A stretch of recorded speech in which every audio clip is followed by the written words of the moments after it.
Are you tired of flat tires, traffic, COVID, plans with nowhere to live by mother, seagulls, ketos, serious backstory, Cortana, you nuclear threats and autotune?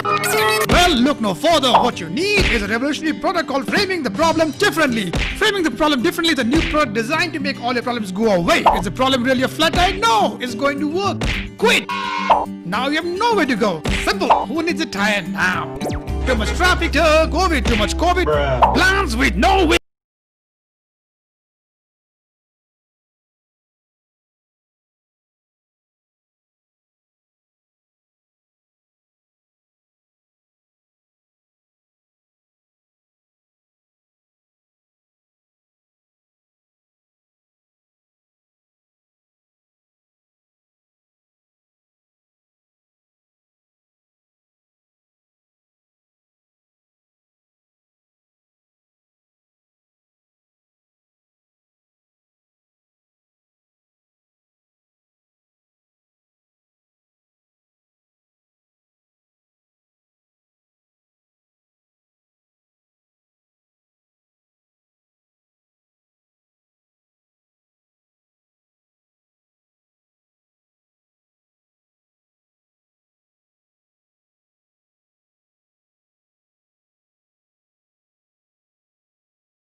Novel to live by mother, seagulls, ketos, serious backstory. Cortana, you Nuclear threats in auto-tune?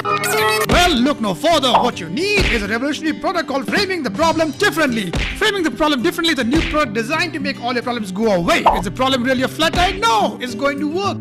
Quit! Now you have nowhere to go. Simple. Who needs a tire now? Too much traffic, COVID, too much COVID. Bruh. Plans with no will to live. Solid. My mother, aim more too. Framing the problem differently is a unique solution that eradicates the problem from the root. No solution, no problem. Try framing the problem differently. Available right about now. Now Fest. Yay, so exciting.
Are you tired of flat tires, traffic, COVID, plans with nowhere to live by mother, seagulls, ketos, serious backstory? Cortana, you Nuclear threats in auto-tune?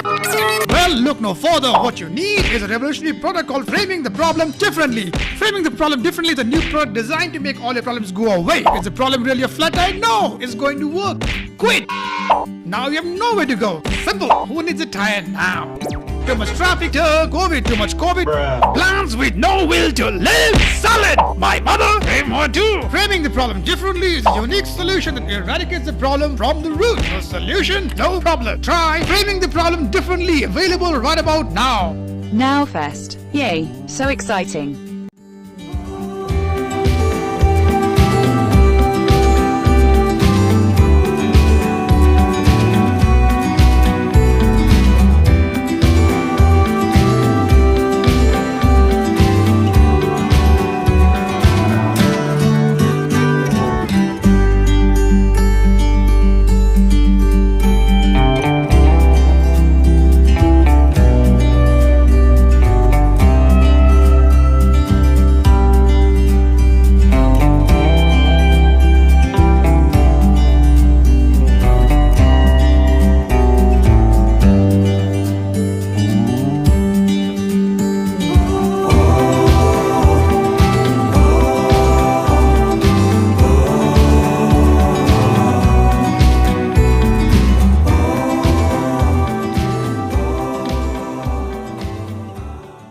Are you tired of flat tires, traffic, COVID, plans with nowhere to live by mother, seagulls, ketos, serious backstory? Cortana, you Nuclear threats in auto-tune?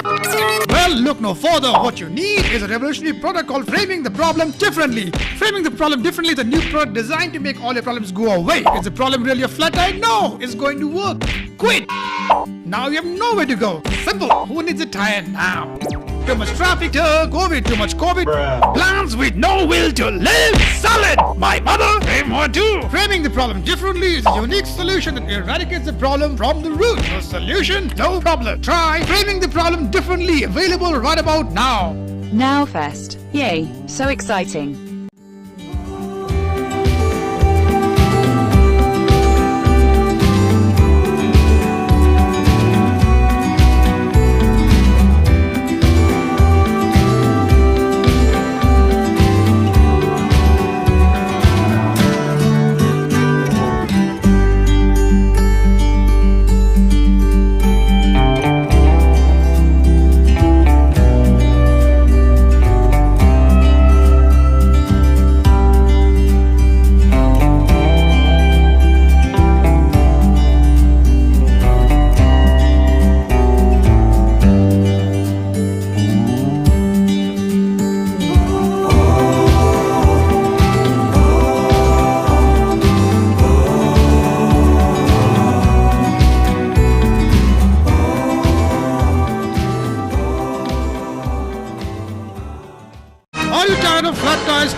plans in nowhere to live by mother, seagulls, keto, serious backstory. Cortana, you Nuclear threats in auto tune?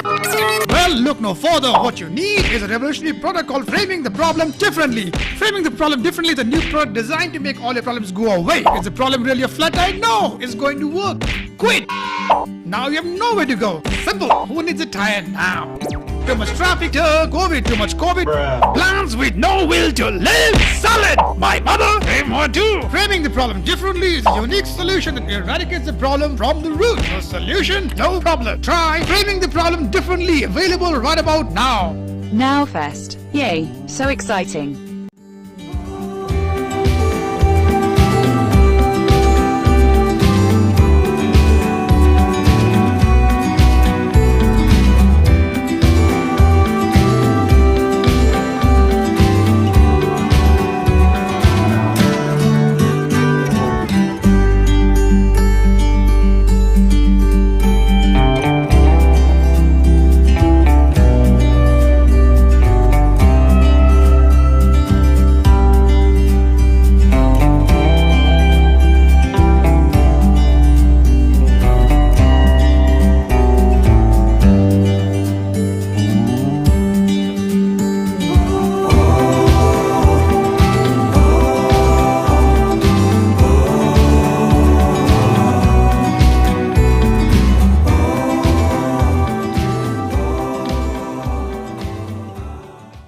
Are you tired of flat tires, traffic, COVID, plans in nowhere to live by mother, seagulls, keto, serious backstory? Cortana, you Nuclear threats in auto tune?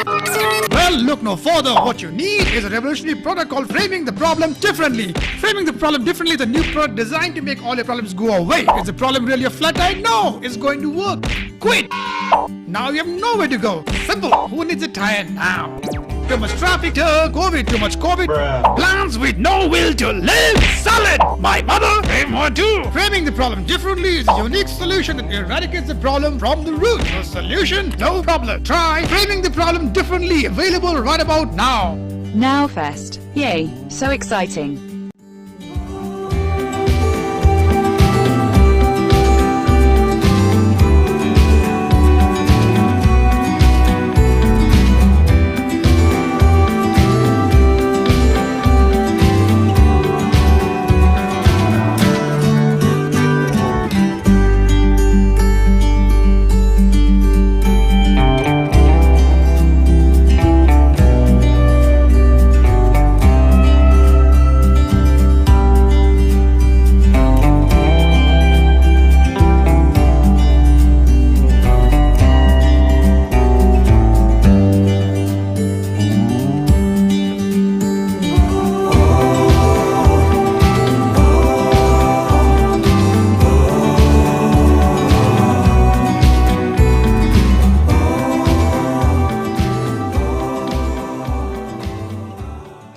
Are you tired of flat tires, traffic, COVID, plans in nowhere to live by mother, seagulls, keto, serious backstory? Cortana, you Nuclear threats in auto tune?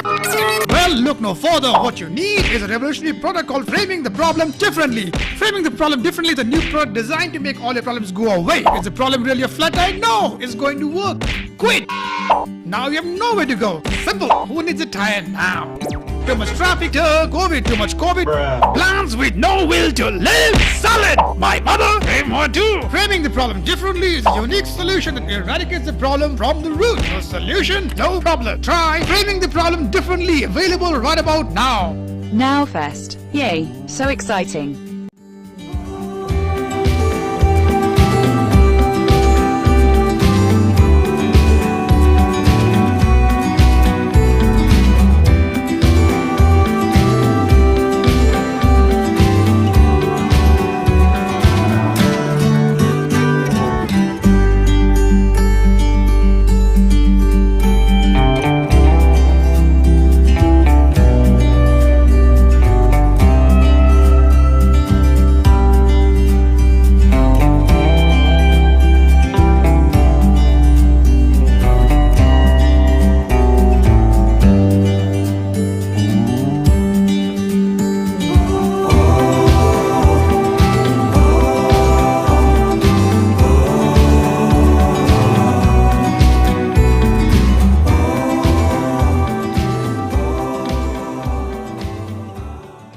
Are you tired of flat tires, traffic, COVID, plans in nowhere to live by mother, seagulls, keto, serious backstory, Cortana, you nuclear threats in auto-tune? Well, look no further. What you need is a revolutionary product called framing the problem differently. Framing the problem differently is a new product designed to make all your problems go away. Is the problem really a flat tire? No, it's going to work. Quit! Now you have nowhere to go. Simple. Who needs a tire now? Too much traffic, COVID, too much COVID. Plans with no will to live. Solid. My mother, frame or two. Framing the problem differently is a unique solution that eradicates the problem from the root. No solution, no problem. Try framing the problem differently. Available right about now. Now Fest. Yay, so exciting.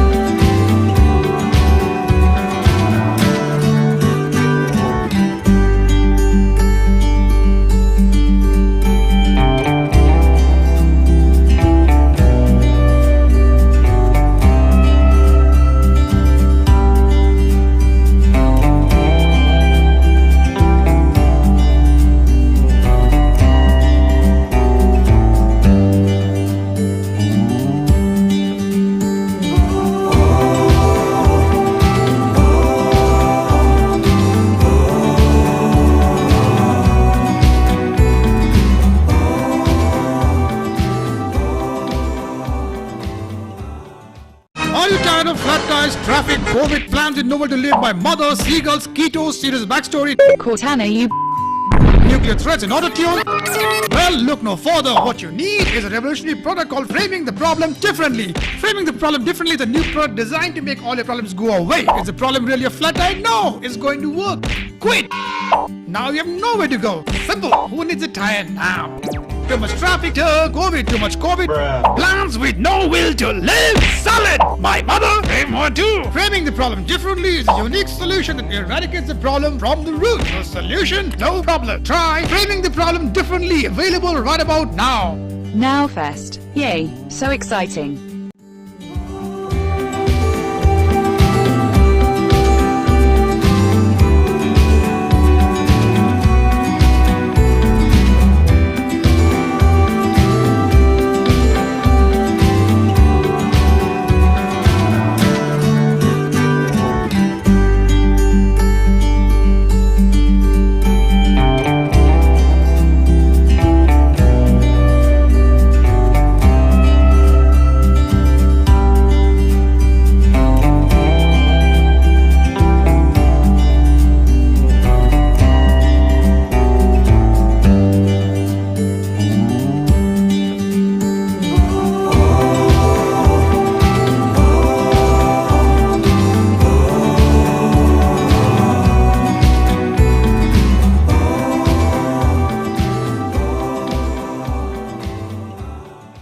Are you tired of flat tires, traffic, COVID, plans with nowhere to live by mother, seagulls, keto, serious backstory, Cortana, you nuclear threats in auto-tune? Well, look no further. What you need is a revolutionary product called framing the problem differently. Framing the problem differently is a new product designed to make all your problems go away. Is the problem really a flat tire? No, it's going to work. Quit! Now you have nowhere to go. Simple. Who needs a tire now? Too much traffic, COVID, too much COVID. Plans with no will to live. Solid. My mother, frame or two. Framing the problem differently is a unique solution that eradicates the problem from the root. No solution, no problem. Try framing the problem differently. Available right about now. Now Fest. Yay, so exciting.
plans in nowhere to live by mother, seagulls, keto, serious backstory. Cortana, you Nuclear threats in auto tune.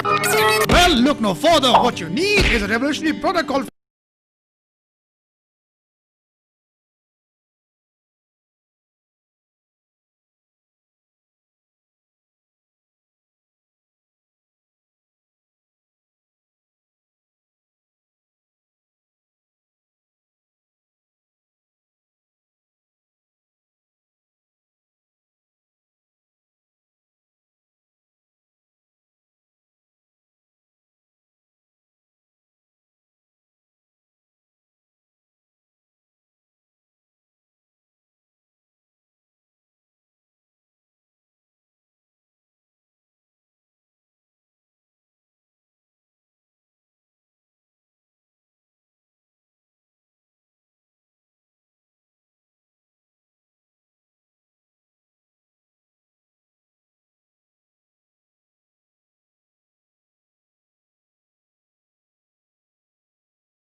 Are you tired of flat tires, traffic, COVID, plans in nowhere to live by mother, seagulls, keto, serious backstory, Cortana, you nuclear threats in auto tune?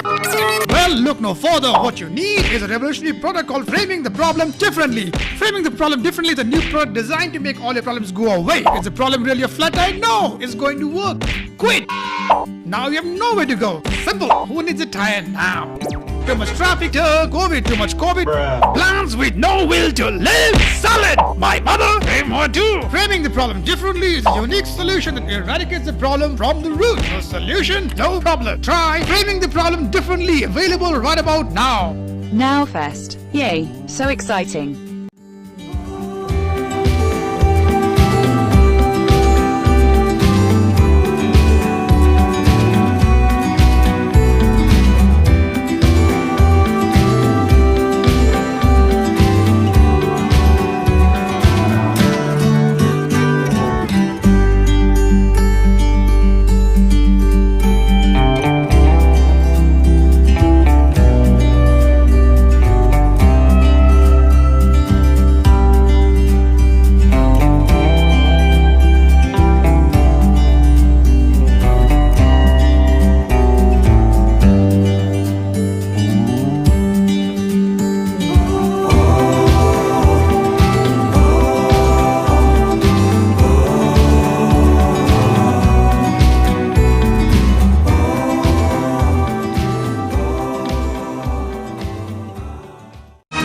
tired of flat tires, traffic, COVID plans with nowhere to live by mother, seagulls, keto, serious backstory, Cortana, you nuclear threats and auto-tune? Well, look no further. What you need is a revolutionary product called Framing the Problem Differently. Framing the Problem Differently is a new product designed to make all your problems go away. Is the problem really a flat tire? No, it's going to work. Quit. Now you have nowhere to go. Simple. Who needs a tire now? Too much traffic, COVID, too much COVID. Plans with no will to live. Solid. My mother, frame one too. Framing the problem differently is a unique solution that eradicates the problem from the root. No solution, no problem. Try framing the problem differently. Available right about now. Now Fest. Yay, so exciting.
Are you tired of flat tires, traffic, COVID plans with nowhere to live by?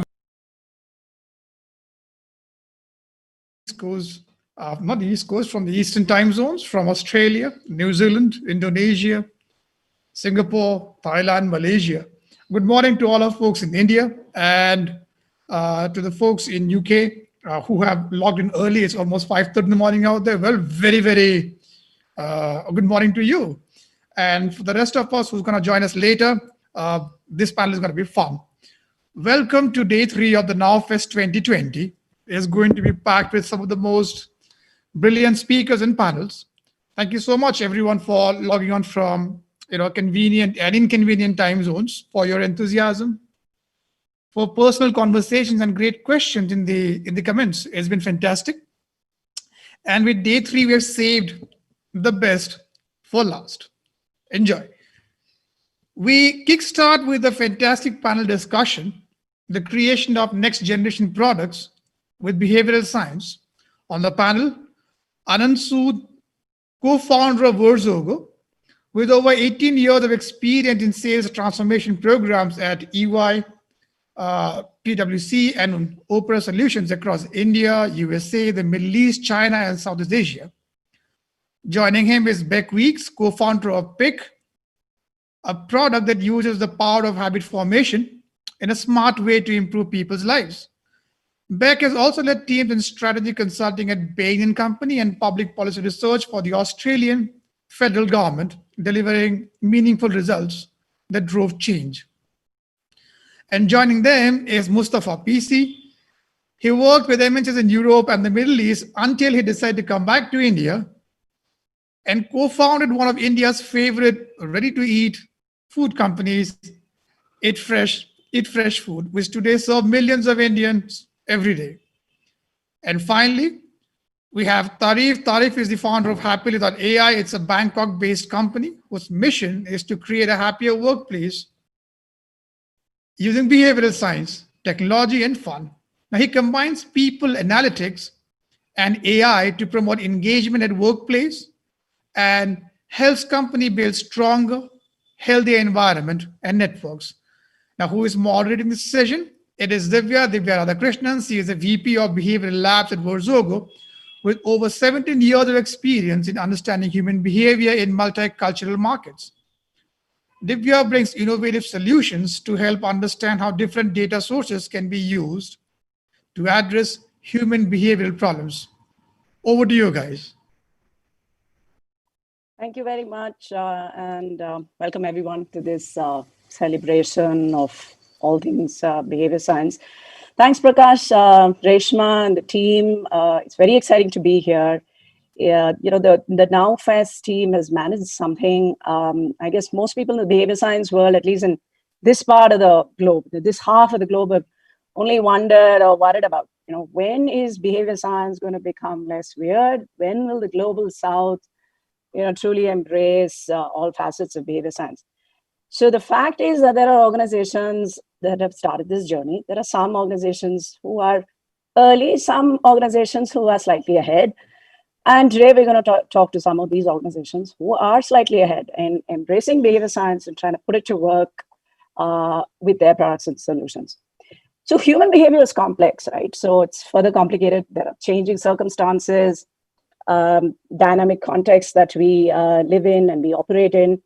So you can't observe this in isolation. So all of these founders, what they try to do is address real behavior issues that affect people in a most natural context, which is work, which is home, which is life itself.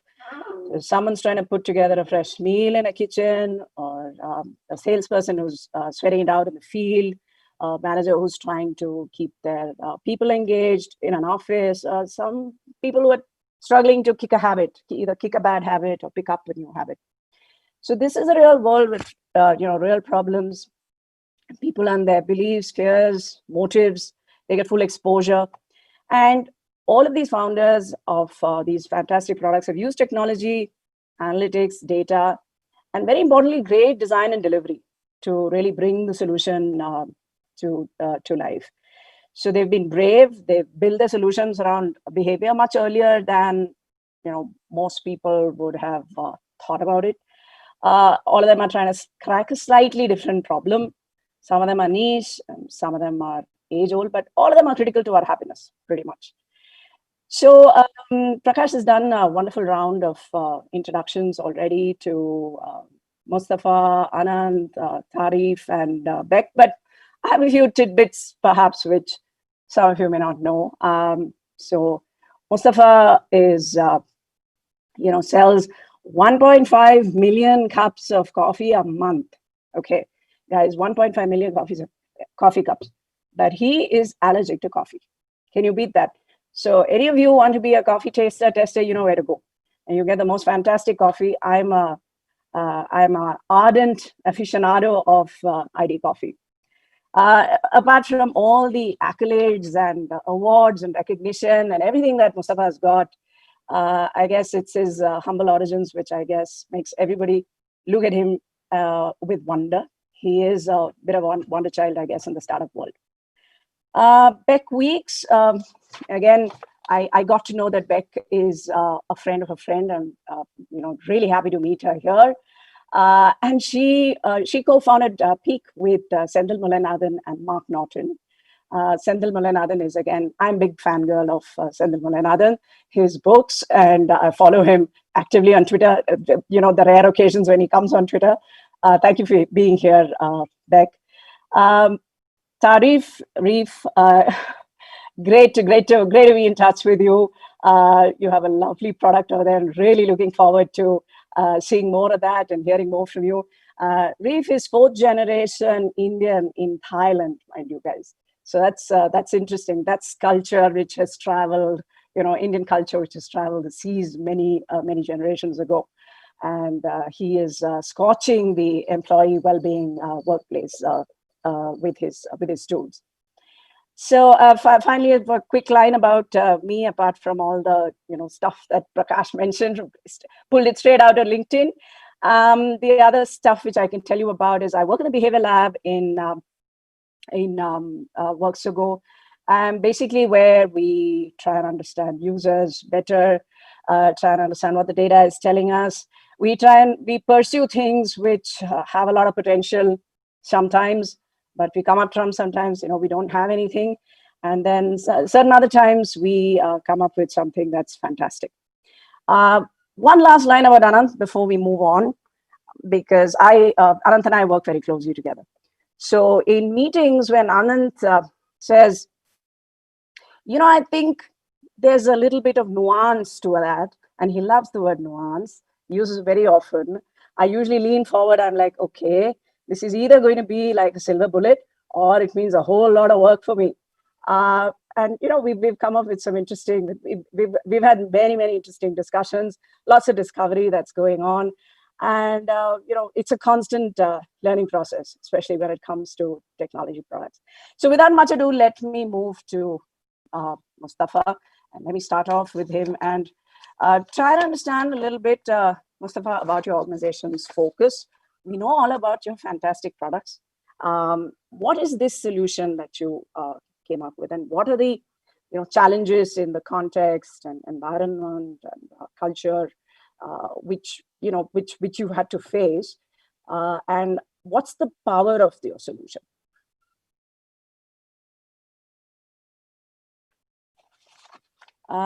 Mustafa, you're on mute. So yeah, this is what happens with webinars. Thanks, Divya. Thank you, Prakash and team, for inviting me here. In the name of God, peace be unto you.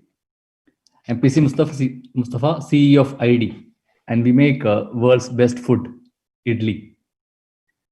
We help more than 1 million Indians eat fresh and stay fresh. If you look at the kind of product that we deal with very basic product, the batter to make idli and dosa. But then we used packaging to disrupt the category. We try to use the packaging to, we try to observe the consumer behavior, the usage pattern, and then try to use packaging to bring in some functionality. So usually the packaging is used as a container to ship the product from factory to the household, right? But then we started using packaging for multiple purposes. One, of course, as a real package, which is to transfer the product from one place to another place, we use packaging. We use packaging to preserve the freshness of the product, because our products are 100% natural, no chemicals, no preservatives, nothing else in it. To preserve the freshness of the product, we used the right quality or right technical spec packaging, right barriers of packaging to preserve the freshness of the product. We used packaging to communicate to customers in their language. And most importantly, we used packaging to deliver a memorable user experience to end consumers. And I think that's where we really worked in the last 10, 12 years and literally disrupted the market. If you look at the team, we are a team of 1,600 innovators, because that's our team. There's only one criteria to get entry into ID team, and that is nothing but common sense. By the way, common sense is the most uncommon word in the world these days. We end up complicating things unnecessarily. Right. We believe innovations and consumers' behaviors can be born out of Excel sheets. Not true. What I hope so is, if we have common sense, we can look around, identify customer problems, and then solve customer problems using common sense and simple science. So let me quickly tell you about one such innovative product that we launched, which sort of literally disrupted the entire world, which is vada. As you all know, vada goes best with idli. Vada is a great snack. Kids love vada. South Indian breakfast is incomplete without idli, dosa, and vada. But then vada is one of the most difficult snack to make at home, unless you are an expert like your grandmother. Let's look at the issues of making vada. You can't get the batter right, first of all, because getting the right consistency batter is very, very key. But even if I give you vada batter in a pack, you still can't make vada at home. Vada batter handling is a messy job. It is as sticky as your super glue. With all those pains, even if you try to make vada at home, you can't get the shape right for the vada. You cannot get the size right for the vada. New generation homemakers like Divya will end up frying fingers while frying the vada. But then there's one consumer insight out here, which probably was a disruptive idea from our side. And this was an issue, for generations. We identified as an opportunity that the most important or most difficult thing in making vada is the hole. We Indians don't eat a vada without a hole. A vada without a hole is not called vada. It's called bonda in India. So we identified that vada goes best with idli. We identified making hole for the vada is the most difficult thing for end consumer, and we played with it. We developed a packaging solution to solve that problem for a customer. Just by using vada batter, you get the vada in the right shape, untouched by hand. Let me just play the video for you. Yeah. It's a 1 minute. I think Beck will definitely need some orientation into Indian foods. Yeah. Carb rich, fabulous snacks. It actually starts off the day for us. And Mustafa has made an art out of it. Can you enable for me to do the screen sharing, please? Host is disabled me.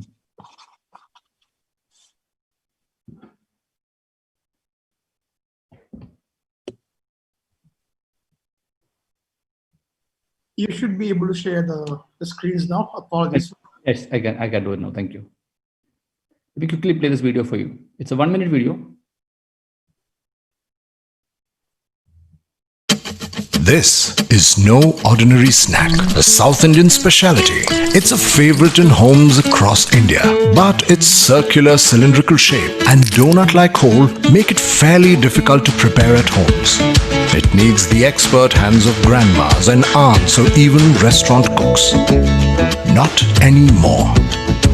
ID decided to turn its attention on this age-old problem and transform the complex art of vada making into a science for everyone. And the key ingredient? Common sense. A path-breaking little big invention. The spout that shapes batter into vadas with the hole. And that's it. Squeeze, shape, cut, fry. Handmade, but with no mess, no stress. Just delicious, crispy vadas. ID Vada batter in a pack that shapes batter into vadas. Now, everybody can vada.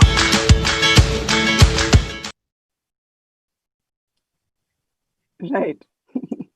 So essentially, Mustafa, what I think you have done is actually reframe the problem, right? We would otherwise think that getting the batter is the biggest problem, but you actually discovered, surely through observation, that most people have the problem of getting their fingers burnt. I've done it. Fingers burnt while trying to make the vada itself. That is a beautiful reframing of the problem, and that's exactly where the insight was sitting on the top of which you've created this fabulous design. Yeah. So basically, if you look at this product, techies think it is a 3D printing of vada. Right. People like you think it is behavioral science, innovation, and all of them. To me, this is nothing but common sense. Right. Because if you have common sense, you will look around, identify customer problems, and try to help them using simple science. And out here, if you look at, we just created a spout in an umbrella shape so that when you squeeze the batter out, it comes in the round shape. That's pretty much. It was not an easy journey. It took us hundreds of failures. You get the shape right, you'll not get the size right. You get the size right, you'll not get the hole right. It took us 3 years to build the hole for the vada. Right. But that's how it works. All for the whole. Right. Yeah. So you said an interesting thing about observing consumer behavior, right?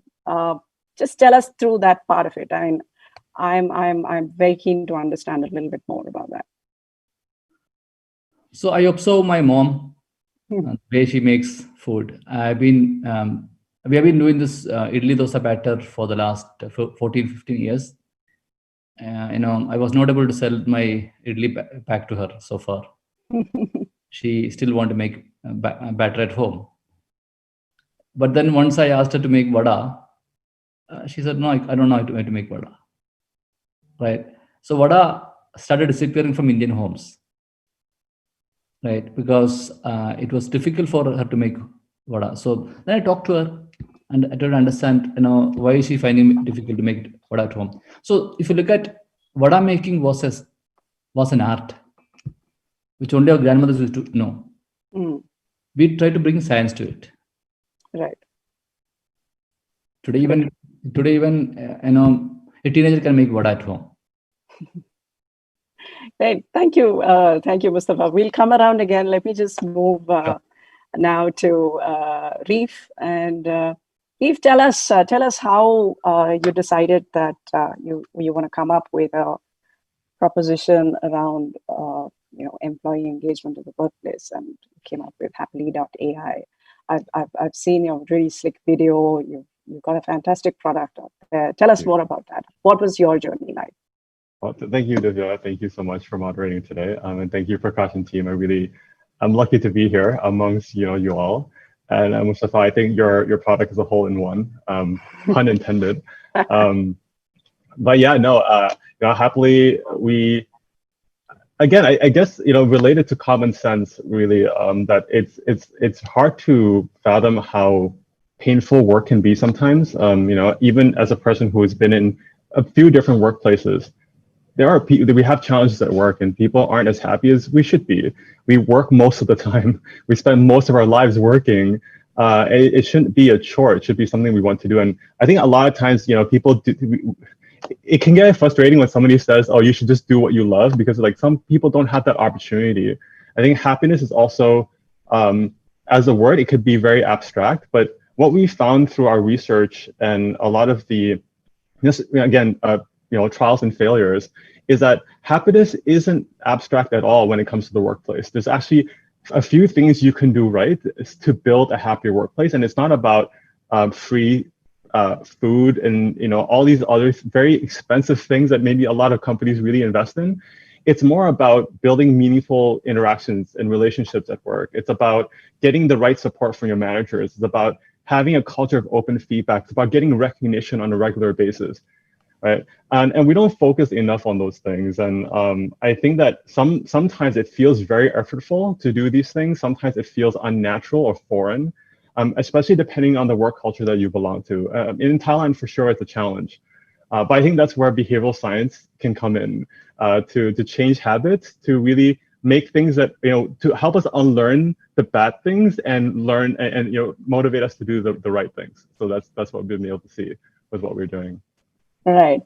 And you're based in Thailand. So were there some kind of, local learnings that you used in building your product? Are you primarily Thailand based, Thailand focused? Yes, we're startup here, and as any startup trying to learn, we have to be as close to the customers as possible. So yeah, 95% of our clientele are here, but we do have customers abroad, and it's of course very it's been a learning curve to try to understand what the working culture is like here. How do we build a product that really works here, but also can work elsewhere? When it comes to behavioral science, we know it sometimes is not geographically agnostic. So how do we build something that just works everywhere? And it's something that we're learning about. But being in this market, I think it's a great crucible for us because it is extra challenging. There's a lot of old school traditions and work cultures that we have to break through. And I think that the influx of the new generation coming into the workplace is really helping us with that momentum.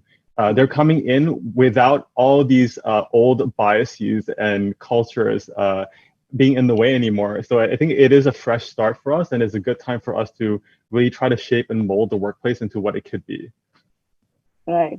So, when you came up with the solution, did you have something like, your go-to behavior bets? What would you use to convince a user or convince a client that this is a solution that will work for you? Yeah, that took longer than I think a lot of people realize. We started off as any kind of software for the enterprise solution will start off, and it didn't look very exciting, and we're just trying to elicit feedback and interactions like once a week, and it would work for maybe 3-4 weeks, and then user engagement would just die off. And what we really wanted to do only works if we have good data. And so the first versions of our product failed, and we were trying way too hard to get people to interact with us. So we then decided to flip the script a bit by asking, how can we build a product that people are excited to engage with not on a weekly basis, but on a daily basis? And I think that engagement for us is not about how long they spend, but it's about how do we get them to just be excited about the prospect of coming in and sharing feedback or recognizing their peers using a platform like Happily. So that's when we made a bet that we should build Happily as a game. I don't, and I think this is kind of new territory, somewhat new territory. So we're also learning about how that works in the workplace. But so far, it's been a good bet so far. Yeah. Right. Great.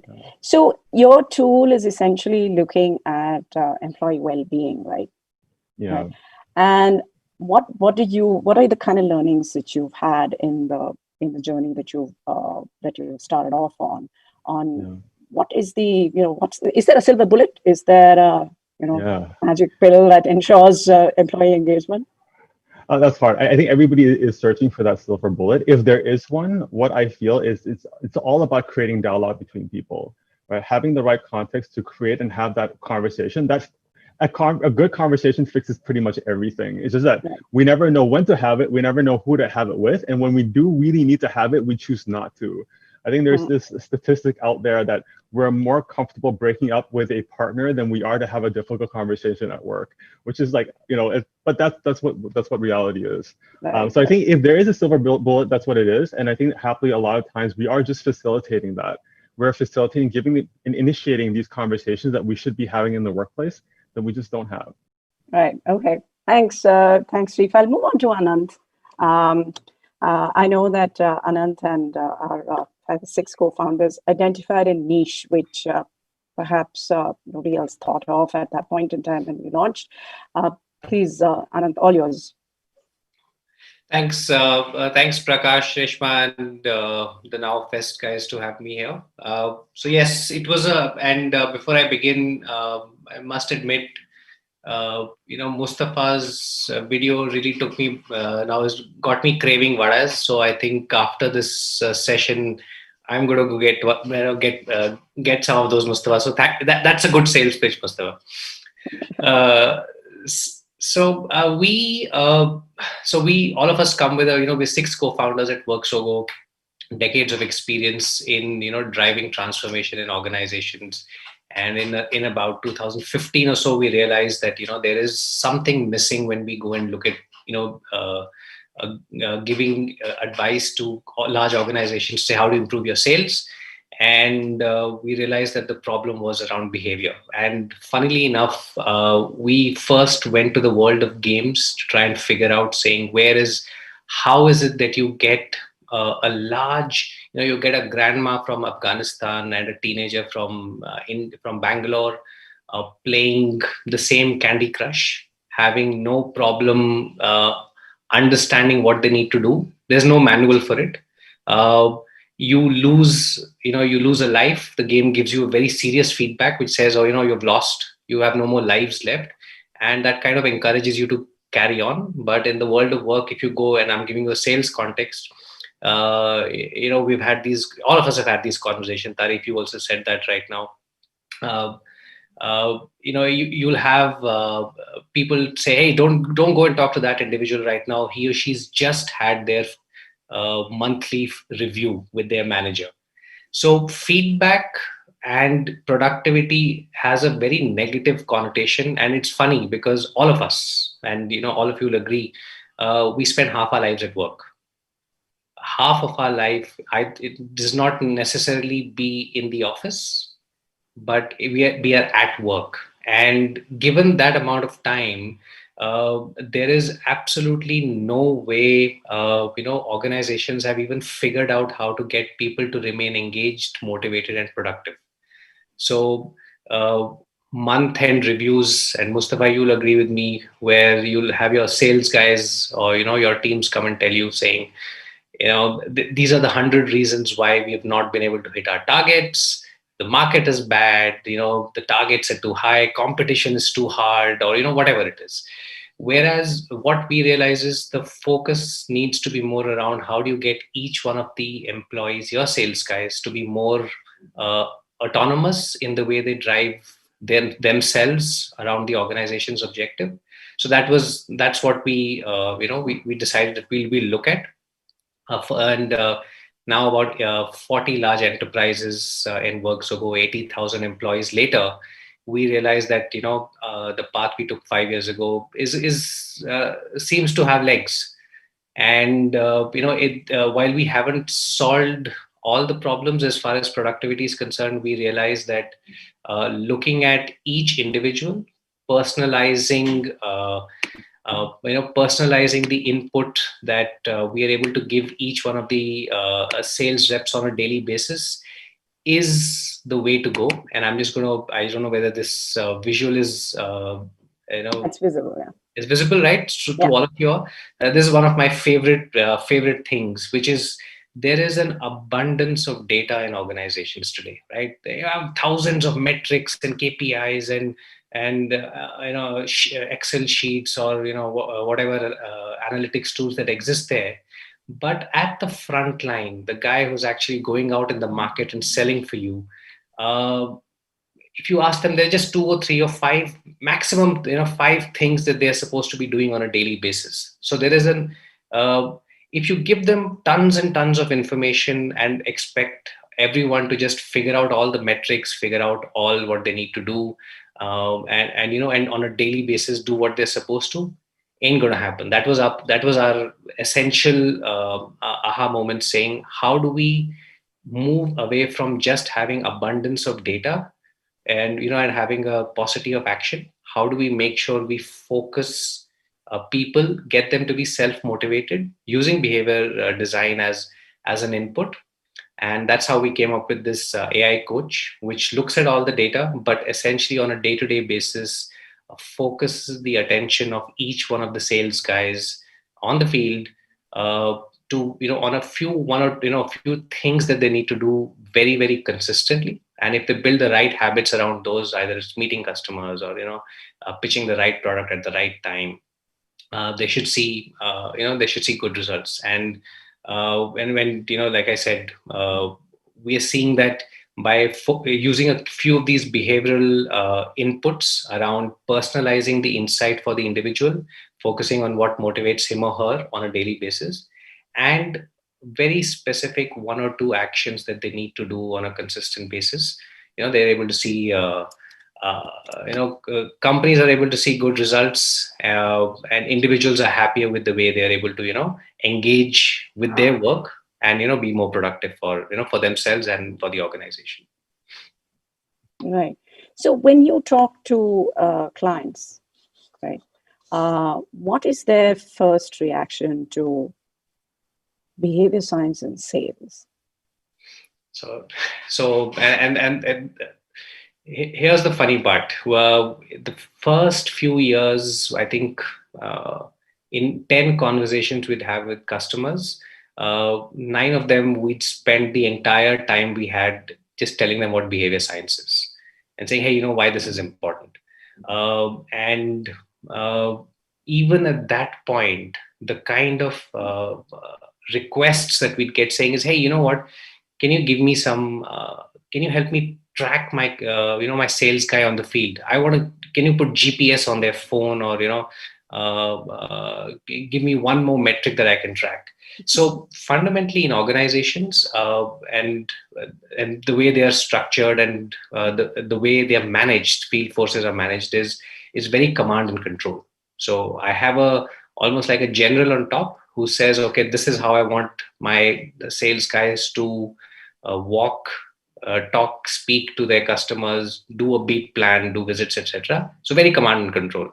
And for us, for the first few years, it was always about saying, look, we are not George Orwell 1984, where we're going to track everything that your sales guy does and gives information to you, so you can use another way to measure them. It's about not capturing more information, but how to make it more actionable on a daily basis.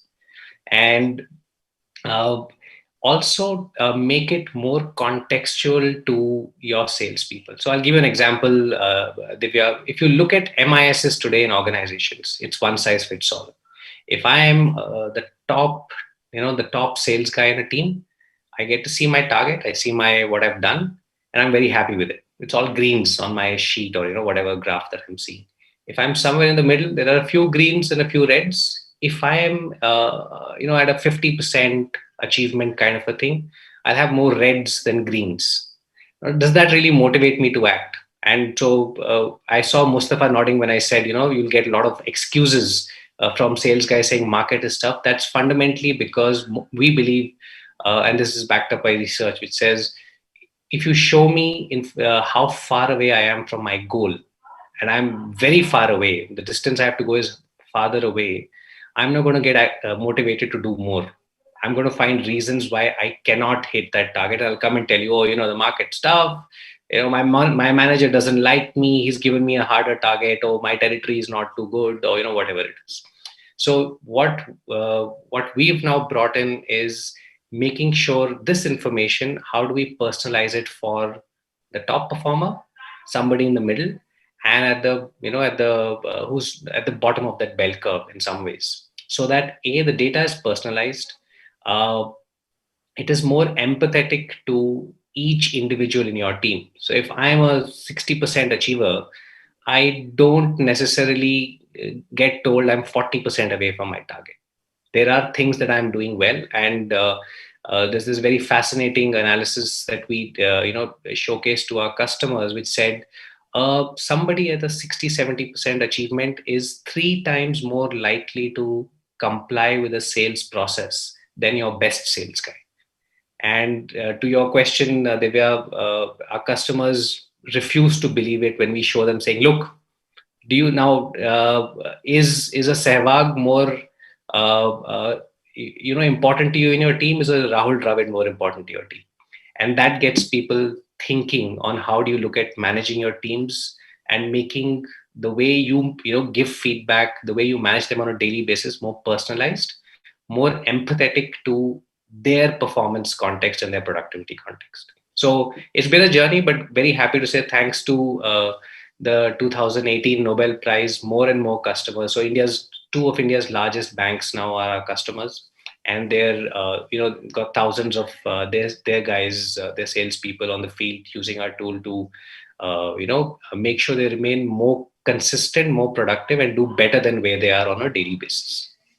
Right. Thank you, Anand. I'll move on quickly to Beck. I'm just conscious of time, Beck.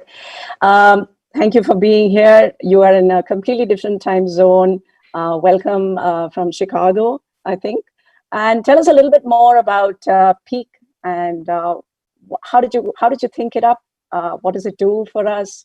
I'm a user of Peak again. Quite pleased with it and what it did do to me the one time I used it. Tell us more. Thank you so much. And yeah, thank you, Divi, for that introduction, and to Prakash and the whole organizing team for having me today. And I'm thrilled to be on this panel with you all. As Divi said, it is just gone midnight where I am. So hopefully I'll maintain some peppiness, but apologies if I start to look like I might be flagging a little bit. But it's so nice to be included. So thank you for having me. So as Divi did mention, I'm one of a few co-founders, and I'll just show you just a couple of very quick slides. Here we are. Oops. Not that one. Is it? So my two co-founders, Mike Norton, who's a professor at Harvard Business School, and Sendhil Mullainathan, professor at University of Chicago, both wonderful behavioral scientists. And I think Sendhil was probably the mastermind. I think he and I were working on another product at the time that was looking at gender bias in email. And I was talking about wanting to do something more behaviorally focused. And he'd separately been talking with Mike about how we could bring more of the insights from psychology, from behavioral science, that are sort of currently locked away behind paywalled journals and not very accessible, how we could bring those out to the fore and to make them more accessible to people to help them improve their lives. So what is Peak? Peak is an app that helps you change yourself in unexpected ways. So we take these insights from behavioral science, insights that can help you grow as a person in all kinds of different ways. We turn those into experiences, and they just take a few minutes. So as Divya said, you could pop in and just do one for a couple of minutes and then come back the next day or a couple of days later. And the idea is that, I guess the bet that we've made that's a little bit different is that a lot of behavioral science products or habit forming products that are out there start to set you up for failure because they end up feeling monotonous. They're asking you to do the same thing over and over again, come in and do this again each day. And then a week later, when you've missed a day, you've lost your streak, you feel bad about it. But you shouldn't. The reason that you stopped is that the human mind doesn't like monotony. We don't actually like doing the same thing over and over again. We crave novelty and variety. And so there are so many different ways that you could grow as a human being. And that's what we want to try to do in Peak, is expose you to a whole range of them. And so that's where the name comes from too, this idea that today we might pique your interest or your curiosity in something to do with conversation. Tomorrow it's going to be something about how we feel time and how time might feel very strange, for instance, in this current period we find ourselves in. But there's so many different things. Why doggedly do the same thing over and over each day? We want to provide you with lots of different things to work on, different ways to approach that lifelong task of being a human. Right. So it is a bit, for a layperson, Beck, this is a bit esoteric, isn't it? Because it's backed by science and research, and sometimes it can be quite forbidding. But the interesting thing that you said is it sets you on these little activities and journeys which are meant to calm you down, cool you down, and make you feel better about yourself.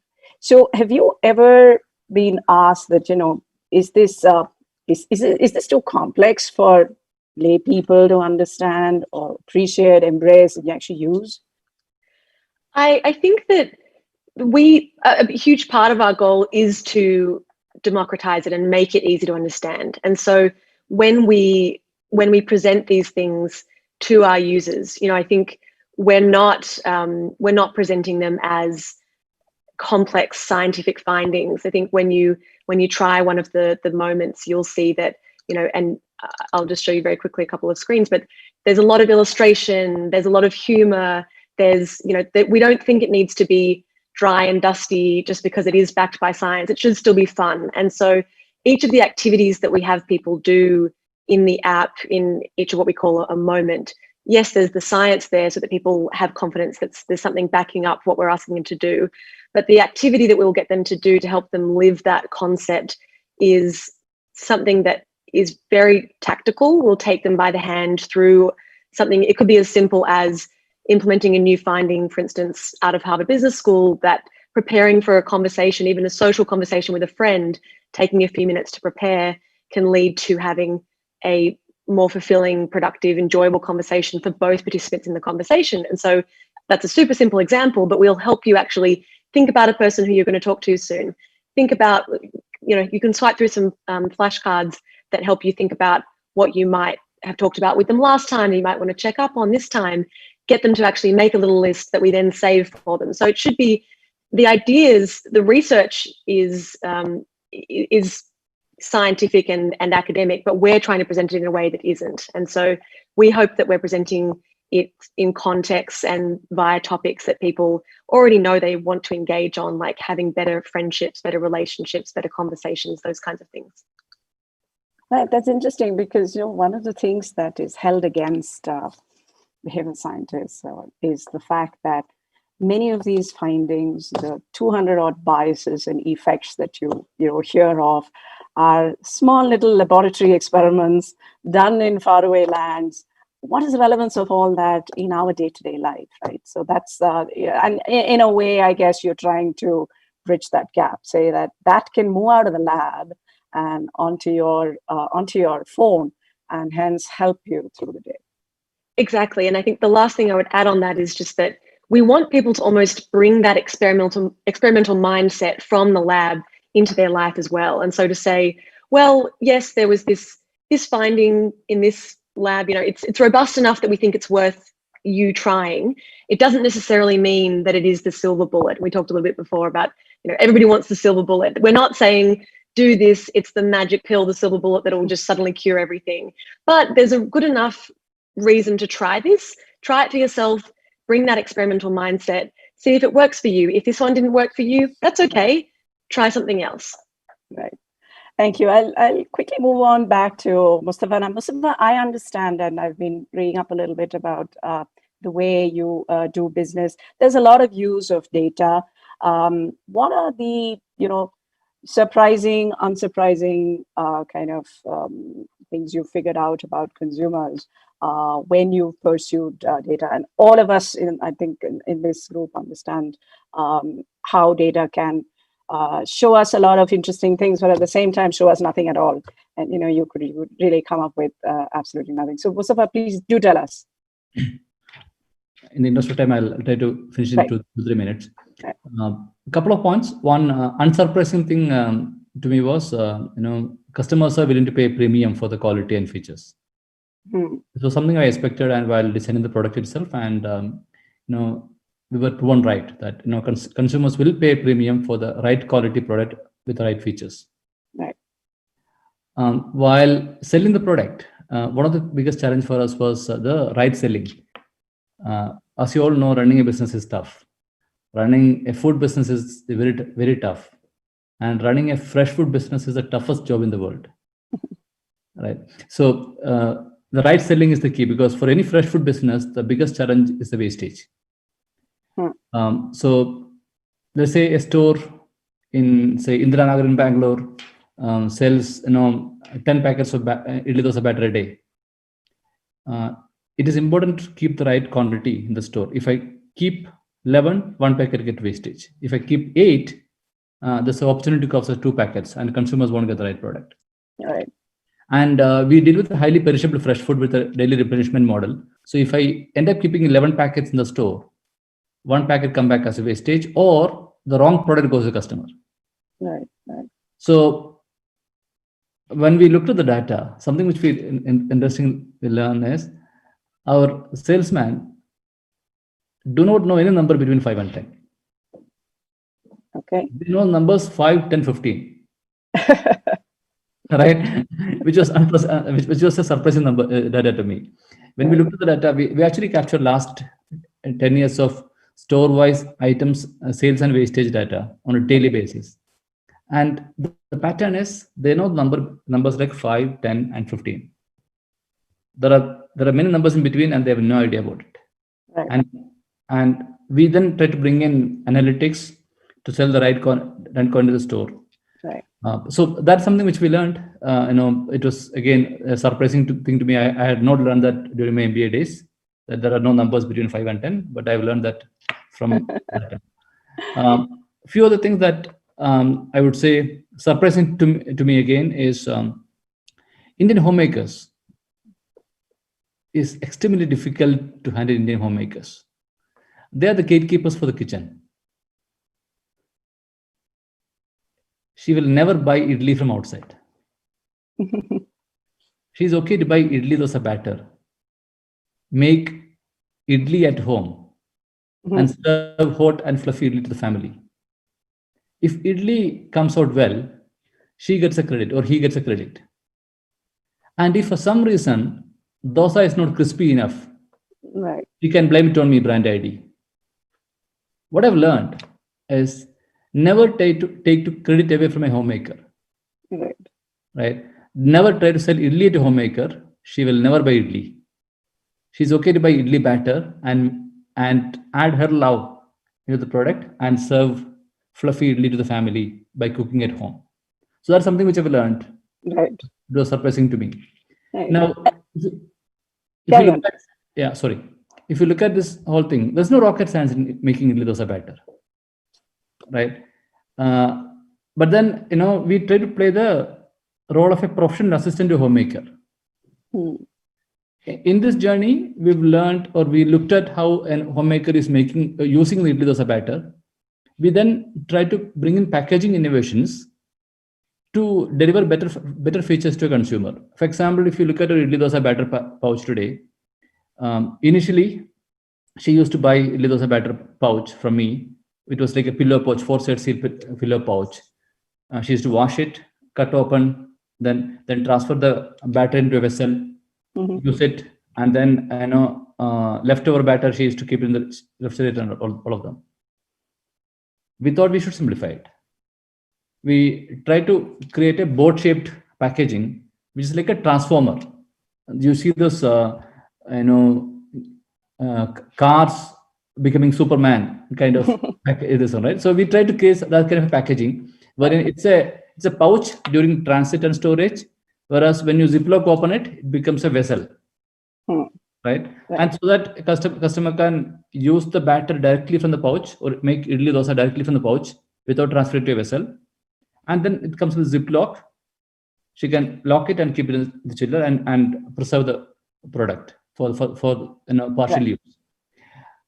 Again, these are things that we've learned, by watching the customers and how they behave, how they use it, and how to simplify it.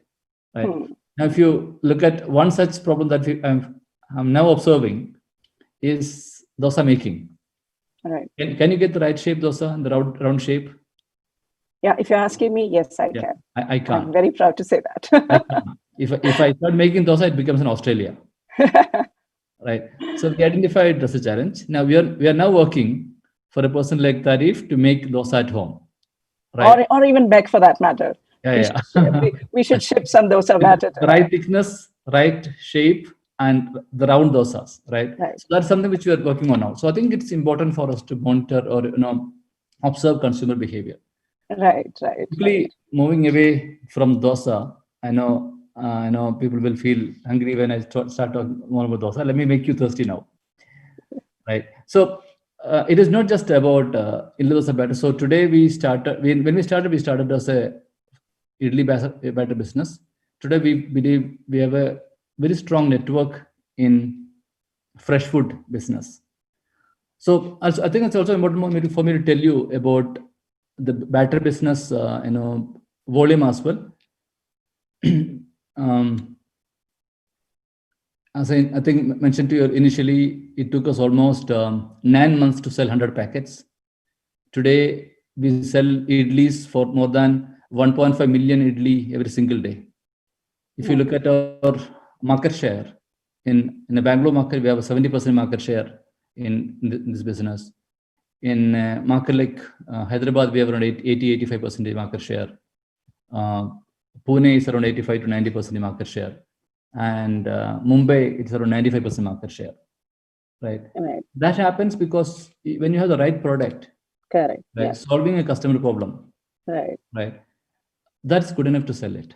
Right. So it's interesting you say about how housewives want credit, right? Yeah. They don't mind buying the batter, but they don't want to buy the idli. Yeah. Let me just say that, in behavior science, you say that's the IKEA effect.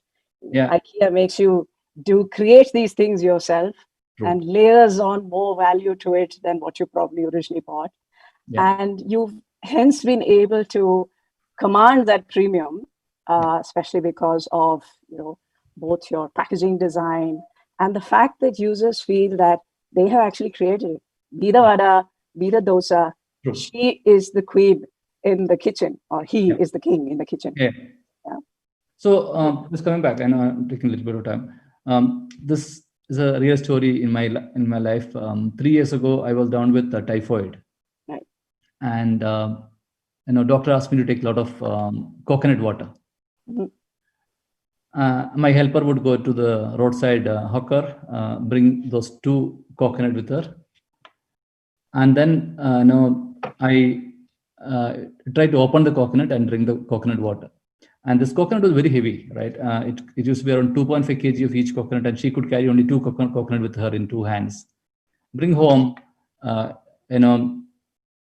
drinking the coconut was a Herculean task, right? Eating the pulp, which is my favorite, was almost an impossible task. But then the most difficult thing was when I opened the coconut, somehow managed to open the coconut. Coconut would be this large, but I get this much of water. Mm. I have no idea what is inside the coconut, Mm. right? Isn't it your right to know what is inside the coconut before you buy it? So we identified again that as an opportunity. Right. We recently launched this product called KYC. Right. KYC is No. know your customer. KYC stands for know your coconut. Right. Okay. We launched simple product, coconut, but predicting what is inside the coconut without me opening the coconut. Right. So Okay. we'll show you the product and not a video quickly. So this is the coconut that we launched the market. As you can see, we have predicted what is inside the coconut. Right. We printed 350 grams of pulp, 350 grams of water, 350 grams of edible content, 250 grams of 250 ml of water, 100 gram of pulp inside the coconut. And on the left side, you will see a sweetness level, sweetness meter. Predicted what's the sweetness level of the coconut. You can choose the product based on what is inside the coconut. And by the way, I have not opened the coconut. I predicted it without me opening the coconut. Right? And we made it easy for a customer to carry. From a 2.5 kg of coconut, it became only 600 grams after shaving off the husk. Right? We put a hole. By the way, hole is our weakness. Right? And we did for the vada. Out here, we did two. One to drink the coconut water. We put a small hole. Right? He or she can pull the strip and drink the coconut water directly from it. Right. And we put a larger hole so that customers can open it using a spoon and eat the pulp as well. The most important thing was for us to predict what is inside the coconut without me opening the coconut. And we played with it and we called it KYC. KYC stands for Know Your Coconut. So I think it's important to look at everything from a consumer perspective, identify their pain points, solve it, and charge a premium. I think that is the role of a businessman. Yeah, this is a great example of how a hole in the product, reaps business multiple times over for you, right? Usually, as I mentioned earlier, right, the role of a businessman is to look around, identify customer problems, and solve it using common sense. True. Sometimes when you look around, you may not be able to identify a customer problem. What do you do in this case? Look up. You get to see the coconut, right? It works. So let me quickly take you through another two products. This is one product that we've done. This is another one that we have done. Right. Create a coconut in a coconut. So we call it coconut in a coconut. World's best packaging for a coconut is the coconut, is what we have identified. So we used coconut to pack the coconut to maintain its freshness. This is your favorite, right? We designed two kinds of packaging for coconut. Sorry, for coffee. One was our nostalgic cup and aura kind of packaging on the right side, and another one is a travel pack. Right. So basically, what I'm trying to tell you is packaging can be used for multiple purposes. Absolutely. Great. It can be used as a container. It can be used to communicate the message. It can be used to preserve the freshness of the product. And most importantly, it can be used to deliver a functionality, a memorable user experience to consumer. Absolutely. That is a lot of behavioral science in the product packaging. Thank you. This has been a revelation. Thanks a lot, Mustafa. I'll quickly move on to Reef, and I want to bring back the pandemic and what the pandemic has done in terms of workplace engagement. And Reef, with the work that you've done, the data that you have got, are there any surprising things, unsurprising things that you have figured out, which has been interesting for you from a human behavioral standpoint, and also for your clients? Yeah, sure. I think that what we were surprised with was how resilient people are. If you don't mind, I might show you a bit of the product as well to understand like how we do things on the behavioral science side. But before I get there, the idea is that we get data every day from people, and we ask them, how are you feeling? So we track happiness on a daily level. And what we were expecting was that during the pandemic, we would see happiness drop, and it didn't. There were a few stress definitely spiked. And it was good to see how people were handling that. And teams that were, maybe, talked more, had more active managers, were able to deal with challenges a lot more quickly. So we'll see when we see happiness drop a bit, we're able to see it recover very quickly too. So I think that's what we were really surprised about that. And we were surprised that fundamental workplace behaviors didn't change just because the pandemic hit, just because we had to move away from home. We actually saw these needs amplified a bit. When we're not in the same place anymore, all these important things that we need are more scarce than ever before. And so, we've tried our best. We've had to adapt our product in the way we prioritize, how we serve our customers. But if you don't mind, I'll share my screen just so that to provide some more context. I think it's this one. So this is what Happy looks like, and we try to build it as much as to look at it as like a game as possible. On the left is what you see every morning. We ask you 3 to 5 questions, very easy to answer, and as you answer questions, you get coins that you could use to redeem rewards later on. So you could redeem gift cards, you could redeem going home early one day, and the more difficult questions, the more difficult conversations that we want to initiate, well, instead of 1 coin, you earn 3 coins. Is that instant gratification that it really does work to build the behaviors that we want to see. And apart from getting coins from answering questions, you could also get coins from getting recognition from your peers.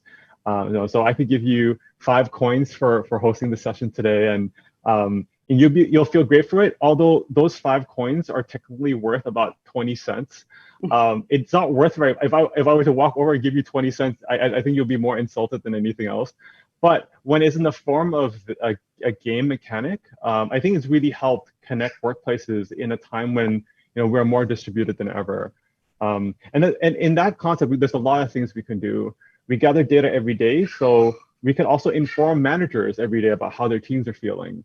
We use happiness as the center of it because sometimes being unhappy doesn't have to be work related or not, but it does affect how you perform at work and how you interact with other people at work.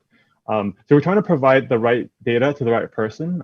In this case, managers can get nudges to let them know that perhaps this person is stressed, overwhelmed at work right now, risk of burning out, and the manager will do something about it because they did not. It wasn't that she was too busy or didn't care. It's just that she just didn't think about it. And so we find that these nudges have been really impactful. Especially as we are working from different places and we're not able to see each other eye to eye, face to face anymore.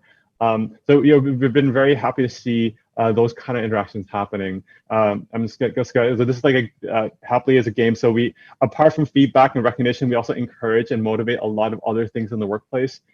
We have a university for shared learning. We have a running track, which has been really interesting too, especially during the pandemic when everybody's like stuck at home and not really moving as much. Just by creating a running track, what it does is it connects to your phone with your permission, of course, to see how much you're walking and running each day. And so you can compete with your coworkers.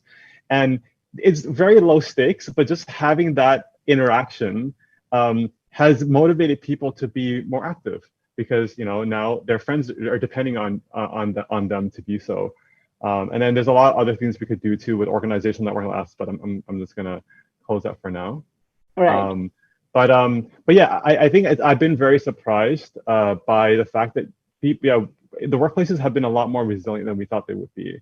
But we've also are trying to study a bit more about what we can do better there. Well, what are the new challenges that people are facing, and how can we provide nudges that that are more relevant and appropriate for what our work looks like today. Right.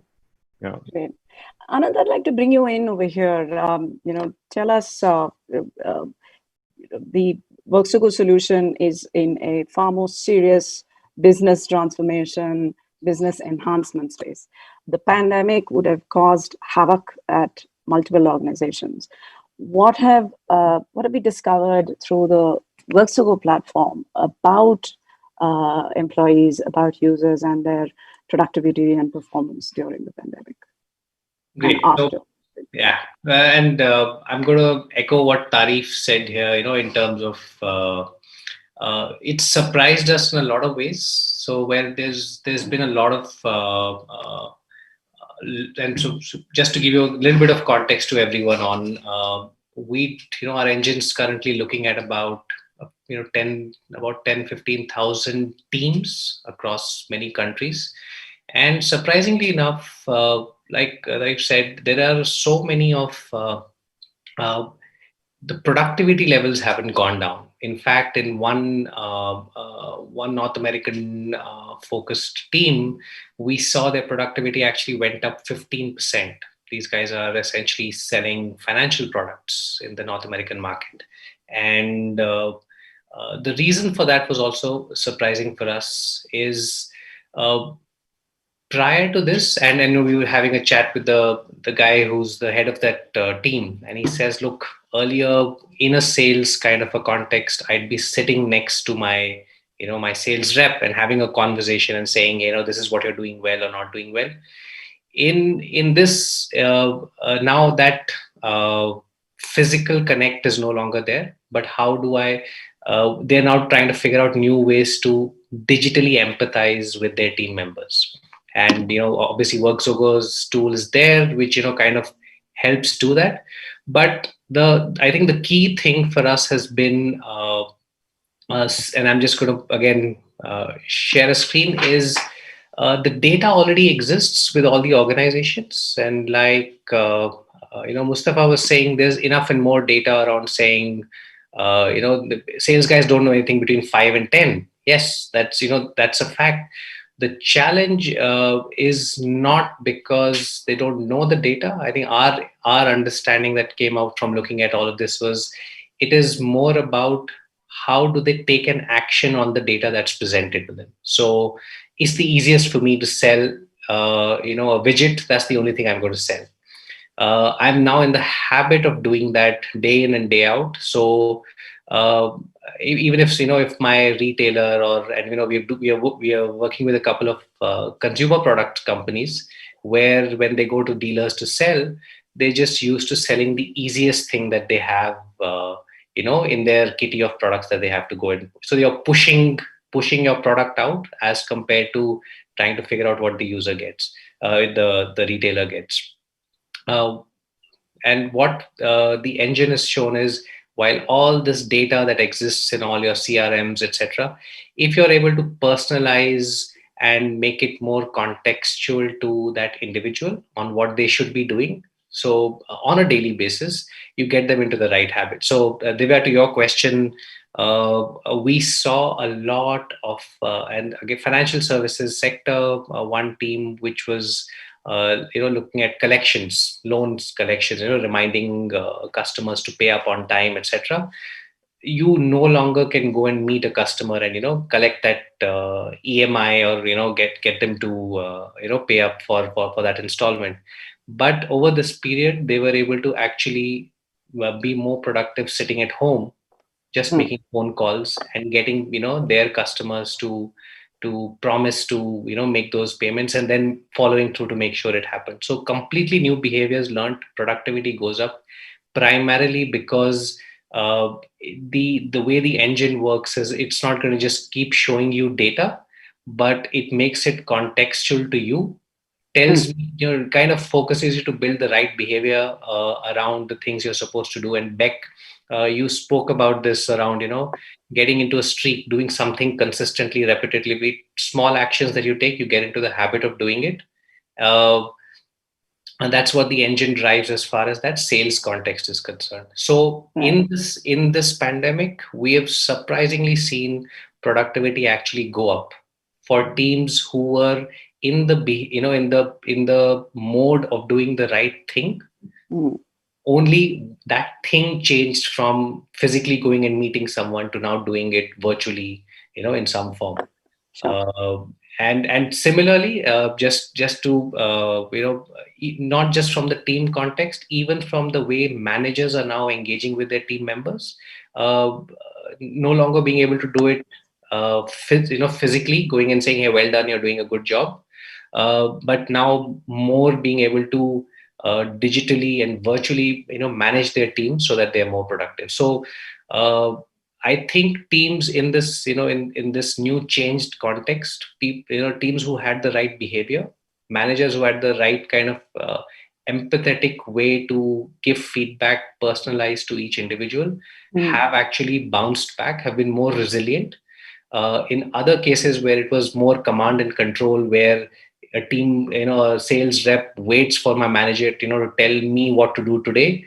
Those are the teams we've seen, and this is all data backed, where we're seeing them struggle to kind of get back to their productivity levels that they were supposed to. And so when we speak to the CXOs and go and talk to them about it, we're seeing an increasing realization that using, focusing on the behavior of the individual, looking at behavioral science as an enabler, again, not a silver bullet, but an enabler to be able to build these more resilient, more productive teams. There's a lot more acceptance to the fact that this is really something that should be looked at more proactively rather than reactively. So a quick question, actually, to all three of you, Anand, Tarif, and Beck. Is it possible to digitally change behaviors? Trying to put your solution on its head. Is it really possible to digitally change behaviors? Please, one of you can answer. You can start.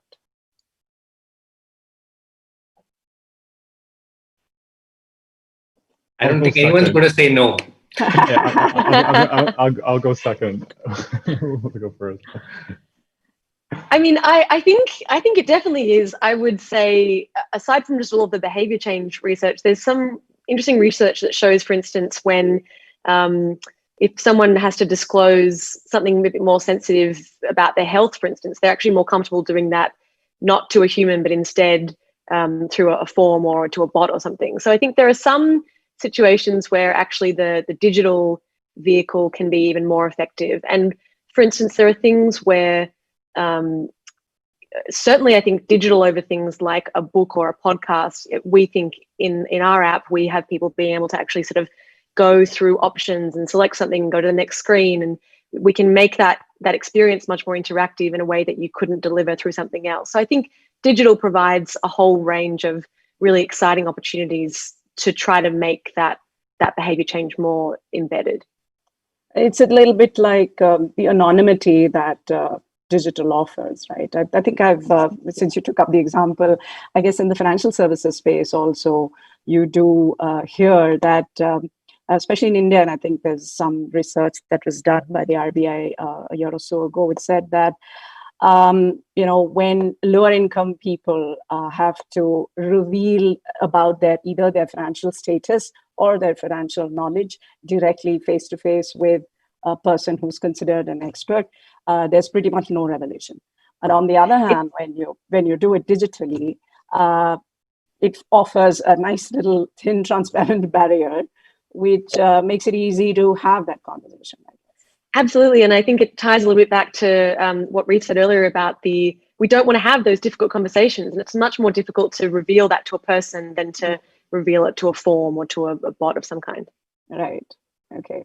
Any other thoughts from Reef? I mean, I just think it better be possible, because we spend so much time on these interfaces, and I think there's a lot of conversation today about the negative effects, right? So if it's able to influence us negatively, it is possible to affect us positively, right, if we use it the right way. So that's how I think about it. That's a beautiful segue to my last and final question, which is basically about the ethics of behavior design, and especially on digital platforms. And everyone's familiar with social dilemma and how it is tried to scare a lot of people into what social media does to you.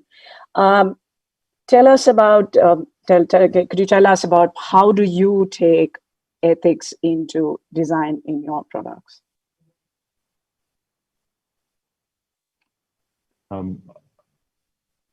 I could quickly go first then. Yeah, please.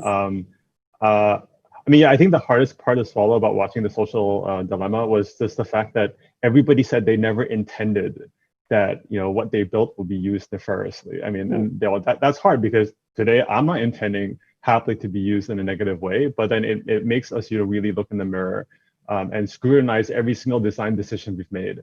I think fundamentally, though, it's about the objectives in which we're doing something, right? If we were trying to build engagement so that we could increase our ad dollars, that's not beneficial to the person that's interacting with us.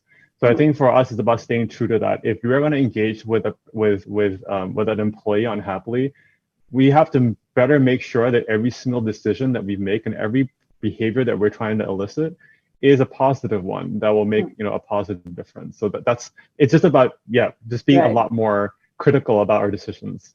Right. And I think you had said earlier that your goal on the platform, Reef, is not to have people there all day long, right? It's to have them come and do a few things, and that's exactly the same as us. And so I think we can have that kind of goal if the business model doesn't rely on getting eyeballs on the site all day long. And so to have a goal that doesn't drive behavior that we know will end up being detrimental to people, I think is setting that goal and then staying true to it, I think is what's super important. And I think as people have talked about, for instance, particularly over these last 6 months, about the epidemic of doom scrolling while we're all going through coronavirus as well, that it's impossible on some of these sites to get off. And I think staying true to your goal and making sure that doesn't get polluted by the other things that might get in the way, I think that's certainly what we're doing. And Reef, it sounds like that's what you're doing as well. Yeah, I tend to agree with Reef and Beck, and no surprises. But yesterday Professor Sunstein also spoke about it, saying that there's too much information, and I think it's depending on how you define and design the problem how you define it, and then you design the product to solve for it. So similar to what Reef and Beck you said, in WorkSogo, the engine. So we have about 80-85% engagement levels. This is purely voluntary by our users. But the interesting bit is it's only 10 to 15 minutes a day. And this is usually the time you're checking in with your coach or checking in with, where, as a manager, who do I need to, interact with, chat with, give feedback, or, have a conversation with. And so if it's designed properly, I think it can definitely be a tool for good. It's a little different perspective than most organizations have today of saying, I need my employee to be always on, because that's the only way I can control them to do what they need to. Whereas I think and a lot of forward-looking organizations are now moving towards saying, look, we can give a little bit of autonomy and more to the individual to do what they're good at and get better at, and work on the areas they're not. So I think it's a problem definition a question in our mind, and the way you try and solve for it. So right. And it's a messy science, so nobody knows. We're all we're all unique in our own ways, so no one has the right answer yet. But I'm very happy to see Mustafa, Tariq, Beck, all you talked about different problems, but the theme for me has been the empathy around the user. So I think as long as we keep that in the focus and make sure we're solving for the right thing, this will be a huge movement for being a force of good rather than a force of evil. Right. Great. Thank you so much. We are really running out of time. We've got about 10-11 minutes, and I should have actually had this break much earlier. But let's go into the questions. Reshma, if there are questions you want to jump in. There are questions in the chat box. You can download that Word doc, or that you can take them up at your leisure. Right. Okay. So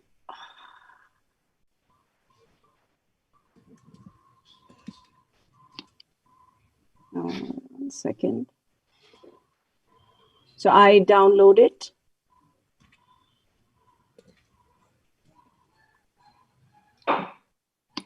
Mustafa, I could do with an 8 coffee now while we wait for questions. And Me too. a month-long supply of idli batter from me. I want to try one of those now. I've got to get my hands on some of that.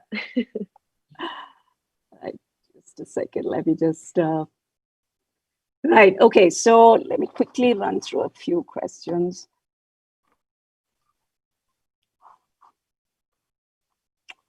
Give me a second. I can see one quickly that's just about peak that I can answer in 5 seconds. Which Yes, is, please, unfortunately, it is only on iOS for now, but we're building for Android is on our roadmap. So stay tuned. You can put your email in on our mailing list on the website, and we'll let you know when we're live on Android.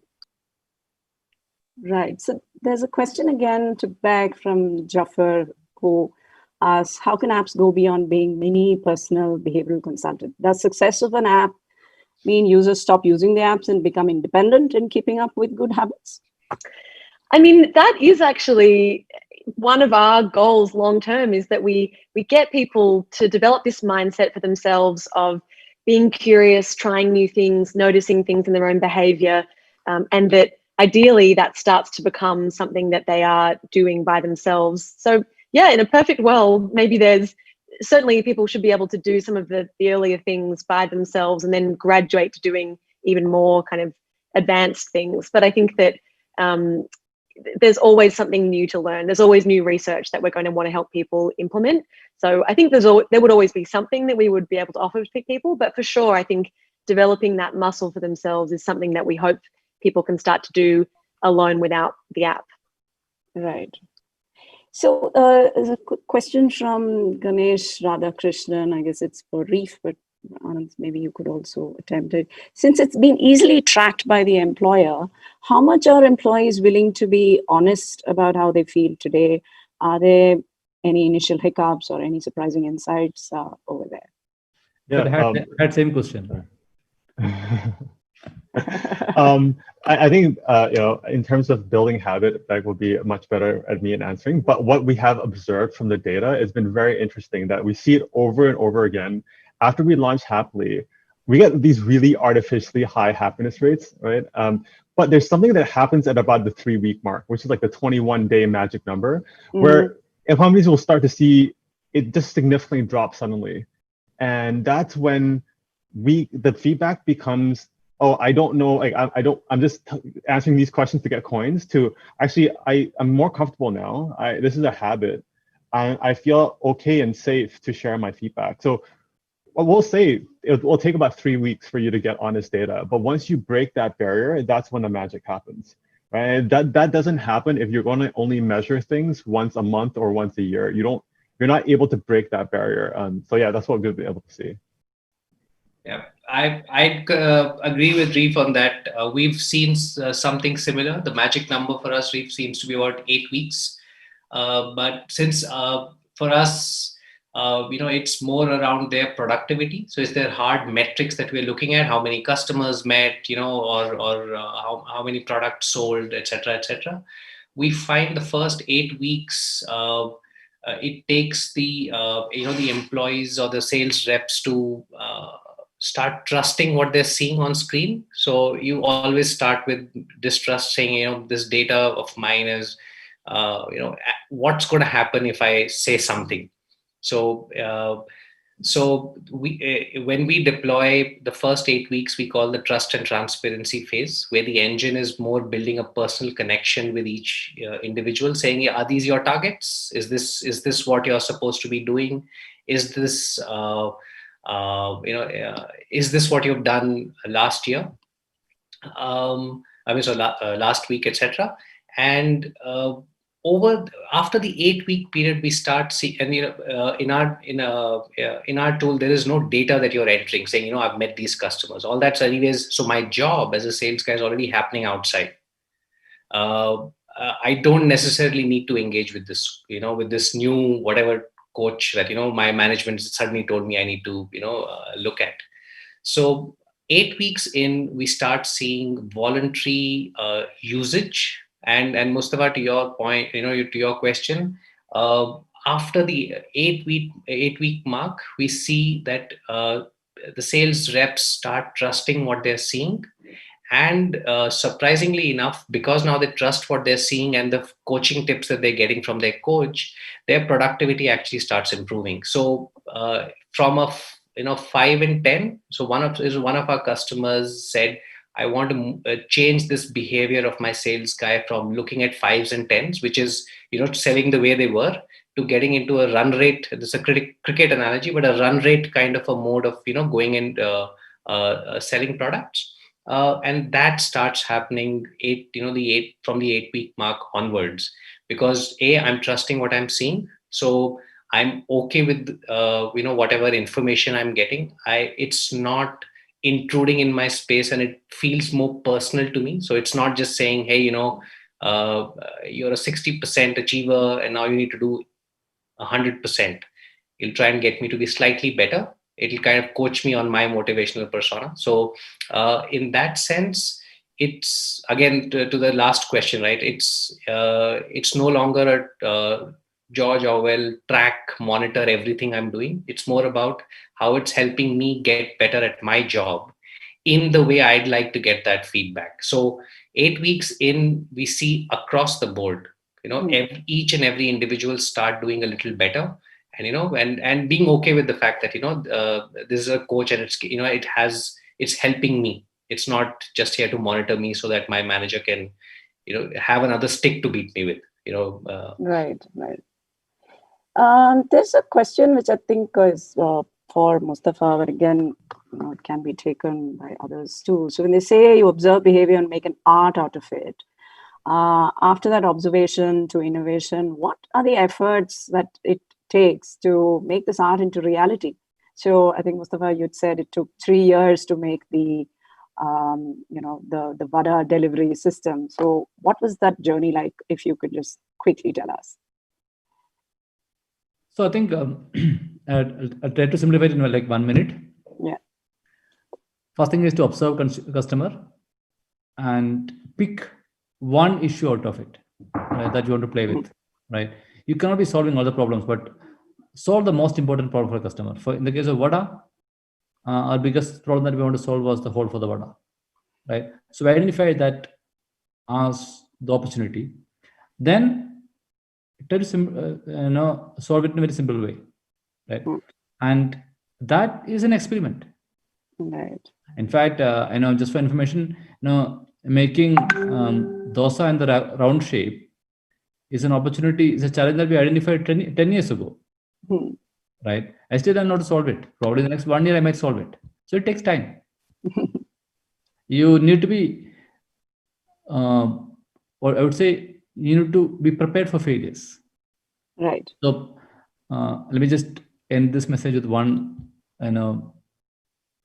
observation from my side. Usually, organizations celebrate success. When we get something right, we celebrate success, right? But we never celebrate failures. But if you have to get a product like Vada, you need to start celebrating failures and reward employees for failures. That's the only way for you to get the product like Vada. Wonderfully said. So it is success is not a destination; it's a constant journey.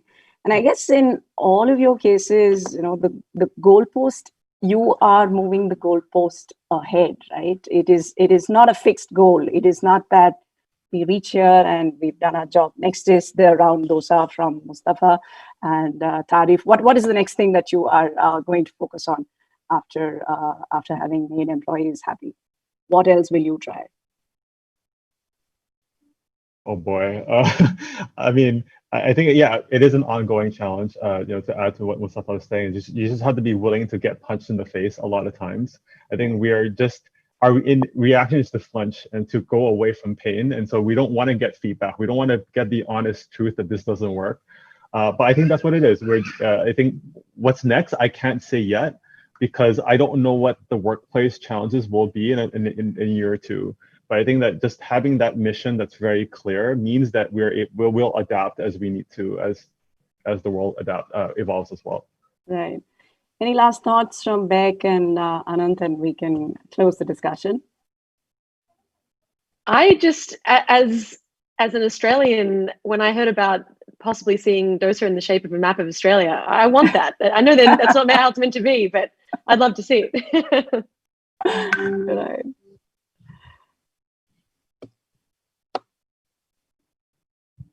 Close? Yep. Thank you so much, Divya.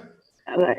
And there were closing words out there. I'm sorry I interrupted. Please carry on. Yeah, I was just waiting to hear from Anant, and then I'll. No, I'm sorry. So well, thanks so much, Divya, Prakash. I think the last 3 days have been really wonderful. The wide variety of speakers and the entire theme gives me hope that behavior science as a movement is here to stay. And the application only grows. Also gives me hope that it's not going to it's a force for good. So yeah, looking forward to more of these. Thanks for having me. This was a very fun panel, and yeah, look forward to catching up with you all again soon. Yeah, thank you everyone. It's been great for me too. I mean, I was very pleased to take away some very key insights, right? I mean, how you think about behaviorally framing the problem, how you don't run away from data. Lots of data is good, but not always insightful. It takes effort. There's uncertainty. You've got to pursue it because you think that there is some ultimate goal, some perfection that you want to arrive at. But it would take time, and these are all people who are moving that goalpost forward, and we only can look forward to more and more interesting products from each of you, and more interesting solutions. Thank you, everyone. Thanks, Prakash and Reshma. Thank you. Thank you, everyone. See you. Thank you so much for being here with us, Divya, for the fantastic moderation. Tarif, Mustafa, we know you got mad busy schedules. Anand, yourself too, and Beck. I think what 12:31 in the night out there for you. 1 a.m. 1 a.m. My oh my. Okay, I know what to take for that. It's a coffee by this fantastic company called Ed Fresh. They make really good coffee. So thank you all for being here.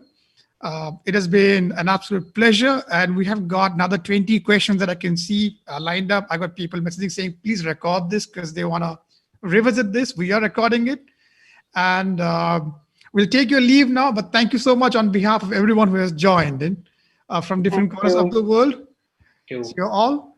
And we are about to start with our next speaker for the day. It is sometimes you have a call with a person, you do a phone call, and you realize this person is really, really smart and intelligent, and you're impressed by the breadth of knowledge that the person has. And then you have a second call, and you realize he's also very humble, a fantastic person.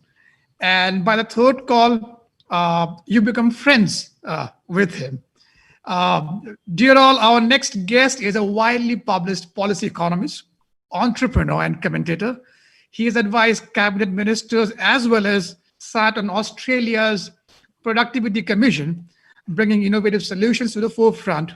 We are honored to introduce Professor Nicholas Gruen, founder and CEO of Lateral Economics Australia, who better to tell us whether behavioral insights are the new scientism. Over to you, Nicholas. Thanks, Prakash. I'll just put this on. I'll just share my screen.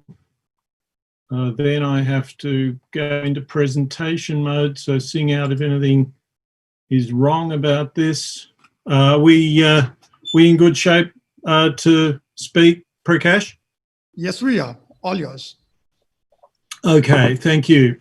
So I'm going to talk about Are Behavioural Insights the New Scientism? You'll find out what scientism means if you don't know soon enough. And the and I'm going to illustrate that with a rather cheeky question, which is, what would a real well-being budget look like?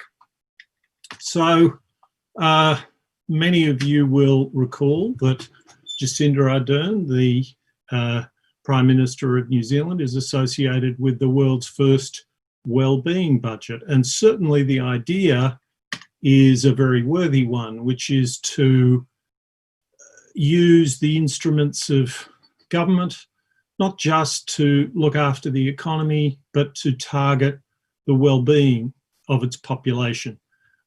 So this has gone around the world. Jacinta has become a star of the World Economic Forum, the United Nations.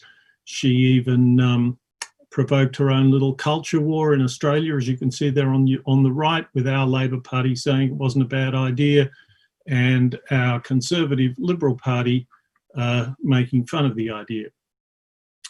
Now in Australia, well, before I get onto that, I want to make some big grand claims, really. They're audacious claims, and you should be rightly sceptical of them.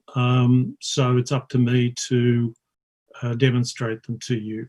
That the New Zealand Wellbeing Budget was not really a new approach or a new paradigm. It was a bit of a rebranding. That Jacinta, that's not because Jacinda Ardern is a cynical person, nor even that her bureaucrats were cynical and just managed to pull her by the nose and give her business as usual when she asked for something special. They believe they're delivering a wellbeing budget as well, but they're not. And they're not because of a simple confusion. So that's my audacious claim. So let me start out by telling you that Australia had a wellbeing framework. It was announced by, it was championed by the Secretary of the Treasury, Ken Henry, in I think it was 2011. And the Treasury produced this 5-point wellbeing framework, and some speeches were given about it, and they explained what a great thing it would be, and nothing much happened. Life went on as usual. Some of you might have had similar experiences when you've been off to a weekend retreat, an off-site retreat, and you thrash through lots of mission statements and critical but very general statements, and when you get back it's pretty much all the same. And in fact, just a few years on, with the Australian Wellbeing Framework having apparently found its way into Treasury's DNA, the Treasury produced its own submissions to government inquiries. One was on improving Australia's financial system to meet its evolving needs. The other one was supporting its competition policy framework. And here's the thing.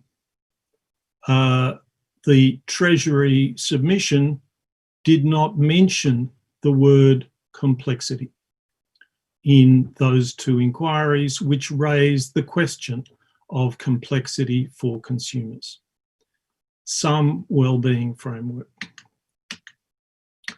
In New Zealand, before Jacinta Ardern arrived, Jacinta Ardern, in fact, met a New Zealand Treasury that had been thinking and talking about wellbeing just as the Australian Treasury had, but it had been doing it in a much more serious way. It had done a good deal of work on this, and I'm just showing you a few graphics from what was a really quite substantial amount of work, and I had some discussions with the New Zealand Treasury during that time. This is their Living Standards Framework, which they claim is the heart of their policy advice, and this is a translation of that framework into the language and concepts of their Indigenous people, the Maori. Here's some further work showing you how they're fitting the various bits of the puzzle together. On the left, on the right, the Treasury is doing some serious work on trying to come to terms with the academic literature, discussing things like social capital, how is it going to be defined, how are we going to operationalize trying to improve it, and so on. So by the time Jacinta Ardern arrived and said she wanted to do well-being budgeting, the Prime Minister and the Treasury and their new Prime Minister were well matched. And on the left, you can see a framework that they've developed. I won't pause too much to go into it. On the right, you can see a heat map. Now, let me just explain to you what's going on there.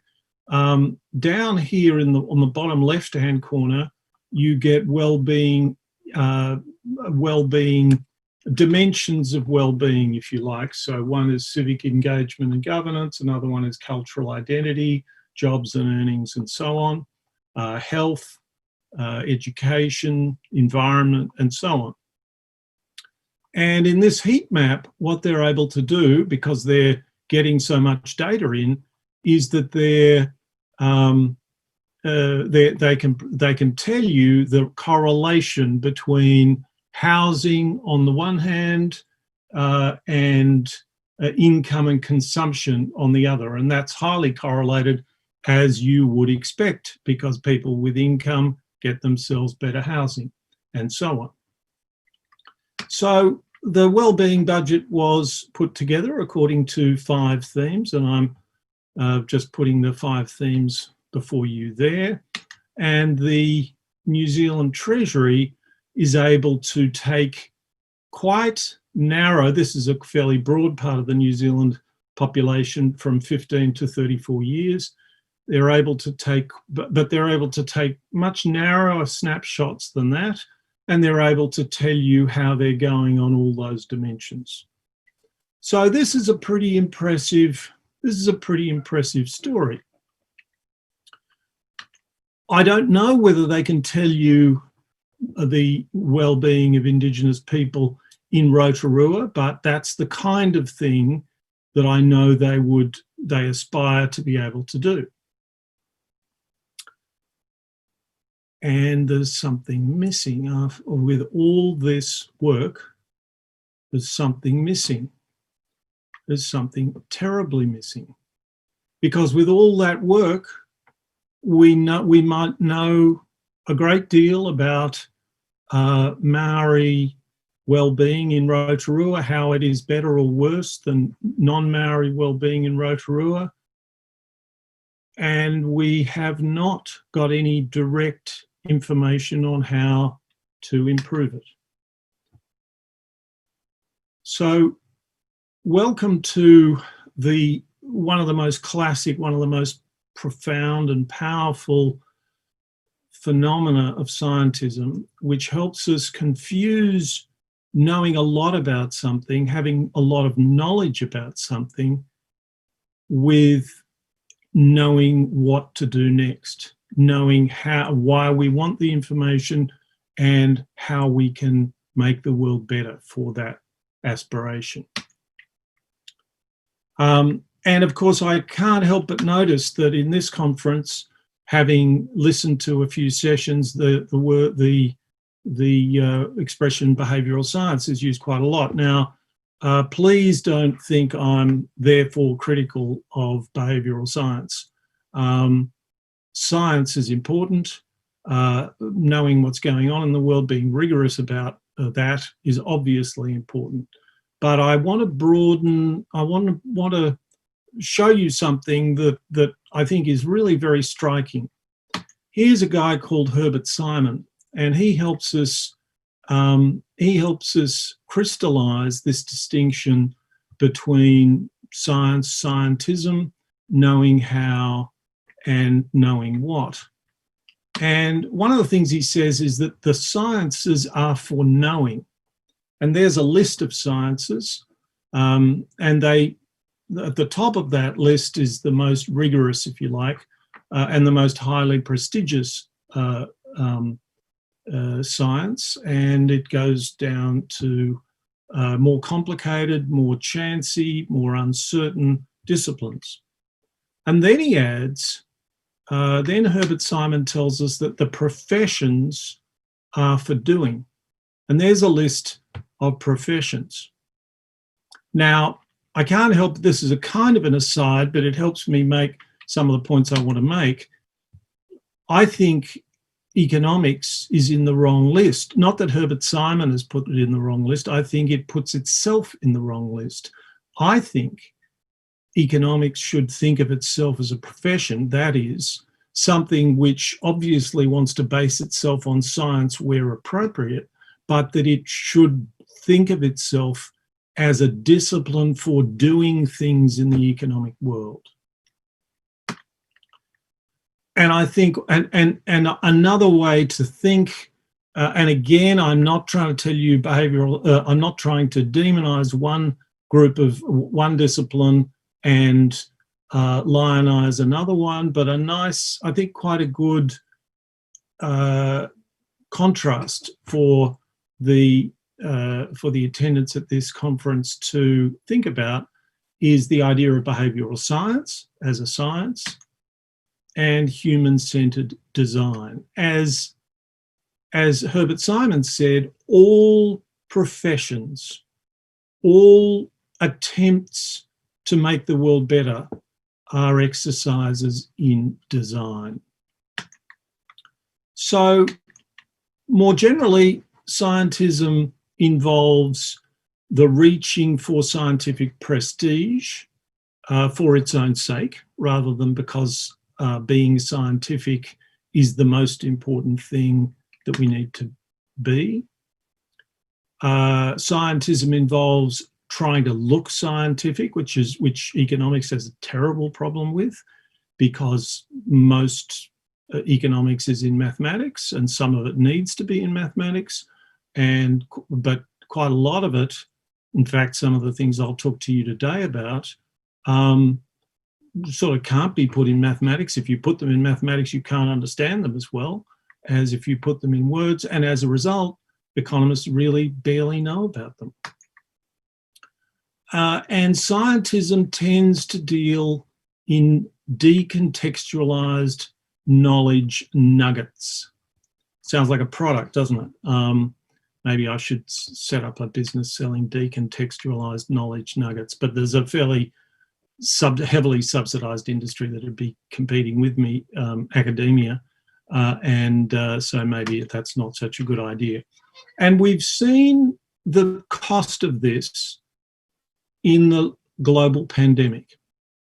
Here's a sort of status map of science, and a good deal of our handling of the global pandemic was scientistic. It was too enamored of scientific respectability. What's wrong with that? Well, what's wrong with that is it wasn't commonsensical enough. Much of it was too decontextualized. Let me give you a very specific example. Here is a hierarchy of evidence that you would learn if you went to medical school, and particularly if you were studying public health and epidemiology. You can see there that meta-analysis, systematic review, randomized controlled trials are the most, they're the most prestigious, most scientific kinds of evidence. The problem is this, it's an okay thing to learn as a sort of proposition, but it comes with a heavy caveat, and the caveat is all other things being equal. And all other things are not equal. If I asked you, how do we decide whether or not parachutes work? You could tell me to do a randomized controlled trial. You could tell me, well, we won't know if they really work or not scientifically if we haven't done a randomized controlled trial. But I don't think you'll be able to get people to agree to do a randomized controlled trial of people jumping out of planes with and without parachutes. So we found ourselves in the global financial crisis in this situation where quite a large number of epidemiologists were saying, we can't use certain bits of evidence because it doesn't come with a high enough pedigree. And as you can see the problem, I think, that there's going to be a lot of evidence that you're going to need to use. And not only is it not going to be as good as you'd like, but you'll be varying certain things, and you may want to use evidence in some slightly new way. And you have to make your own judgments about that. And yet we teach epidemiology, public health, medicine a little too much like it is a science and not a profession, that it's about knowing more than doing. And as a result, our response to COVID was, let's just say, catastrophic. Here are two interventions. One is just taking people's temperature. That can have some effect. Masks, as we know, can have a very substantial effect. The WHO, the highest body, the body at the top, the World Health Organization, said that masks weren't advised, and as a result, the chief medical officers of various countries came out and advised that you really wouldn't want to wear a mask. Here's something I looked at. This slide is about 6 weeks old. I think it would have changed. The actual details would have changed a bit, but not much. So once the COVID crisis was upon us, this was, I think this was in June. The data for this slide. There were, at this point of time, there were 145 drug trials of hydroxychloroquine in various hospitals and hospital systems around the world. As we know, there are scores of vaccine trials, and at that point there had been 2 trials of masks, none examining social distancing, the quarantine effect or adherence, hand hygiene, and other non-drug interventions. Almost no research on the effects of non-drug interventions on transmissibility. Meanwhile, this is a picture of a friend of mine who's a data scientist and was the chief scientist at Kaggle, which was a company that I was the founding chairman of, and is now owned by Google. And he is not an epidemiologist. He's a very smart guy, and he decided to take action. And he and some friends of his in the Czech Republic and elsewhere have saved tens of thousands, perhaps hundreds of thousands of lives. And I'll now play you a brief video.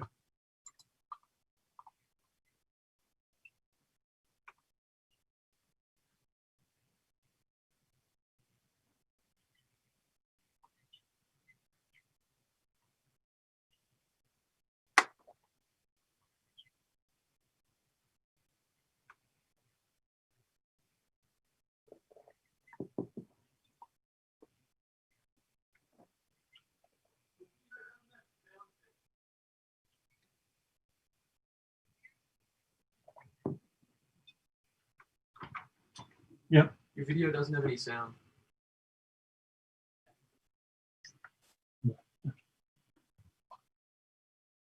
I'm being told that the video doesn't have any sound.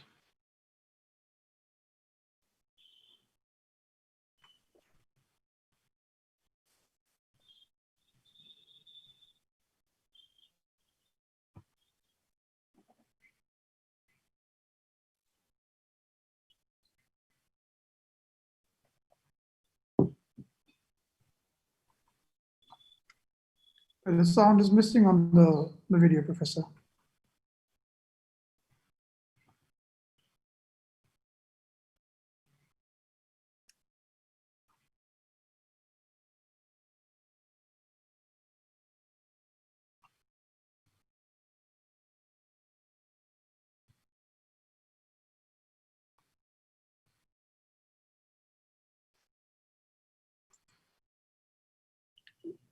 Is there a control for activating the sound on the video on your screen, Professor? I can't hear you. Is there a button on the display out there for you to activate the sound? I'm sorry. Sorry, you're trying to talk to me? Yes, Professor. We Yeah. can't. I know. Well, that's what I tried to check with you, but now we can't hear the video. So I guess we'll skip the video, shall we? Okay. Okay. I'd like to. Okay, so I'm sorry. I understand the sound didn't work on that video. Are things functioning now, Prakash? Can you hear me? Yes, it is. Yeah. Okay. So now, some months afterwards, here is the Centre for Disease Control Director saying face masks may provide more protection than coronavirus vaccine, and a shocking admission, and something that tells us we could have saved trillions of dollars in our response to coronavirus. Now, I do want to play another video that's quite important. I'll just have to. Professor, yes. sorry to interrupt you. Can you try unplugging your? Yeah, I'll do that when I get to it. I'll try that. Maybe that's how the video will work. Yes, sound on that. Yeah, well, we tried it before. I don't think so. We'll see. Anyway, so I now want to talk about nudge units and what works. And I think it's important to place this in the context of the problem of bureaucracy. So bureaucracies are big and complicated things like markets and lots of other things. And they have people at the top of them, and those people in government bureaucracies control policy, and delivery is done further down the organisation. And here's Peter Shergold, who was very senior public servant in Australia for a long time, telling us that government policy, it should be more, making government policy should not be more prestigious than delivering results. And he, unfortunately it was in 2005, it still is now, and I can find you very similar statements to that effect from Canada and the United Kingdom and so on. Now, one thing that I think, and I won't go into this because I don't have time, but I first saw this in the early 1980s, how Toyota had essentially rebuilt the idea of hierarchy from the bottom up. Now, it doesn't mean that the people at the top aren't ultimately in control. It means that they have gone to immense lengths to understand the extent to which a hierarchy just ends up seeing things from the point of view of the people at the top and in the centre. And the great challenge is to find ways to get the people at the edge of the organisation, at the bottom of the organisation, on the front line, and also beyond the organisation, suppliers and so on, to have a voice and to continually do better once they get that voice. And to be empowered to do so, empowered with power and empowered with information. I won't have a lot of time. Many people will be familiar with some of the ideas that Toyota implemented. The essence here, the critical thing, is that they've built a system in which learning can go upwards. I will again very quickly just show you these stunning productivity graphs from the 60s through till 1992, comparing US automotive productivity and Japanese automotive productivity. Have a look at my slides after the event if you're interested. They really are completely extraordinary. So I think one way to think about the nudge unit approach, behavioural insights approach, is that it is an attempt to address itself to bureaucracies as they are. And of course, one doesn't have any choice. you can come up with a better idea. But if you can't appeal to the people running the bureaucracy, then there's not much point. So nudge units, and I'll talk briefly about what work centres have a similar kind of have a similar kind of inspiration, which is they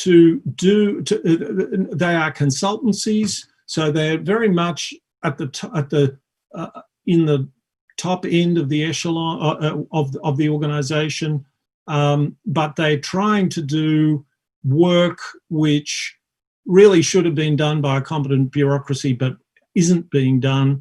And they introduce techniques. Here's an example of A/B testing. So 2 different letters get experimented with and you measure which are most successful. What's attractive about this is how scalable it is.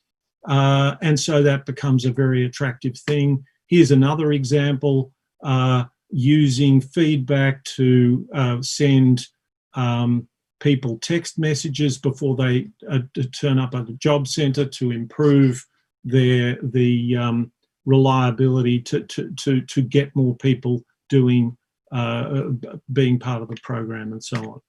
And what works centres are again an attempt to deal with the fact that academia is not very helpful to people trying to do practical things in the world. So in a way, it's trying to drag it out of the scientific paradigm and into a professional paradigm, out of a knowing paradigm and into a doing paradigm. But as you can see from that chart that I put up, the knowledge that comes out of what work centres is very often very decontextualised, and there's a lot of one size fits all about it. Now, again, I'm not being critical. You have to start somewhere, and this seems to me to be a better place to start than lots of universities are at in academia, where their main goal is to get things published in academic journals,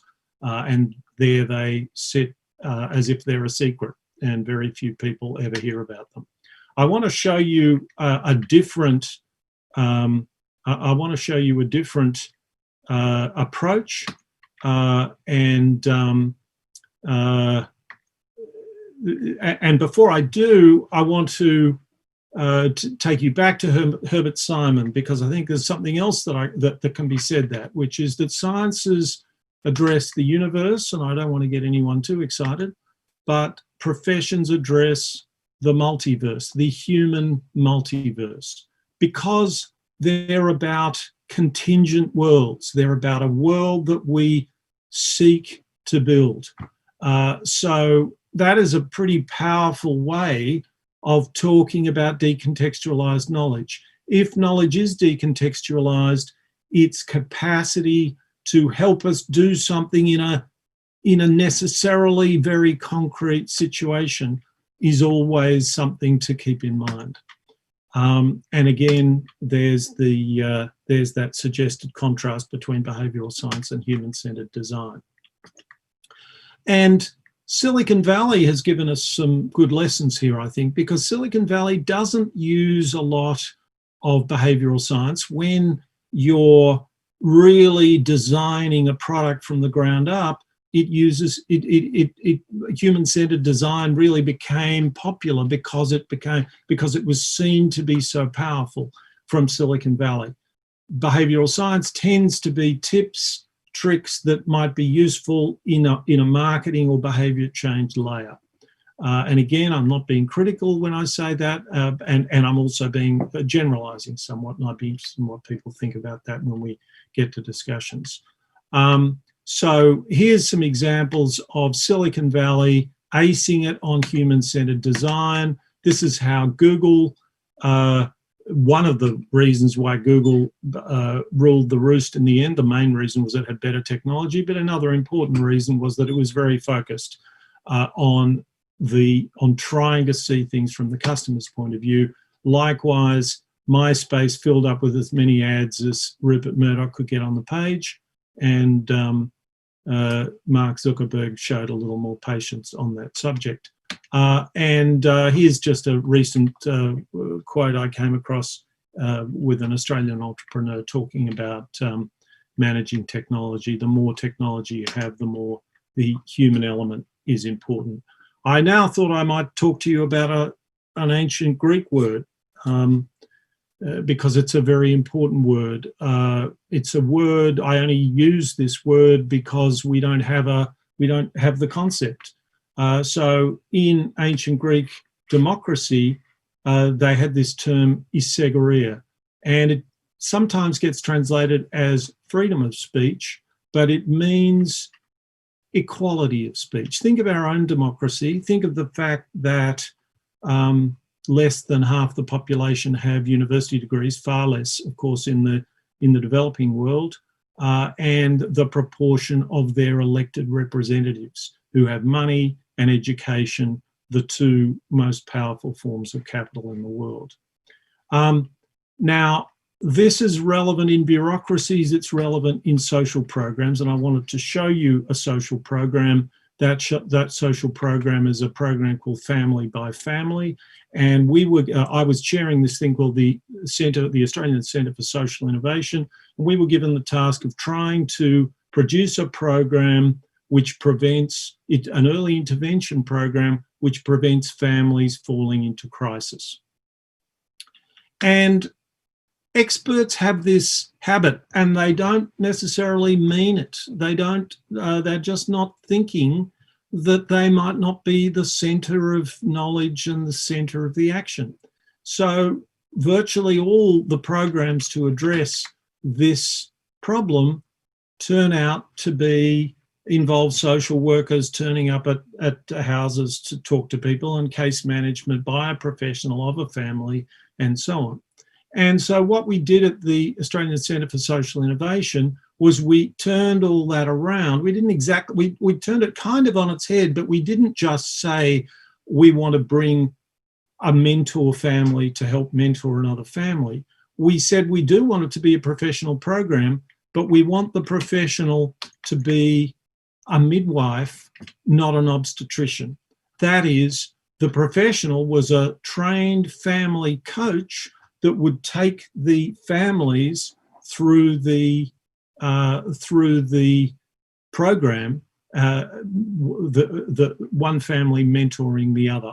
Now, I'm going to take my microphone out, and hopefully we'll get sound on this video. And if we don't, hopefully Prakash will let me know, and I'll just have to press on without it.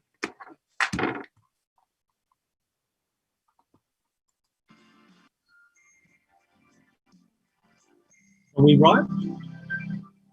Family by Family is one of the most inspiring approaches to assisting very vulnerable families going through a tough time, that I've come across in 4 decades. Lots of people are in that bit where they're trying to get through it and they can't get out the other side. So you can kind of go, you know what, I did this, I've been here, I've done that. I can actually get out. I can help you get out the other side. It can be done. It's not a completely hopeless situation. And I think that's mostly what sharing families have to offer, I think, is just themselves and their stories and their life. Linda and her family, they were going through a really hard time. They were at risk of having their family separated by having the children removed from the home. 27 notifications in the last 3 years before this year. What we saw was a very sad, depressed family. There was a lot of confusion happening. They wanted to take the kids till they were 18. I went through court for 3 months. How can we help with this? Because we're just as dysfunctional as the next family. But then we realised that we'd actually learned a lot of things that that we could really help Linda with. Rochelle and David have just coaxed me along, and fantastic to go through court, having the support behind me and not losing my kids. I'm looking at a happier future with my kids. I'm Sue. I'm a seeking family. I'm a single parent with 4 children.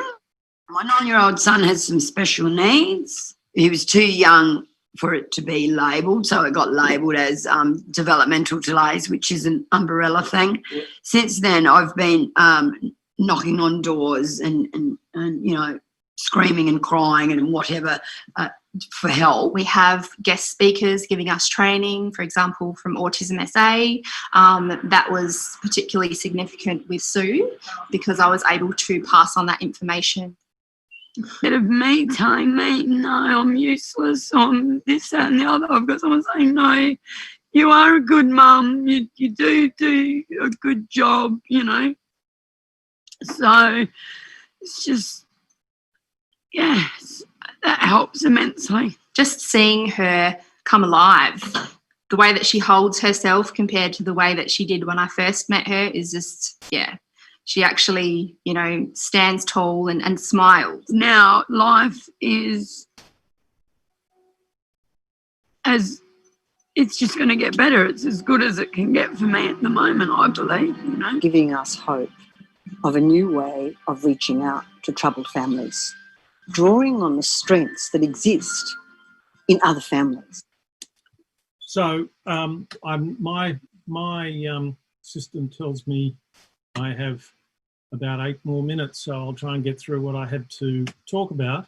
But this is like lots of programs around the world, an extremely promising program. But here's the thing. We are continually, virtually everywhere, there is this idea that we exist in a market, that programs we'll have innovative programs, we'll pick the ones that work, we'll scale those programs and they'll replace the other ones. I'd love anyone in the audience to tell me any example. We've been talking like this for 30 years. I'd love anyone in the audience to tell me any example of that having happened. And essentially what we've got is an approach where some words are said which please us, which imply we're in a kind of market for services, but we're not. We don't build such a market, and we end up with some, that's a favourite image of mine lately, because it seems to me to sum up the idea of design, the scientific idea of design. This was, as you may know, Leonardo da Vinci's first idea for an aeroplane. It was a pretty good one. It just needs a lot of work. He was essentially right, but it needs a great deal of additional design work. So the issue is, right now, we have no mechanism for doing this. We talk about it, but nothing happens. And I could explain a little more about that. And if you're interested, make contact with me after the event, but I don't have time to go into that now. What I do want to say is that I want to tell you what system innovation, what success would look like. It would involve system innovation, this precise thing of new programs scaling and displacing old ones. And it would involve, instead of people at the top being rewarded for sucking knowledge out of the edges of the organisation and the community and projecting it back to them, it would actually involve the doers in the community where the knowledge is being identified, where things are happening that are exciting, that being identified, rewarded, empowered, and so on.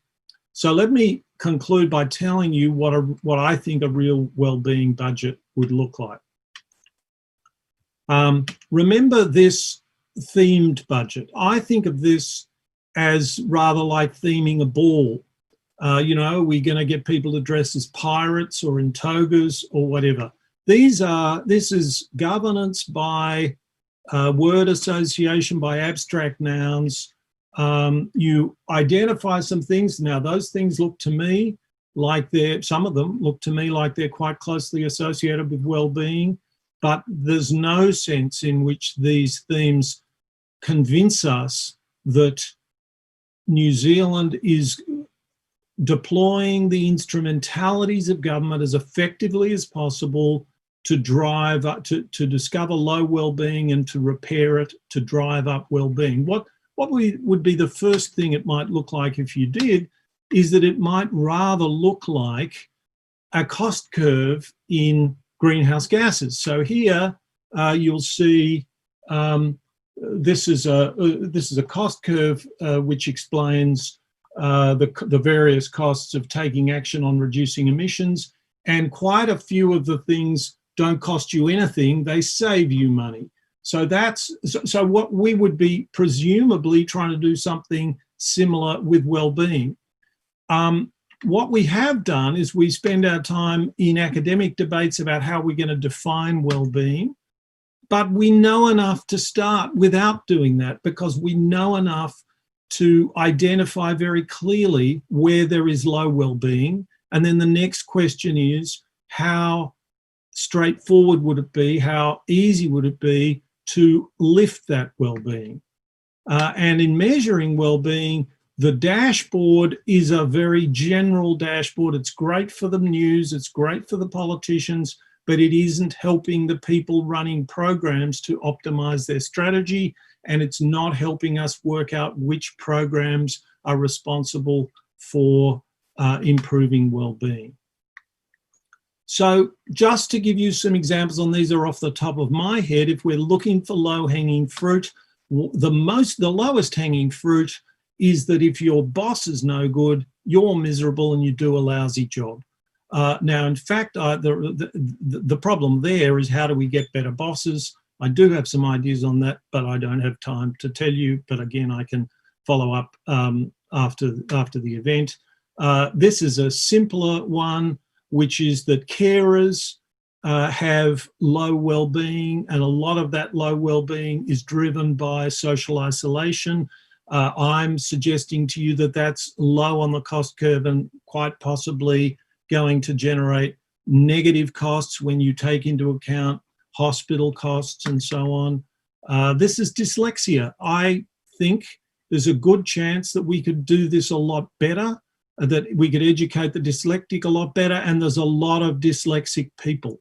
Again, the sort of thing we could experiment much more with is peer-to-peer teaching, and just generally taking the thing more seriously and measuring success and having accountability for that. And early childhood intervention is a classic.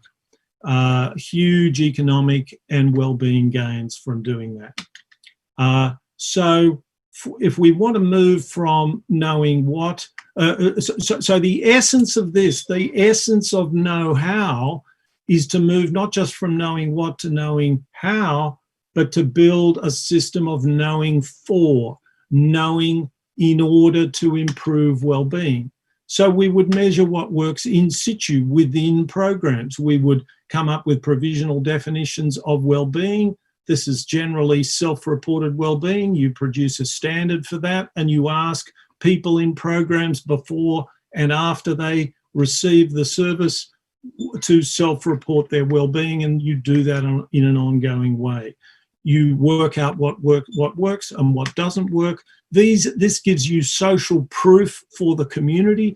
I think this is the sort of thing that would be far more in the interests of Jacinda Ardern than some branding, which is essentially what she's got going on now, and would help the programs that work survive a change of government, when the change of government, as you know, these days is a rebranding. So those are the kinds of things I'd like to see.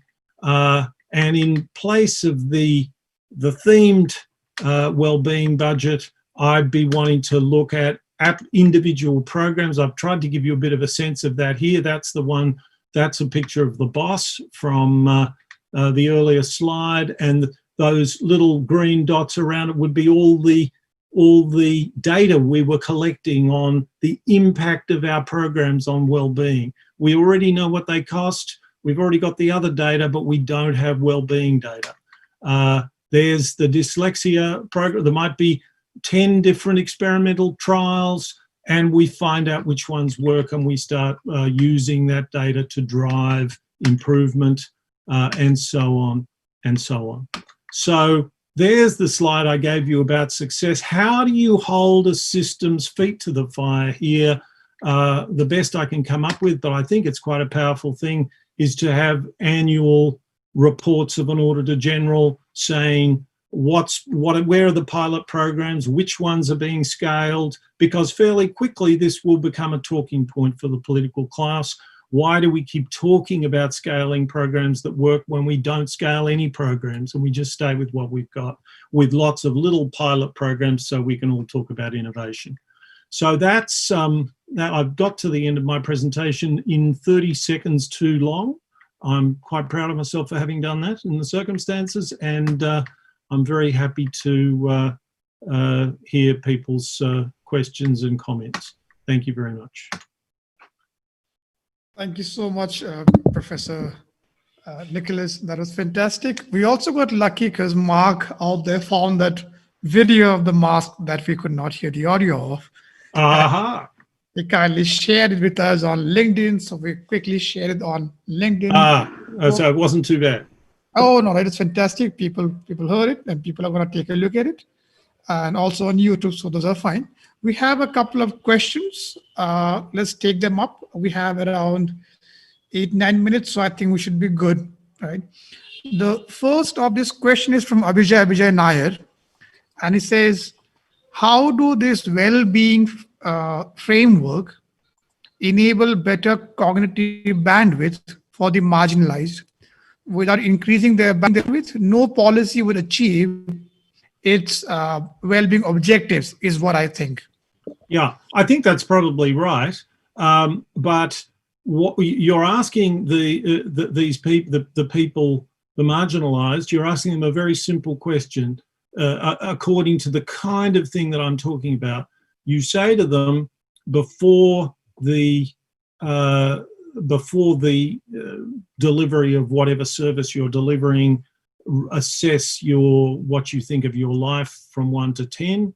They tell you, you deliver a service, and then you find out with the people you've delivered it to how they assess their well-being. In the same way, they may assess their well-being as having gone up, which is relevant, or having stayed the same, or having gone down. They're all relevant. There will be other considerations because many of these programs are trying to improve literacy or whatever.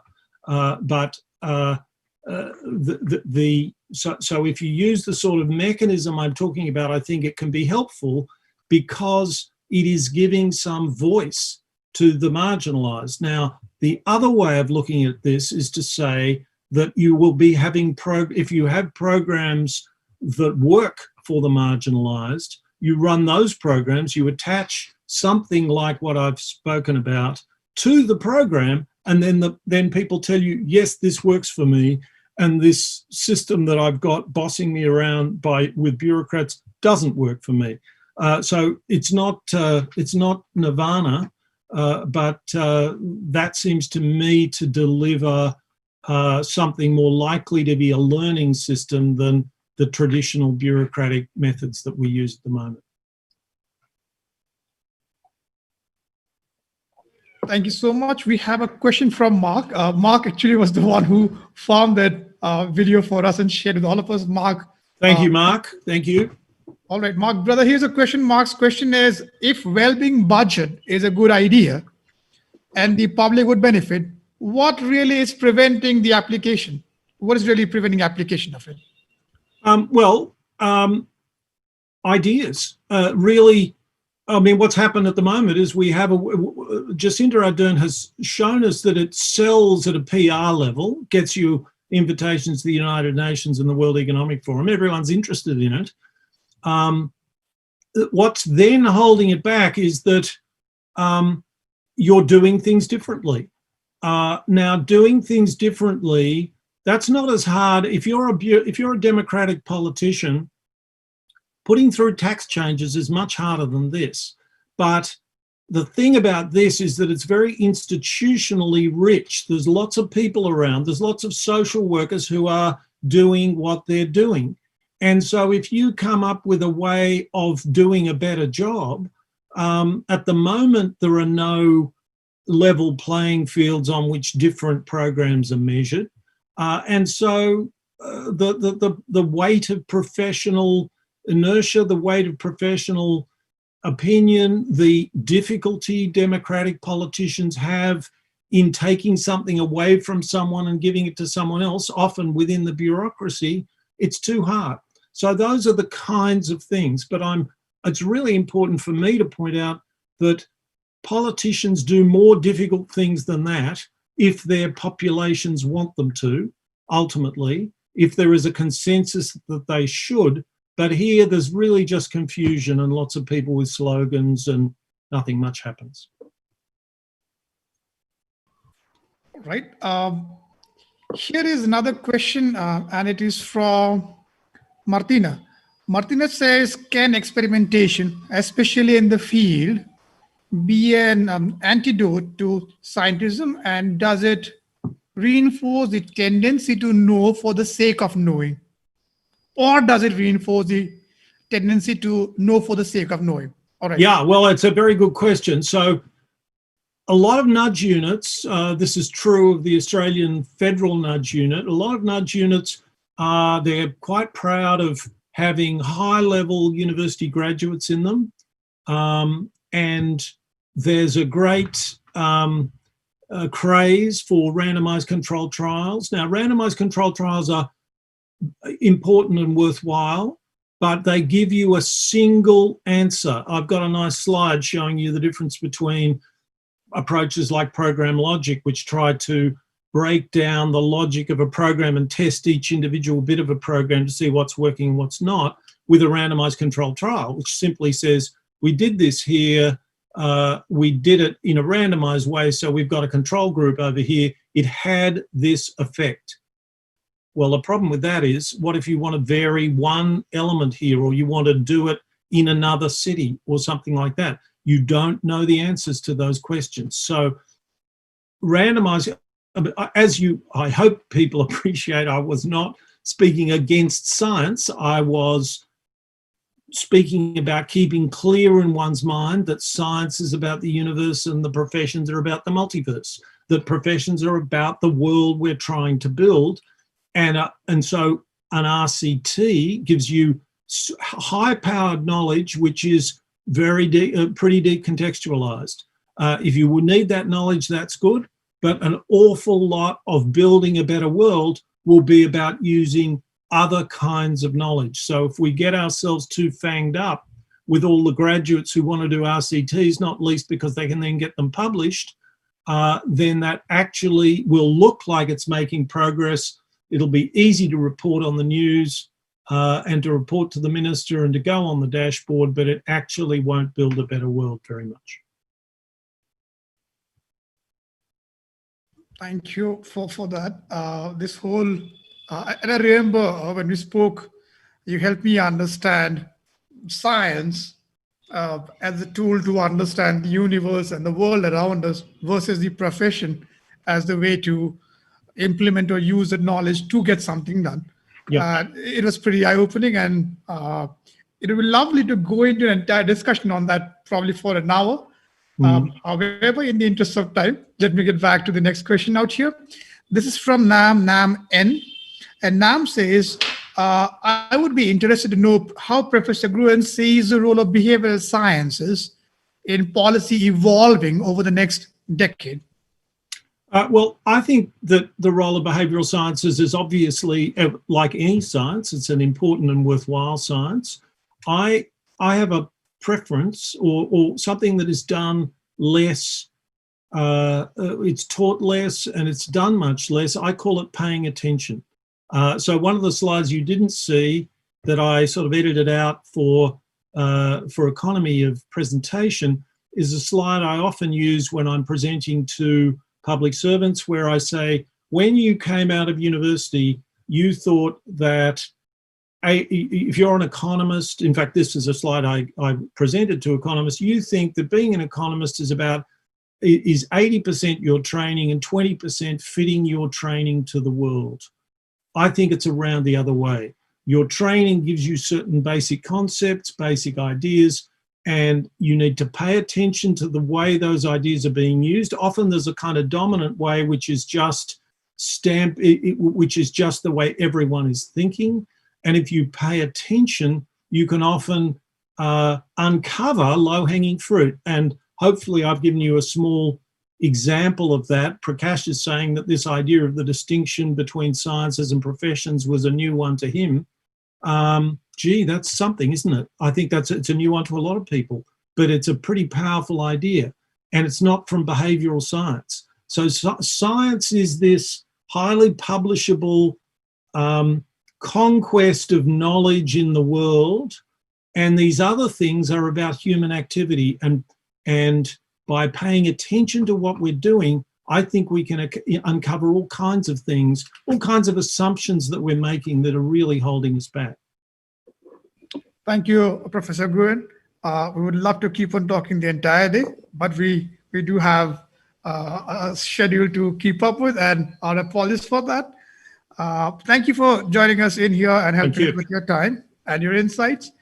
And on behalf of all our audiences from all over the world, I thank you. Folks who can hear me, I have put down Professor Gruen's LinkedIn profile out there. If you have any more questions, I'm taking the liberty of saying please feel free to add him up and ask your questions. If you're lucky, he will find some time out of his really busy schedule. And you can DM me. You can DM me on Twitter on Gruen digit 1 anytime you like. Thank you so much. And for all our folks here now, we will move on with the next session on the list. Thank you, Professor Gruen. Thank you. Thank you. And for our before we go to the information about our next show, a quick update here. LinkedIn does drop the link every 4 hours. So if you see the link restarting, please do not be confused with what's happening. You simply need to revisit the LinkedIn page, and voila, your new link is ready. Or you can be on YouTube stream. Now today is power packed. The entire day we got product managers. Beyond that, we have got professors. We have got martial artists, mixed martial artists. Yep, we have that. We got let me see. We got advertising folks, experts out there. We got entrepreneurs. We got social change makers. And then, like I promised you, we're gonna talk about gamification. And then at some point of time, we're gonna talk about hip hop music. Rodrigo Bascunian, the writer and producer behind that hit Netflix series, Hip Hop Evolution, is going to be joining us for a discussion on hip hop and subculture. And we're going to contrast that with what professors and public policy makers and academicians talk about how culture is created, how social norms are created. So please please keep on tuning in throughout the day. And now I call on Srishti for introducing our next session. Srishti, all yours. Thank you, Prakash. So for this session, we have a very special speaker. He is the co-founder of BEST, Behavioral Economics and Data Science team, professional development chair at Harvard BISG. So without further ado, I would love to welcome Marco Casarco as he takes us through behavioral economics, its review, principles, limits, and futures in a post-COVID world.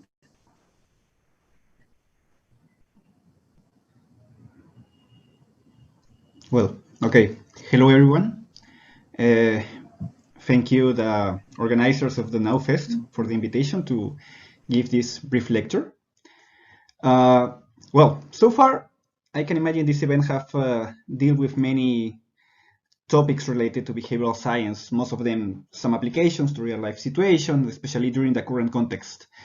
But this time, I would like to come back a little bit to give a step back to the principles, to the basics, in order to understand what are the theories behind behavioral economics, and in that way to understand better its limits and also its future challenges.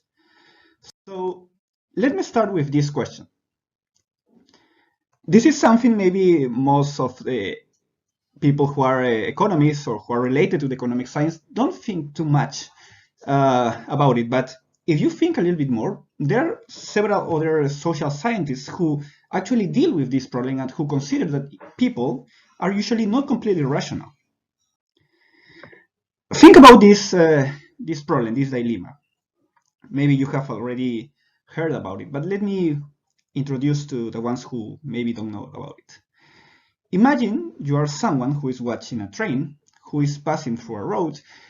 And if you leave the situation as it is, it will happen that the train will crash 5 people who are somehow trapped in the road. However, you have the opportunity, you have the decision to maybe push certain button and to turn the train to another road in which it may not crash 5 people who are there, but it may crash 1. So the question is, would you decide to push the button, or maybe you would just leave the situation as it is? Even though for most economies, also, of course, thinking about or taking into consideration an utilitarian perspective, it may seem something very easy to decide. Actually, most people don't find that easy. That's why it's called a dilemma. It is something that entails some kind of very complex meditation within your brain before having you to decide which choice would you pick. Let's think in another way, trying to get some ideas from one presentation Professor Ali showed some years ago. You may remember these two persons. One of them is Mother Teresa, who once said, "If I look at the masses, I will never act.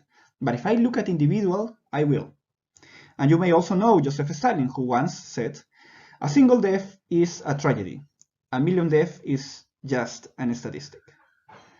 So, with these quotes, we also get this idea that, when we are dealing with individuals, with persons, sometimes, we cannot count them as in an utilitarian way when we are dealing with how each of them impacts our choices of our decision making. Sometimes, just to focus in one individual will trigger more, will trigger more concern for us, and that will, make us choose something that maybe we wouldn't if we just consider like just a very simple number that could tell us something about, human lives or maybe about masses, but we do not perceive it that way. We just thinking about just as a number. So what I'm trying to get with these examples is to try to show you how complex sometimes is decision-making processes within each individual. However, within the microeconomics domain, we do know that, well, since we try to deal a little bit with mathematics and try to model certain types of behavior, we had to create some actions in order to describe better people's decision-making and people's preference, and to try to predict them in a better way. So some of these axioms, as of course, this one of completeness, also that of transitivity, this one of continuity, and this of independence. One example, for instance, taking the one of transitivity, is that if you prefer apples to orange and orange to bananas, then of course you will prefer apples to bananas, right? So preference would be transitive.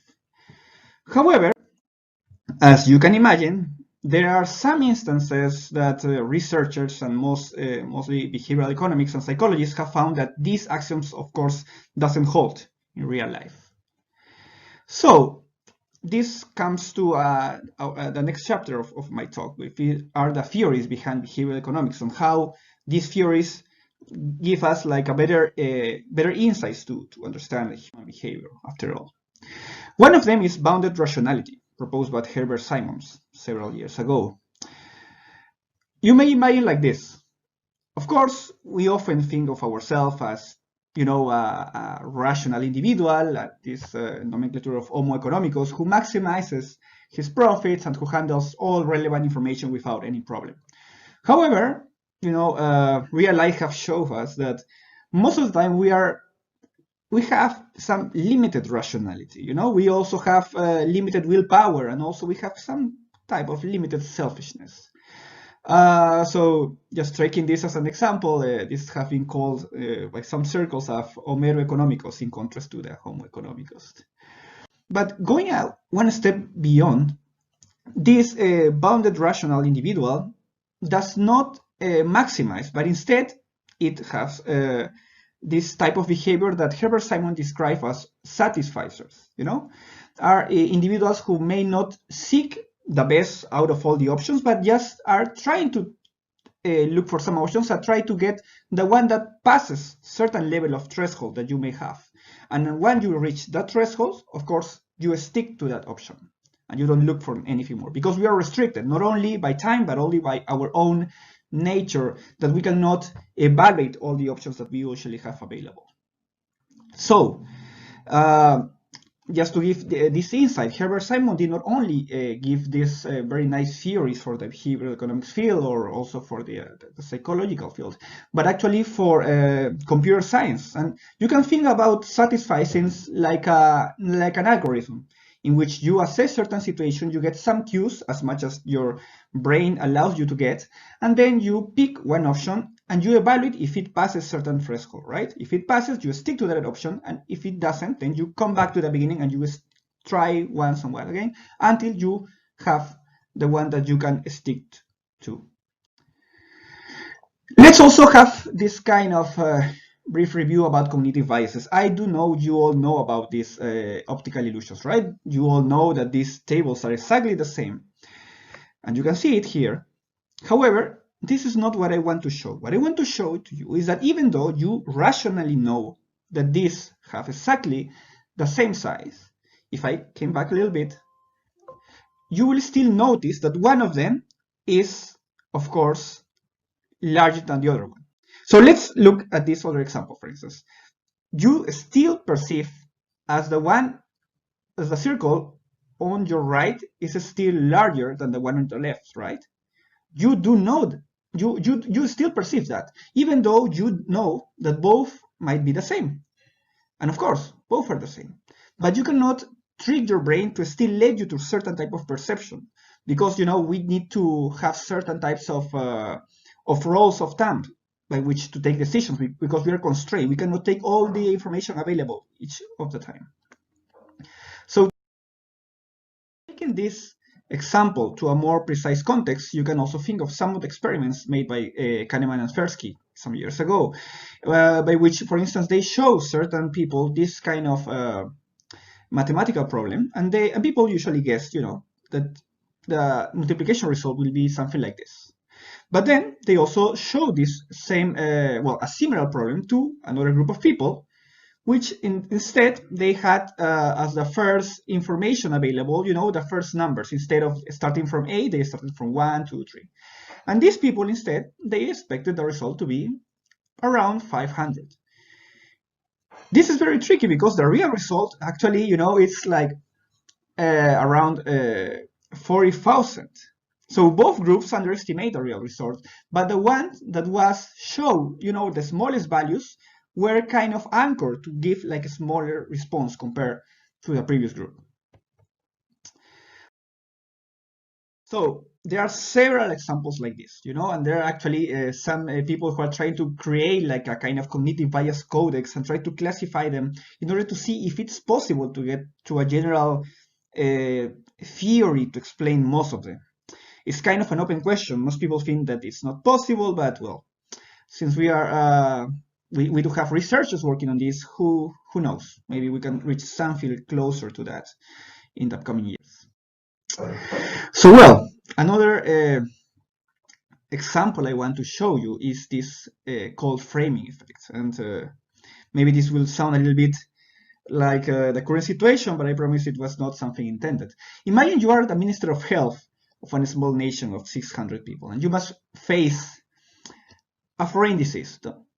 And then your scientists give 2 options or medications, let's say 2 options or vaccines. One of them, option A, will allow 200 people to survive, and another will allow 1/3, with 1/3 of probability that 600 of your people will survive and 2/3 that nobody will survive. So the question is, which option would you pick?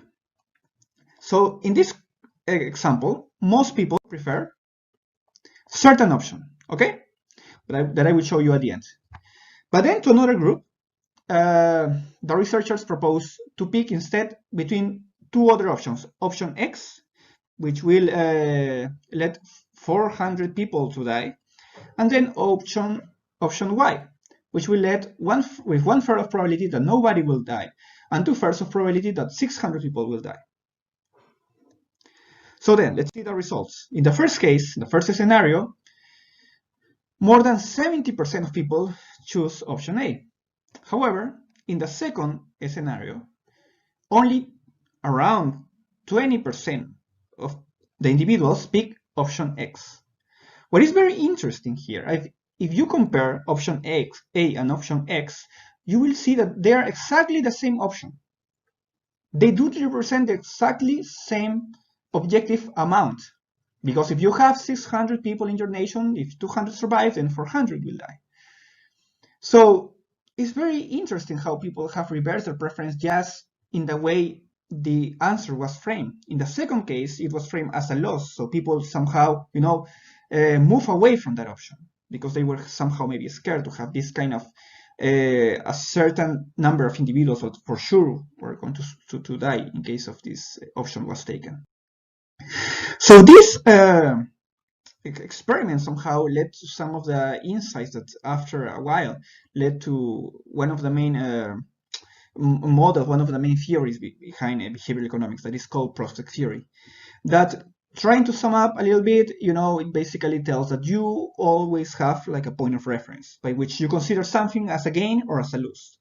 And we often value losses more than their corresponding gains, okay? Of course, thinking about absolute value. So losses have like a larger impact to our minds compared to their corresponding gains.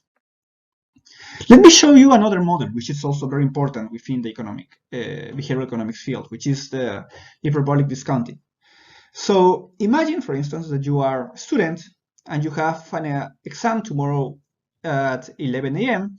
And imagine it's night today, right? So you're very tired, but you promise yourself that you will wake up very early at 5 a.m.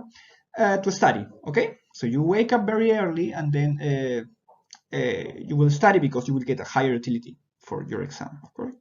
So, of course, waking up early will create some disutility to you, but, then taking the exam will, of course, give you some higher utility. So then you decide that you will accommodate to that, right? So once you wake up, so it's not night anymore, right now it's early in the morning, you should stick to your decision and then waking up, in a happy way. However, do you think that really happens? Actually not. Most of the people do have problems to wake up early once the time arises.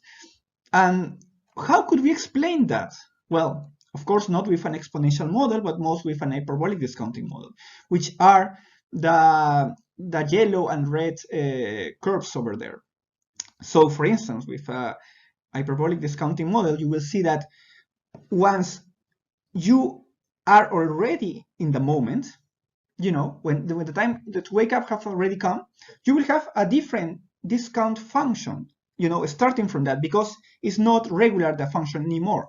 So in that way, you can see that there could be cases in which before, when you have, this yellow discounting function, you have stick to certain choice, but once the time comes, and maybe the smaller, sooner option is closer to you, that will entail a higher effect on your decision making. That's why, waking up and study once it is already the time to do so will have such an impact on you that you may be considered to maybe postpone a little bit your alarm and wake up a little early, even though the night before, you have taken a different choice. So that's another example of preference reversal, for instance.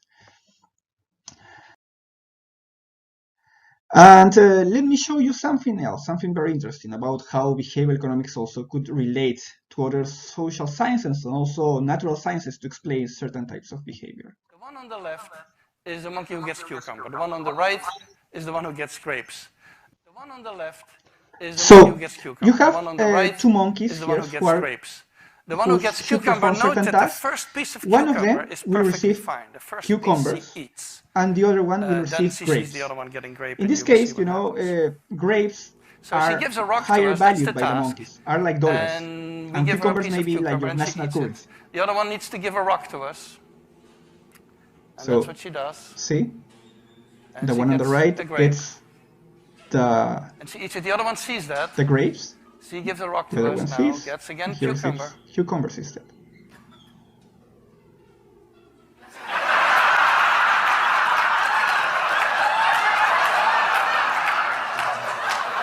So the one on the right is like being paid for his task. Let's say $100, but on the one on the the one on the right is She paid tests a $100, rock and the one now on the left against the maybe is wall. paid She like needs to give it to 100 us. of your national currency. And she gets cucumber again.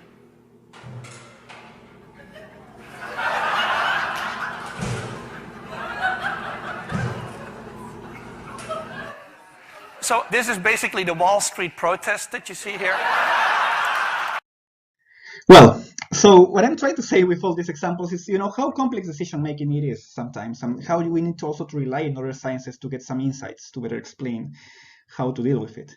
But well, moving forward, we also have, several nudges and applications coming from behavioral economics to public policy to get, certain types of outcomes. One of them are the ones that are inspired by the Ulysses context. You all maybe know about the story of Ulysses, the Greek warrior who needed to came back to his town, and since he was prepared to pass through the island of the Sirens, he commanded his friends to, in order to pass this very difficult task, because the Sirens were the ones who sing, and they, with their songs, create this kind of magic that trick the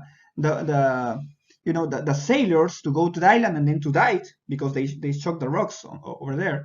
So Ulysses, before being exposed to the songs of the Sirens, he asked his men to stick him to the to that stick and to stay over there without the opportunity to escape. So it's a type of method in which you anticipate the moment when you will have certain temptation, and you force yourself to stay to certain option in order to avoid the opportunity to deviate once the time comes. So let's imagine, for instance, if you are a student once again, and you are so distracted by by Facebook or by other social networks that you may use, and you need to study for an exam, and you know that once you arrive to your home, you will have your Wi-Fi on, and you may be prone to enter and to not study. Then maybe you can call your father, right before going to your home, to ask him maybe to disconnect the Wi-Fi. So once you are at home, you will still have the opportunity to connect your Wi-Fi. You maybe just need to plug in, but since you are a step farther from that option, somehow it helps you to fall into that temptation and to stick to your original idea, the one that you had in mind, the one that was more rational to you, that was to study, right, before falling to temptation. So well, such as that, there are several other instances, such as the cases of the defaults when it was used in some circumstances, for instance, to encourage organ donation, right? In the first group of countries, the default option was to no donate and to, just mark in one square if you want to. But in the second group of the ones that are in green of countries, actually it was the reverse. The default option was to donate, and if you don't want to do so, you can also stick to one option to step back, right? And this change in default, creates such a huge difference that it's so impressive how, it could be used in also other several instances. There's also price anchoring, in which you may show one price that, may be higher before revealing the real price that you want to get, and you want to have your audience to have in mind. There's also this very fun decoy effect that was studied by Dan Ariely in one of the economist subscription methods, by which they allow to take the online subscription, then the print subscription, and then the print plus the online subscription. But the interesting thing was these two last options, if you can see also in the image, were exactly the same. So nobody rationally will pick the one in the middle, because you can also get the online subscription by the same price. So when he tried this with his students, he got exactly that nobody was a fool. So nobody stick with the option in the middle. So then he asked, why are people, are the individuals who create this kind of subscription options using that option in the middle? So if nobody picks, maybe we can just delete it. And that was somehow a mistake, because that option actually give something important. You know, that option was actually adequate, because when you take away that option, actually most people, you know, doesn't have the third option enhanced as much. So they, for instance, in the second scenario, they pick the first option more than in the first one. And of course, you can also try to express this in other circumstances, such as real life, right? When a couple of girls, or well, a group of girls were shown to choose between these two men, A and B, of course, they didn't know which to pick. But if instead they will show, you know, like an I minus, like, you know, someone similar to A, sorry, but slightly, you know, uglier, then of course A will be enhanced, and you know, most girls will pick A. And of course, if you do the opposite, you present like a slightly uglier version of B, of course most people will choose B, well, most of the girls. And then this, well, as he expressed in one of his talks, this maybe gives you some lessons about how you can act in real life. So if you want to go to a party and you want to meet some girls or boys, you may need to pick one of your friends to go with you, someone who may look like you, slightly to be similar like you, but slightly uglier, in order to to remark you the best. And also, if your colleague, if your friend asks you for something similar, then you may know what your colleague or your friend thinks about you compared to himself or herself. But well, there are several other effects that are very interesting also to mention. The endowment effect as well, right? In which you are shown two items, and the one that you possess for a while, you know, then you start to give like a higher value to that item, right? Compared to another one that you may not have the possession for a time. So yeah, I have tried to give a brief overview of all these kind of effects that somehow could be used to design some nudges, some policy interventions that have been very useful so far until very recently. However, I also want to finish with this last section, which is that even though behavioral economics have provided many insights to public policy, there are also some limits and also some challenges, especially during this pandemic that has shown us many things that we still need to learn to make better our field. There is one paper, one very interesting by Hamel and Matke from the last year, that compares the effect of different nudges that were applied in different types of contexts. For instance, within the health context, within the environmental context, within the policy-making context, right? And they also show us, you know, how different types of nudges have different effects. So you see in the last section below how defaults, for instance, have shown like a very high impact. But you also have, like, you know, these other examples, like maybe disclosure or the change of effort or simplification may not have, you know, has such impact as the first default case. So there are still many things that we still do need to explore, and also we do need to remind that, you know, these effects are still marginal. They are very valuable because most of the time they are very cost effective. You know, the cost is very, very low, if no almost zero. But we still are far away from trying to create very large change of behavior, at least in a large scale and very quickly. We are still limited to accomplish something like that. And in this kind of thought, you know, there were also some opinions from some behavioral economists, such as Baron Gowry, who was once the lead economist of the behavioral economics group of the World Bank, who wrote some months ago that behavioral public policy was facing a crisis because of this that I'm telling, right? We were not prepared to some circumstances that were better understood by us just right now during the pandemic. One of them is one that may come from my home country, Peru. For instance, we could design several nudges to try to make people to go to shopping just once a week. However, try to see these statistics and try to focus on this number 49. That refers to the households who have refrigerators in Peru. So even though if we want to create some nudges to make people to go shopping once a week, if we do not take into consideration that only half of the population have refrigerators at home, it will be something useless. Because, you know, they still have some primary needs to accomplish before we can we can try to do something further. Also think about this. If we try to design some general interventions to make people to wash their hands, thinking in a global scale to say the same for everyone, we may not reach like a higher percent of the population who may not have access to good sources of water, such as people in the Amazon of Peru. So we need to think, deeper in which kind of population we are trying to approach when we design certain nudges. Let's have this for a while into consideration. What was happening also in China at the same time, right?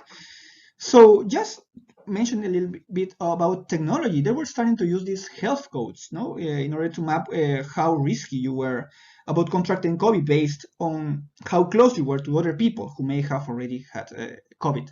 Or you also have these heat maps which show the concentration of people on the street, which of course were available from many years ago and were used for other instances, but well proven to be very useful within the current pandemic.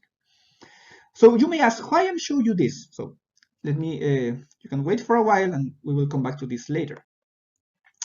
So there is something going on here. As I told you when I was explaining this example of Peru, we do need to think more about, the precision of the type of population that they are dealing with.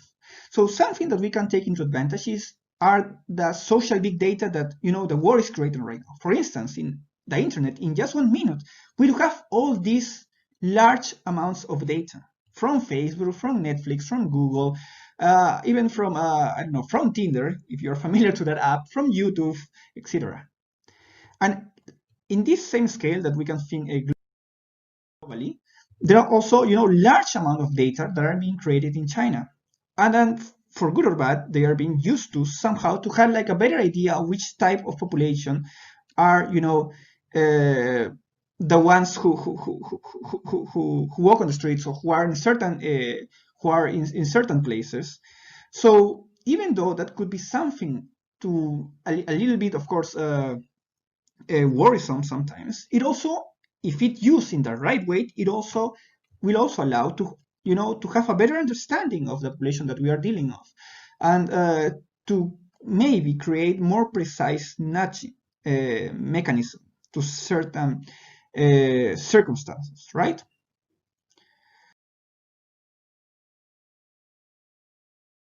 So you also have this example, for instance, going on in China, these social credit systems, right? Which were like some examples in which, going beyond the usual credit system that the banks use, people will have certain social scores where certain types of behavior or certain types of decision making where they doing certain shopping that they show maybe that they prefer some national products compared to international products, etc. Right? That's still like in development, but it may provide also some very interesting insights of a better understanding of population. Something else that I want to mention is also going in this line of having like a deeper understanding of individuals is what neuroscience of decision making can tell us right now, right? We as an economist, we usually see that these phenomena are, that the phenomena of decision making may be very simple for us because we just evaluate what people decide at the end. But sometimes we don't think how complex is the decision circuit within the brain, which is actually very, very complex. And it will be very interesting to try to go deeper on that, to better understand people's choices and then to better also characterize why we decide and in which circumstances we decide certain things and not others, right? So, trying to finish a little bit, I also want to show you this kind of connection that behavioral economics could have to another trend that is very interesting nowadays, which is the one of artificial intelligence. And I want to show you this very brief commercial that is very enjoyable. Professor Richard Thaler, you are called the father of behavioral economics. I've been called a lot of things. I have read all of your books. Did you learn anything? I learned that humans are complicated. We're emotional, absent-minded, and we make some really bad decisions. My trade-off, analytics can help companies make better decisions. but I am still learning what makes people tick. What makes you tick, Watson? Natural language processing, reasoning algorithms, statistical parsing. Now you're just showing off.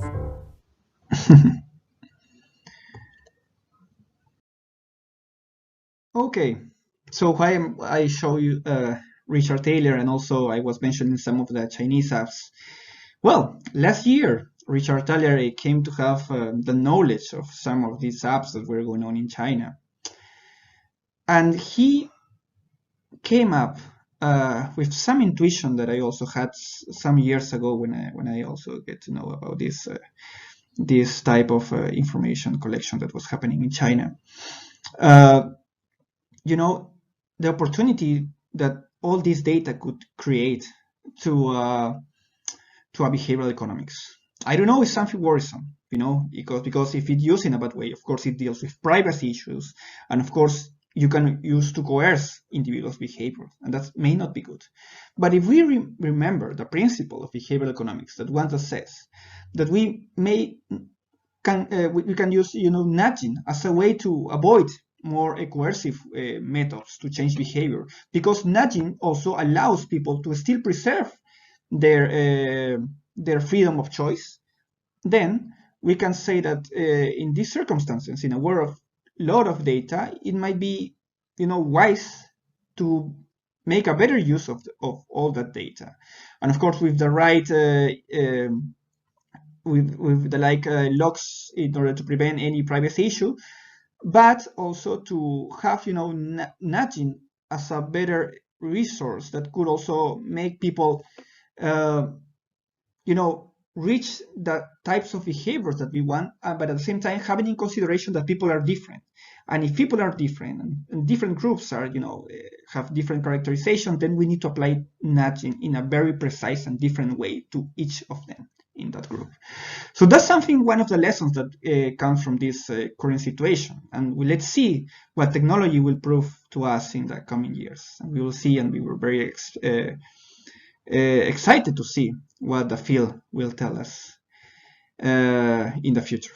And I hope you also will be interested to follow about this.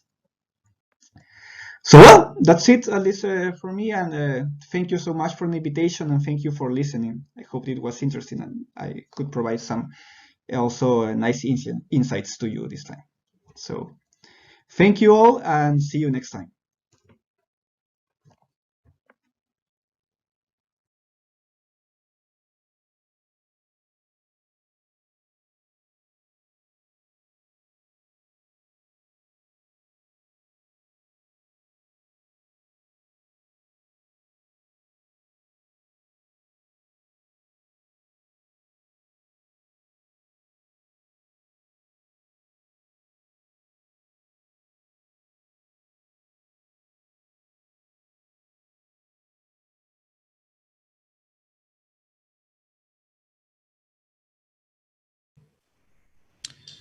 That was Marco Carrasco. And what a wonderful presentation.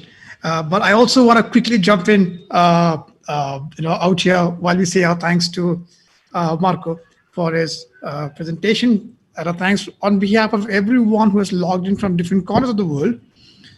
Our next speaker is, I don't know how to introduce her. She is many things. Where do we begin? She is a Jit Kune Do instructor, second generation Marco Carrasco. What a wonderful. Sorry about that audio feedback thing, but like I was saying, Dr. Komal Rao is so many things. Where do we begin? She is a Jit Kune Do instructor. She is a second generation Bruce Lee student from the school lineage of Richard Bustillo, IMB, if I remember correct. She is one of the few women mixed martial arts competitors from India. And I think around 3 years back, she fought a male in a pro MMA event. She won by submission in the second round using a rear naked choke. She's the director of UCCA. She's a TEDx speaker. And without further ado, let's get started. Dr. Komal, All yours. Hello. Thank you for having me over. I am Dr. Komal Rao. I am a Harvard Business School graduate. I am a doctor, and I also have a degree from Stanford in exercise physiology. In Jit Kune Do, I am a full instructor under Sifu Richard Bustillo from the IMB Academy. JKD philosophy I have learned from Dr. Deepak Rao and Dr. Seema Rao. I have also learned MMA, and I'm a pro MMA cage fighter. I am one of the few women in the world to have fought a man in a cage and won. Today we are going to talk about out-of-the-box solutions. Why do we need out-of-the-box solutions?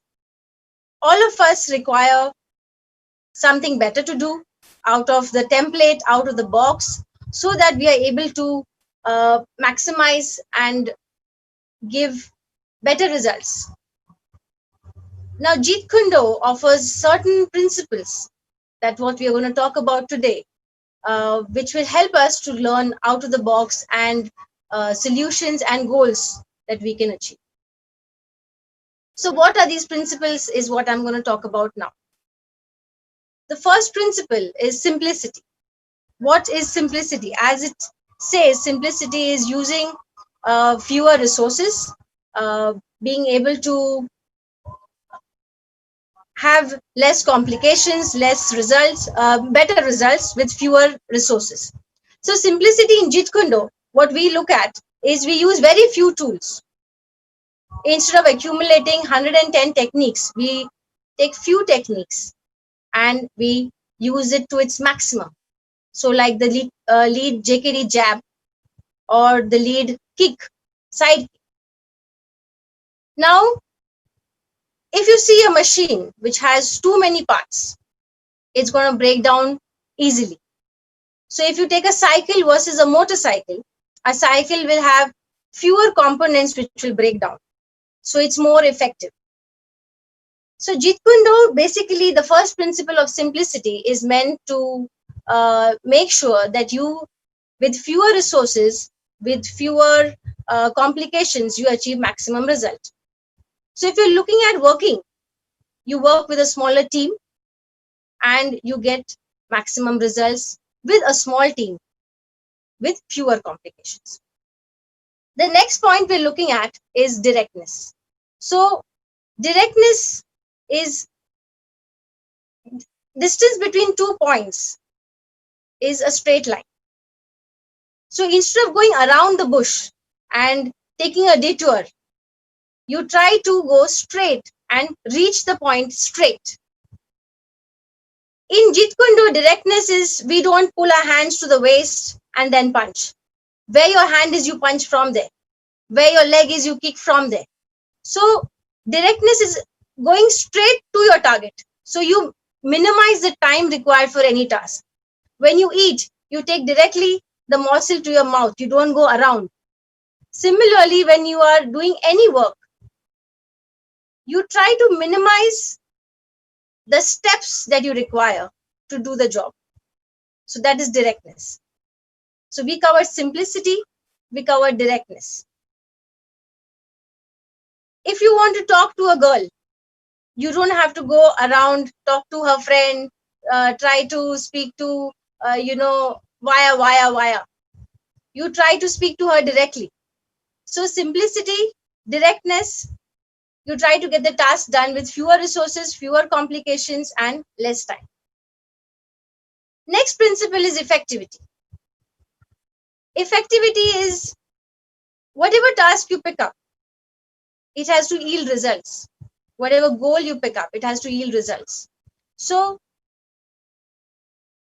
if I'm in a fight, the aim is to win the fight by whatever means necessary. So in effectivity, we try to use, I can use maybe all the fouls of fighting and get the result. So effectivity doesn't mean that I try to take up a task and I do everything, but sorry, I didn't succeed. Effectivity means it should yield results. If you're studying for an exam, you have to score well in your exams. If you are working towards a promotion, you have to get promoted. So whatever task you're working in a relationship, you are working towards building a house, whatever is your goal that you pick up, that goal has to, you try to meet its end, you try to succeed, it has to work. Whatever task you pick up, it has to succeed. That is effectivity. In effectivity, in Jit Kune Do, we talk about hardest weapon on a softest target and longest weapon on the shortest target. So effectivity is important as long as it works, but it also has to be ethical. A robber may decide that, this is the money in somebody else's pocket. It can come directly to my pocket. It is simple, it is direct, it is effective, but it's not ethical. It doesn't belong to you. So understand that ethical or following your principle before application is important. Or, anything goes if in effectivity should not be mistaken to be no principles attached. Next point we're looking at is open-mindedness. What is open-mindedness? Open-mindedness is being open to newer ideas, newer concepts, not being fixed or, starting from a conclusion. You are here to question the answers. You're here to question the teachings. You're here to question the textbook. You're here to question the teacher. Your open-mindedness will result in looking at newer goals, newer approaches. It's going to help you to open your mind to every opportunity that crosses your path. We have all heard that when opportunity knocks, you think it's noise. It should not happen that, because you have a closed approach or a fixed approach to something, you miss out on newer opportunities, newer ideas. Since JKD is all encompassing, it is any technique from any style, any artworks. So we are open to all aspects of fighting, and not fixed to, okay, this is what works for me, or this is what is there in my art, and I should only follow this. No, being open-minded is extremely important for any task. When you're studying, when you're looking at a new project, you're looking at how to solve something, how to get a promotion in your job. So being open-minded, looking for opportunity is very important. The next concept is fluidity. Now, in fluidity, we learn about energies. So you don't oppose or you don't give way completely. You heard of the saying, be soft yet not yielding, be firm yet not hard, be water, my friend. Okay, water can crash, water can flow. These are all sayings from Jit Kune Do, which are very, very applicable to fighting and to life.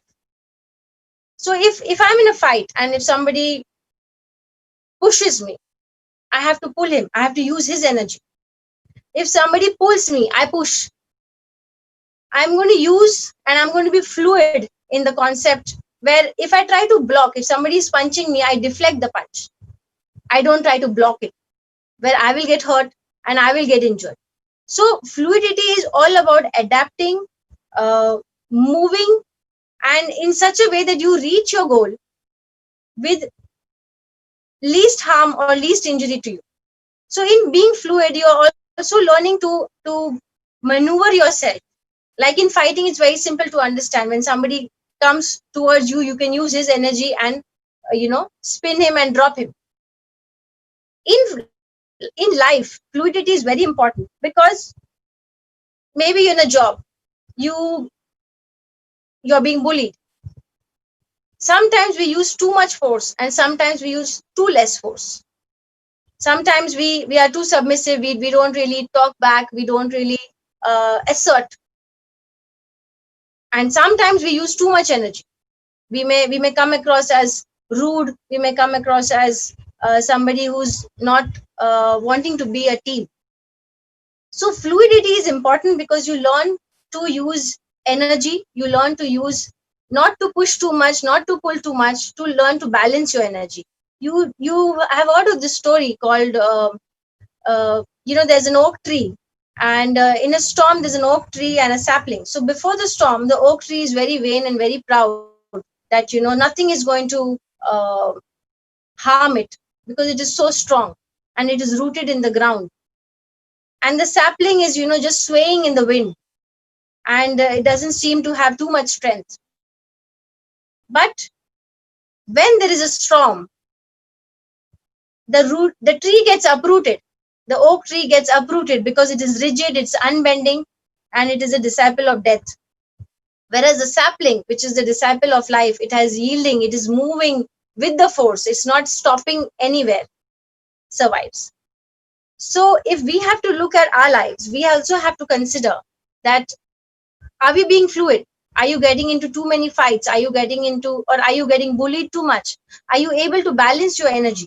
So fluidity is a very important concept which helps you to focus, which helps you to think and channelize your energies right. The next point is non-conditional or non-traditional. So non-conditional or non-conditional is, you do not base your thinking, your concepts, your planning, or your decisions based on past conditioning, past thoughts, past behavior. Maybe you have observed somebody behaving in a particular way, or you have observed somebody thinking in a particular way, and you also tend to think and do and act like that. Now, in this particular method of non-conditional, you have to be non-subjective, you have to be logical, you have to be non-biased. Now, what does this mean? It means that I take each thought and I take each concept at that point of time with a fresh perspective, not with a past idea, not with a past bias. Because, suppose you take up a job and or you take up a project and it didn't work because of XYZ reasons.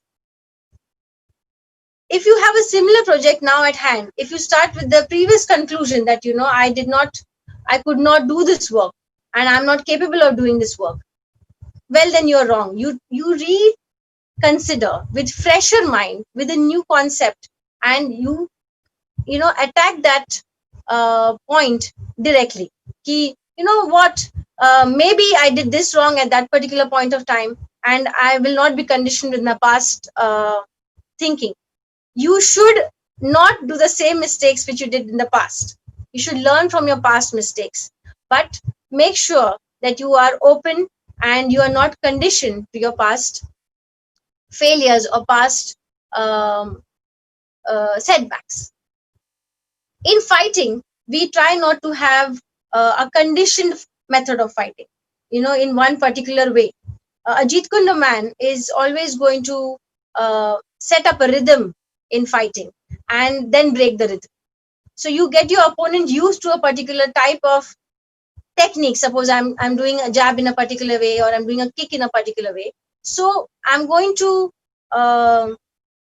set his mind that this is the way I fight, and then I'm going to break it. So non-conditional is very important, because if you condition yourself, you are going to get stuck. You are not going to be able to get out of the mold. You don't form a mold. Like in Jit Kune Do, Bruce Lee said that Jit Kune Do is all encompassing, and you don't restrict it, you don't try to define it, because once you try to define it, then you tend to confine it. But being non-conditional or non-traditional means you re-evaluate why and how do you work. Are you doing something only because people have been doing it for generations?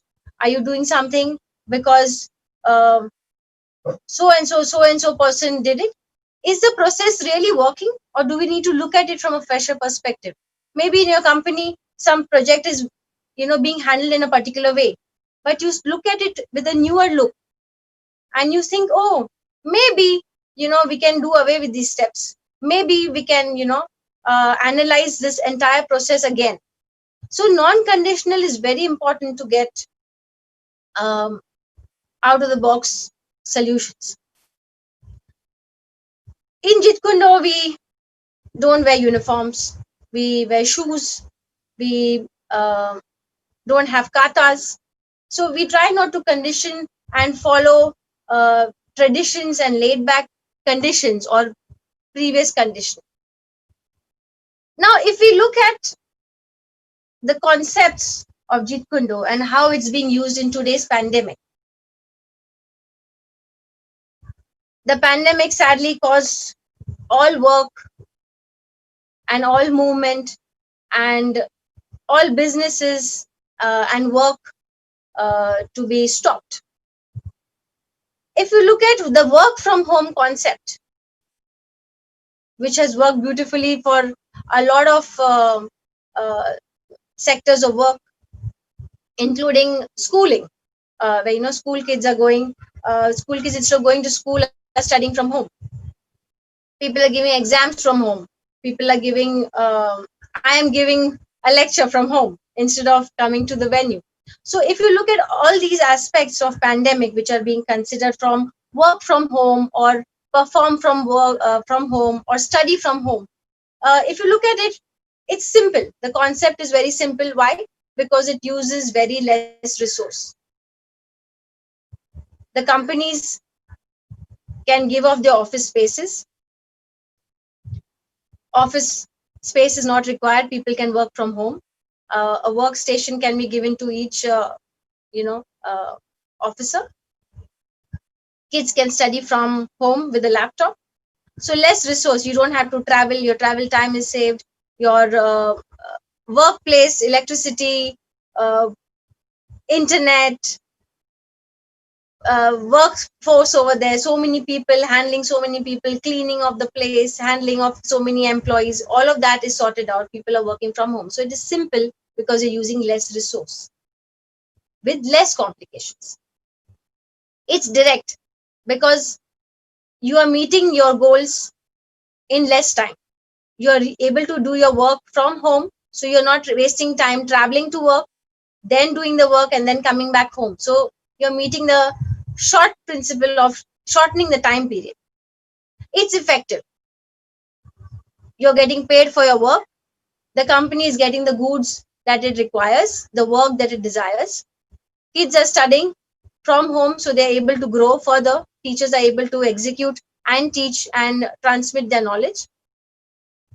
So simple, direct, effective. It's open-minded because we considered an open mind that, okay, how are we going to solve this particular problem?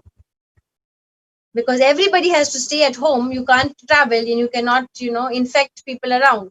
So open the mind to a new way, a new method, and how do we go about it? So being open was very, very important point to be considered in working from home or studying from home or performing from home.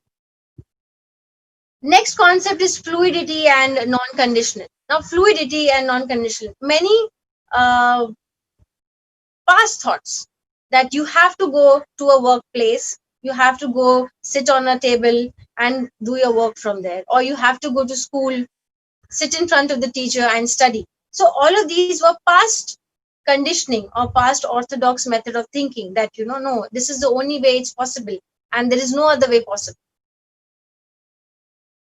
Since we hit an obstacle, we did a fluidity principle of going around it.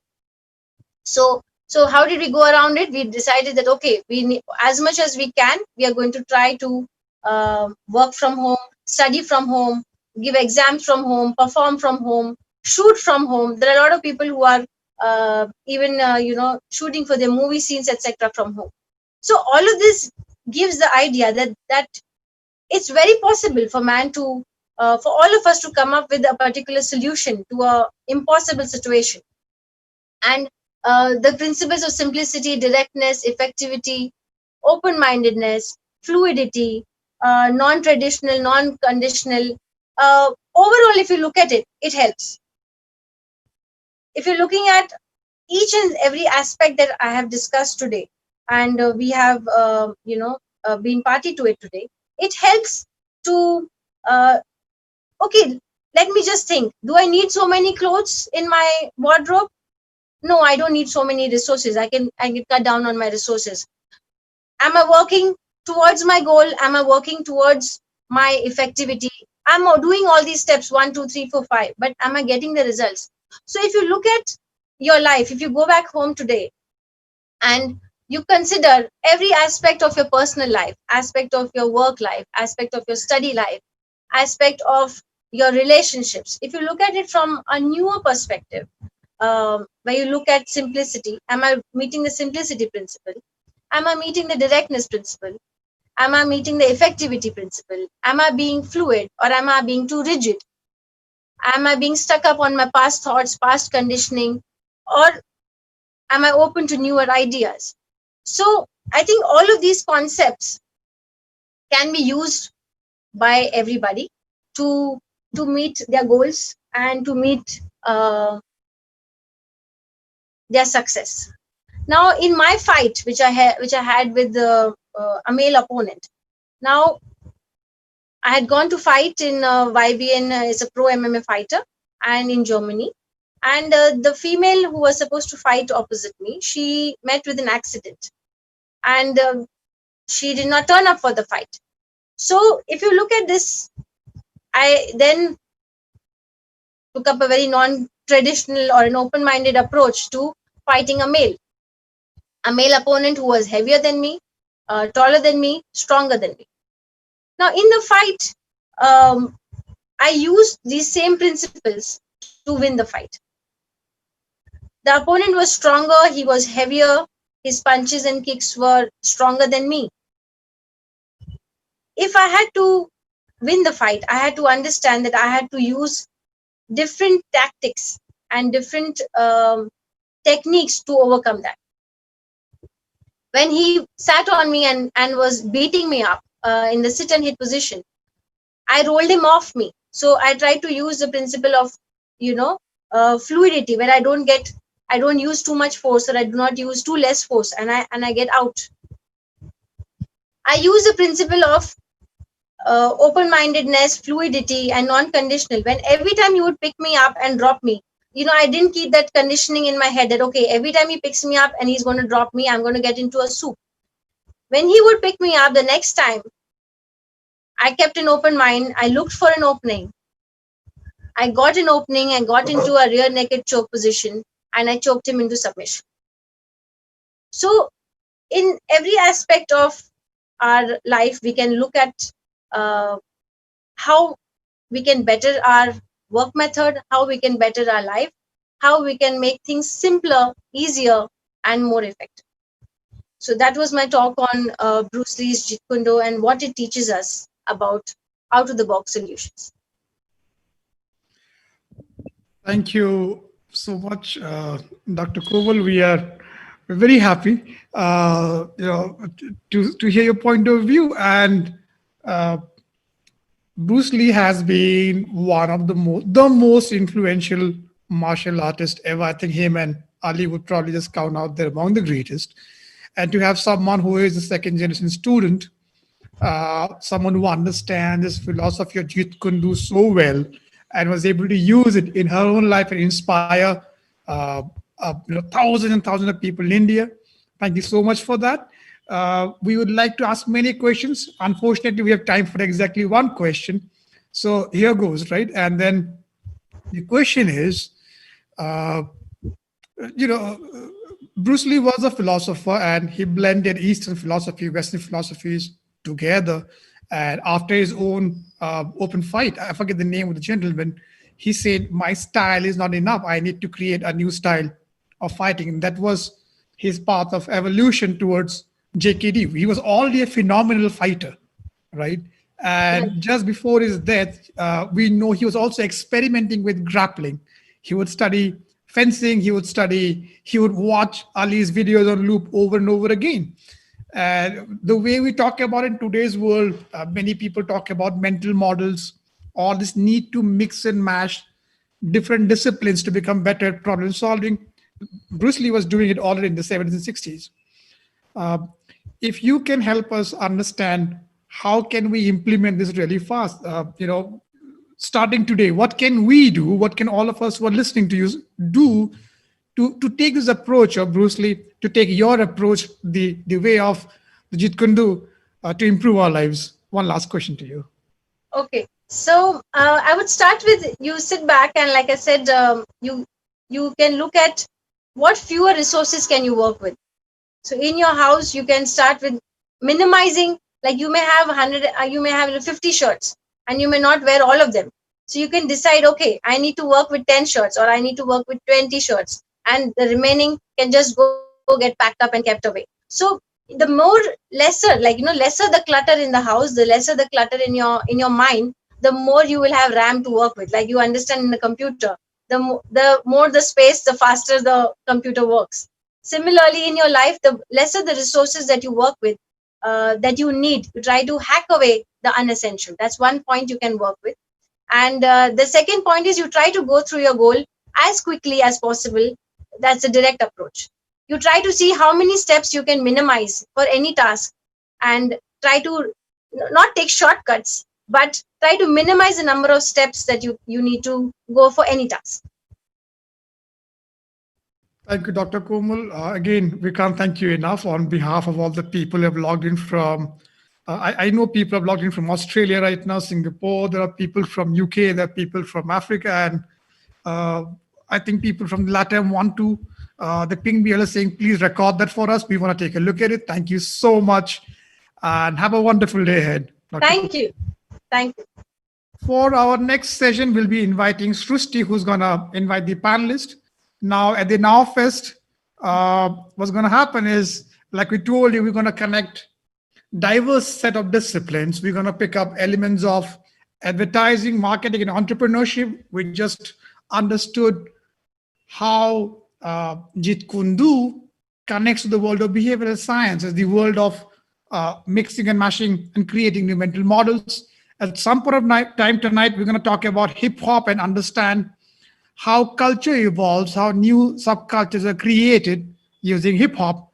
And we're going to do that sometime after Christina Bicchieri is going to talk about the power of social norms. But right now, we're going to have a very interesting discussion coming up on behavioral economics in India. Srishti, let me invite you to introduce our panelist. Thanks so much, Prakash. So for this panel, we have a very interesting debate which concerns India, and to understand behavioral science in India, the academic side as well as the applied side. So on this panel, we have Professor Ritvik Banerjee, writer and professor at IIM Bangalore, whose research is at the intersection of behavioral and development economics. His works include investigating corruption, inequality, education, and discrimination.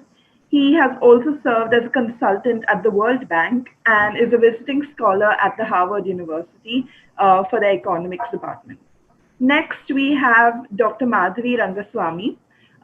She is an associate professor of psychology at Christ University, Bangalore. She received her PhD from the National Institute of Mental Health and Neurosciences. Her research expertise includes approach to study cognition. She has training in multimodal techniques like eye tracking and fMRI. Her current work aims to understand cognitive and affective correlates of risky behavior in adolescents and young adults. With them today, we have Jeevant Rampal, associate professor at IIM Ahmedabad, with a focus on economic theory and behavioral/experimental economics, if you will have it. He won the Decision Sciences Collaborative Best Research Award at the Ohio State University, as well as a Departmental Citation for Excellence in Teaching Award at the Ohio State University. We're very happy to have you with us, Professor. Next, we have, again, a very dynamic personality from the academic side, Sujoy Chakravarti. He received his PhD in economics from Purdue University. He has since then been a faculty member with various globally acclaimed institutions like the University of Texas, Dallas, Indian Institute of Management, IIT, Indian Institute of Technology, and the Jawaharlal University, where he is currently a professor of economics.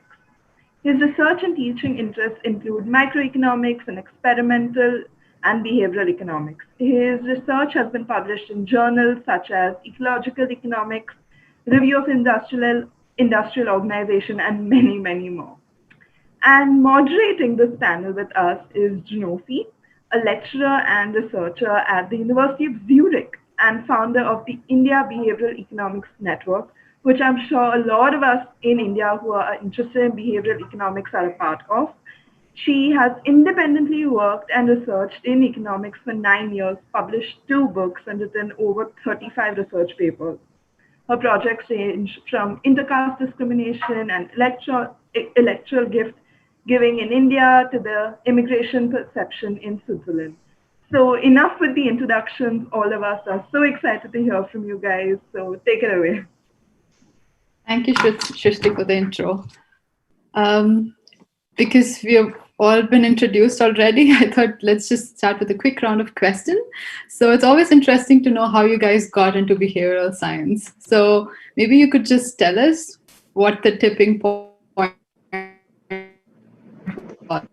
in behavioral economics or science in general. Let's start with Ritvik. Hi, it's a pleasure to be here. So I went to do my PhD in economics from Aarhus University in Denmark, and my research proposal there was something to do with the Danish welfare state. So one day, when early in the morning, when I was heading out to office, it suddenly struck me that what would I do with a specialization in the Danish welfare state when I'm back in India? Nobody will ever give me a job, right? Around the same time, one of my former colleague, Dushi Baul, reached out to me with a very interesting proposal to study corruption with lab-based experiments. Now that sounded very interesting because the topic was something I could immediately connect to, and the method was something that I could not connect to. However, with a little bit of reading, I realized that there could be some interesting potential in what Dushi was reaching out to me for. So that's my foray into experiments. I've never been taught behavioral economics formally as a subject. I've picked up all that I had to along the way. And now, of course, I do teach. How about you, Jit? So this was very early doors. I just learned about this concept of backward induction in my master's program. And the first thing I realized was this is not obvious or easy at all for normal people. And then I checked with my teacher in Delhi School of Economics if somebody had done some work on how people would normally just struggle with this concept. And he said, well, there's not much out there. And so I just started, that's how I just started doing research in trying to model people who have trouble with decisions that are in multi-stage scenarios where you have to look ahead. Of course, in standard economics, you're supposed to do it flawlessly. Everybody is supposed to be able to do it with no problems at all. But if you are going to be, so I just wanted to take that a little seriously. And so that became my entry into behavioral economics. And then, of course, in Ohio State, which is, I guess, why they took me, because I was already working on this kind of thing. There was a fantastic behavioral experimental department. And so just continued my journey there. Worked with Abhijit on some field experiments in using behavioral economics techniques for solving some malnutrition related problems in Maharashtra. So it's been, that's how I started, and it's been a continuing journey. Sounds good. How about you, Joy? You're muted, Joy. Yeah.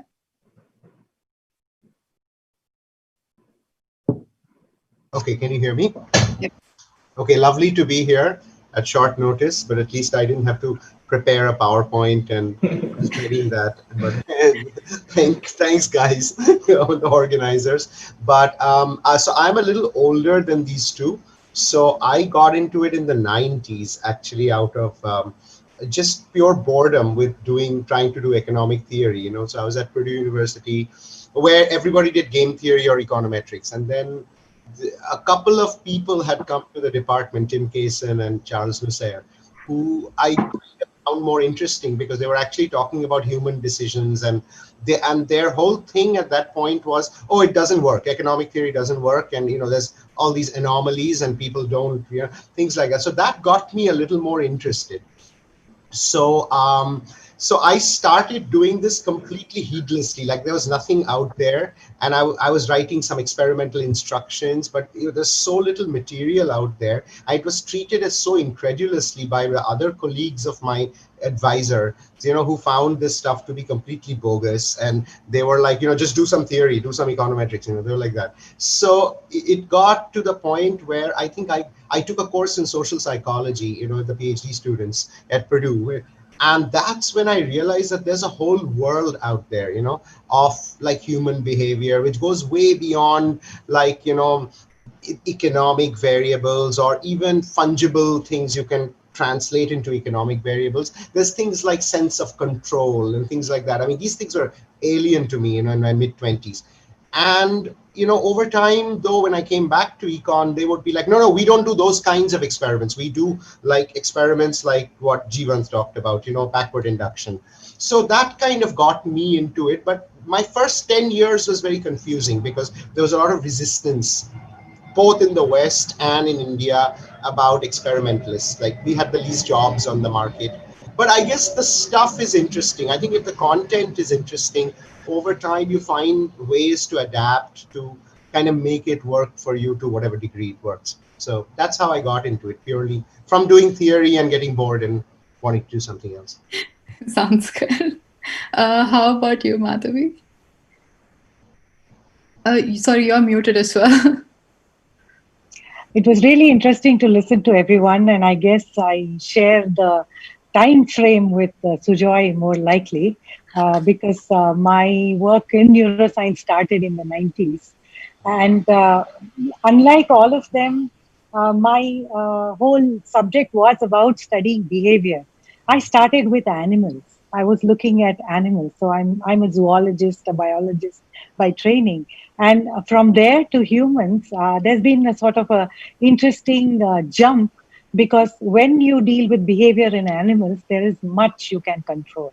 And there is a lot that you can sort of, hold constant and perhaps, vary just few small things and see what is the effect. Mm-hmm. Now, having that enormous degree of control was fine. But always I was puzzled by, okay, now can I say just because a rat can do this, a human also will do it the same way? That doubt always is there. So, and most research, I think, certainly in the psychological sphere, is driven by a sort of a questioning of self in a way. So it only seemed natural to move into the human domain.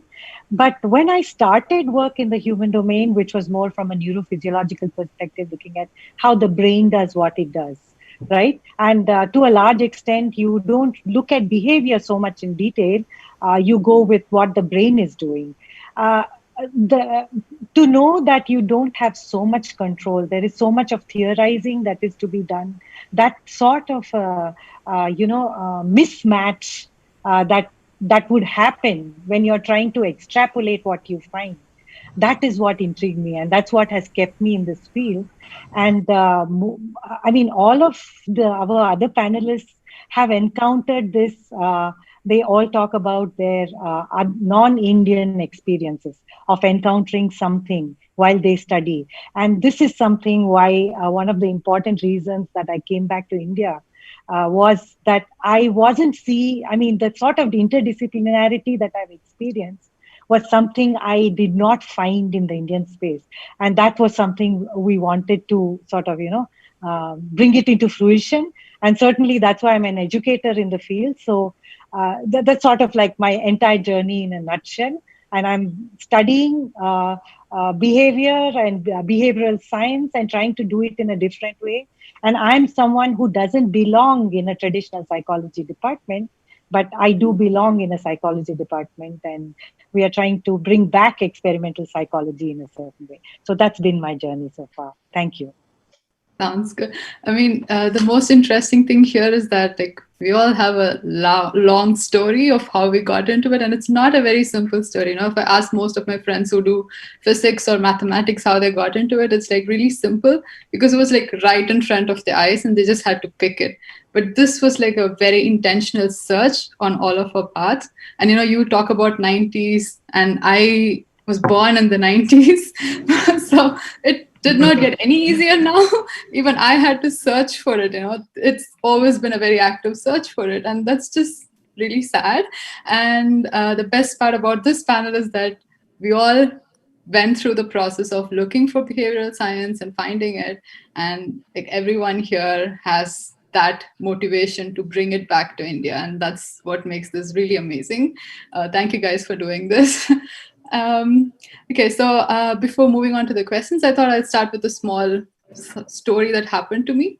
So a few years ago, when I wanted to conduct a lab experiment in India, I contacted like some 25, 30 universities, and I was turned down by everyone for running the experiment in the university for so many different reasons. And just using the word experimental economics or an economic making study, none of it worked. So I had to finally frame it as a survey, which I'm just going to conduct with the students, which is when I finally got the green light from the university to conduct it. And one of them agreed to do that. So that was my sample. So we all know that this struggle has been like real, and it's just that nobody really knows about this topic in most of the universities, and even economics professors often do not even acknowledge that this field exists, right? Especially in India. So I thought we could start with all of you telling us what you think the current state of behavioral science is in India, especially in academia. How about this time we start with you, Jeevant? Me? Yeah. Well, I mean, I think it's improving fast, right? I mean, we have Sujoy in JNU, Ritvik in IIM Bangalore. We have so many people in Ashoka University, Shiv Nadar. You know, I know people now in more and more departments are getting people who do behavioral experimental economics. And so I think it's improving very fast. It's also going hand in hand with policymakers taking it seriously with nudge units even for taxation. I have a colleague who works there. And again, you know, World Bank with Ritvik working with them, and I also work with an ancillary organization. Overall, I think it's improving very quickly. Although, you know, conducting experiments is still hard. So maybe, you know, we can, as taking forward, we could like have a system where, say, clearance within one department is honored by other departments as well.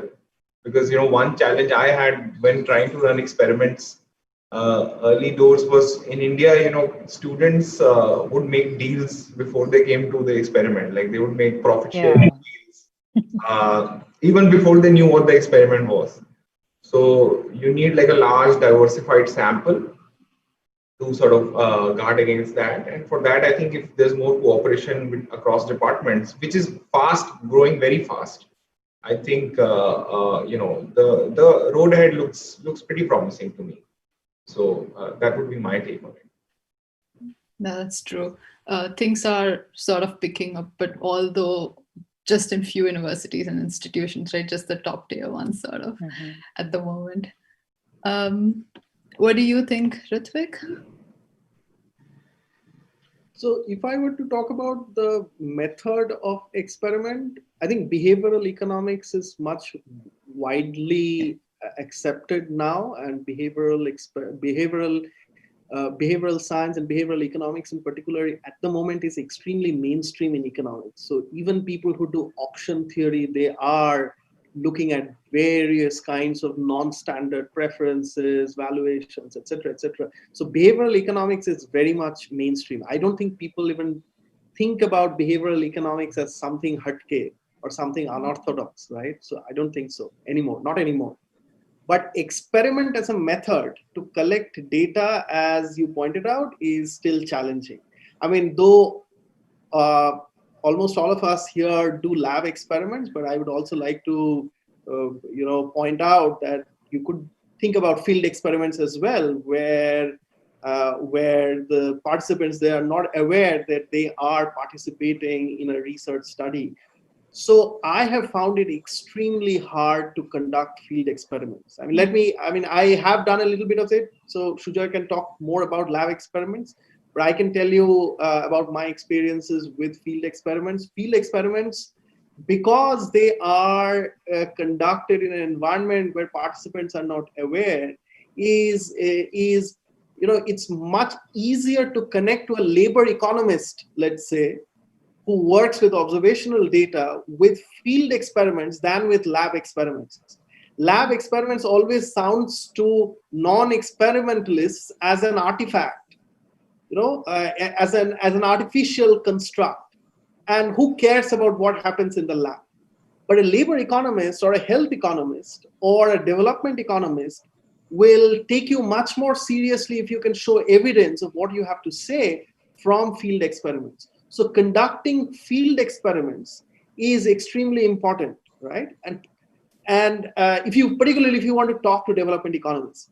However, I've found it extremely hard to conduct field experiments. So the most important reason being funding. You need a lot of money to conduct a field experiment. And I am Bangalore, which is reasonably well resourced. However, I don't think I can manage the kind of funding which is needed for a top tier field experiment. So that's one challenge which I can clearly see. The second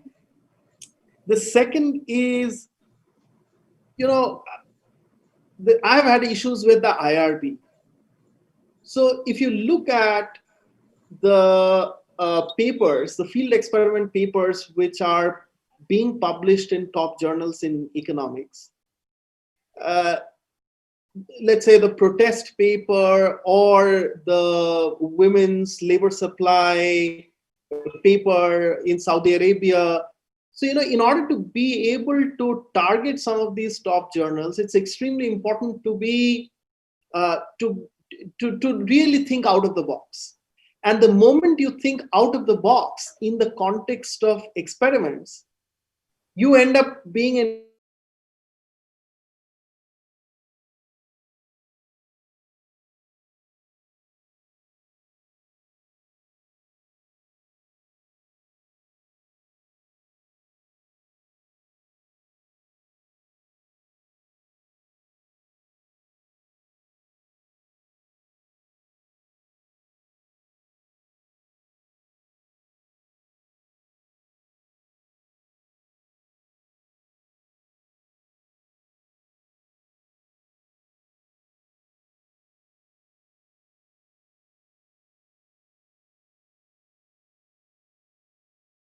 Mother, seagulls, keto, serious backstory. Cortana, you nuclear threats in auto tune. Well, look no further. What you need is a revolutionary product called Framing the Problem Differently. Framing the Problem Differently is a new product designed to make all your problems go away. Is the problem really a flat tire? No, it's going to work. Quit. Now you have nowhere to go. Simple. Who needs a tire now? Too much traffic to COVID, too much COVID. Bruh. Plans with no will to live. Solid. My mother, frame one too. Framing the problem differently is a unique solution that eradicates the problem from the root. No solution, no problem. Try Framing the Problem Differently. Available right about now. Now Fest. Yay, so exciting.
plans with nowhere to live by mother, seagulls, ketos, serious backstory. Cortana, you Nuclear threats in autotune. Well, look no further. What you need is a revolutionary product called Framing the Problem Differently. Framing the Problem Differently is a new product designed to make all your problems go away. Is the problem really a flat tire? No, it's going to work. Quit. Now you have nowhere to go. Simple. Who needs a tire now? Too much traffic, COVID, too much COVID. Plans with no will to live. Solid. My mother came on too. Framing the problem differently is a unique solution that eradicates the problem from the root. No solution, no problem. Try Framing the Problem Differently. Available right about now. Now Fest. Yay, so exciting.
Blasphemous things you were saying.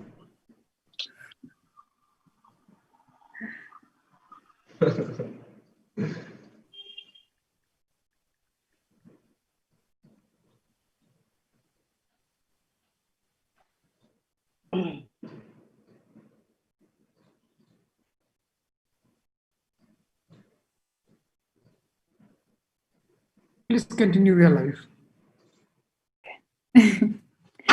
Sorry guys, we got cut off. So yeah, Ritvik, you can continue now. Yeah, so I mean, I have had issues with the IRB, and one reason is because the kind of experiments which are being done all over the world today, I don't think we in India, we have the exposure to appreciate the ethical concerns of the or the subtler aspects of conducting of designing experiments the way it is there in the West.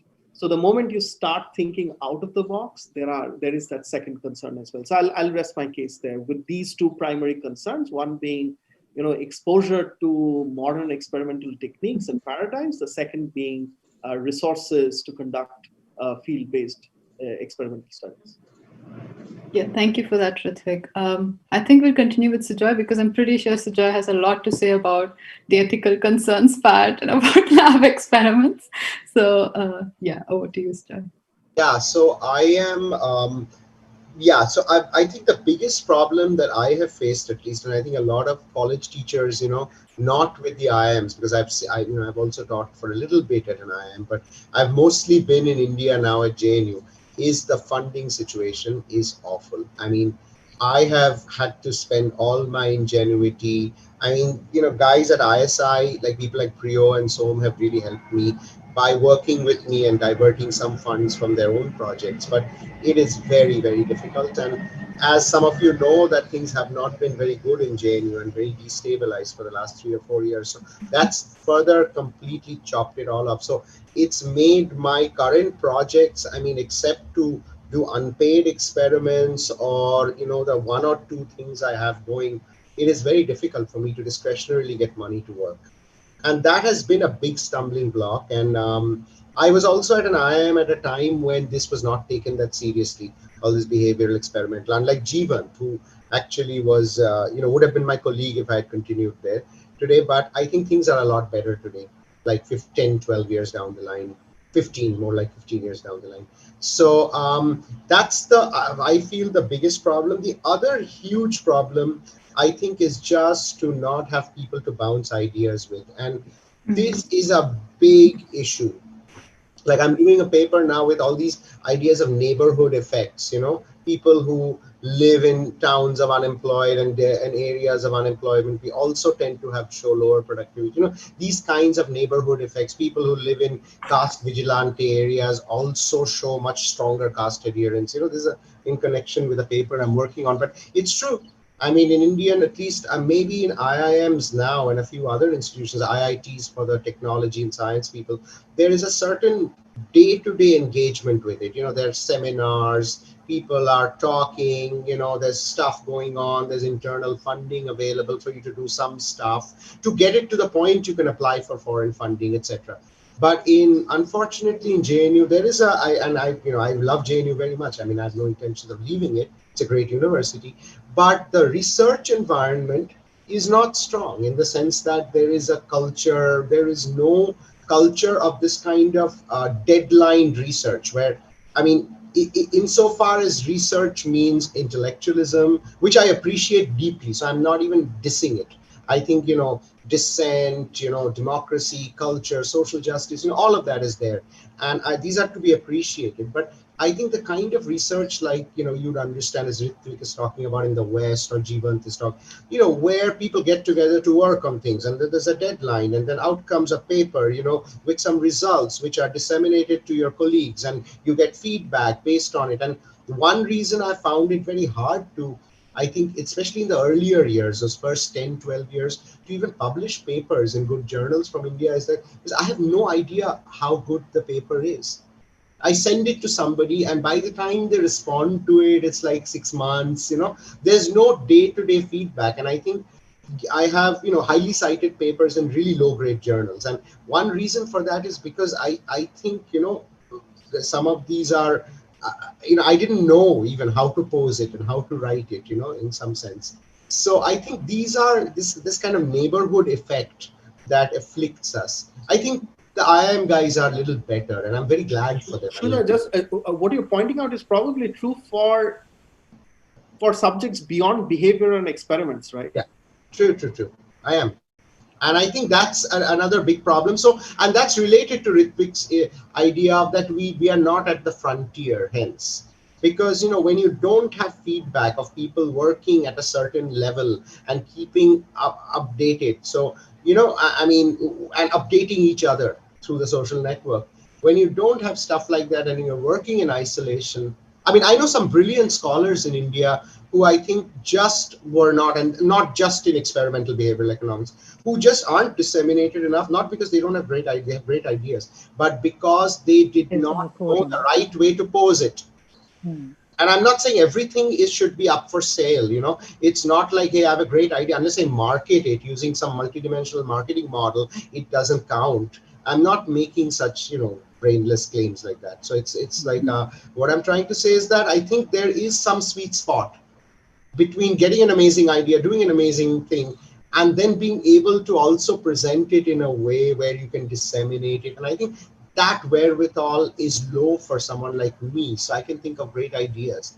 I mean, I'm trying to work on it, my newer projects with some of my students and all that, they're going someplace because I'm now trying to put in that quality control. But it doesn't come naturally in a way it comes to people at, better departments. And then, of course, the attitude towards these guys have felt less, and I may have felt more because I started my career trying to do all this in the early 2000s. So that attitude about, come on, firstly, there is a set of people in India, I feel, and this is across disciplines, who feel that doing these kinds of human experiments is sort of degrading the whole process. What the hell, man? What are you doing with these people? How can it be about the big ideas in economics? Like, I once went for a grant for the ESA conference to get money from JNU, and the dean, whose name I will not mention now, told me, like, what is this experimental economics? It's like taking an inquisition. Like, I'm a faculty, I've gone, hey, I've got accepted at a conference, can I apply for this funding within the university? And he's like, how does this answer the big questions of economics? What is this? And I'm like, shall I tell you? Because I can tell you, but it'll take a long time, and maybe you don't want to hear me, like that. But yeah, I didn't get that funding. So, I mean, it's always been very contested from that standpoint. Okay, so I'll stop now. I can go on and rant. I'll stop. Well, if there's someone with a lot of money watching this, then fun behavioral science experiment. I think we're all open for, crowdfunding, crowdfunding. I mean, bring it on. Yeah, actually, that you made like a lot of good points, and I think as someone from Indian Behavioral Economics Network, there are like some things that we could actually do. And I was just thinking, we could have monthly seminars where people from all over India can just meet like this and discuss ideas, or someone can have a pre-publication seminar or something like that as well. But if I can interject for just 10 seconds more, I think the problem with such seminars is, and you can have them, and yes, that there is no tail on fire, construct.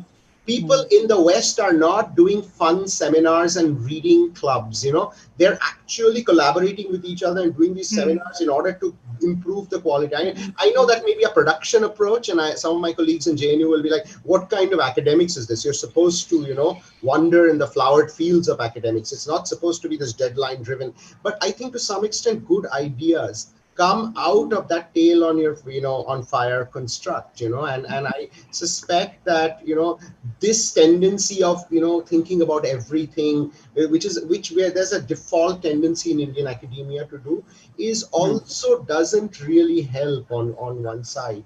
I don't want to cut that out and make it all programmatic and reductionist. That's going to that end of the spectrum is bad. But I think the other end of the spectrum, I see this around me in JNU, is the moment you narrow it down, how can you quantify that? I'm not saying that's an approach I'm taking. It doesn't mean that I think everybody thinks in digits and numbers, but like, how can you quantify feelings and emotions? How can you quantify? Come on, man. I mean, I'm not quantifying them. I'm just classifying them in a way to study them a little better, What you probably need is like those Vegas weddings, right? So you just need to find collaborators and jump in with an idea, and then the synergy happens somewhere along the line. It will happen and it will grow. Okay, that's a great analogy, a Vegas wedding. I mean, I don't know why it popped into my mind. No, well, sorry. Can I continue? Just proceed, of course. Yeah. So why I'm saying this is precisely when I moved back to India, my one thing I resolved, I said, okay, I'm going back. I will teach. No more research for me. Research is over, because certainly the India I left did not seem to have the climate for the sort of research that I cut my teeth on in the US. And this is not happening. And I was part of a multi-university consortium. So we were dealing with big data and the precision with which everybody would work and, interact and be supportive even. It wasn't like people weren't cutting you down. I didn't think that would be possible. And I didn't feel like we had evolved. So a lot of points, what the others have made has been my experience coming back. Certainly this notion of ethics is something new. And of course, one field which has gotten stabilized around it and understands this well is the medical research. So if we borrow, we should borrow from the lessons from how all those things came into being, because when I did research in a medical field, there was no such thing in my time when I got my PhD. This is new. So there was some time that had to be spent in getting that idea across, having people socialized into these kind of processes. And now medical research seems to be on a stable platform on that front. And the other thing, what I find is social psychology research in India has no standing. I'm talking purely from a psychology department perspective. It is very poor. It's primarily the domain of sociology departments to look at society's issues, but social psychology or social neuroscience even doesn't even exist. Now, if that had a sort of a good research existence, then it would have been automatic to have spilled over into behavioral economics, right? So it would have been a perfect synergy that would have emerged. Now, I feel like to some extent, this is from my perspective, is that we are not getting enough inputs and enough growth within psychology departments across universities to actually focus on these matters and to learn to collaborate. they tend to, I mean, we have this frog in the well approach, almost, or rather, academic in an ivory tower sounds more flattering, but it's more a frog in the well. So you are just happy with your little environment because you know outside that is a whole lot of mess. No one understands you. I mean, you don't know which journal to send it to. So you're very happy presenting in conferences with your own little pool of people. And with this, we don't have cross fertilization that could happen. And maybe that was the reason why I think we started an MOU with IAM. I think Ritvik is part of it. We began, although it didn't catch fire. I mean, I'm sure Ritvik will also agree with this. We are hoping to get this, it was a discussion forum. We actually started with a discussion forum.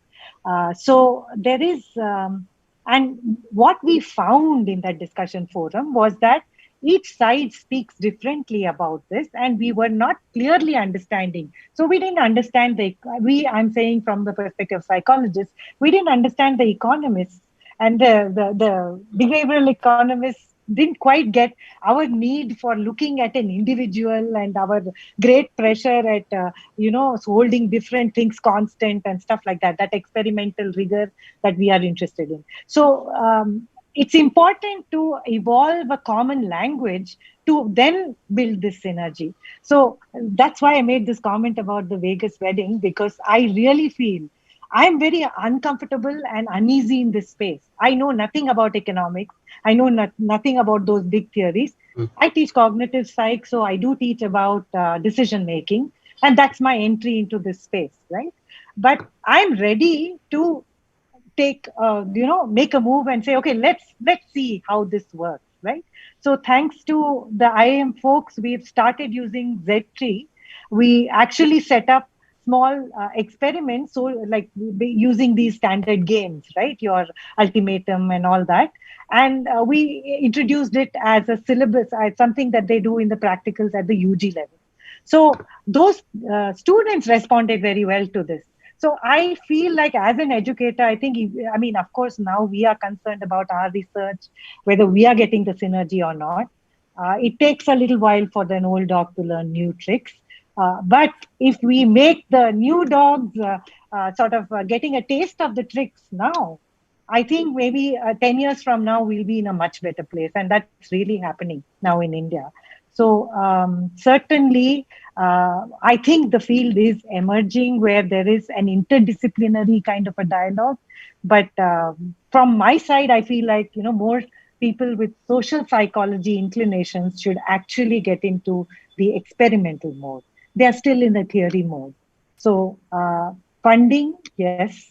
I find that we are mimicking certain things in the West, but we are not capturing the same thing. That if you give funding, the funding must not get interrupted in between.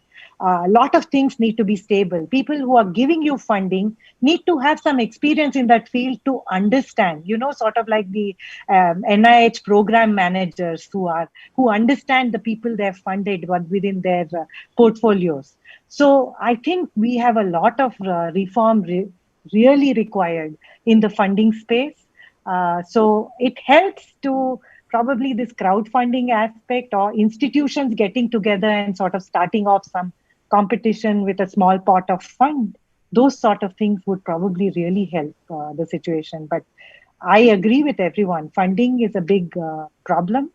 And IRBs, what Ritvik raised, IRB is a new idea, and members on the IRB also need to actually rise up to the situation a little bit. And this whole thing about compensating a participant is seen in such a bad light when it comes to medical research, because everyone is thinking of the Tuskegee trials and all those kind of things, your Stanford prison experiment, all those kind of things, right? So the bad examples of ethics is what is riding high. But the importance is to understand in what context. I mean, how do we define harm and what is harm? That is something we need to understand and be and allow. But this problem is world over, because in the US, my experience was we wanted to collect data from 8-year-olds, 8 to 16. our IRB refused to let us collect from the 16-year-olds, said that they had no sense of agency. Whereas in San Diego, the IRB allowed them to collect from a 16-year-old. So that difference is going to be there, but we need to come up a little more and sort of iron out these differences if research has to really flower. So relatively, So I'll just stop there. I was told that, oh, you economists, you corrupt your subjects by paying money. Now, I had to get a letter from an editor of Experimental Economics who substantiated that without monetary incentives, a paper would be desk rejected. Only then the IRB here, who had people from different disciplines, they agreed to allow me to use monetary compensation for participating in experiment as an exception. Yes. And strongly encouraged me not to follow such debatable and morally debatable research protocols. So these are the challenges, and and what is needed really is exactly what Madhavi said, to think out of the well. You know, people are in a well, but it's important to sort of realize that there are these plural ways of looking at things. I think as frogs from other wells come, which is what's happening, you know, we can get together and change this. I agree there's a serious problem of, there's a trust deficit basically of this process.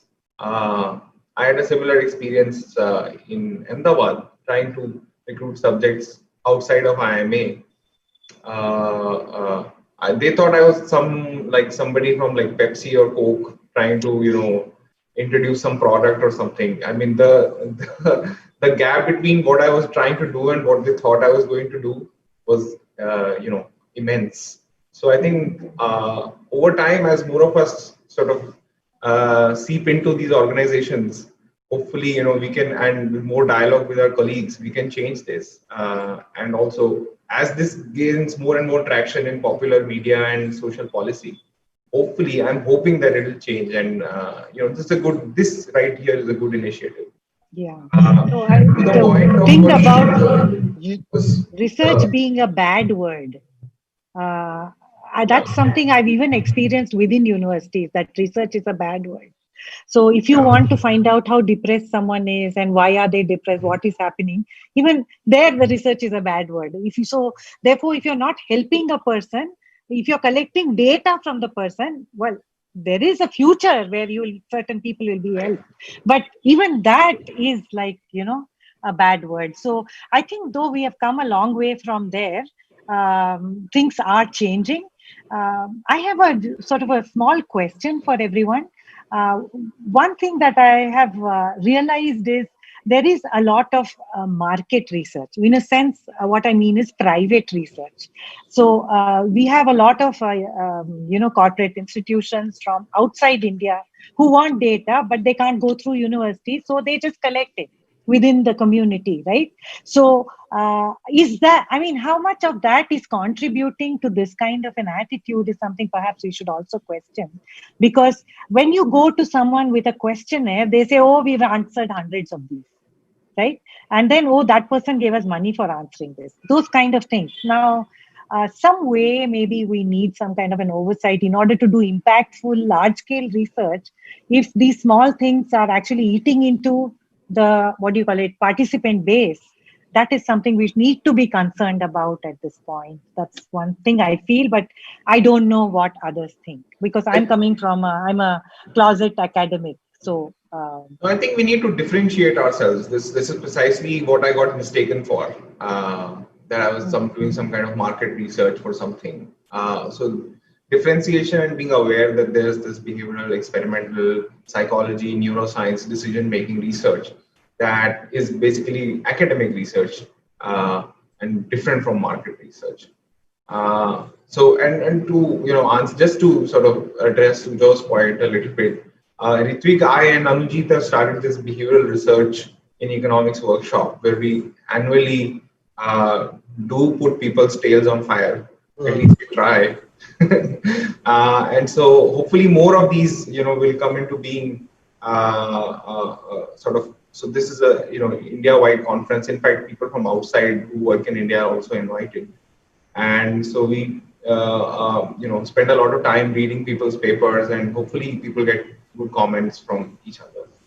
Just that's one initiative that we have, but we need more. That's for sure. Totally agree. That was really interesting, that part of the discussion. So the next topic that I want to talk about, probably will end with that, is that so a while ago I was talking to this startup founder in India, and he wanted to create this marketing team. So he said he's going to hire a bunch of MBAs to take care of the marketing team. And I was sort of like telling him that, you probably also need to put in some behavioral scientists in there because they're really good at it. And it took me a while to convince him. And he finally hired one behavioral scientist and 4 MBAs there. And the main reason I feel why behavioral science is not the mainstream, by mainstream I mean having a master's in behavioral economics, like how you can get one abroad but not in India, is that there's always this demand pull that you need to get an employment, and only then students would join that course, right? And do you think there is still an issue there? Like, do you think there's a problem with employment at the moment for a behavioral scientist, and how do you think we can address this issue? Because that's the only way we can bring it to the real mainstream at universities, right? So yeah, let's start with Joy this time. Okay. I think there's one issue is in India collecting data, and this is addendum to the points that that's already come up, is that I think people are also collecting data is generally very challenging in India, because we live in, I think India is, I believe, an autonomous, areas strung together. And I think people have very strong norms, So it's, you go to America and you go to some Ohio town, and you ask people are like, okay, fine. You explain them the instructions. They're like, fine. And can you be truthful with your instructions? Like people like Kahneman and people say, why should people lie about stuff, Because, what's the incentive to lie? Why do you need to pay them also? If they're thinking that, that's what they'll say, right? If they truly loss averse, they will show these responses to these lotteries. Why do you need to also compensate them? So there was this, but the thing is, in India, it's not so clear. I mean, I've run cross-cultural studies where participation rate of Italian guys is like 200 on 200. Like we sent 200 surveys completed within a week. In India, it's like 90 surveys. I'm emailing them like 50 times. Please, guys, fill it out. They're not completing it. And I think all of this feeds back. And we are not a data-centric society, I believe. And that's why, to a large extent, even though I'm working with some people in the private, people like Bias and people, some people who I know who are doing these projects and pretty well. I think there's also Final Mile in Bombay. But I think overall, this kind of collected data from people is not seen by the corporate world to be particularly serious. It's like, अरे वो लगा दो कुछ group Phoop ले आओ और कुछ interview कर दो और वो interview से कुछ आएगा, top line दे दो, वो top line लिख देंगे हम लोग, So they, and it's not their, in a way it is their fault. They could do something for it. And I would urge all corporate people listening in, please, do something about it. There's a whole world out there, and we can all do really well doing this kind of research, confronted with global warming, climate change, our cities falling into ruin, public policy in shambles, health policy. We can do a whole lot of stuff, actually, if we study people's behavior. So anybody's listening in, please, we can help you and you can help us, So anyway, so what I'm trying to say is that I think people are doing it, but there's a natural resistance. So when the data is not thought of to be seriously, people are, we have a construct in Bengal called the Gach Tola survey. What is a Gach? Gach means tree and Tola means under the tree for the Bengali people who didn't understand, is you come as an enumerator to a village and you just go to the tree in the middle of the village next to the temple and you ask people, what is the SC/ST composition? What is the thing? How many kids go to school? All that. And they'll give you some average. Okay, they'll give you some statistic, which is some central tendency statistics. You may even be able to understand the variability a little bit with what these guys say. And then all you do is go back to your Excel spreadsheet and you create data where with these means and that kind of variability. It's completely fake. It's completely wrong. But and this is what enumerators talk about all the time in Indian context, because nobody's taking it seriously. What comes out of the data is some top line stuff. People just want that PowerPoint there. The people who are supplying the data also know that either data wala hai, fill up karne ka zarurat hi nahi hai. I mean, Jyoti is doing her PhD and all this stuff about getting agents to fill in your forms. I mean, we are not good at filling up forms and stuff. We are good at agents coming and telling us idhar sign kar do, udhar sign kar do, and they're using some default. This is how we supply data. So yeah, there's a general equilibrium problem. It's not a partial equilibrium problem. It's not a problem on one side. Researchers are bad, but the industry is dying for this stuff. But there's some disconnect between it. No, it's the whole system is kind of systemically problematic. So data is not considered serious. There are, then some rubbish techniques are used to collect some data, which is bad data. And over time, people are like, why do we need you guys? Because, you're giving us this data. So it's like a low level equilibrium trap, to use phrases like we learned in economics in my residency college days. So I'm learning a lot. So, okay, that's what I had to say. I mean, I don't want to overplay it, but that's the reason. And I want to tell people that, open your minds to this. And there's a whole lot of research. Like, people like Ritvik and, Jeevant and the rest of us, there's 7 or 8 of 10 of us doing, active research there. We can go much beyond what we go. If we got a little funding, a little bit of, an environment which kind of supported all of this. I mean, I've been asked by an IRB chairperson once that if my prisoner's dilemma experiment was going to be played with prisoners. So I said, no, it's not played with prisoners. It's just called the prisoner's dilemma because a cute story around it these guys at RAND had constructed in the early 50s was about prisoners. But it does nothing to do with, like in my case, with prisoners. And he was shocked and he was like, oh, okay, I know. Okay, fine. Don't argue it. I get it. Like, but as Madhavi is saying that, a lot of IRB people are used to dealing with maybe your type of experiments, animal experiments, that they're completely okay. But whenever it comes with human beings, they're like, what's the purpose of this? Like, that's what I get told, I mean, over time, I've eked out a kind of aggressive front so that, the people don't argue so much with me in the meeting, but it's not been easy. I mean, it's just the way it is. Ritvik, do you want to continue? Yeah, very quickly, coming back to the question that you asked, two issues come to my mind. One, there is a charm of behavioral science, behavioral economics, psychology. There is a certain, it appeals to a certain kind of intuition among us, which is what gets us really excited. Now, since behavioral science, behavioral economics, psychology, and the kind of follies that we demonstrate people have, since they appeal to the intuition, people tend to think that you don't need to be necessarily a specialist in order to comment on these things, right? Yes. As Very a result, this kind of explains the issue that you had where the company did not want to hire a behavioral scientist, but were fine with the jack of all trades, the MBAs, right? MBAs are jack of all trades, and I'm forbidden to say the second part of the sentence that usually goes with it. But so that's the reason it appeals to the intuition, and people think I don't need to be a specialist to comment on it. So that's the charm of behavioral economics, and that's also the Achilles heel of the subject. So we should be very wary of non-specialists nudging people from left to right and top to bottom. Yes. So that's the first point I wanted to make regarding this. regarding the second the second issue I wanted to point out was, should we start a program in behavioral science in India at the moment? I don't think so.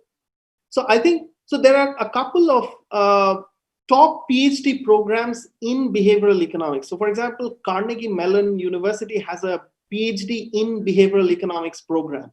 And there are people like George Lowenstein, Linda Babcock sitting in CMU, right? So the research scene in India is still not that thick to be able to sustain a master's program in behavioral economics or behavioral science, right? I don't even know if there is a very good bachelor's and master's program in psychology. So I think we should.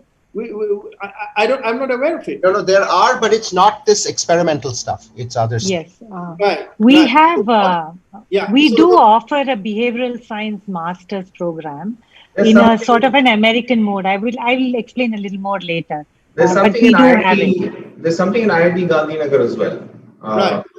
So things are starting, but if I was asked, I wouldn't say you necessarily need a dedicated program for behavioral science, because academia in India is still not that thick. I would rather say we should strengthen electives in the form of behavioral economics, in the form of psychology, in the form of psychology and marketing, social psychology, as Madhavi pointed out. So we should bring all of those as electives within standard programs, which tend to attract the brightest students. I mean, we can start a program in bachelor's and master's in behavioral science, all right, but will it attract the best students is the question. Take a field which is like, let's say, sociology or economics, which does attract a lot of people, a lot of good students, and encourage a lot of electives in and around behavioral science. I'd like to add on to what Ritwik was saying. This is a fairly new program, probably running for about 3 or 4 years, I think. It is slowly developing at Christ University. This is something we offer people who are working, and it's a master's in behavioral science. And we find there's a lot of demand, and those who come are very interested. Although we need to develop that program, somehow it works like some kind of an add-on and to what they have. So we get engineers, computer science people, also those who have worked in marketing, who come to take this particular course so that they understand some aspects of psychology. Some of them have worked in certain areas, maybe worked with nudging or something like that, and they feel like they need something stronger, right? So something like that, if we offer as an add-on program, we found that it has a good sort of, I don't know, a lot of people seem to like it. But to shape this program, to give something definite, so is something that probably we need to start doing now. If this is the area that is required, and if it is required in the context of economics, then the set of courses would probably be different. Let's say someone who's more interested in HR, let's say, right? So they want to know more of the counseling, those kind of topics perhaps. So in that sense, the behavioral science program is been set up in Christ, and this is the sort of an audience or rather participants we are trying to attract. So I just thought I'll put it out there. So we saw it as a solution. This was something that was brought in as a solution because we have an HR program, and then we have students from our management school and other sort of, maybe even engineering, who want to sometimes do a thesis or a project with psychological sort of, underpinnings, like something about behavior, something using questionnaires. So all these sort of have prompted us to probably look at that this is a space where clearly we need courses which give you some background, give you skills so that you can translate it. But I think it's still the early stages. It needs to develop. Sorry, Sujoy was saying something. No, I just, sorry, go on. I think. No, that's it. So, in fact, I hate to be the eternal optimist on this panel, but again, things are moving. I can see things moving in a very nice direction. So, I have myself conducted several, sessions for corporates where they've been exposed to behavioral economics principles, and I have showed that it's not just social policy and abstract things that we have applications. There are applications for pricing of their products. There are applications for what variants they offer, menus they offer, and so on. And so more and more companies are finding this, executives are finding this very useful in terms of that they need this kind of thinking. And on the other side, we are also building a national stock exchange center for behavioral sciences. So look at the name itself tells you that it's National Stock Exchange Center for Behavioral Sciences. So it's a very deep connect with and precisely what Madhavi, what you were saying, that this comprises of faculty who are in the HR area, who are in the organizational behavior area, marketing area, and economics area, and finance area, who are all pursuing their own subjects with a behavioral sort of look at their own subject. And so more and more such electives are being offered in IIM Ahmedabad. My own elective is heavily subscribed, and it's going very well. They do very nice projects, some of which become research projects that I work on. I fund from my own pocket to sort of try and get them published. I think Ritwik's approach is fantastic. You start with good electives in these programs. Eventually, these guys then go out and become executives, come back and say, oh, well, this intervention in this sort of setting was very useful. This sort of concept that I learned, level K thinking, is useful here in this sort of scenario. And so it develops. It will take time, though. It will take time. Although one thing I want to say is that one thing I've been bothered about by a little bit is precisely what Ritvik just said, that these nudgers who are coming without any training is very, very scary. For example, even in the economic survey, which had the article on, we had the chapter on behavioral economics, there was a figure that showed that Aadhaar is a nudge. It's from the government's own chapter saying that Aadhaar is a nudge. I literally talked to IPS officers who think lathi charge is a nudge. It's just a nudge with a lathi. So because it's precisely because it's so easy to understand. Like once you, at least when it's easy to think you understand.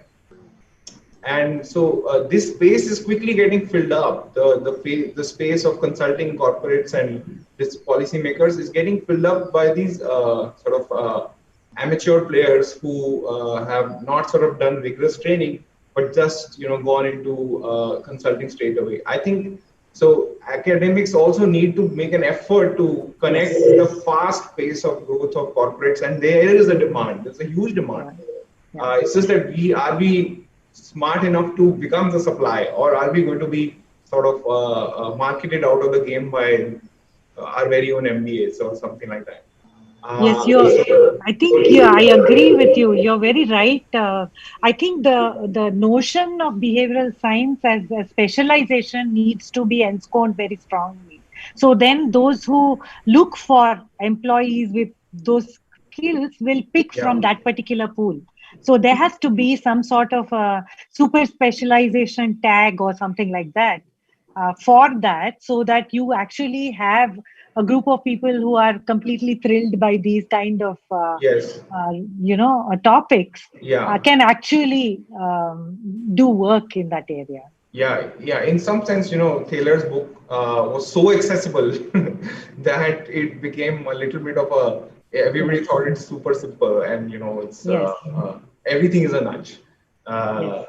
So that's something we have to guard against and maybe write against in columns or put it out there that look, Aadhaar is not a nudge, and taxing people is not a nudge, and just so many bad examples of people being misusing these concepts. It's very easy to misuse. Yes, in the West, typically you have for example, I've been associated with this concept of impulsivity, which was a sort of a new construct that arose in trying to understand risk-taking behavior. Now, the first thing that happened, I mean, there was a lot of people talking about it, it's of course grown out of something that was already there. But what happened was there is an International Society of Impulsivity Research or something like that. And then slowly sort of, those kind of group formations started happening along with that society. And now it has its own sort of, its space within the different domains. So something like that we need for India, where you have that, which sort of frames something clearly enough for those who are the consumers of that particular domain of knowledge. Right. I think that is the mismatch we have to fill. Absolutely, yeah. I think we need to move on to the question and answers from the audience now. But before we do that, I just want to highlight one thing that Jeevan said. So behavioral science courses, when offered as electives, are extremely demanded, and we all would agree to that because it's just super fun and everybody absolutely loves it. And I also see that in my department, like anyone who speaks English always signs up for the course. So it's just really fun and everyone absolutely loves it, and there's no doubt in that. Cool. So moving on to the questions, you can feel free to take the questions which are general. So the question I'm going to ask now is a general question for everyone. What are your views on qualitative research in behavioral economics? I guess because we spoke a lot about experiments and field experiments, I guess someone asked that question. Does anyone want to take it? Very important. I mean, to get a first sense of, you can't just, you can jump into quantitative straight away, but it's sometimes important to first get a sense of the broad picture, and qualitative research can be extremely helpful there. And there are many questions that cannot always be answered by quantitative methods. So why should you constrain yourself to a point? The point is to answer a question. If it demands a qualitative answer, give a qualitative answer. So I'm all for it. Yeah. Unfortunately, I don't quite agree with Jeevan on that. But I'm not sure from what perspective the question came. But if the question came from the perspective of publishing research, absolutely no. It is very, very hard to publish qualitative behavioral science research. Almost all of the stuff that gets published, that gets published in economics is quantitative in nature. My strong prior is the stuff that gets published in psychology is also quantitative in nature. In fact, the number of qualitative journals are shrinking. So if you want to approach the subject from the research point of view, it may not be, at the end of the day, you have to get a job, you have to get published, you have to get tenure. So may not be a very good idea. But you can go into sociology department or something like that, right? Yeah, you can go into, I agree. In economics, psychology, it will be bleak, but there are other departments. So OB is very, my sense at least is organizational behavior is very quant. Marketing today is increasingly getting very quant. ASR, American Sociological Review, is looking very quant these days. So I think we are moving to a quant equilibrium. So that's one. The second, more important, the reason why I think there's a,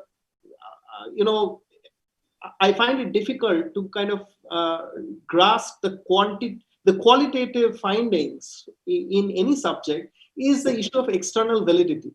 External validity is a stick which is routinely used to beat up the lab experimenters, right? So if it can be used to beat up lab experimenters, imagine the kind of danda that you will get if you end up doing qualitative research on behavioral economics. Yeah, I think you have a very valid point. I think there's also sometimes like a nice sweet spot where your research is quantitative, but you sort of back it by some qualitative stuff as well. Then it gets a little more of context, but it's also publishable. So I've seen very bad examples of quantitative that had no idea about the mechanism of why X. Can I say something about that? I've seen a lot of that research with extremely complicated econometric, this identification, that. But when you ask the guy, what was happening, why was this happening, they have no idea. So I'm not talking about good and bad research. So I'm talking about the best quantitative research and the best qualitative research. That's what I'm comparing. Okay. So can I tell you that some of my colleagues would reserve the biggest danda for Ritik actually. because for saying that. Colleagues in anthro, colleagues who study phenomenology, ethnology, all of them would come at him. I'll give him the address in Bangalore so they can come with their big agendas. Women's studies. I want to. I'm going to explain. Absolutely. So, Absolutely. no. I mean, to be a little more serious, I think they answer different questions. So, I mean, I get the point about. I'm also, my partner is a qualitative researcher, so I know a little better about these things. I see her working on stuff, and I think these are asking very different questions, and they are not attempting to be representative.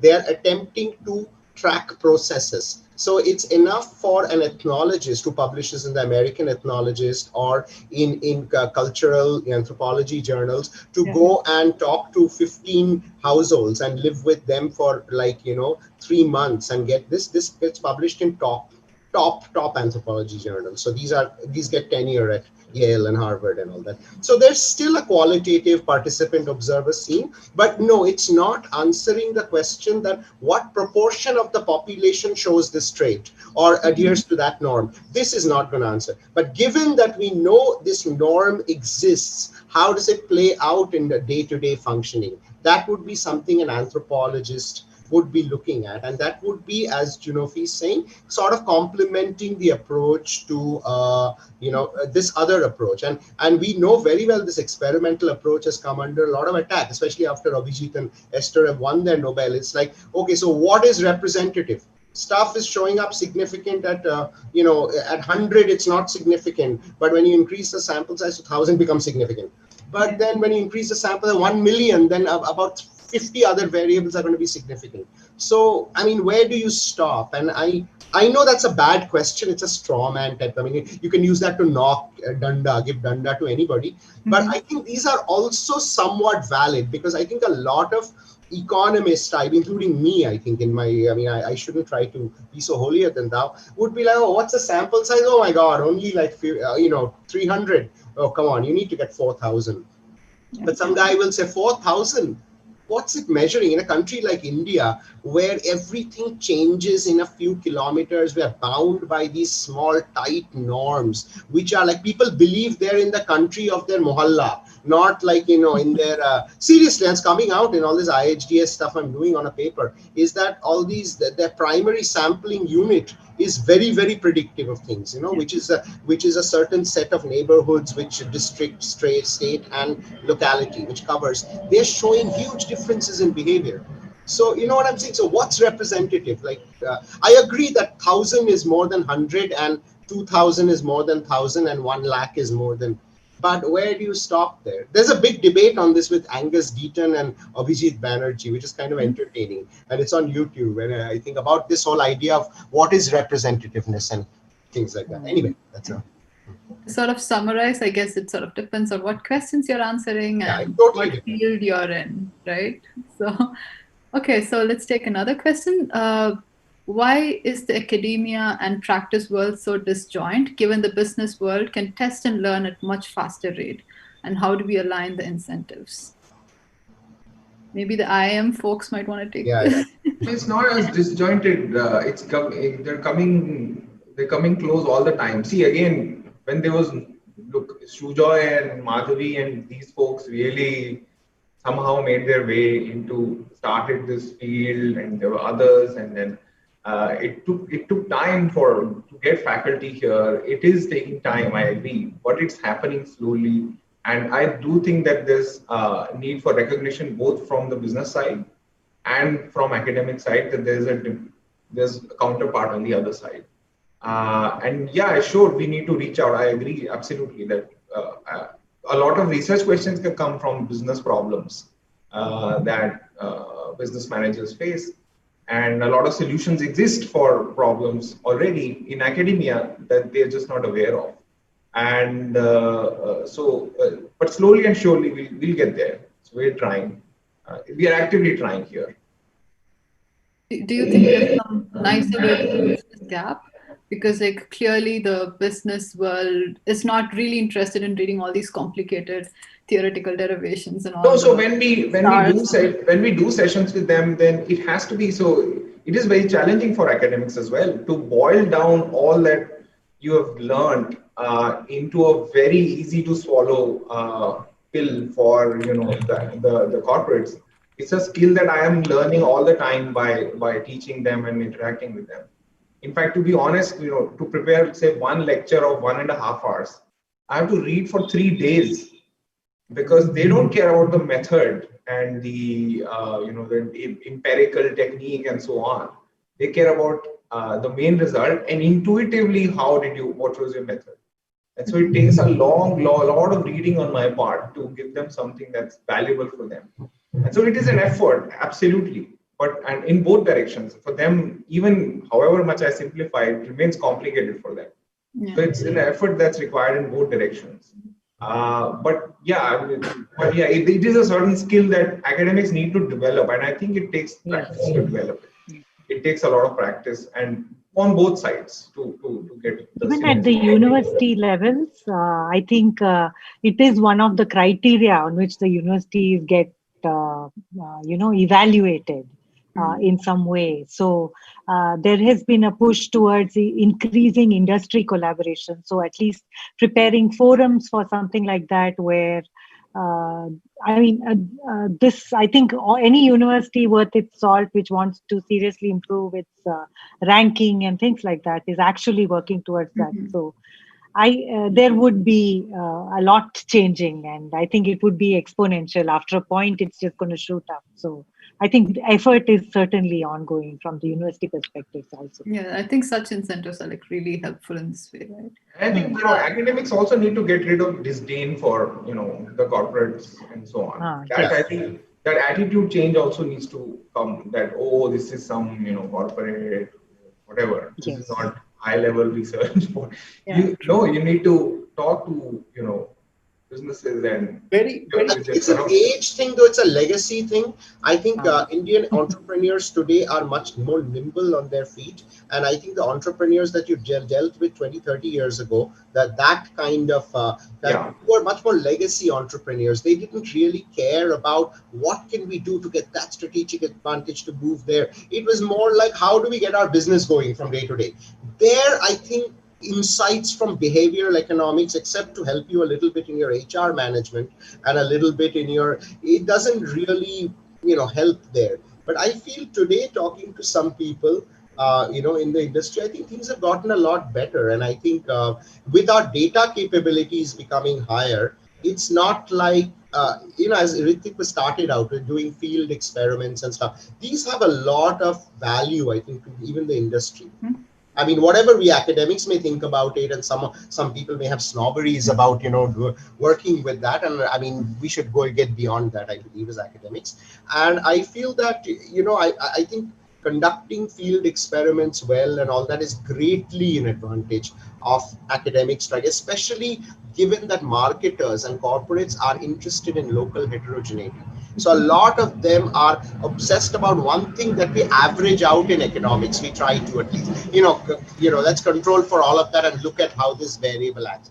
They, I've seen, are more concerned about local markets and how they're interacting. So local kind of neighborhood variables interacting with demographic and household level, they are very, very interested in that, because that's what they want to exploit in a way to promote things. So I think the idea of field experiments and different contexts and all that, there's a huge synergy to be realized in that, actually. And I'm going to stop that discussion there, because there's one other interesting question which I think is really useful, and then we'll quickly wrap up. Let's just take a minute to quickly answer that question. So this is from a student of psychology, and she's asking, she's interested in working in the space of behavioral science.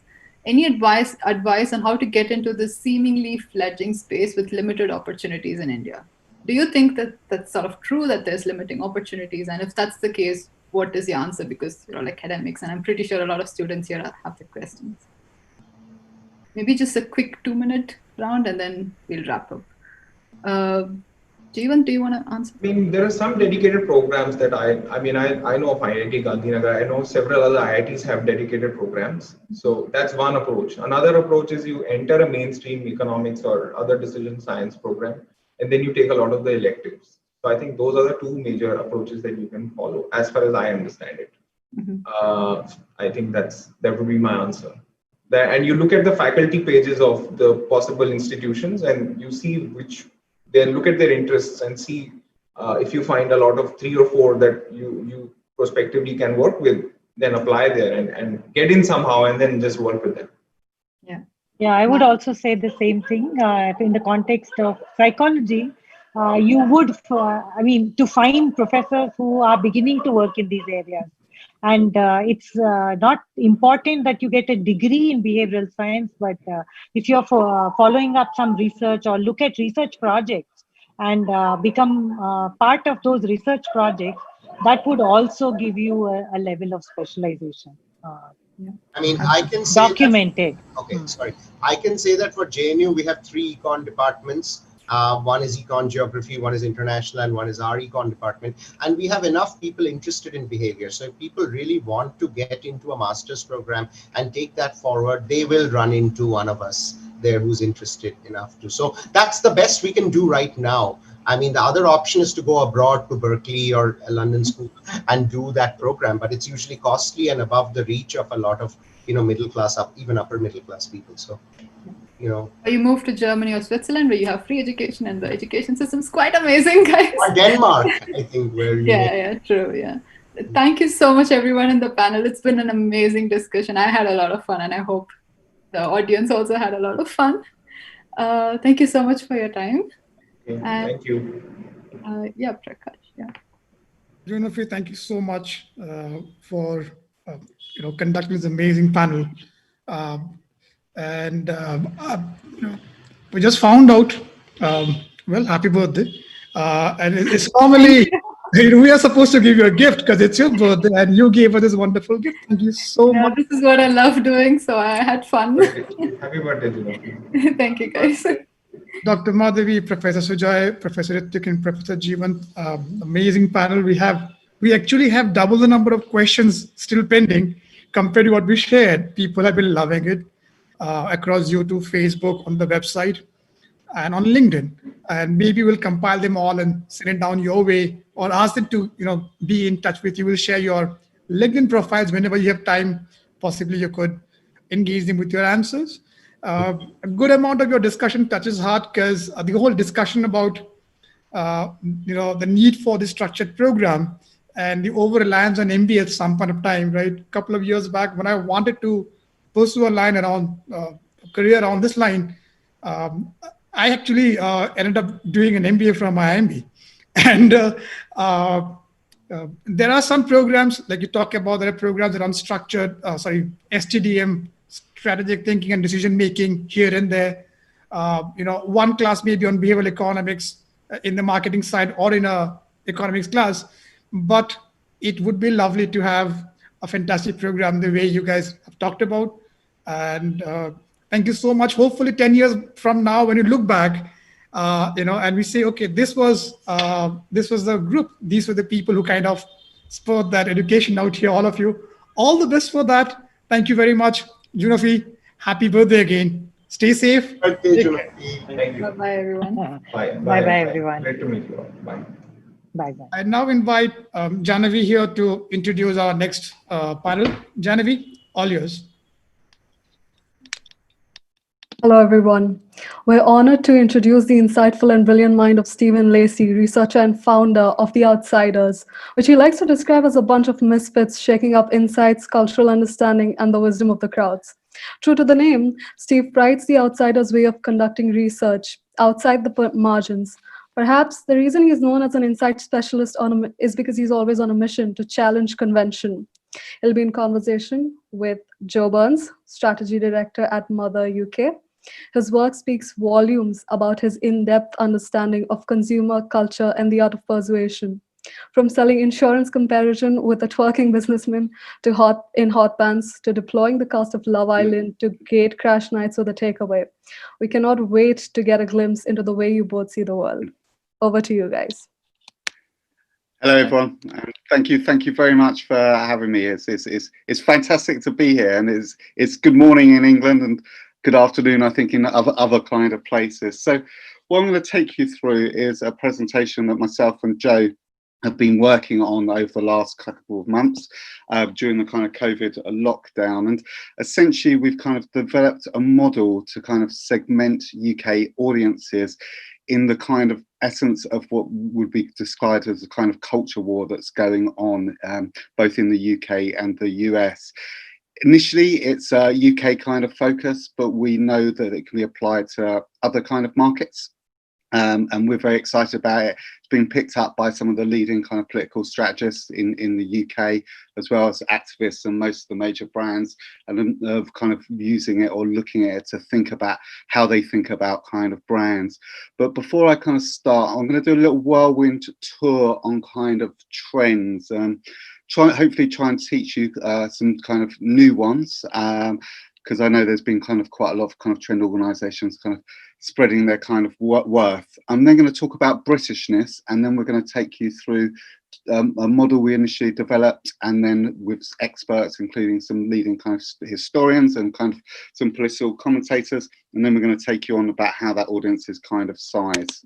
So I need to share my screen, but I think I disabled. So can I share my screen? Sorry, guys. I think I'm disabled from sharing my kind of screen. And you should have Brilliant, excellent. The wonderful life of Zoom.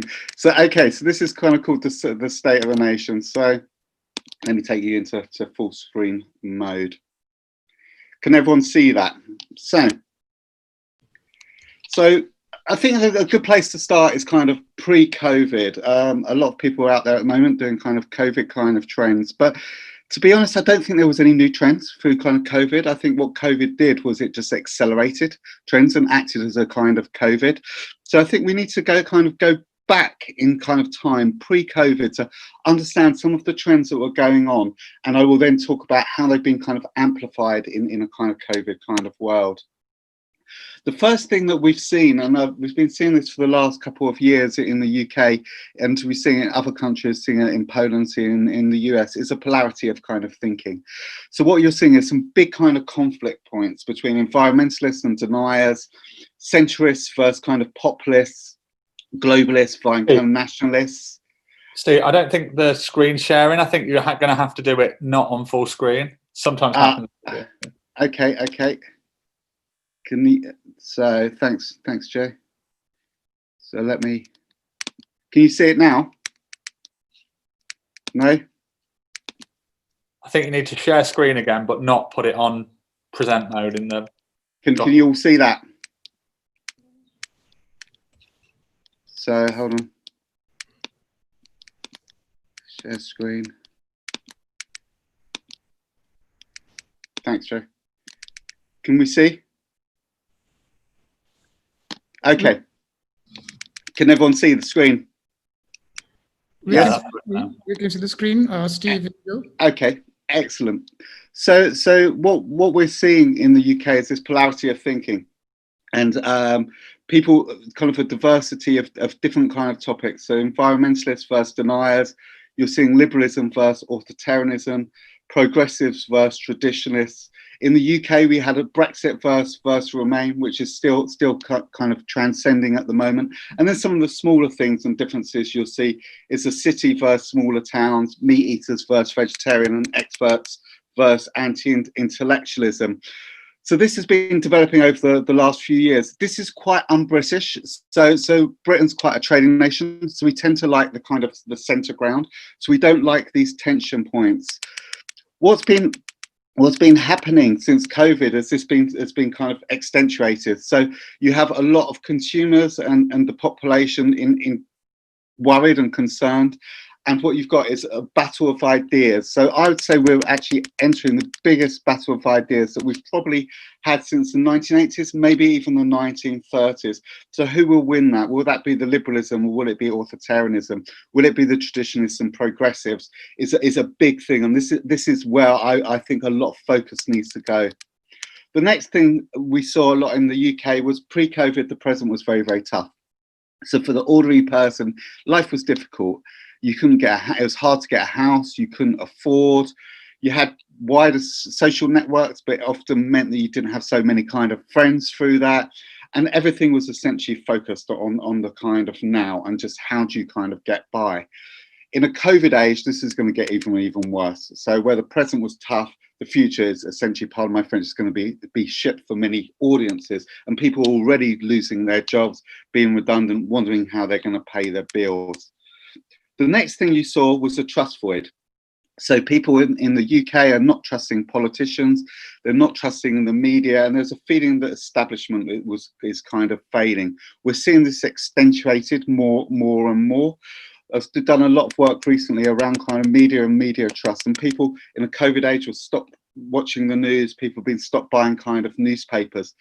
The worrying thing is that gap's being filled by conspiracy theories. So I did a recent bit of Quoll, and out of 75 people that I spoke to, quite a large Quoll study, only 2 believed in the official version that COVID had come from the markets in China. Most people thought it had come either from a Chinese lab, and a few people from 5G. So conspiracy theories are starting to fill this kind of trust void. Since 2008, what we've been seeing since the economic crash is a real kind of lack of kind of dreams. So the amount of times I've done research with people and I was like, what's your future aspirations? And people are like, well, I don't really have anything. I just want to kind of survive and get through the kind of present. What you see is dreams in the form of aspirations. In year X, I'm going to do this, year Y, year Z, etc., have kind of disappeared. And they've essentially been replaced by fantasy. So you're seeing the rise of kind of superheroes, you're seeing the rise of kind of Disney kind of films, you're seeing the rise of kind of Hollywood kind of glamour that's very kind of unreachable. We're seeing it in the West, and we're seeing the opposite in China and other markets, but we're seeing the shift from the I to the we. So in many ways, the I is still very important, the sense of individualism.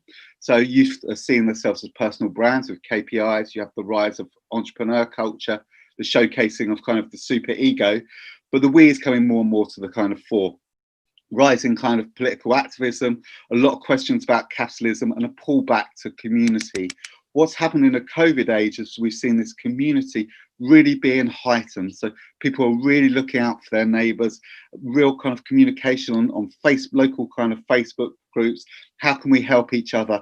And that sense of community and the collective coming much more to the kind of fore. Seeing a rejection of perfection. So in the past, you kind of had in the narrative of kind of film, often the prince and princess relationship. Now, when you look at film, you see much more of a reflection of reality. You're not just going to meet a guy or a girl and get married and live happily ever after. You're seeing good in the past, we had good and bad characters, evil and kind of good. Now, HBO are the master of this. What you see is characters with a lot of kind of depth. They're not good, they're not bad. Think kind of Game of Thrones is a classic example of that. The characters we like have a lot of depth to them. They don't show good or kind of evil sides. In the past, we had Supermen in kind of film, but now what you see is you see superheroes who kind of bleed. So Daredevil is a classic example of that. HBO. I've never seen a superhero get beaten up so much. But even James Bond, which is in many ways is the embodiment of kind of Britishness and masculinity in England as well. What we're seeing is that he now kind of bleeds. When I was growing up, celebrities were very much kind of gods. So I had big posters, don't tell anyone, of kind of Prince and kind of Madonna on my kind of wall.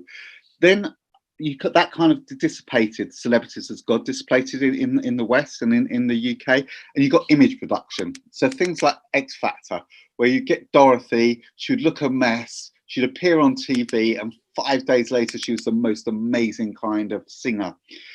Then you kind of got to the place recently of the kind of ordinary guy, where we moved away from image production. So Ed Sheeran embodies that kind of guy you kind of go to school with, a bit of a kind of nerd. That's now been accentuated into the concept of weirdos.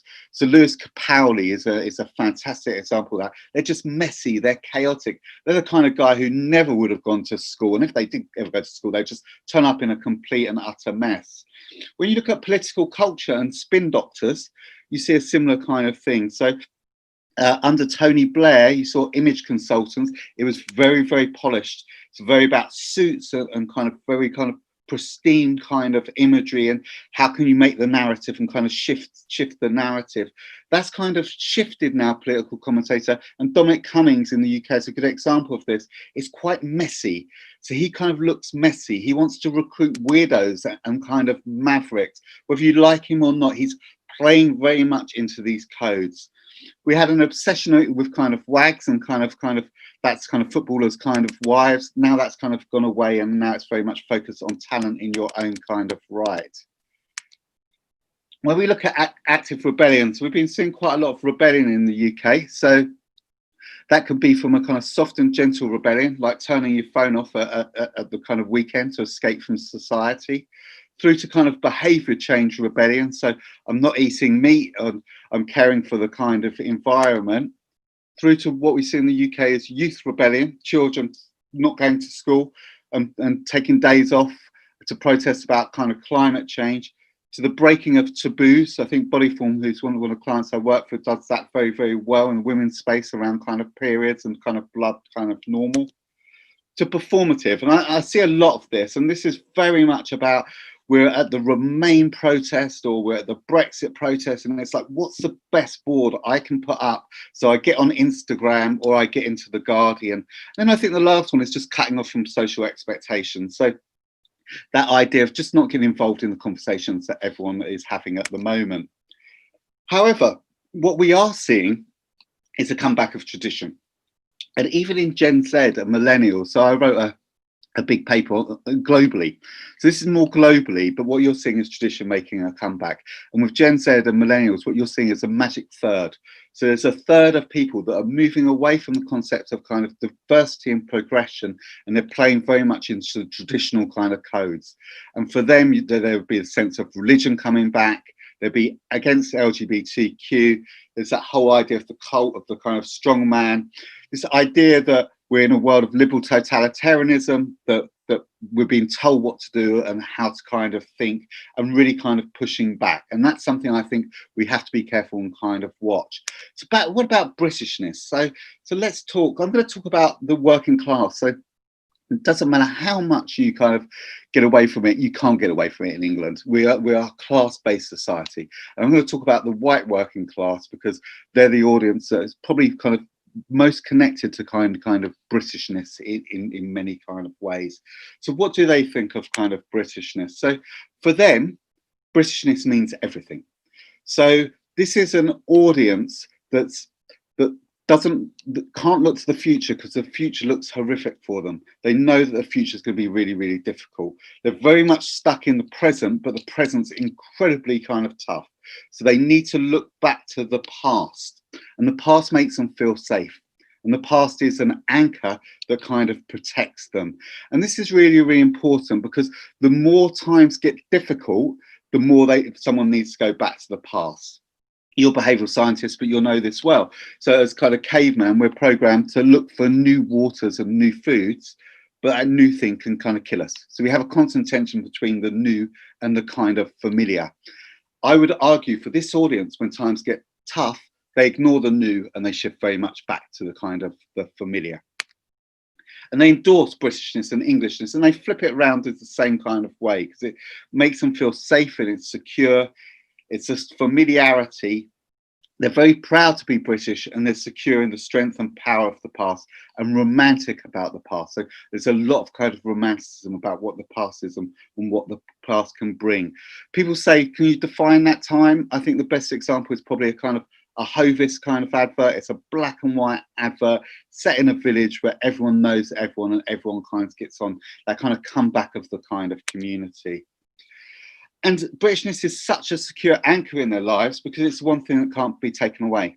So you can take away these people's jobs, you can take away their livelihoods, you can take away their house, but Britishness is the one thing that can't be taken away from this audience. So it's vital, which is why when you had the Black Lives Matter protest, this is an audience that got very upset about the tax on the kind of statues because it felt like it's an attack on the past, and it's a past that in a difficult time makes them feel safe and secure.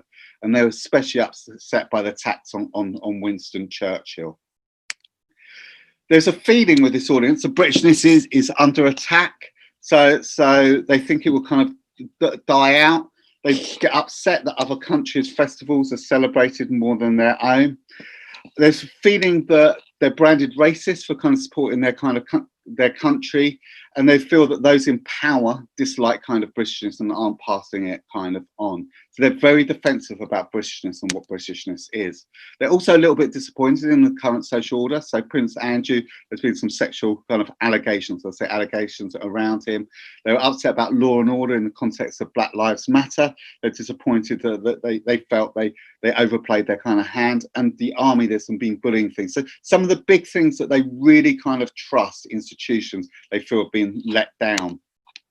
Got some other kind of views on kind of Britishness. So for global citizens, so in many ways the UK is divided into two kind of audience. You have hyper local, and then you have those what you call kind of global citizens, which don't really see themselves as citizens so much UK, but citizens of the kind of world. For these kind of people, Britishness and Englishness means very, very little. So for them, it's about racism, it's Union Jacks flying from the house, it's kind of very old-fashioned and outdated and has aspects of kind of colonialism associated with it. What you see in contrast is that some ethnic minorities in the UK embrace Britishness and Englishness, and they could often say it's better than potentially their home. So they might have come from kind of Hungary, for instance, and they talk about that the UK is somewhere that's embracing democracy, tolerance, and kind of rule of kind of law.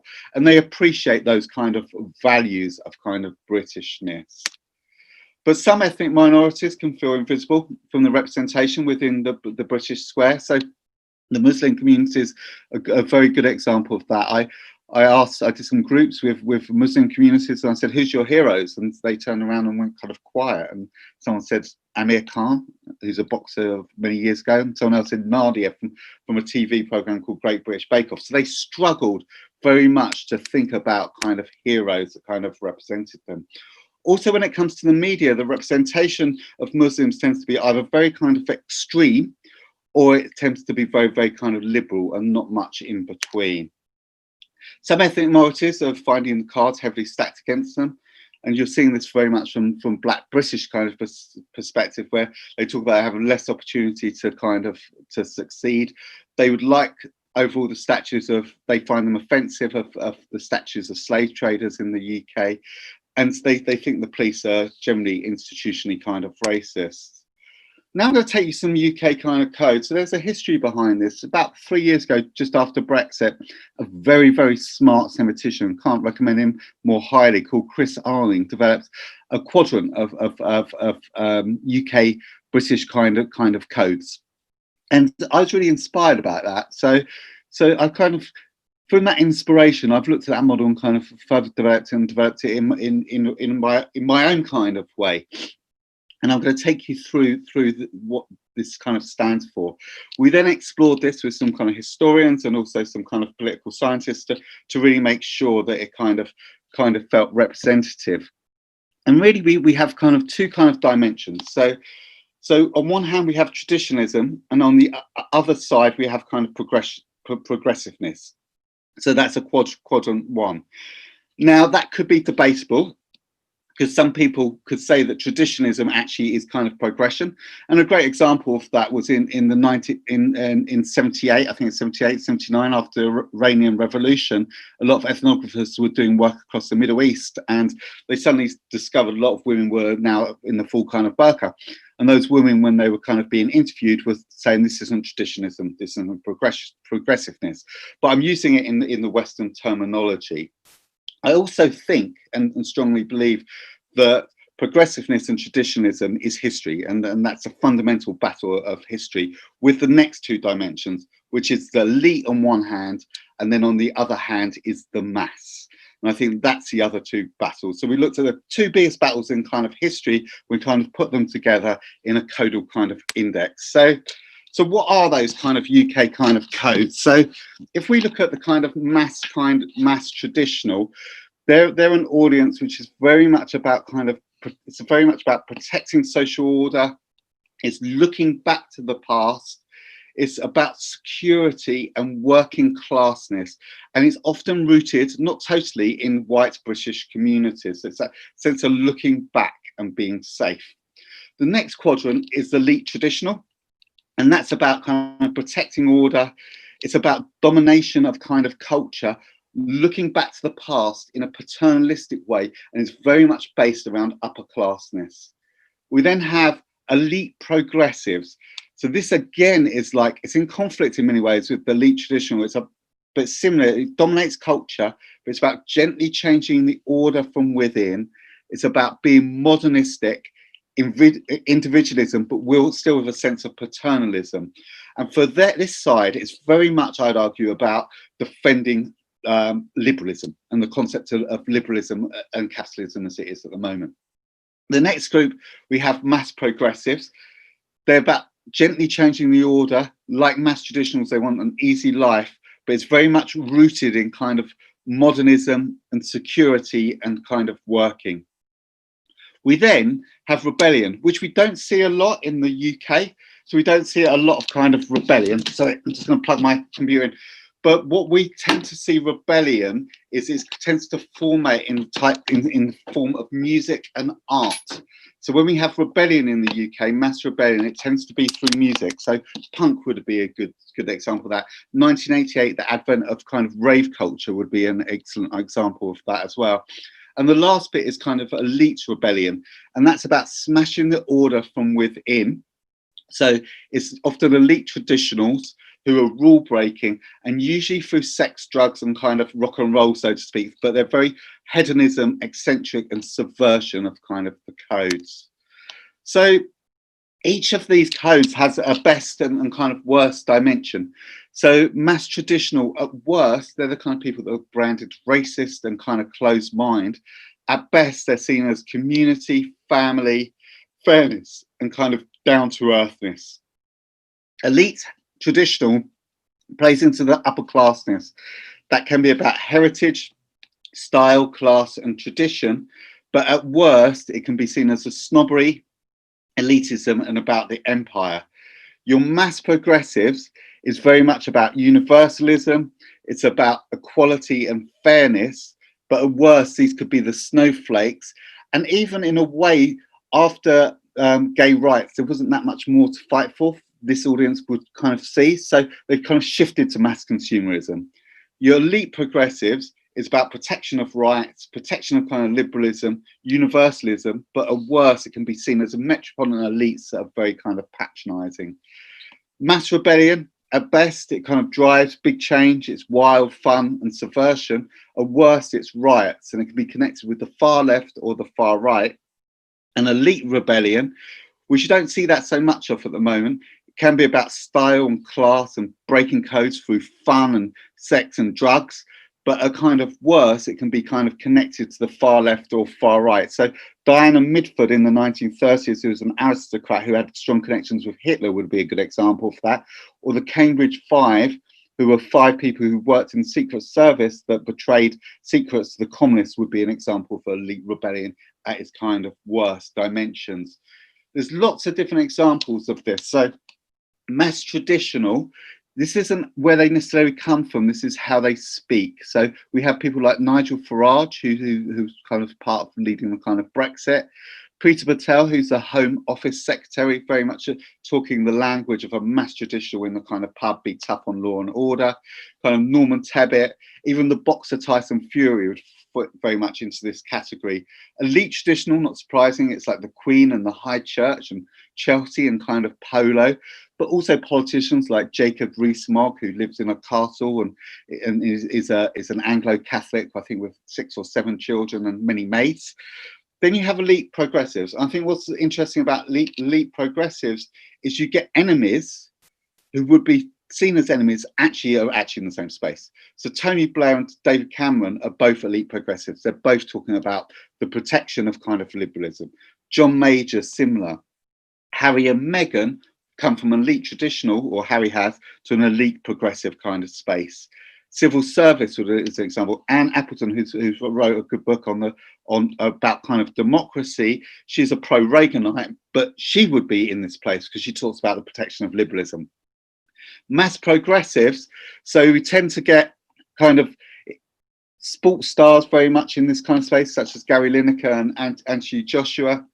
footballers like Marcus Rashford, we're talking about equality and kind of rights issues. Black Lives Matter, some of the conversations around that would have fit in here. LGBT rights, but generally when it works best, it's when it's a big movement, when you can shift the mass traditional into a mass progressive space.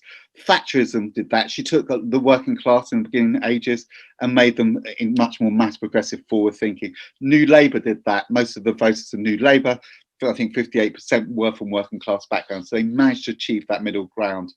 Mass rebellion, the interesting thing is this can come from many places. So you have Black Lives Matter and EDL, which is English Defence League, which is a far right organisation in the same kind of space. But often it comes into the form of music. So Rolling Stones, grime music, Summer of Love and punk. Elite rebellion, you don't see that much anymore, but I think Princess Diana was an example of someone who's rebelling, and you see it a lot in the form of past art, like the pre-Raphaelites and the Bright Young Things. Media plays into different kind of spaces. So your mass traditional is like your Daily Mail and your Sun. Your elite traditional is newspapers like the Telegraph and Spectator. Elite progressives, you tend to get the BBC, but also you get a lot of things you think are neither on the left or you think either on the left or right, but actually you're in the same space about this protection of kind of liberalism. The New Statesman, the Guardian, the Times and the Economists, all in that space. Mass progressives, you get things like ITV, which has probably shifted from a mass traditional to more mass progressive. They're talking a lot about kind of equality, a lot about kind of LGBT rights and other kind of issues to do with kind of diversity space. Mass rebellion tends to be your legal raves, which are coming back, a little bit of kind of Channel 4. And then elite rebellion, that could be for your social media groups, but also sex parties as well, which are often attended by people from the kind of aristocracy. Brands play into different kind of spaces. So mass traditional brands tend to talk a lot about kind of Britishness, things like your Iceland or your kind of Asda, but even charities like your Help for Heroes and your kind of your black cabs that you see in the street, very kind of icon of kind of mass traditionalism. Elite traditional talk about upperclassness, often with the stamp of the kind of Queen, or kind of talking about the kind of upperclassness of the states and the aristocracy. Barber is a great example of that, Rolls Royce. Elite progressives tend to be more technology brands or sustainability brands. So things like Body Shop, Airbnb would fit into that, Tesla, forward-thinking brands to do with the kind of to do with sustainability. Mass progressives, a lot of brands are operating in this space, and there's brands where they start to talk more and more about diversity kind of issues. IKEA is doing this very well. Unilever has done this with some of its kinds of brands. McDonald's, Football Association, a number of brands playing into this kind of space. Then elite rebellion tends to be where you take elite traditional codes and twist it. So agent provocateur in a more kind of sexual kind of way. And then mass rebellion, you get traditional rebellion brands like Dr. Martens and Harley Davidson, but then other brands like Nike and kind of Bodyform would also be fitting in that. Bodyform for a lot of their work around kind of blood normal and womb stories, and Nike I think is just constantly played into this kind of space. So alliances work well when they occupy multiple kind of spaces. So if you look at the Brexit campaign, what that did was it was an alliance between mass traditional and elite traditional, and essentially in the culture war they positioned themselves as a mass rebellion. Remain couldn't really get itself out of being felt that it was an elite progressive, so it was easy to shoot down for many audiences, seen as metropolitan elite, not for me. They should have moved forward into a mass progressive space, but they didn't do it. Black Lives Matter through the culture map, what you see here is it's an alliance very much about mass progressives and elite progressives creating the feeling of essentially of a mass rebellion and a mass kind of need for change. But often the mass traditional, I've done quite a lot of work with this, will often reject Black Lives Matter for a number of reasons. In the UK, what you're seeing is a culture war being played out. So between mass traditional and elite traditional, and mass progressives and the elite progressives. A fantastic example of this was there's a program called Britain's Got Talent, which is on ITV, and it's a talent show. And on this, there's a dance band called Diversity, fantastic dance band, and they did a sketch about Black Lives Matter. It got the most complaints that a show's ever had, 24,000 complaints to kind of Ofcom, and that comes very much from a mass traditional baseline. But what you also saw was a lot of defense of it as well from other quarters, from the mass progressive and elite progressive space. The government at the moment, and arguably, is trying to push us into a culture war between these kind of divisions, and you're seeing that kind of played out. Surprise works well. So when you're a mass traditional brand like kind of Greg's, and you can talk in an elite progressive way, so you talk about vegan rolls, so your working class brand talking about something that elite progressives would probably like. The Daily Mail did this very well. It's a mass traditional newspaper, but it talks about Stephen Lawrence, who got killed by racists a number of years ago, and he really run the campaign. So that's moved into a much more mass progressive space. So now we're going to talk about how we've moved this kind of model kind of forward. And I'm going to pass over to Joe. Hello. Yeah, so me and Steve, spent quite a while discussing this model and looking at how it manifests itself in culture. And I think the next step for us was to kind of not just examine the ways that this manifests itself, but kind of to ask the question, well, what's that reflecting? What's sitting underneath that model that we can quantify? So we used Global Web Index, which is a kind of international consumer insights tool, which is a big, legitimate kind of stack of quant data for us to do an analysis on, and really just started exploring at ways we could kind of make a model for who this kind of cultural framework is reflecting, and to kind of look underneath it, below the surface, and ask, like, well, are there groups that aren't reflected in that model, and how big are the groups that are reflected into that model? So we wanted to look underneath the kind of cultural codes and the semiotics into kind of how it is reflective of consumers, or real people, if you want to think of them in that way. We wanted to do a very simple 2-axis model, and there was a lot of trial and error in this, in how we built out this audience to get something that felt like it reflected the model enough, but also was helping us develop and enrich our understanding and take it to a deeper place. So I'm going to introduce the model now and show you where we ended up after kind of a few rounds of trial and error. And as you can see, it's a 9-box grid. The horizontal axis is that kind of progressive versus traditional, and you'll notice there's another group in there as well. The pragmatics is what we ended up calling them. And that axis has been defined by, oh, I've lost the screen, Steve. Oh, has that gone for everyone else? I think it has. Yeah, that's better. It's back. Yeah, so, and that horizontal axis is based on values and their attitudes to tradition and progress. And the vertical axis is based on household income. So for the UK, we took kind of the top earners, and we define that as about £75,000 a year, which puts people in the kind of top 10% of income for the elites. And then at the bottom, we had the struggling group who are under £15,000 a year, and everyone else in the middle sits in that mass. So really simple 9-box way of segmenting the audiences. And on the next slide, I'll talk about how this is slightly different from the cultural codes model. So what we found, and I think this is particularly interesting for behaviour design and behavioural economics thinking, is that there's this large group who aren't captured in the cultural codes that we're calling pragmatic groups.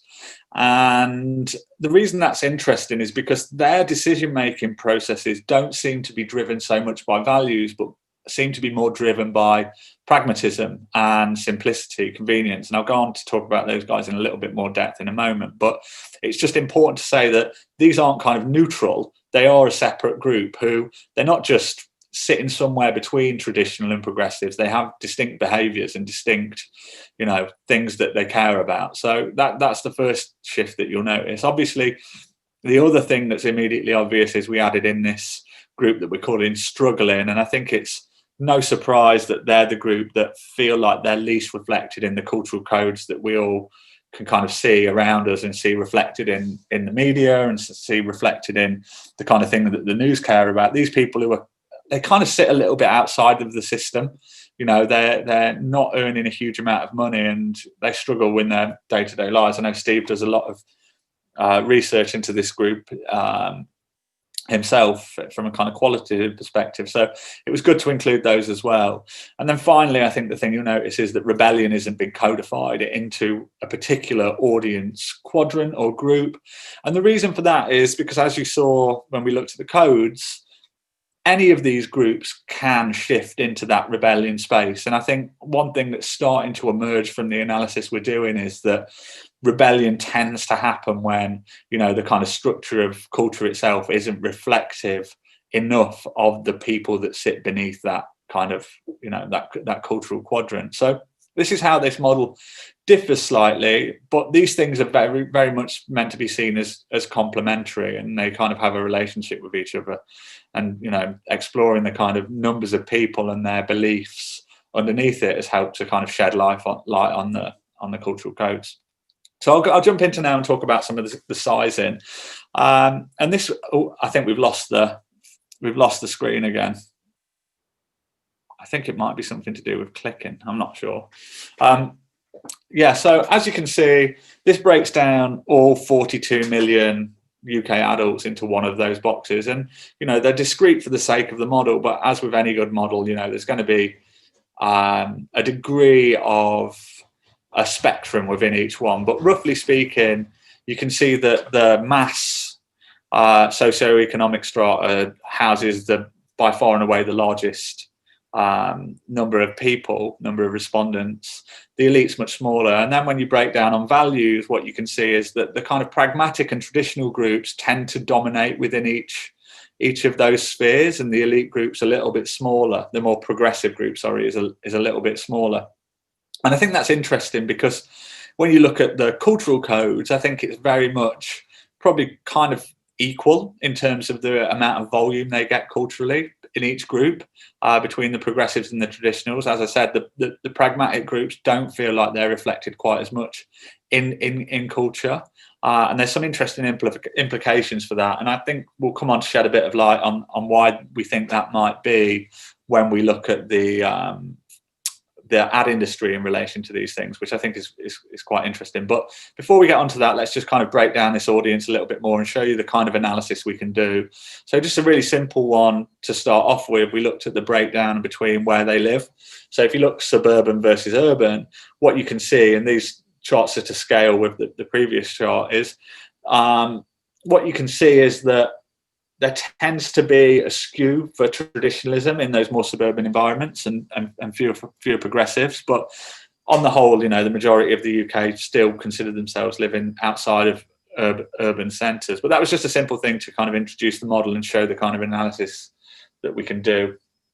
Then when you look at voting intentions, there's quite an interesting story here, which kind of rings true in terms of Labour and the left-wing kind of UK politics being much more defined by socioeconomic group. And as you can see, you know, the majority of Labour voters fall into that mass category. There's also a skew, and they over-index as being part of those struggling groups. But in relation to those cultural codes and the culture war that Steve kind of illuminated a moment ago, what you can clearly see is that the Conservatives and the right wing of British politics, what they're actually doing is leaning into values and culture much more heavily in order to kind of really own what traditionally you would assume would be a left-wing voting audience, that kind of mass traditional group. It feels like the Conservatives have kind of strategically really gone after that group, and that's something that's definitely accelerated after Brexit. I think we're seeing a kind of realignment of politics, not necessarily just on values, but certainly values is becoming a much more prominent determiner of people's voting intentions and how they identify politically. And that's something that's kind of fascinating. And it's, you know, it's something that is going to benefit the more traditional, the more that culture and values are emphasized in politics, the more that's going to benefit the right wing of politics. I think is something that this chart kind of demonstrates, as you know, as when looking at the overall size of the groups, as you saw, the progressive groups are a minority in every category, and actually they need to take the pragmatics and some of the traditionals on that journey with them in order to win elections. So there's kind of political implications for this, and it's an interesting model for thinking about how political parties can better engage people to achieve power. And on the next slide, what we wanted to do was give a really clear example of where progressive values have kind of won out in the culture war. And the best example of that is in the UK, attitudes to traditional gender roles. So as you can see, this chart breaks down between those who think that traditional gender roles are not important versus those who are. And across all groups, there's a plurality, and there's a majority of people who don't see traditional gender roles as being important anymore. And I think this is a really, if you're of the progressive mindset, this is a really kind of heartening chart. It's something that kind of probably is going to make you feel quite good, because it's an example of when in that kind of battle for ideas and the battle for values and battle for cultures, gender roles clearly aren't seen as being something that's particularly important anymore. And I know Steve brought up Jordan Peterson and the kind of return to tradition. I think you can see that that is resonating within that kind of, you know, Steve called it the magic third, that third of people much more skews towards traditional types, but there kind of is a third of people who reject that within each category, that reject that idea that gender roles shouldn't be important in defining people's lives anymore. But overall, I think what you can see is that the progressive ideas around gender have absolutely kind of achieved dominance and are kind of now the overall hegemonic code within culture. But then on the next slide, we're looking at an example where that isn't the case. And the first thing you notice here is that there's much more of a spread. And I think this is kind of playing back some of those points, which is as issues become more polarized, traditionalists and less progressive values tend to win out. And I think this is why the culture war as a concept is bad for progressives, because I think in general, and I want to talk about that in a few slides' time, but I think in general, progressives tend to overestimate their kind of the amount of the masses that agree with them on certain cultural issues, and immigration is one of those where, as you can see, there's a vast majority of people who would fall on that more traditionally conservative side of the fence, and they see immigration as a negative for the country that they live in. And I just want to kind of put a little bit of, you know, guardrails around this, because immigration has become a hot button issue. But if you were to ask questions such as, you know, do you believe in equality for everyone, or do you believe, are you interested in other cultures? Those kind of questions don't necessarily score so highly. I think immigration is something that has been weaponized really effectively by, you know, the more traditionalist conservative audiences in this culture war. So it's an interesting example to compare gender with immigration as kind of values-led concepts and issues that have got divergent matters of opinion across all those groups. But moving on, I want to deep dive a little bit more into what those groups are bound together by, the values that kind of hold these groups together, and then talk a little bit about what divides each group individually. So if you look at the progressive groups, I think across elites, mass and struggling socioeconomic kind of strata, they are all over-indexing on certain values-led statements. So personal ambition is big for progressives, and that's something that might be surprising, but they do value their career. They value kind of standing out in the crowd, and they want to achieve a lot for themselves. A big factor for them is adventure and travel, which is why you probably see brands like Airbnb playing in this space culturally. You know, they see experiencing and exploring the world and having a sense of adventure around life as a big part of their identities. Creativity, open-mindedness, technology. Again, these are values and things that, if you look at their behaviours, skew much more towards this progressive audience. And I think for behaviour design, that's important to know that they're the group that are most engaged in technology, and perhaps the kind of, if you're trying to tap into a progressive audience, technological initiatives and tech-led solutions are going to be very effective. And then finally, just a point on self-improvement. These people love podcasts. They love, you know, I imagine the majority of people watching this conference probably fit into this kind of progressive mindset. They believe in learning. They believe in the value of education, and they believe that, you know, that life is about kind of optimizing yourself. And that manifests itself not just through learning in the kind of more academic spheres, but also attitudes towards going to the gym, exercise, health, well-being. even things like mindfulness, I think much more skewed towards this kind of progressive mindset. But then we can look at what divides those socioeconomic strata. I think at the more elite end, there's much more of a focus on health. I think in my agency, Mother, we have this kind of phrase that we've used on a couple of clients, which is health is the new wealth. And I think that's a very progressive mindset. It's like when wealth is secured, moving up Maslow's hierarchy of needs, you kind of get into the point where mental health, mindfulness, but also physical health is something that's a marker of being in that kind of top socioeconomic group. And their cultural interests are much more what you traditionally call high culture. So theatre, literature, you know, elite cultural institutions. At the lower end of the spectrum, I think there's much more of a focus on entertainment culture, celebrity gossip, Instagram influencers, you know, reality TV is big with this mass progressive audience. I think they like to see their lives reflected a little bit more in the type of content and culture they engage with.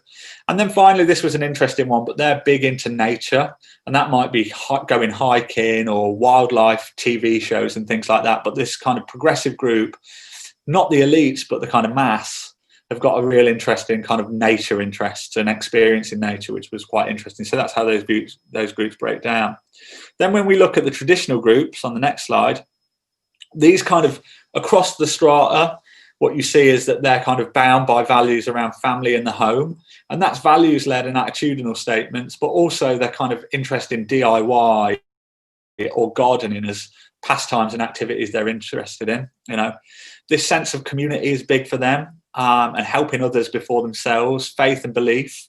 These are all things that bind those groups. And I think faith and belief is interesting because when you look at the lower socioeconomic side of things with the struggling groups, what you do see is that they're interested in like alternative medicines and things like that, and alternative therapies are big amongst those groups. When it comes to what divide them, I think the elite traditionals are very worldly. They like to try wines and foods from around the world, and they do like to travel. They're more money driven. They're a bit more open-minded, despite seeing like traditional values as being something that they hold dear. And you don't see that in the lower socioeconomic groups who are much more locally focused. But in the local groups, you do see some interesting things. So the mass and struggling traditional groups, the ones who are most tech averse, have any of the quadrants that we've identified. And they prioritize this kind of value of fair-mindedness and universalism. You know, they really value fairness as a kind of foundational element within their identities. And then I think what became most interesting for me, because they're not captured so much in that cultural model, is the pragmatic group. So these people are kind of bound up in values of moderation, convenience, agreeableness, and kind of going with the flow a little bit. They don't want to kind of stick out. They're kind of conformist in nature. And I think as someone who works in the advertising industry, these are probably the people who are least on your radar. And actually for behavior design, this is interesting because they're probably the biggest audience, potentially speaking, for developing behavior design-led thinking and behavior design-led campaigns around, because they're less enamored with brands as a kind of fluffy, you know, emotionally driven thing. They want brands that are going to make their life easier. And then I didn't want to dwell too much on what divides this audience, because really there isn't much. They're not, that because of their inherently moderate nature, they don't over skew on any particular values. But one thing that was interesting when looking at the data, and perhaps quite surprising, as you would potentially have thought that, you know, ethnically diverse backgrounds might have fit more into the progressive value set, that isn't the case. And I think the thing that was so interesting to me was when you break down this data, actually the pragmatists are the most ethnically diverse group of all. And that becomes even more interesting because different ethnic backgrounds aren't distributed equally across the ladder. So what you see is certain ethnic groups perhaps being more socioeconomically well off and other groups being in that kind of struggling or mass category.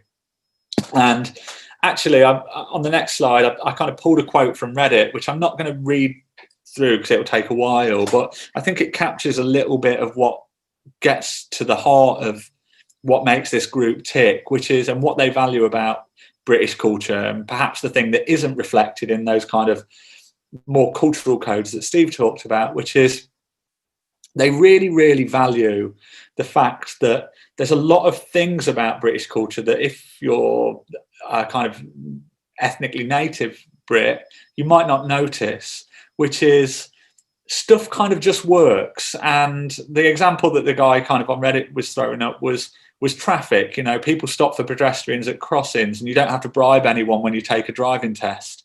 Fairness kind of lands quite big, but I think what this group are really looking for is things that just aren't going to prevent them from getting on with their lives, and things that are going to make life easier for them. And I think that's why it's such an exciting audience for behaviour design. And it's an interesting one that it's not served by advertising, which tends to lean in the UK more into kind of emotional territories, which is going to resonate more with those other two audiences. And it, again, with like, you know, news and culture and the media is going to lean into those other two audiences as well, because those values type articles and TV shows and pieces of culture are going to be more likely to generate provocation and clickbait revenue. So yeah, just an interesting kind of quiet audience. Anyway, so there are three audiences, and then I just wanted to kind of toss a little bit of a grenade in here and like look at how those audiences are represented within the advertising, the media, the marketing, the journalist industry. So I kind of built an audience of marketing, media, journalism, arts, creative, culture, advertising, the kind of jobs and industries that are going to create those social codes that Steve talked about, and just have a look where you see a significant over-indexing. And unsurprisingly, the elite groups are the ones that are massively overrepresented in those jobs. So more than twice as likely as the general population to be working in those kind of careers and sectors. But also there's kind of a skew across the board to kind of more progressive values type people working in more creative industries. That's not a surprise. You know, being creative and open-minded, I think, is something that you would expect people who work in the creative industries to kind of have as a value that I identify with. But I think it does raise interesting implications for the kinds of blind spots that we might have as an industry, and the kind of viewpoints and identities that aren't necessarily being captured by the content and ideas and ways of thinking that permeate the industry. And that makes the next chart that we're going to show a little bit less surprising. So if you ask people, do they feel represented in advertising or do they not? As you can see, there's an absolute tiny minority of people who agree with the statement that advertising reflects them accurately. And those tend to fall in the kind of mass area. But the vast majority of people don't feel represented by advertising. And I think you can lay some of that some of the reason for that at the fact that it's such a homogenous group of people, and it's such a homogenous kind of handful of elite trending towards progressive people who are kind of shaping culture for the most part. Yeah, so that's kind of a top line of where the model took us in the UK. We've started to break that out and look at other regions, and it's something we can do using the tools that we have and kind of further break this down. But we first of all started to take a look at the USA. And as you can see, economically, it's a much more polarized culture. So there's far fewer people who make it into that elite group, and a vast majority of people kind of sit in the mass. But I think you see a similar story to the UK in terms of progressive pragmatics and traditionalists. But, you know, we've only just started exploring where this analysis might take us. But yeah, there's a quick overview of the quantitative back end that kind of helps to explain a few of those cultural codes and why it might be interesting from a behavior design perspective.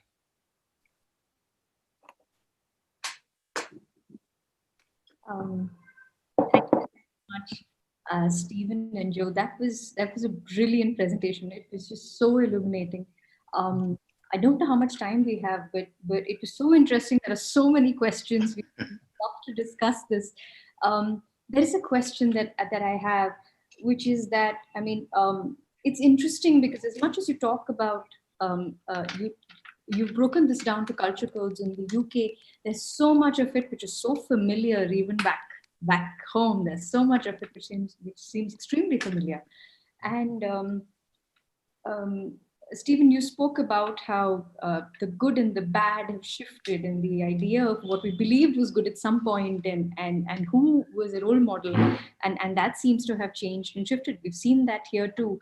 I remember back in the 80s or so, the hero in a film, in a Bollywood film, for instance, was someone who had a government job and was going to look after his family and going to get his sister married off, and it was things like that. And it's now more or less Deadpool, right? So there is a drastic shift. The whole celebration of the whole flaunting of flaws, that is something that that is also very here and now. I'm wondering, considering that these roles have shifted, considering that the mindset has shifted, who's influencing us now?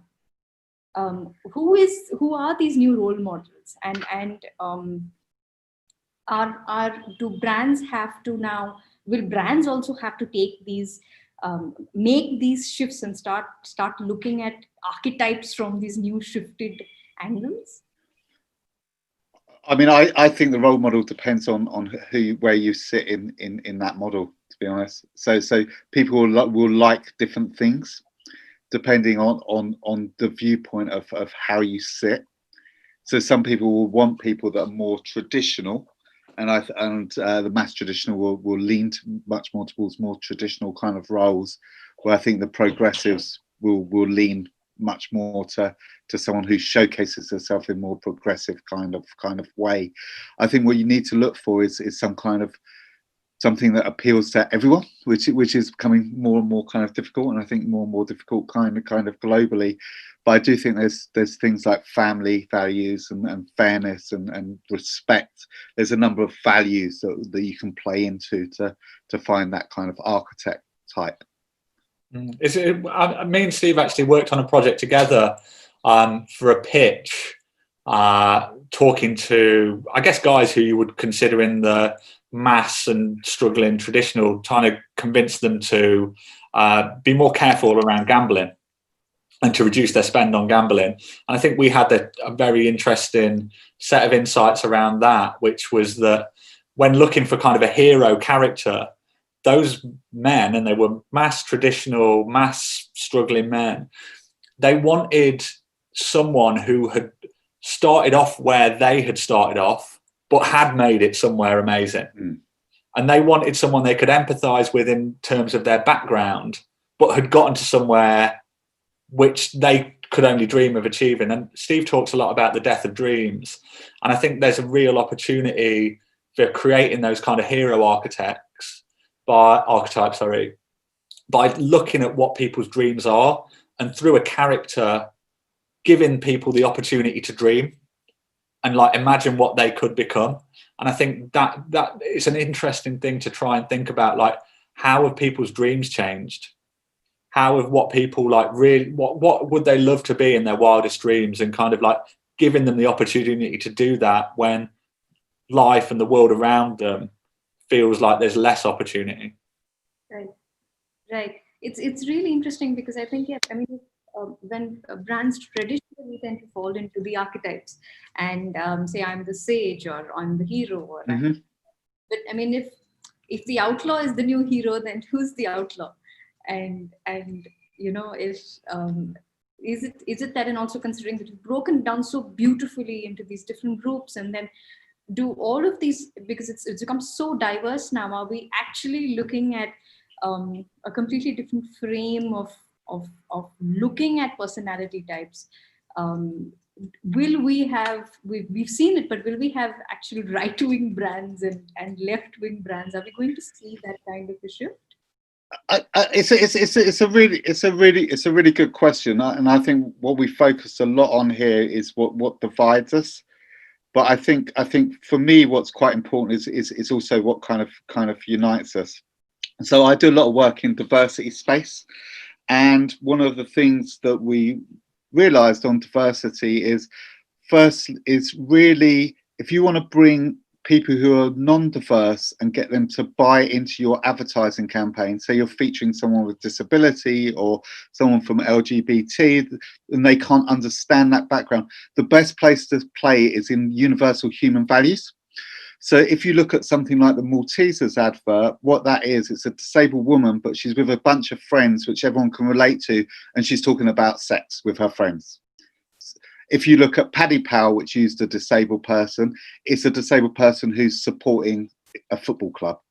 So I think what you want to look at is you want to look at the universal values that unite us, and that for me is one of the key aspects for good campaigning, and that's when I think you can start uniting people.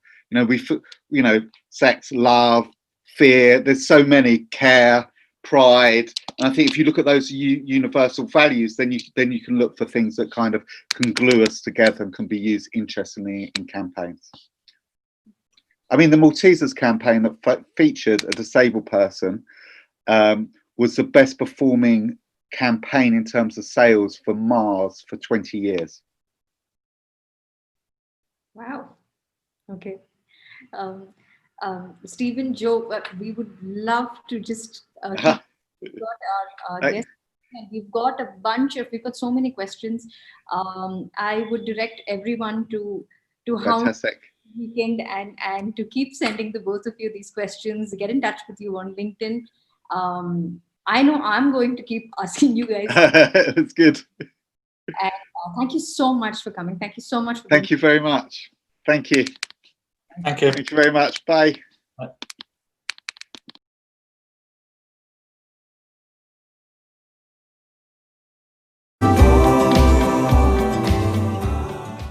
Are you tired of flat tires, traffic, COVID, plans with nowhere to live, my mother, seagulls, ketos, serious backstory, Cortana, you nuclear threats and auto-tune? Well, look no further. What you need is a revolutionary product called Framing the Problem Differently. Framing the Problem Differently is a new product designed to make all your problems go away. Is the problem really a flat tire? No, it's going to work. Quit! Now you have nowhere to go. Simple. Who needs a tire now? Too much traffic, COVID, too much COVID. Bruh. Plans with no will to live. Solid. My mother, frame or two. Framing the problem differently is a unique solution that eradicates the problem from the root. No solution, no problem. Try Framing the Problem Differently. Available right about now. Now Fest. Yay.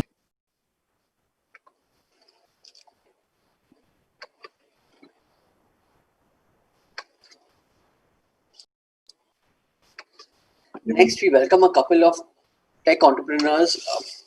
Can you hear me? I think I'm on mute. You're on now. Okay, fantastic. Next, we welcome a couple that could teach co-founders across the globe a thing or two about shouldering partnerships and bringing the best out of each other. Tom and Astrid are partners, entrepreneurs, behavioral designers, writers, and teachers who run SUE, which is committed to helping people become successful in their achieving their personal and work goals. Astrid is an advertising professional and a social scientist. Her creative mind explores opportunities and solutions in strategic planning, copywriting, and creative direction. From qualitative researcher to strategic planner, creative direction to TED speaker, Tom has done it all. Together, they take us through the inspiring story of transforming an ad agency through behavioral science, lessons from the rocky transformation of SUE. Tom and Astrid, thank you for being here today. All yours. Thank you, Aditya. Yeah, well, first of all, as you can see, there's no Astrid, and I'm very sorry for this. She's sick, she's in bed, and she's actually the beauty and the brains of the company. So so you have to deal with me. But she's both my co-founder and my wife, so we kind of share the same story. So what I want to talk about is about the transformation of an ad agency that was struggling for its survival into a behavioral science consultancy, and how putting behavioral science at the core of what we do really, really transformed our company. But before I start, I want to make two remarks. First of all, I'm going to talk a lot about failure, because I think that failure really is, and I would say dramatic failure really is the best way to learn something about change. And the second thing is I'm fully aware also about the survivor bias. So once you were able to successfully transform you kind of always reverse engineer the story that it was inevitable based on your brilliant strategy and your visionary thinking. Whereas, of course, in every surviving company, a lot of luck and probably some irrational factors also played really a big role. So I'm fully aware of this survivor bias. However, I do think that there are some interesting things we learned along the way that might be, I think, very helpful if you think about transforming your own company, or if you're struggling with the business model of your ad agency. So let me first take you back to about 10 years ago. About 10 years ago, Astrid and I were leading a quite a successful ad agency here in Amsterdam. And according to the market, we were doing great. We just were nominated as Agency of the Year in the Netherlands. We were working for clients like Nike. We were winning awards in Cannes.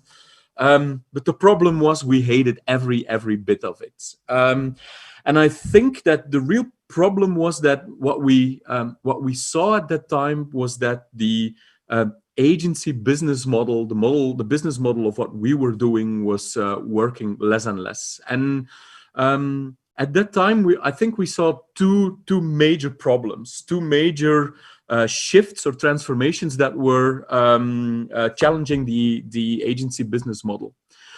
So the first one was that clients were changing. And I think the reason why clients were changing was that at that time, around 2010, 2011, all their CEOs went on a pilgrimage to Silicon Valley. And once they came back from Silicon Valley, they all saw the light. And they were singing this mantra of we need to do digital transformation. And the consequence of all these companies trying to successfully transform themselves digital was that they became obsessed with measurement. Everyone became obsessed with the only thing that we do is the thing that we can measure. And so what we saw in advertising was, of course, that if you compare advertising with this whole obsession with metrics, then advertising kind of feels like this medieval craft in which you just have to throw some money at it and hope that it will work. Whereas in this new world, everything became measurable. And so budgets were massively shifting from offline to digital, and even in the digital budgets were shifting from creative campaigning to automatic programming. So the amount of money in this market for creative ad agencies was really shrinking. And so I think that what followed from that was a second transformation wave. As they came back from Silicon Valley, they also noticed that what made these companies in Silicon Valley so successful was the fact that they had a radically different way of working. All these companies were able to grow so rapidly because they had this agile way of working. They had multidisciplinary teams. They were constantly A/B testing. They were collaborating around the customer problem in a very agile way. And so all our clients in our markets, they were doing the same thing, and they had big reorganizations, all the big companies, and they were now working in multidisciplinary teams, trying to solve the customer problem by combining competencies within a company.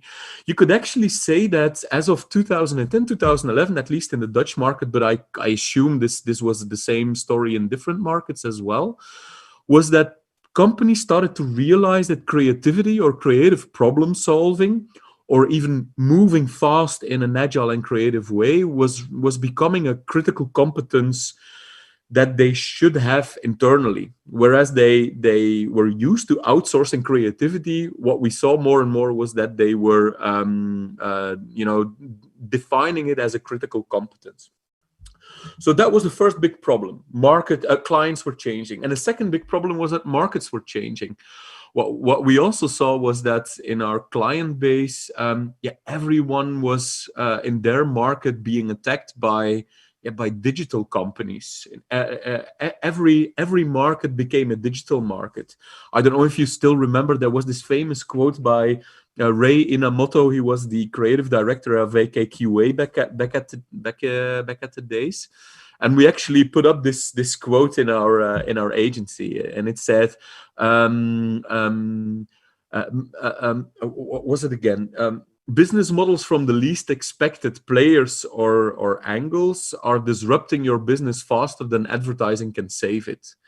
And that was so true. So what we saw was that more and more clients were betting their money on trying to cut cost and trying to play the games, play the rules of the game, the playbook of these digital companies. And as you probably know, these digital companies, they didn't need advertising. They simply did everything in-house because they had digital marketing capabilities, design capabilities, behavioral science capabilities. So everyone was talking at that time about the agency of the futures, because all advertising agencies were fully realizing that they were kind of drifting on this ice plate that was getting smaller and smaller and smaller, and everyone was trying to figure out what this agency of the future could be. But the problem was that Astrid and I felt that at that time that all the interesting stuff was going on outside of our industry. Really, all the things that were fascinating us were happening outside the advertising industry. So to name a couple, there was first the conversion optimization community, which was fascinating. When we went to conversion optimization conferences, we really felt that this was the avant-garde of the digital marketing industry. They were obsessed with A/B testing, with psychology, with figuring out how to tinker with technology and design and psychology to make things work and to figure out how to grow things. So we thought that was fascinating. Then there was the persuasion design community. It's not a public secret that it's actually the persuasion design community and the UX community that kind of reintroduced behavioral psychology into the marketing community. It was the Silicon Valley UX community that really they were actually the first one who brought back the Cialdini book on influence. It was practically neglected for 20 years in the marketing community until the UX community and the persuasion design community took back these principles to figure out how to get people hooked and addicted to digital interfaces. So we thought, wow, that's interesting what the UX community is doing. And then there was the lean startup community, and they were all obsessed with combining these two into figuring out how to design, develop, and prototype successful marketing strategy. And I think the most frustrating part was that all thinking around creativity was also not taking place in the ad industry. I don't know if you remember, around 2011, 2012, there was this book by this Ed Catmull. He was the CEO of Pixar. The book was called Creativity.Inc. And that was mind-blowing. All the great thinking about how to create a culture of creative excellence within a company was not being written by the creative industry, but by by a film company, by Pixar. And so we were deeply frustrated at the time with our inability to transform the agency from within. And what we saw, even if we tried, was that our creatives, they were obsessed with, I think they mistook originality for creativity. That's really the big problem in the ad industry, is that creatives are obsessed with originality. And I can imagine why this is the case, because they are definitely also fully aware of the fact that most of their work is absolutely pointless. So they try to derive meaning from their work by trying to win awards with their original ideas. They couldn't care less about solving the client problem, but they wanted to make original stuff. And to me, creativity, or to Astrid and I, creativity has always been about trying to figure out new and exciting ways and trying to combine sciences and frameworks in order to solve the customer problem for the client.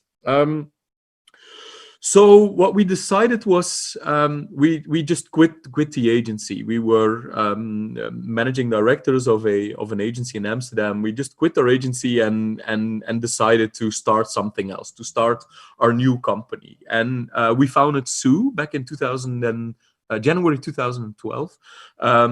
By the way, the company Sue, or the name Sue, is named after this magnificent song by Johnny Cash, A Boy Named Sue, which I think is one of the most beautiful songs ever written. And it's a song about an intervention. And we, at that time, we figured, you know, the intervention, the idea of an intervention is probably it's like creativity on steroids, whereas advertising is trying to basically seduce you by, hey, this is attractive, buy it. And intervention is a much more sophisticated way of thinking about creativity. You design an intervention, and you do that with the idea that maybe 3 steps deeper in the funnel, people act upon that intervention, or a desired outcome follows. So and this is, if you don't know the song, look it up. It's a beautiful song about an intervention. So when we founded Sue, we founded it on a couple of first principles, if you will, key principles. And so the first one is that the core of what we do should be about behavior, not about communication. I don't know if you ever heard about Charlie Munger. He's the associate of Warren Buffett. Both of them are probably one of the richest person and most successful investors in the world. And Munger, he's 93 years old right now, but he's famous for this beautiful aphorism. According to Munger, he says, well, to a man with a hammer, every problem looks like a nail. And so if you work in branding, every problem looks like a branding problem. If you work in advertising, every problem looks like advertising should be the solution. And so if you put behavior first at what you do as a company, you become agnostic to what kind of tool you want to use. But because what you really want to achieve is behavioral change. And what your tool set is you don't mind using all kinds of tools. If you can use a combination of branding, of design, of technology, of web, of digital products, of technology. We even recently did a project for the Dutch government in which we used children as a tool in order to persuade their parents to stop using their smartphone while driving. So even kids could be a medium or a technology for behavioral change. So that's really the first thing. If you put behavioral change at the heart of what you do, and you try to reverse engineer from there, thinking, what are the tools, mental models, technologies, frameworks I can use in order to create behavioral change, that really is transformative. That really forces you to rethink the whole way you structure your company. Then the second, I would say,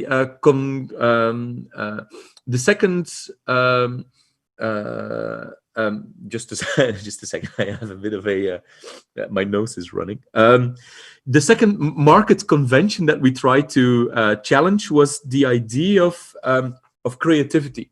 So we thought creativity really is a step-by-step process. You know, creativity is a function of a well-designed process. And the convention that we tried to challenge with that was this whole idea that the advertising industry is obsessed with, is that creativity follows from genius creative teams, and that you have to structure a whole company to nurture the genius creatives who will come up with a magical idea if you give them enough time and enough beautiful context in which this aha idea, aha moment will eventually appear. And we thought that was utter bullshit. I mean, a great creative idea really is a function of a well-designed creative process. And if you think about it, The traditional way of turning human understanding into ideas is that you first hire a research company to do the research, and then they produce a big report. And then you hire a strategic company to design your strategy, to develop your strategy, and then they create a big report. And then you hire a creative agency to turn that strategy into a big idea. And then usually you also have to hire a production company to turn that big idea into something tangible that eventually reaches, becomes the interface between your whole insight and strategy and the end user or the consumer. And so there's a lot of waste being produced in that process, because the strategic people only read the management summary or the executive summary of the research report. And then the creatives usually only look for the strategic insights that kind of matches with their idea of what they want to create. So they use strategy to post-rationalize the creative idea that they wanted to produce. And so before you know it, you have designed this very elaborate, very costly process from research to strategy to idea to production that produces an incredible amount of waste between the initial insights and eventually the thing that becomes the interface between the brand or the company and the end user.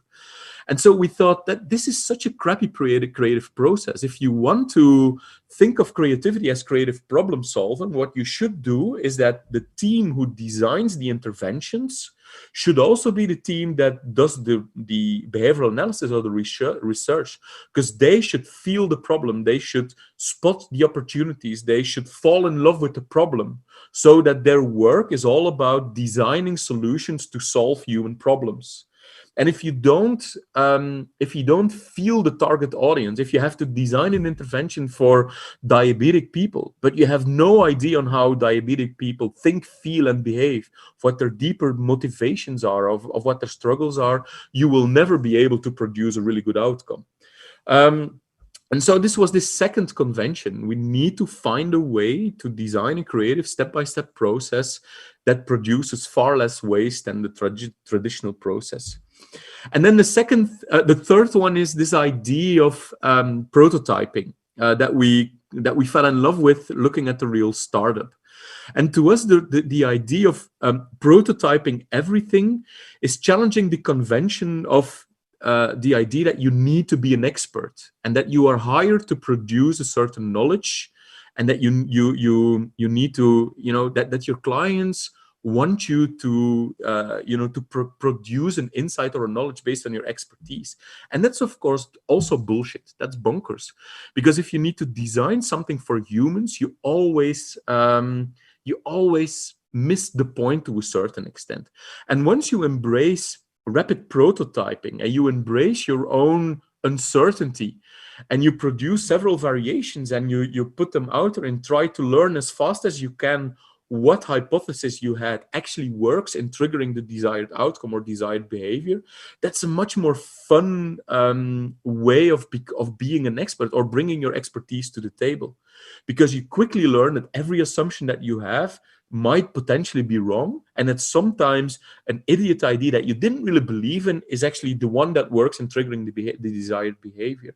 And so this whole idea of prototyping fast to learn as fast as you can what works and what doesn't work, and actually changing people's behavior, really is one of the most liberating things in our work.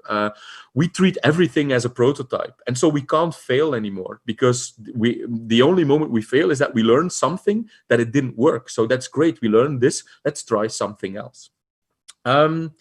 So this idea in theory, I hope you're with me that this sounds potentially really good. But the problem was, once we tried to implement it, we failed miserably. And in the first stage, there's a happy end to this story. But what we learned was that we failed miserably because of a couple of reasons. The first one is that we still called ourselves an agency. And that was problematic, because our clients, as long as you call yourself an agency, but you bring in all this thinking around behavioral sciences and around psychology, people still think of you as a as an agency, but then within the category of the agency, this interesting agency that's doing things with psychology. And so the problem is that we kept getting advertising clients, and these advertising clients wanted us to produce advertising as long as we kept calling ourselves an agency. And we kept saying, no, we don't do advertising, but our clients really didn't understand what we did produce. So that became problematic.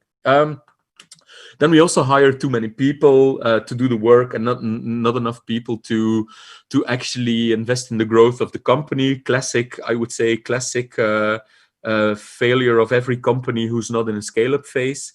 We also couldn't really figure out how to design a process in such a way that become economic profitable. We thought we needed 5 people to run a behavioral design sprint or a design sprint. So that became quite costly for us and for our customers to pay for it. So that didn't work. We couldn't sell the product because our process was just too heavy to solve our customers' problem. And I think the last one is definitely a classic agency mistake. We suffered from the classic Kruger-Dunning effect, which meant that the less you know about something, the more you are convinced that that thing really is easy and that you can solve that. So, for instance, we thought that we could easily master marketing automation. Because it sounds simple, and companies like HubSpot convince you that marketing automation is really, really simple. But we struggled incredibly hard to find a sweet spot between marketing intelligence and technology, and getting creatives to embrace these platforms to produce smart and creative outcomes. So we thought we had the answer to the agency of the future challenge mantra. We thought we nailed it, and our pitch was to clients, well, we're an ad agency that combines behavioral psychology, creative methodology, marketing automation, and technology into the process, so you will have more grip on your outcome. But the problem was we were thinking too much inside out. We were still trying to solve for the advertising problem. And the problem was, of course, the ad industry as such. Too many companies trying to fight for a smaller and smaller slice of the problem, of the cake. And so in 2017, we really had a crisis. Astrid and I still can remember it vividly. It was Easter Day 2017. It was snowing, it was raining. We were sitting in a supermarket having breakfast. We were tired because we had a 6-month-old who didn't sleep for 6 months. And we were exhausted. And at Easter Day, we got a phone call from our accountant. And you know you're in trouble when your accountant calls you on Easter Day. So he said, well, I've been looking at the numbers. Are you aware of the fact that you're losing 100,000 euros per month and that you'll be bankrupt in 3 months? And we said, yeah, we kind of knew this in the back of our head, but didn't want to act upon that. So we had 2 options, whether to stop and to just quit and to accept the fact that maybe we weren't entrepreneurs at all, or just grab our bags and try to save the company and turn it into something else. And I think and that's we try to do the second thing, try to transform it. And the beautiful thing of, if you're on a burning platform, you have no other options left than to make bold choices. And that's the beauty of it. You simply have to throw all your cards on the table and try to make it work, or otherwise you will die anyway. So we did a couple of interventions. The first one was we got rid of most of the staff, which costed us a lot of money. That actually burned the platform even a bit stronger. But it was the only solution, because if you want to transform a company with your current staff, there's so much resistance to change that you simply can't do it fast enough. So I think we fired about 15, 16 people and kept 4 of them to restart. Second one is we reframed the company from a agency into a consultancy. And we were kind of betting on the insight that the market, as I said in my introduction, that the market wasn't waiting for yet another company to outsource their creativity, but was waiting for companies who could help them to develop their customer intelligence internally. And so we said to clients, don't hire us for our campaigns, hire us to help you to improve your products, your service, your customer journey, your marketing through behavioral science. And that really was a key in kicking it off again. The third intervention was, we also decided to try to own the word behavioral design. And that was a tricky one, because we had fierce discussions on, yeah, but nobody knows this term in the market. Maybe some geeks and maybe some people in the UX community, but not in the market. And our clients have no idea what behavioral design is. So if we would call ourselves a behavioral design consultancy, people would go, what the hell is a behavioral design consultancy?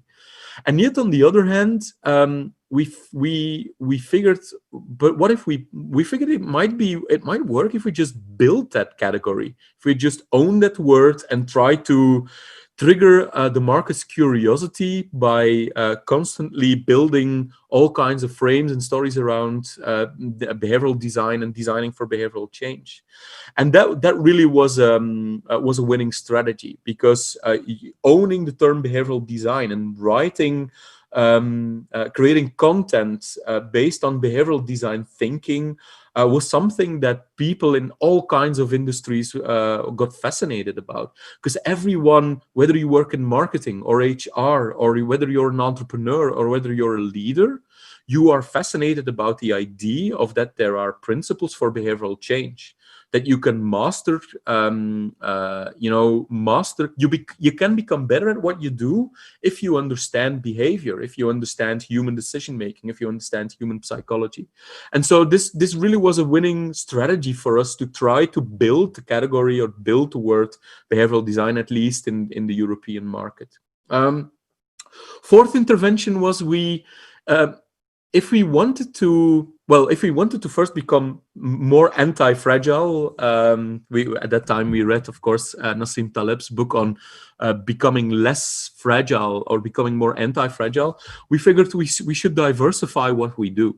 And so we introduced the Behavioral Design Academy. And it was, again, the idea of the Behavioral Design Academy was built on the same premise that if we believe that the market is transforming into developing more customer intelligence capabilities internally, then maybe it might be a good idea to teach them the behavioral science capabilities so that they can improve their own professional skills through behavioral science. And the Behavioral Design Academy quickly became really something that exceeded our expectations. We now have people, not at this point, we have to do them virtually for the most part, but people flew in from more than 42 countries now to Amsterdam to attend a 2-day masterclass. And the Behavioral Design Academy, in which we teach the behavioral design methods, really became an engine also for the other products, for the sprints, etc. So this brings me to the fifth intervention, which is we productize everything. We were so fed up with having discussions on budget. And of course, the reason why we had discussions on budget as an advertising agency was because clients weren't convinced of the value of what we were creating. So if you transform your offering into a more value-based pricing, and so, for instance, we sell behavioral design sprints, and we said, look, this is the sprint. This is how it works. It takes it's a 13-day process. You get 2 people from suit. They follow this step-by-step process. This is the outcome. This is the amount of money that it costs, and no negotiation. This is the price. And people all go, okay, we understand. That's what it costs. And so I never have discussions on budget anymore. And I think the final intervention is this whole idea of what is behavioral design and what is the most, what is the best frame to use in your communication? Should we talk about behavioral science? Should we talk about irrationality? Should we talk about behavioral science, behavioral design? And we thought it was the best idea to talk about behavioral design and to talk about the behavioral design method, because there's a lot of talking, a lot of publication, there's an explosion of knowledge around behavioral science, But what you really want is to try to figure out how to turn behavioral science into a tool for creativity, a tool to come up with interventions and ideas for behavioral change. And so we were always talking about how to turn this. This, by the way, is a quote from one of our personal heroes who talked about this conference, Rory Sutherland. He said the job of a consultancy is to turn a deep human understanding into business advantage for their clients. And what a consultancy should do is to talk about the how. How are we going to turn that understanding into business advantage? So briefly, a couple of points before I'm very curious to hear about or to hear questions or thoughts or comments or critiques. So how did this end? Well, first of all, the Behavioral Design Academy is about 40% of our revenue, and again, we're not only had people from more than 42 markets already attending the academy, we're also doing more and more in company training with this behavioral design methods. We also spiraled out of advertising, and we're now working on all kinds of fascinating behavioral challenges. So the beautiful thing is, if you put behavioral change at the heart of what you do, well, basically everything is about behavioral change. So we have been working for political parties to help them to win elections through framing. We have been working for governments to work on radicalization problems, recycling, road safety. We've been working for banks to figure out how to help people to save more. We've been working for NGOs on fundraising and designing new fundraising propositions. We've been working on employee behavior, on trying to use these principles to, create a culture of excellence within companies, or to help companies to employees to be more productive, creative, and happy while working in distributed teams. So the kind of challenges we have been working on in the last couple of years really exceeded our expectations.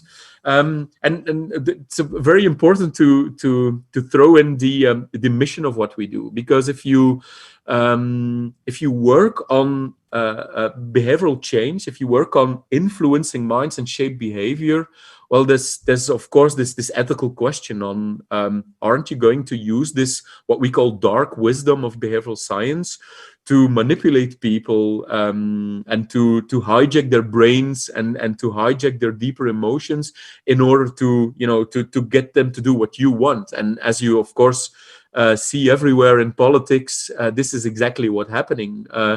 Both technology companies like Facebook or extreme right-wing populists like Donald Trump are abusing behavioral science to manipulate people into certain behavior. We were very conscious from that from day one, and we crafted this mission statement that says the mission of SU is to unlock the potential of behavioral science to nudge people into positive choices about work, life, and play. And so this whole idea of using behavioral science to nudge people into positive choices is our review criterion for everything. So the question we always ask ourselves is, okay, dear customer, even if you're a bank and trying to sell more products, is the briefing that you want us to work on helping people to make smarter choices? Are you trying to sell them dodgy financial products, or are you trying to help them to save more or to build up more wealth for retirement? If this is the case, then no problem that you also want to make money from it, but we take human positive choices as a point of departure for the behavior, for every behavioral design and science project. And that's really the important difference between manipulation and behavioral design. Maybe one more thing to end up with and to open up for questions. I think that what it also did was, when you work in an advertising agency, clients like you, but they don't respect you. Because in the end, in their world, you're an ad agency, you're the creative kids. And so they don't trust you with their critical business problems. But once you become a behavioral science driven consultancy, once you become an innovation consultancy that uses behavioral science as its key competence, they respect you. Because you can tell them through the sprints you did and the insights you got from prototyping and testing, you can perfectly tell them why a certain strategy will work and why certain strategies won't. If you use behavioral science, and if you don't, if you're not in the business of pitching your brand strategy to people who think branding is a bit of a dodgy science, but on the contrary, if you take them through what you've learned, and you can say to them, this strategy will work because of these psychological reasons, no one will argue with you anymore. And so what you basically do, you're in the business of helping your customers to make better decisions, to make smarter decisions. And once you're in the business of making them smarter and helping them to make smarter decisions, you get a lot more respect from them. They love you more, they like you more, they are much more willing to pay for your services. So I think that's the end of the story. I'm really curious to hear your questions and thoughts or remarks. And I'm quickly trying to, I hope that I have a handkerchief. Yes, you do. First of all, I want to say that was a great talk. I think this is a conversation. First of all, that is a pretty severe critique on agencies, but that is a point of view. Let's talk about it. I really wish Astrid was here. I hope she gets better soon. Yes. I hope you get better soon too. So it's been a very interesting conversation, and there's something that I'd like to ask you, because you've seen both sides of it. You've come from advertising, and now you work with behavior design. Mm-hmm. This is something that we've seen. Listening to you was amazing, because it almost seems like a mirror journey for us as well. Where I come from, and where I work with 1001 and Prakash, and we've had a very similar journey, and the kind of issues that we faced in the beginning when we began in the beginning was they were pretty much similar. One thing that I want to ask you, because you also come from a research background, and then advertising and now behavior. What I want to ask you is, in advertising, when you look at what you look at is the consumer, and when you look at behavior, what you see is the human. Is there a difference in the way that you've begun to look at these two entities? I mean, a difference when you compare it with traditional research? In terms of whom you're speaking to and the behavior, you're looking at consumer behavior change, you're looking at human behavior change. And is there a difference in the two? Is there a difference in the way the disciplines split this one human? Yeah. The thing is, well, there's a couple of remarks. First and foremost, I think the research industry is producing research and is producing way too much research, because that's their business model. And so you end up with very elaborate papers that kind of gives you all kinds of percentages, so many people and this persona. And the thing is, once you read the research report, you are completely clueless on what you want to do with it, or what you need to do with it. And so when we integrated behavioral analysis or the empathy round, that of course is a crucial part in design thinking as methodology. The empathy part is all about trying to get the people who design the interventions, try to get them to experience the customer or experience the audience they are designing for as profoundly as possible. And so when our favorite method is qualitative interviews, and we have this model called the influence framework. So, and this influence framework tries to bring all the forces to the surface that have impact on these people's behavior. We try to we try to fall in love with the problem, and we try to bring to the surface all the irrational forces, all the irrational beliefs and thoughts, all the external forces that have an impact on the thinking, the beliefs, and the behavior of this person. And so if your design team, if your behavioral design team already can map out all these forces, then your behavioral analysis becomes a very powerful tool for ideation. So that's the big difference for me. It becomes a tool for ideation, and it doesn't become this elaborate process that eventually produces so many insights that you drawn in insight. This is something that I also would like to ask you. The fact that when brands approach an agency, when they approach an advertising agency, they generally always know exactly what the problem is, and they're sure that the solution is advertising, right? Yeah. How have you worked around that? Because generally what you see when you work with behavior change or behavior design is that you have to look at the problem again and you have to leave the solution alone. So how? Yeah. Yeah, that's a great question. And you're absolutely right. When you are an ad agency, your customer already figure out that advertising is the answer, or he or she simply is the owner of a budget that needs to be thrown into advertising. If you are a consultancy around behavioral change, your client has figured out that the problem is a behavioral one. And so the international clients that find their way to sue usually stumble upon our website because they already figured out themselves that their problem is a behavioral one, and they want to find some partner that could help them with overcome this behavioral question. And so this results in the fact that you get invited to much higher upstream in the value chain. They invite you to help them to solve their problem. Okay. You've spoken about advertising. You have dissected it and you've torn it apart. But what I do want to ask you is that advertising is, so that is another, it's communication, and communication is another form of intervention.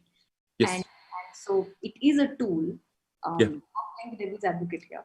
And Yeah. so if it is that form of intervention, and so there are these firms that specialize in that particular intervention. Is it that do you think that possibly what is that ideal firm then that has to deal with communication? If you feel that the way that the agency functions currently is not efficient, what should the process to create that intervention be like? Yeah. Well, communication, if you approach communication from a psychological perspective, then communication serves all kinds of functions. Language serves all kinds of functions. So if you want to persuade an audience that has, for instance, a high resistance towards an intervention, well, your first function of communication is to help them to at least they need to feel that you understand their pain. Then the second function is that you need to figure out ways to get them to trust you. Then the third intervention is you have to persuade them to at least take a little step. Because if you ask them a big question, then they will shy away again. And so you need to understand psychology in order to understand what you're designing for. For instance, there's this interesting little model described somewhere in the book Persuasion by Cialdini that is called the Neindert model. And so he said, if you take the Cialdini principles, social proof, authority, scarcity, commitment, consistency, etc., said, if you design communication, if you design a flow, there's this particular order of principles that you should commit to in a certain way. And so he said there's basically 3 steps in every great persuasive chain. First one is cultivate relationship, then reduce uncertainty, and then motivate action. And so, for instance, I get about 100 vendor emails per week. And most vendors, when they approach me, it's like basically when you go on a first date and you immediately throw in, hey, want to have sex? And so that's precisely what most vendors do. They just say, hey, we are this great company. Do you need this product? We are so good in this, and this. And immediately go delete because you're one of 100. But I recently got a great vendor email a couple of weeks ago, and it was someone, she worked for a hotel, basically a castle turned into a conference center. And so she said, hi, my name is Wendy. I recently started this a company as a marketeer. I watched on your website, you guys do amazing trainings. And I also see that you have international guests attending your training. That's great. I can imagine that you want to create at least a bit of a great experience for the people who come to your training internationally. Well, we have this amazing castle. Would you be interested in coming and pay a visit to check if we can mean something for you? That was brilliant. I immediately sent her a love letter back. I said, this was such a good email. So what she perfectly understood was that she used the first function to cultivate relationship or to talk about my job to be done. And that is my job to be done to create an amazing training experience for people. And then she threw in her value proposition as an answer to my problem or to my job to be done. And so she perfectly understood that communication has so many functions in order to work, in order to penetrate the psychological brain. She literally sent you the brief. It's fantastic. Yeah, absolutely. It's so interesting because yesterday we were in conversation with Professor Dilip Soman, and he said something. Yes. He said that when he meets, when he's called for consulting and he meets clients, and they say, for instance, should we go with the red one or should we go with the blue one, or should we do this communication or should we do that communication? He says, because it comes from the way of science. He says, let's test it. I don't know. Let's test it, right? Yeah, absolutely. Yeah. I also throw this in meetings. Whenever the hippo, the highest paid person in the organization, is trying to install his authority into the meeting and say, we should do this, I always go, that's really an interesting hypothesis. Let's prototype and test this to figure out if it works. And they all go, yeah, well, why not? It's very interesting because advertising, the testing that happens in advertising happens in that small sample group, and then you say, okay, let's test these communication, let's see what they went with best, and then let's throw that out to everyone else. Do you think there is a possibility, or please do not answer with let's test it, but do you think there's a possibility that you create a different communication and you literally put it out there, not just over one sample group, but you put it out there and you said, let's see how the brand does now.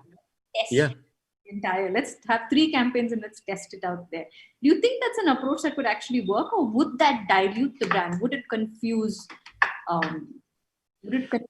This is such an illusion created by people who are obsessed with their own brand. We can't confuse the consumer. The consumer couldn't care less. And the prototyping, of course, and when you do prototyping, you only use limited segments or limited markets to figure out if your A, B, or C variation performs better. You have to do a control test, so it's only going to be a tiny fraction of the population. But we saw this many times that the creative direction that was the one that we didn't trust in, or that was the most provocative one, and that management wasn't convinced of, turned out to be the most successful one. And if you have a great client who is committed to science and committed to measuring and improving, they went, okay, we weren't convinced, but the numbers are clear. Let's go with this one. Interesting. I'm going to put some question. I'm going to put a question out there that we've received. So, in today's time. Okay, so here's a question. In today's time, people have a short span of attention, and that often affects ad agencies to create an impact on the audience through ads because of the short time. Do you think behavioral change can be brought in people through short ads? Well, I think you should. I don't know if this is thanks for the question, but I'm not sure if short ads is the answer to your question. I think you're absolutely right. We are bombarded with cues and triggers that are all fighting for our attention. So a big part of the creative heavy lifting in your work should be figuring out how to break into people's attention. But once you have broken into their attention, then you need to work on a second level. How can I, how can I change their behavior? How can I work with them, with my deeper understanding of their, unconsciousness to get them one step deeper in the funnel? And this requires, for instance, longer copy. If you, for instance, watch on our website, we have very long landing pages, because we know that once people are, their curiosity is triggered, they have already found their way, then they want more and more information to, to persuade themselves that this is what they want. So yeah, short copy is definitely an ingredient in your technique to try to figure out how to break into their attention. But it's just, I would say, the first base of communication. Being noticed is already heavy, some very heavy lifting, and behavioral science can play a great role in figuring out how to break into people's attention. But that's just a tiny part of the puzzle. I think influence is a chain of steps that you need to, you need to follow in order to eventually get them to a desired outcome. That's I think that makes a lot of sense. Tom, I think there are a bunch of people with lots of questions. I'm going to direct them to your LinkedIn. I'm going to ask them to bombard you questions and crowd your weekend. Thank you so much. This was a lovely session. You've added so much to the Now Fest, and thank you so much for being a part of it. The pleasure was all mine. Thank you so much. Bye. Thanks everyone for listening. So exciting.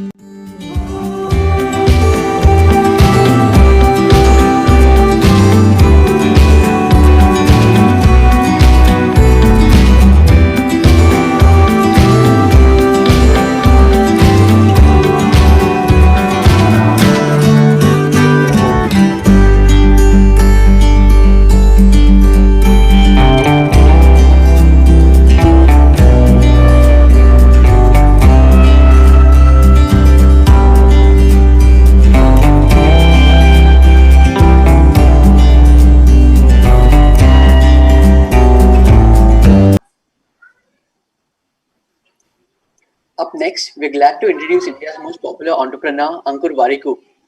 He was featured in Fortune magazine's 40 Under 40 in India. Ankur founded Nearby.com, India's #1 lifestyle app, in 2015 and remained CEO until 2019. He is a passionate public speaker with a special focus on leadership, consumer culture, and entrepreneurial mindset. Ankur is also an active investor in early-stage startups. We look forward to his talk on product design for diverse cultures. Ankur, thank you so much for being here today. Please take it away. Thank you so much. Thanks a lot, Aditya. It's a pleasure to be amongst all of you. It's such a wonderful gathering, and I love the theme. And when Prakash reached out and he explained what the Now Fest will aim to accomplish, I was like, sign me up. This is exactly what I feel the world deserves, and I'm glad individuals such as yourselves are taking the first step towards that. So for the next 30 odd minutes, I'd love to deep dive into one particular area of interest for me. I've remained a student of product management for the longest time, and I thought product management is fairly straightforward. You understand what your consumers want, you build it for them, and that's it. Consumers are happy. But little did I know that there are so many nuances in there, and the world has such an insane amount of detail embedded in it that the more you uncover, the more you realize you don't know anything. And that's where I am right now. So I speak to you not as an expert, nearly not. I speak to you as a student. I speak to you as a keen observer of how products have been built and what sets very successful products apart from the not so successful ones. And in my limited thesis and research of what is it that makes them work, that's the intent of sharing it with all of you to have a conversation. And particularly the topic of building products for diverse cultures. I don't lay any claim that I've built a product for diverse cultures. All that I've done is built a product for India. And if you were to imagine India as an amalgamation of varied cultures where every 100 kilometers there's a different dialect, there's a different food, there's a different speech, there's a different culture and worldview, then in some way, at least I'd like to believe so, in some way, my experience reflects what could be product building for a diverse culture.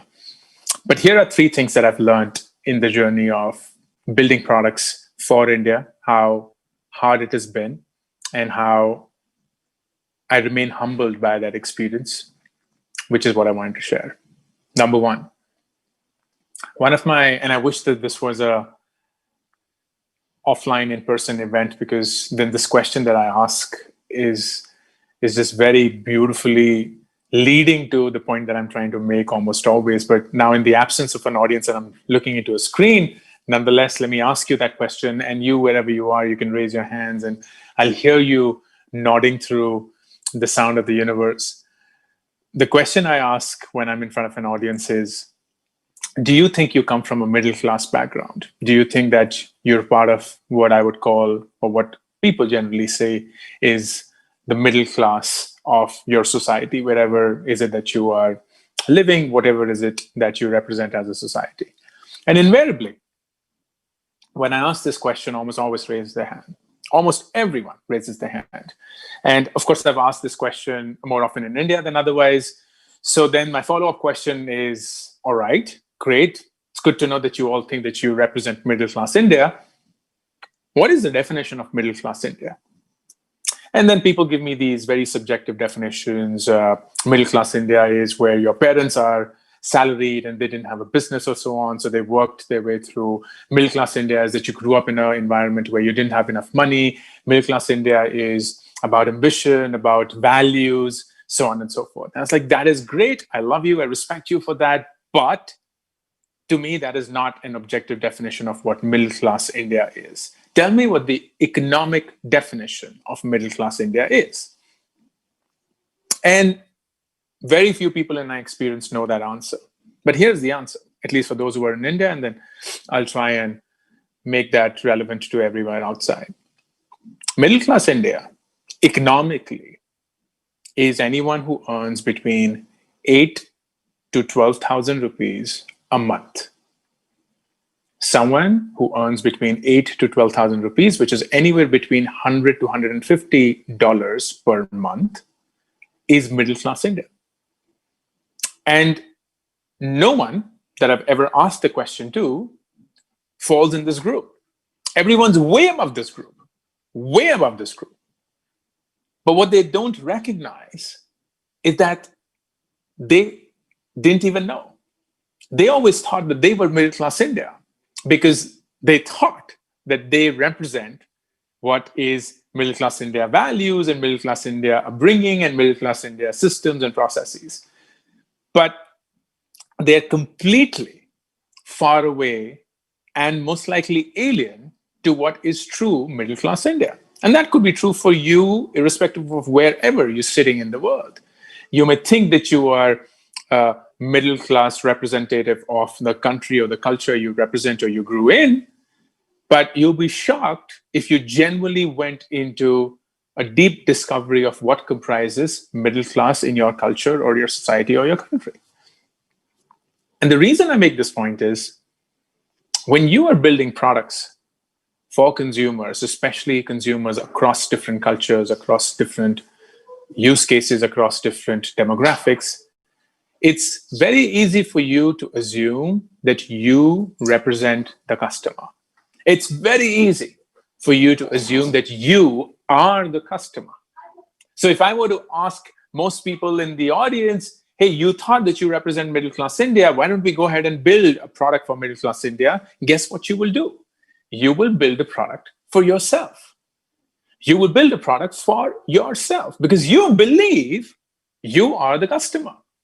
And that is the biggest, number one fallacy in product development. When you're building products for the consumer, do not ever start assuming that you are the customer. There is a very genuine, childlike curiosity that you need to inculcate for you to find who the true customer is. What is it that they do? What kind of content do they consume? Where do they spend their time? What kind of food do they eat? What kind of conversations do they have? Which kind of schools do they go to? What kind of languages do they speak? Anything and everything that will make you smarter, aware about the customer.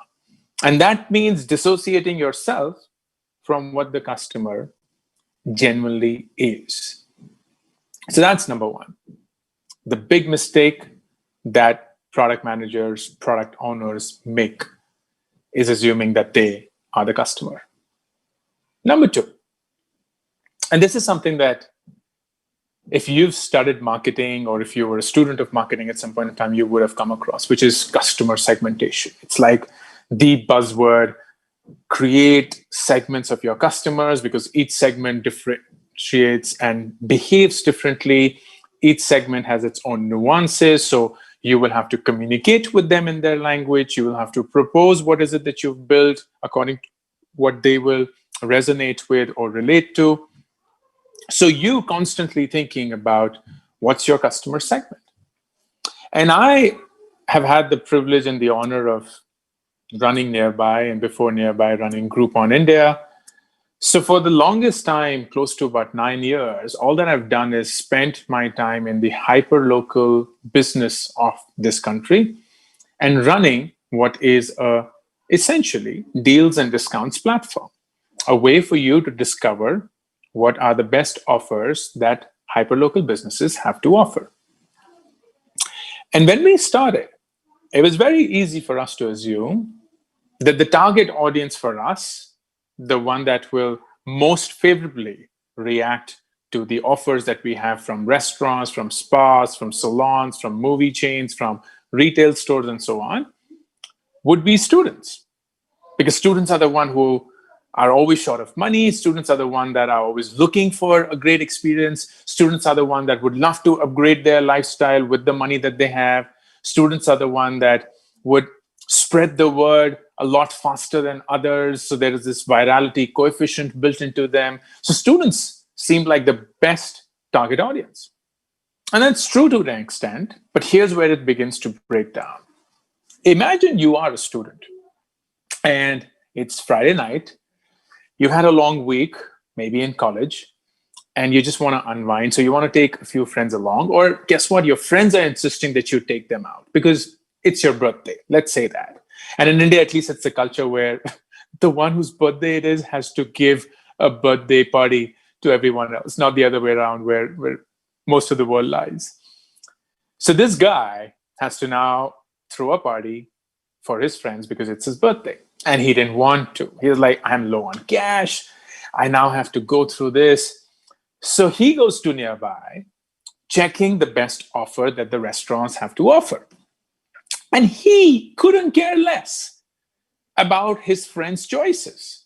All that he wants to do is take them to a place that's good enough and then just completely optimize for his money, which is, if I can get something which is the cheapest, maybe throw in a few beers, maybe throw in a few snacks, and that's it. That's all that I care about.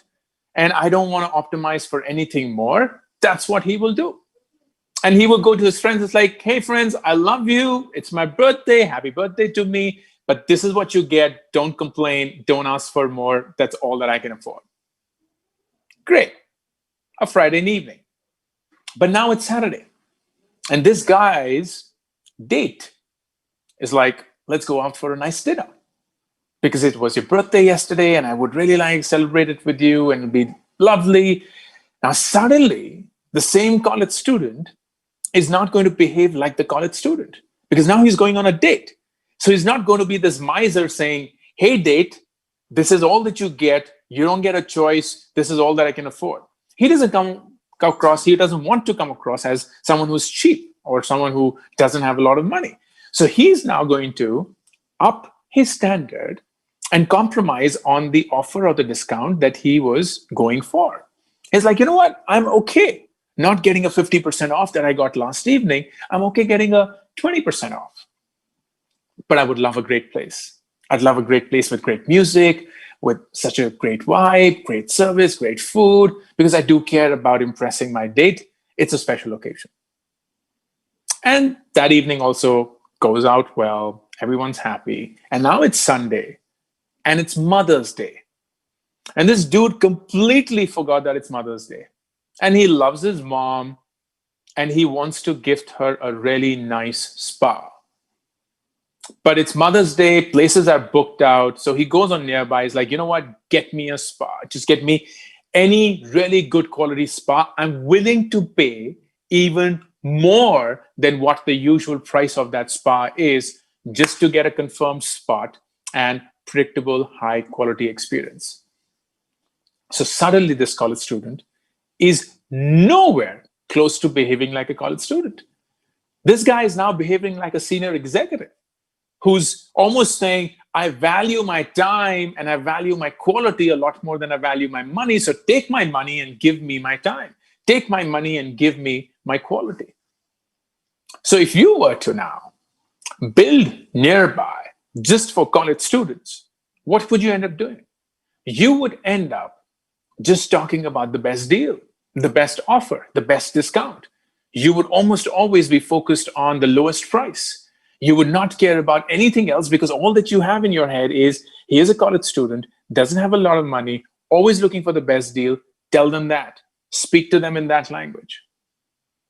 While the reality is, consumers are constantly changing. In today's world, there is no customer segment that remains static. What remains static are use cases. What remains static is the context with which the customer behaves and approaches your product.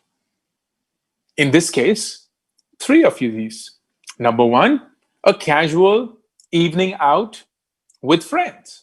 Number 2, a special occasion. And number 3, gifting. And if you were to think of these 3 use cases, a casual evening out, a special occasion, and gifting, you would behave very differently. So the second thing that I believe is immensely important for product development, especially when you're catering to a diverse culture, is not to build for customer segments. Instead, build for use cases. And be okay with different customers coming into that use case. Be okay with the fact that for the use case of a special occasion, you may be catering to a college student, or you may be catering to a senior executive, you may be catering to a retired professional, anything. And that's okay, because it's the use case that you've built the product for. It's like Uber, and I love that. The example is when Uber started, Uber was like, we have so many use cases for cabs, but I'm going to build it for just one use case. And that is, you know where you are, and you want a cab right then. That's it. That's the use case. You want a cab wherever you are right now. I'm not going to cater to the fact that you may need the cab tomorrow. Sorry, all those who need that, we're not for them. I'm not going to cater to the audience that says, oh, I want a cab to go from A city to B city. No, we're only intra-city. We're not intercity. So if you want that use case, not catering to that. And so on and so forth. I love the fact that they were able to just cater to that use case. And then the customer segments built automatically. It could be the college student who didn't want to drive back because they had alcohol that evening and they didn't want to risk their lives, or at least they wanted to be responsible towards it. It could be a senior executive who doesn't want to drive or park or spend their time in doing so. It could be someone else who just needs a cab right now because their car broke down. It could be someone who's not getting a cab and would love to just get it at the convenience. It could be anyone, but all that they care is the use case that they're serving. We give you a cab when you want it, where you are. That's it. So the second thing around product development for diverse cultures is don't build for customer segments, build for use cases, and be comfortable with that use case catering to multiple customer segments. And the third thing, and this was something that I had to genuinely dig deep in and find out. And when I did, it just opened up a lot of perspective for me. It just made me realize why things work the way they work, why they don't, and so on. And I call that the TMT model, the time, money, trust model. Basically, the model is, how does the consumer, for your specific use case that you've built your product for, how do they perceive their time? How do they perceive their money? And how do they perceive trust? Or put it simply, for your particular use case, does the consumer have time or not? Does the consumer have money or not? Or do the consumers operate with trust or not? And that just explains a lot of things. For example, if I were to ask you, think of the quintessential American customer. Whatever is it that you have in your head as the quintessential American average customer. And if I were to ask you, do you think that the average American customer has time on their hands or not? The answer is they don't. They're mostly busy, they're living busy lives, they're living city lives, so the average customer does not have a lot of time on their hands. Do they have a lot of money or not? And yes, they do have a lot of money on their hands. And that suddenly explains a lot, because the quintessential American customer, according to this model, is someone who is time poor, but money rich. And that means they are willing to spend their money to buy time. And that explains so much. It explains why they would go out for Amazon Prime. It explains why they would go for Uber surge pricing. It explains why they would happily pay for convenience, why they would happily pay for security, why they would happily pay for something that saves their time, why they would happily pay for something that's predictable. They would happily spend their money to save time. And when you think of the quintessential Indian consumer, you'd argue that they are the ones who have a lot of time on their hands, but not a lot of money. And that means we are willing to spend our time to save money. And that explains a lot. That explains why most Indian consumers spend so much time being comfortable with negotiating, spend so much time being comfortable with moving from one shop to another shop to another shop to another shop, from one website to another website to another website to another website, just to save money. Just to save money. Why the quintessential Indian consumer is not so comfortable paying for convenience, paying for faster shipment, paying for security, paying for quality. Because they're like, I have a lot of time, so I am willing to travel distances to get something cheaper. And I don't regard my time as precious as I regard my money. And then you add the layer of trust. And you would argue that the US is a trust-first country, while India is a trust-deficient country. We don't trust people easily. We're always thinking that the person opposite to us is there to get the better of us. And we're always on our guard. We're always like, oh, I want to be the smart one. I don't want to be fooled. So let me just do everything that I can to not trust this person and make sure I have all my checks and balances in place.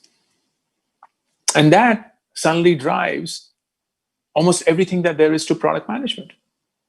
Because when you think of building products, then the product that you would build for someone who has time but no money would be very different from someone who has no time but money. And that is just brilliant. A great example of that is Uber. Uber, again, does not have any number that customers can reach should they have any complaints. Uber is completely click, click, click. If you have any issues, you just click, click, click, and it will get solved.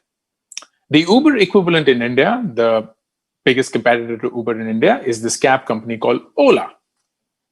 And Ola has a pretty big customer care number and a pretty big customer care unit. And I remember asking the founder of Ola a long time back, when they just started with their app-based booking, what's the biggest reason why people call? And he said that the biggest reason why people call is to ask a question, where is my cab? Where is my cab? And that just blew my mind, because the app tells you that. The app in real time shows you the cab moving close to you, towards you. And people don't believe it. People don't trust it. What they would much rather trust is calling a number and asking people where my cab is, instead of looking at the screen. Now, if you were building a product for a customer that has a lot of time, has no money, and lacks trust, you would not build a product like Uber. You would build a product like Ola, where you know that they have the time, so they don't even think twice about waiting on the call, waiting for someone to speak to them, just to ask the question, where's my cab? Which could very well have been answered if they looked at the app. And that's amazing. It just opens up so much about how consumers behave, about what they're likely to react to, how are they likely to react to it, and what are the possible reasons why. So the third thing around product development, especially when it comes to diverse cultures, is constantly asking yourself that the use case that I'm building for, what is the dominant use case when it comes to time, money, and trust? How do my customers think of their time, think of their money, and think of trust when it comes to my use case? For example, nearby, it's very simple. Consumers, at least for the use case of deals and offers or discounts, we're always with the mindset of, I have time, I have no money, and I most likely don't have trust. And because I have time and no money, I need to see the best deal. And I'm going to wait for it, and I'm going to window shop and find out wherever else that I can get it. So you have to earn the right to excite me. I'm not just going to give my attention to you, least of all my money. You have to earn that. And you will earn it by catering to my time richness and my money poorness. And because I don't trust you, or I generally don't start with trust, I need to see brands that I can trust.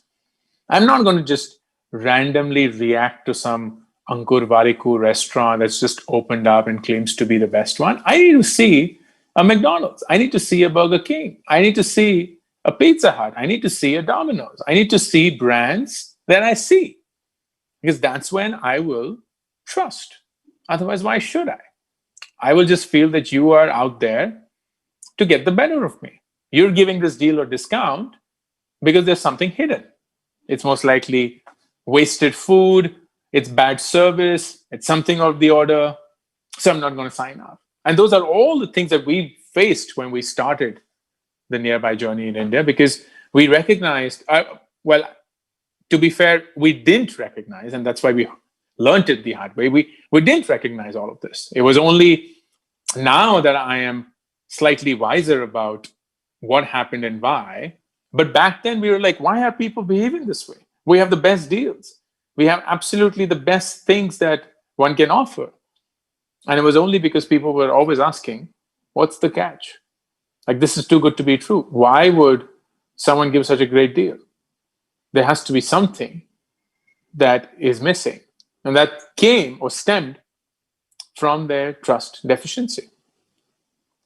So in summary, and I spoken for about 30 minutes, and that's what I wanted to leave time for questions. In summary, the three key things that I believe you as a product owner, you as a product manager, you're someone who is product marketing, needs to bear in mind when you're building for diverse cultures is, number one, don't make the mistake of assuming that you are the customer or you represent the customer. You don't. And that means that you have to step into their world, be curious like a kid, and genuinely get to know what are their motivations and why do they behave the way they do. Number two, instead of working and making the product for customer segments, make it for use cases. And don't care then what kind of customers are coming into that use case, because several very, very varied customers will come in. But as long as you're committed and focused and true and honest to the use case that you've built, you will do a good job. And then number three, for that particular use case, ask yourself, how do consumers, irrespective of who they are, how do they perceive their time, their money, and how do they deal with trust when it comes to this particular use case? And that will then explain a lot about why consumers behave the way they do, why they're likely to behave the way that they will, and what is it that you in your product can do differently already without necessarily learning it the hard way. All right, I'll stop and I will have some questions come my way if there are any, and love to address them. Thank you so much, Ankur. That was one PowerPoint, 27 minutes, fantastic. We do have questions and they'll go around two directions. Let's take the first direction first because we're talking about products. And let me start. You said something about that app, and you're asking this question saying, what is the number one reason that people call? And the answer was they want to find out where is my cab. You tied it down to trust because it's right there on the app. Right? I vaguely remember this one study from almost 2012. Expedia supposedly had a huge backlog of customer calls, almost 20 million customer calls every year. And they put a lot of effort. It was $100 million problem. They would keep on putting efforts or team to improve this system, optimize the calls. And so until one day a guy comes and asks a question, he says, what are these calls about? And you find out the same thing which you did. You're asking what is this call about? And they find out the calls are primarily to say, where is my ticket, man? Right? And it's a digital product. It should be a simple thing, but someone had not made that connection to put up a small button saying, mail me my copy again, right? So they fixed that, but this problem is entirely solved. The question is, why is it so difficult to think? Why does it have to blow up to 20 million calls a year, $100 million problem? Why not before that? Why are we not able to think? The answer is simple. The answer is because we know ourselves through our thoughts, and we see and we know others through their actions. What I mean by that is it's very easy for us to internalize what we have done and rationalize why we've done it because our thoughts are inside of us. And that's why we're always falling prey to our own thoughts and saying, hey, it's obvious. Isn't it obvious? You've booked a ticket. You've got the ticket on the screen. You can download it. You can do whatever you want. And I've done everything right. Like why else would someone even want anything else? And when we see others through their actions, we don't know what their thoughts are. So we're constantly judging them on their action. And the action is someone called the call center. We don't know how to get into their thoughts. And that requires, in my opinion, a very different level of empathy.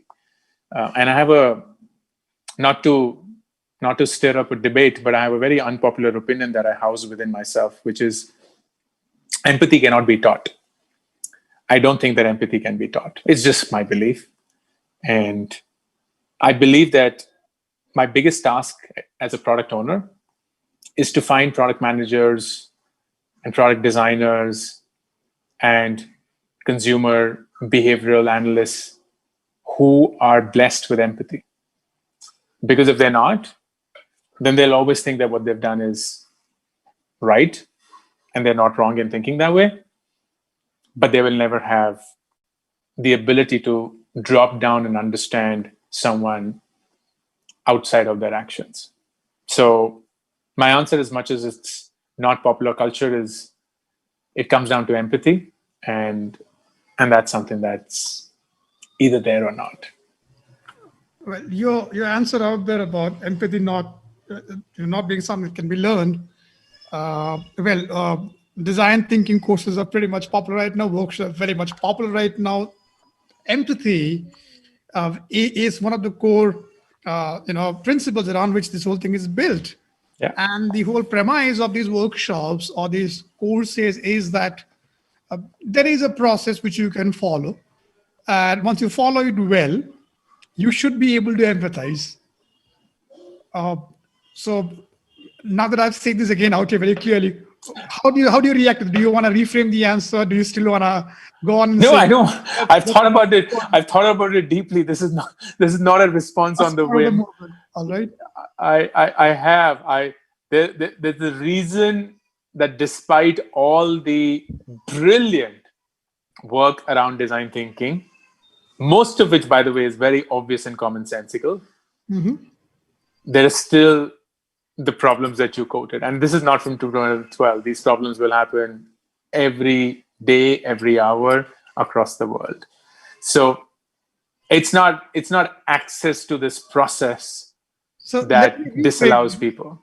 Let me rephrase this. Are you saying, and I'm trying to put some words in your mouth right now, sure. Are you saying that we are doing a better job at marketing these courses and these names and frameworks and actually, absolutely. Oh, absolutely.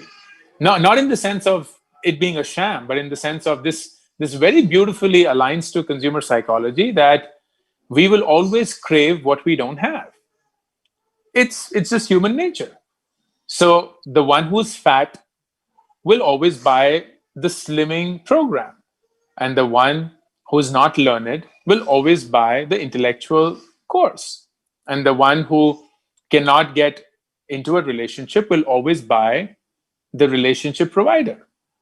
It's just natural. That's the way it works. We always buy into what we don't have.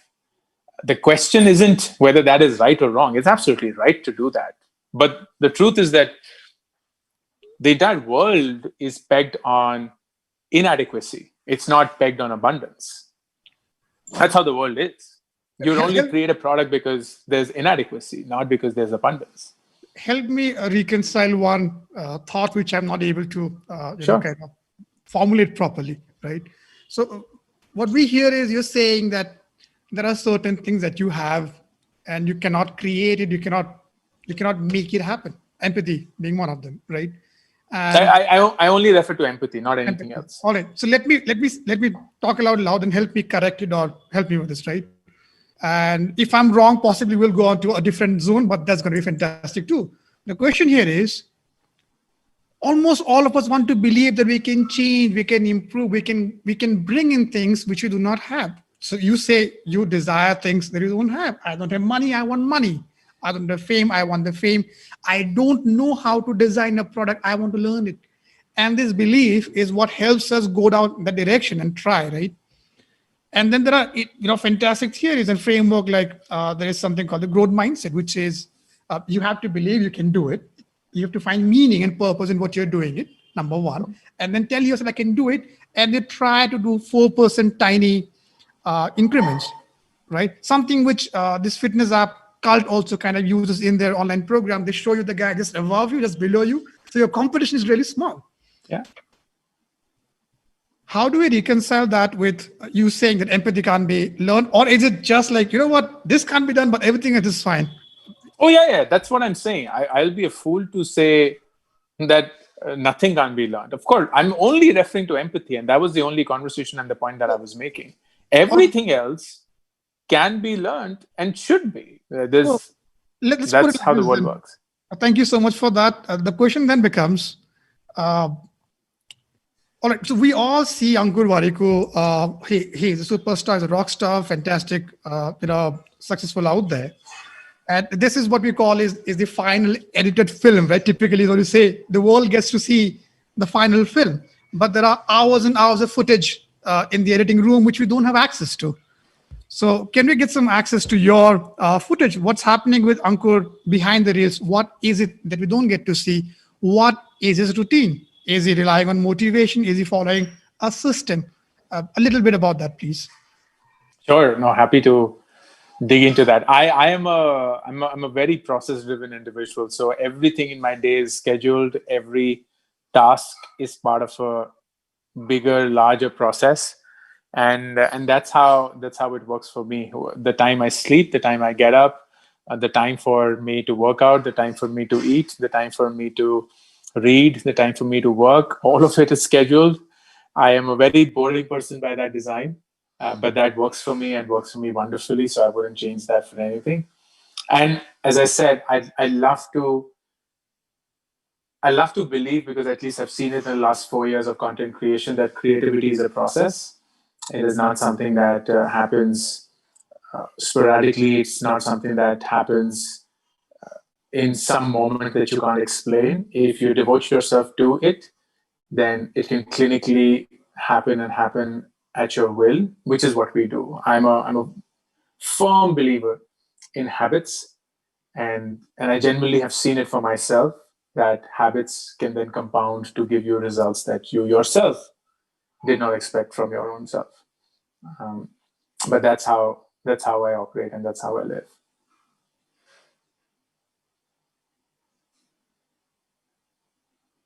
Sorry, you're on mute. Thank you for that. I did want to touch this line of discussion a little bit more. And we'll talk about products too, but right now we're talking about habits, motivation, and then from there, let me take it down towards reinvention. And for people who have followed your story, there is Ankur Wariku today. He is a thought leader. He has got fantastic points of view. People reach out to you for advice. And before that, there's Ankur Wariku, from nearby. And before that, you have a fantastic story already with reaching ISB and all. Now, with each stage, there is a certain reinvention. Please tell us about the time in your life when you said, you know what, I want to get a six-pack now. What happened there? What was your process? Tell us about it. The reason I ask is a lot of us struggle. We all want it, but we don't know how to go about it. Please. So I'll politely correct you there. I don't believe that people don't know how to go about it. It's just an excuse for them to either not want to do it or be scared of what will happen if they don't do it. So when we say, I don't know what to do, what we are mostly saying is, I don't know if what I want to do will work or not. And getting a six-pack app for me at the age of 33, by the way, was me asking myself, I just finished a half marathon for the first time. I hate running. I don't find joy in running at all. So for me, running the half marathon was to just see if I could or not. And on the day of the marathon, I ran the 21 kilometers, but I felt like a fraud because it just felt like the months of preparation that had led to that day were pointless, because I could still run, or I thought that I could still run the 21 kilometers in 3 hours, which is the stipulated time, even if I didn't practice. It's 7 kilometers per hour pace. That's like brisk walking. So I could very well do that. So I asked myself this question. I thought that running the half marathon was a big deal, but clearly it's not, at least not to me in the way that I saw it. But what is it that I can sign up for that I can't cheat? Is there anything that I can sign up for where I can't just one fine day get up and just make it happen? I have to work towards it every single day of my life and change my life to get to that point. And in just a wild moment, the only thing that came to my mind was six-pack abs. I used to weigh 89 kgs. I was overweight. And I told myself, let's just get six-pack abs.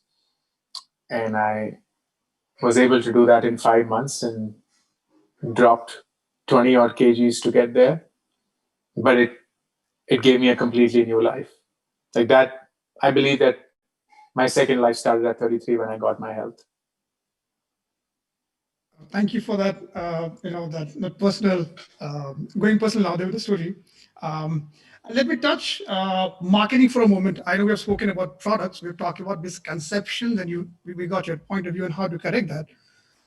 When it comes to marketing, you've done your MBA. A lot of us out here have done that, and our marketers have too. Theories of this consumer buying process, the consumer journey, these models, IDA, hierarchy of effects, all of that. Your point of view on them, are they legit? Are they just gas and BS? No, I wouldn't dismiss them, and it's not it's not even wise or needed from me to comment on them. I feel that they serve a purpose. I love frameworks. I love the ability to look at something complex and try and simplify them. And all these frameworks do the same thing. I do believe that we shouldn't fall prey to them in the sense that assume that they are the only truth. They are all frameworks, which means that they guide us in the direction of where we should be going, but they are not necessarily laying down the exact path that we should be traveling. And that's an important distinction to make. So for me, I love referring to anything that helps me condense the complexity of the world and make it slightly simpler for me to consume. But I never take it as the only truth or the Bible or the gospel and say that's the only thing and everything else is a farce. You're on mute. I'm trying to find out questions from the audience, hence me checking on the other screen. Sure. It's not lack of attention, it's hyper attention. Ankur, let's jump quickly to these questions from the audience. Number one, and this is from Beneath. Beneath is a category marketing lead of foods at Zydus Wellness. He says, what you say is very true for tech products, but how is this true in case of FMCG products? I think he's talking about the whole product building process, looking at them, understanding your TMT models. Is this also relevant for FMCG? I have at least personally tested it on FMCG. I've personally tested on offline as well, and I found it to work. It's something that just requires you to accept how the framework is structured, and we wouldn't have enough time to go through that. But at least to answer your question specifically, I have tested it on outside of tech as well, while there is a strong tech bias, I admit, and I found that to work. So I can, if you connect with me directly, I can help you see through that.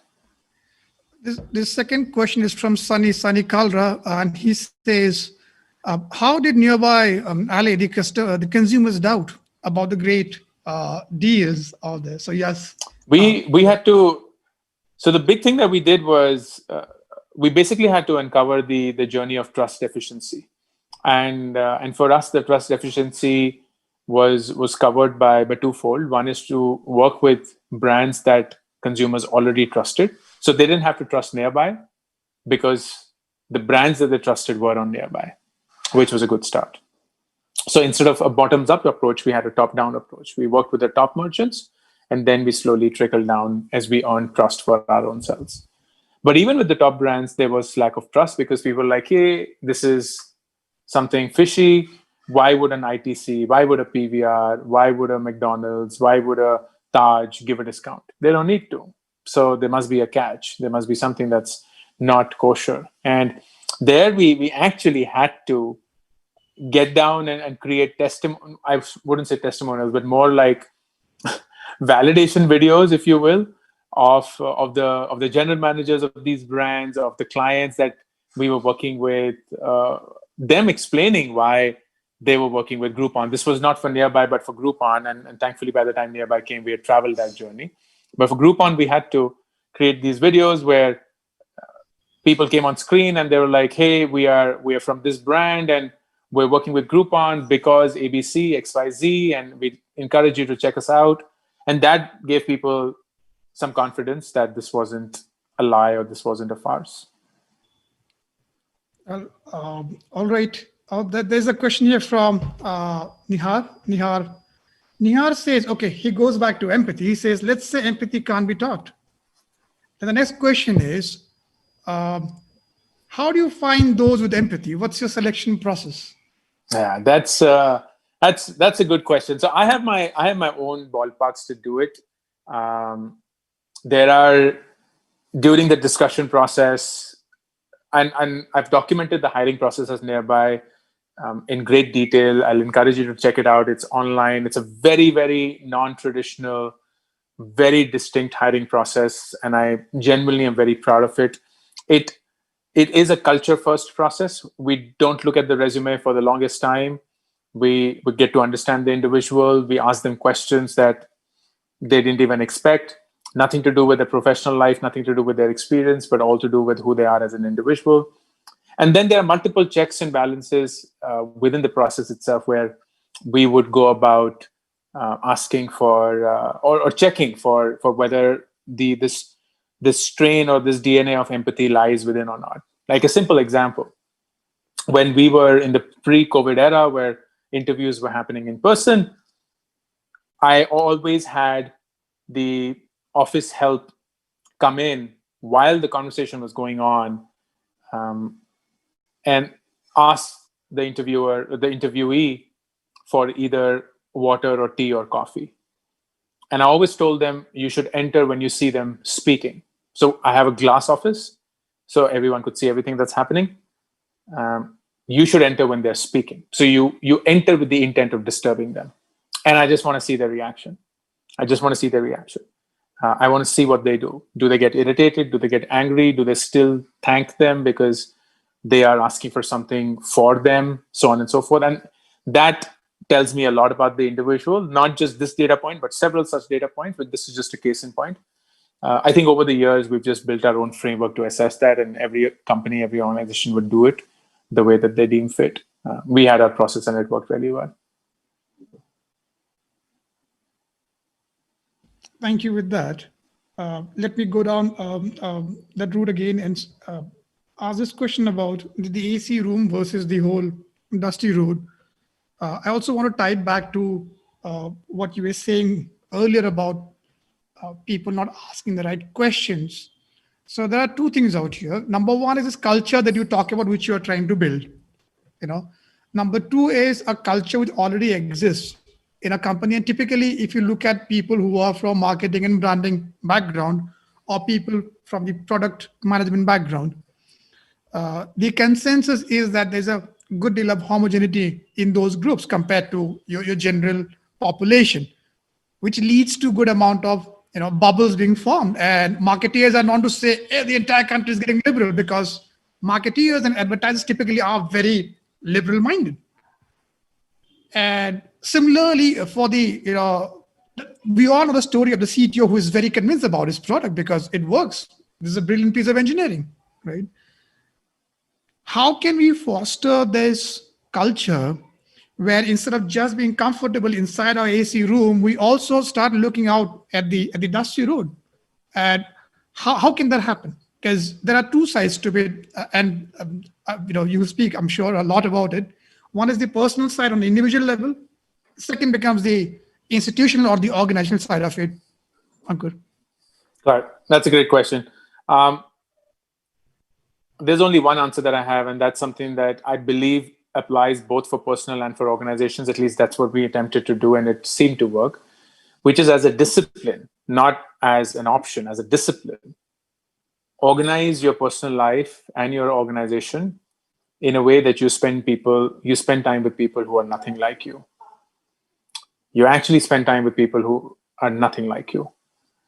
I do that as a profession in my personal life. I do that as a discipline in my professional life, where I would go out and seek people who are nothing like me. They come from very different backgrounds. I try and not spend time with founders and entrepreneurs a lot who are in the same echo chambers as I avoid these entrepreneurship summits and things like a plague. I do not want to spend time with individuals who agree with me, because if anyone says yes, I do not get to know anything new. I genuinely devote myself to spending time with individuals who do not come with the same experiences, worldview, circumstances that I have. And that exposes me a lot to different facets of the world. And I think that the organizations then structure themselves in the same way. Like we used to have these formal sessions where one function has to hang out with the other function individually. So someone from finance would hang out with someone from sales, and someone from HR would hang out with someone from operations. as a mandatory thing, not as an option, not as something that they do for a nice, happy, chill out thing, but more to understand the other side, not just what they do professionally, but also who they are as individuals. I had a session, not a session, I had a initiative at Nearby when I was the CEO called Lunch with Variku, where I used to have lunch with a colleague every day whenever I was in office. And that taught me so much about people at Nearby, where they come from, what's their worldview, what's their upbringing, how do they think and operate. And after the lunch was over, I used to write a 100-word summary about the experience of that lunch and send it to the entire company. So the entire company then got to also see how people are so different in who they are, and people who we thought are very different from us are actually quite same. And we have very similar values, very similar upbringing, very similar thoughts. Just because we look different, speak different, have a different title, earn a different salary, doesn't make us different. And I love that boundary breaking process as such, which we've continued to, or at least it was a discipline in the company for a long time. Well, it's lovely how all your answers, right? Whether it is coming from you, we had Professor Kat Sunstein on here, and he said something similar about this need to talk and reach out to different group of people.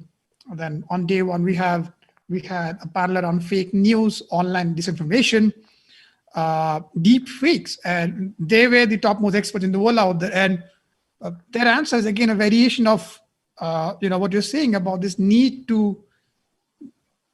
Well, number one, the need for human beings to be around people who think similar to who they are, because that's where you get a psychological comfort. Exactly. But that was fine when you were living in the jungles 500,000 years back. And today, when you live in this particular world, it becomes important for us to go out and seek out people who are, little unlike us. And so I see a very similar type of answers around coming from different disciplines, from different points of view, which I want to take down to go towards a particular route. This whole rise of personalization, algorithms, right? An algorithm-driven world, where we eat is decided by an algorithm, what we watch is decided by an algorithm, whom we date is also decided by an algorithm. And there is to be a certain serendipity in the way things used to happen in the past. What is the take on this whole algorithm-driven world? Does it make you comfortable, uncomfortable? Quite philosophical about it. Quite discomforting. Quite. I don't know what the right word is, but the way that I see it is the best minds in the world, the best engineers in the world are working day in and day out to influence what I see and what I consume. And that means, number one, there is no hope in hell for me to beat it. The only thing that I can do is to cut it out, to eliminate it. But I can't beat that system. I can't beat it, given my biases, given my just fallacies, given my weaknesses. And then number two is precisely what you mentioned, which is it creates an echo chamber in such a way that you don't even realize that you're in one, because it feeds you so well. It feeds you with every possible chemical that you wish to get fed with, to keep you satisfied, to keep you curious, to keep you engaged, to keep you jumping with joy, and also give you those right doses of anxiety and stress. So it just feels like the real world, but the truth is it's not. It just isn't. It's here's what I say often. We are in India, a country of 1.3 odd billion people, which means if there's anything in nature that has a chance of 1:1.3 billion of occurring, anything that has a chance of 1:1.3 billion is going to happen in the country. So we need just one individual to go through something that has the likelihood of 1:1.3 billion. And that one individual will become the news, because that's what it is. It'll become the news. And the minute that becomes the news, we just believe that that's the truth. Again, fantastic how it all ties. Probably it's like great minds think alike. I think there's a reason for that. I remember Professor Dilip Soman saying something similar about the flight of Han Solo when he's trying to go through the asteroid belt using his Millennium Falcon, and C-3PO was like, well, here is your probability, blah, blah, blah, and so and so. And then Han Solo is completely disregarding him, saying, what you need is a shot and making it happen. Thank you so much. I have one last question. The time is almost up, but one last question here. COVID, right? How is COVID going to change? I'm sorry, it's out there, right? How is COVID going to change? Number one, going out. And number two, the whole local scene, because a fantastic local scene was, developing in the country, at least in the big metros, right? How is it going to change that? I generally don't think it's going to get affected. That's my personal irrational optimist self speaking. I believe it's just a matter of time. We're all waiting for the vaccine. We're waiting for a period of discomfort. I don't know what that will be. It could be as long as 1 to 2 years.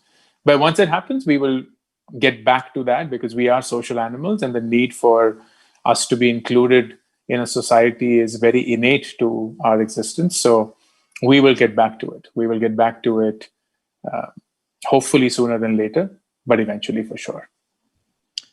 Well, thank you, Ankur, and to everyone who's been listening in. Here is what we're going to do, and I'm doing it without asking any permission at all from Ankur. Inspired by his story, and by all the talk about system and motivations, and because the year is coming to an end, and because you all are sick of COVID, here is what we are doing. Starting on the 1st of October, we are launching a small challenge out there for the entire world. 3 months to the new year, 2020 sucks, but we're going to end it on a good note.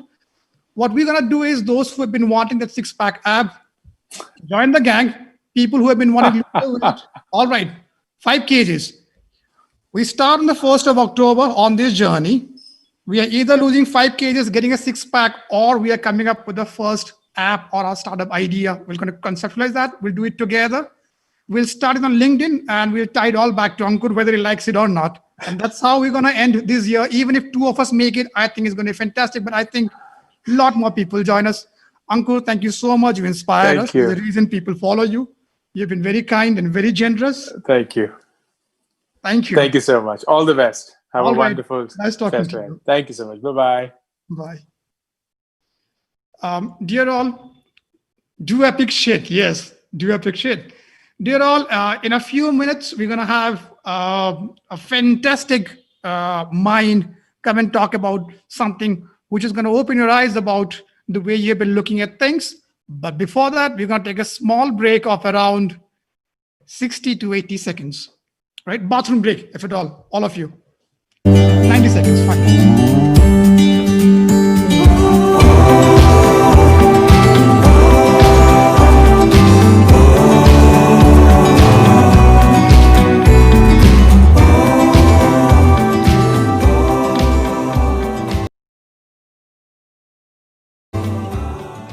Are you tired of flat tires, traffic, COVID, plans in nowhere to live by mother, seagulls, keto, serious backstory, Cortana, you nuclear threats and autotune? Well, look no further. What you need is a revolutionary product called Framing the Problem Differently. Framing the Problem Differently is a new product designed to make all your problems go away. Is the problem really a flat tire? No, it's going to work. Quit. Now you have nowhere to go. Simple. Who needs a tire now? Too much traffic, COVID, too much COVID. Bruh. Plans with no will to live. Solid. My mother, frame one too. Framing the problem differently is a unique solution that eradicates the problem from the root. No solution, no problem. Try framing the problem differently. Available right about now. Now Fest. Yay, so exciting.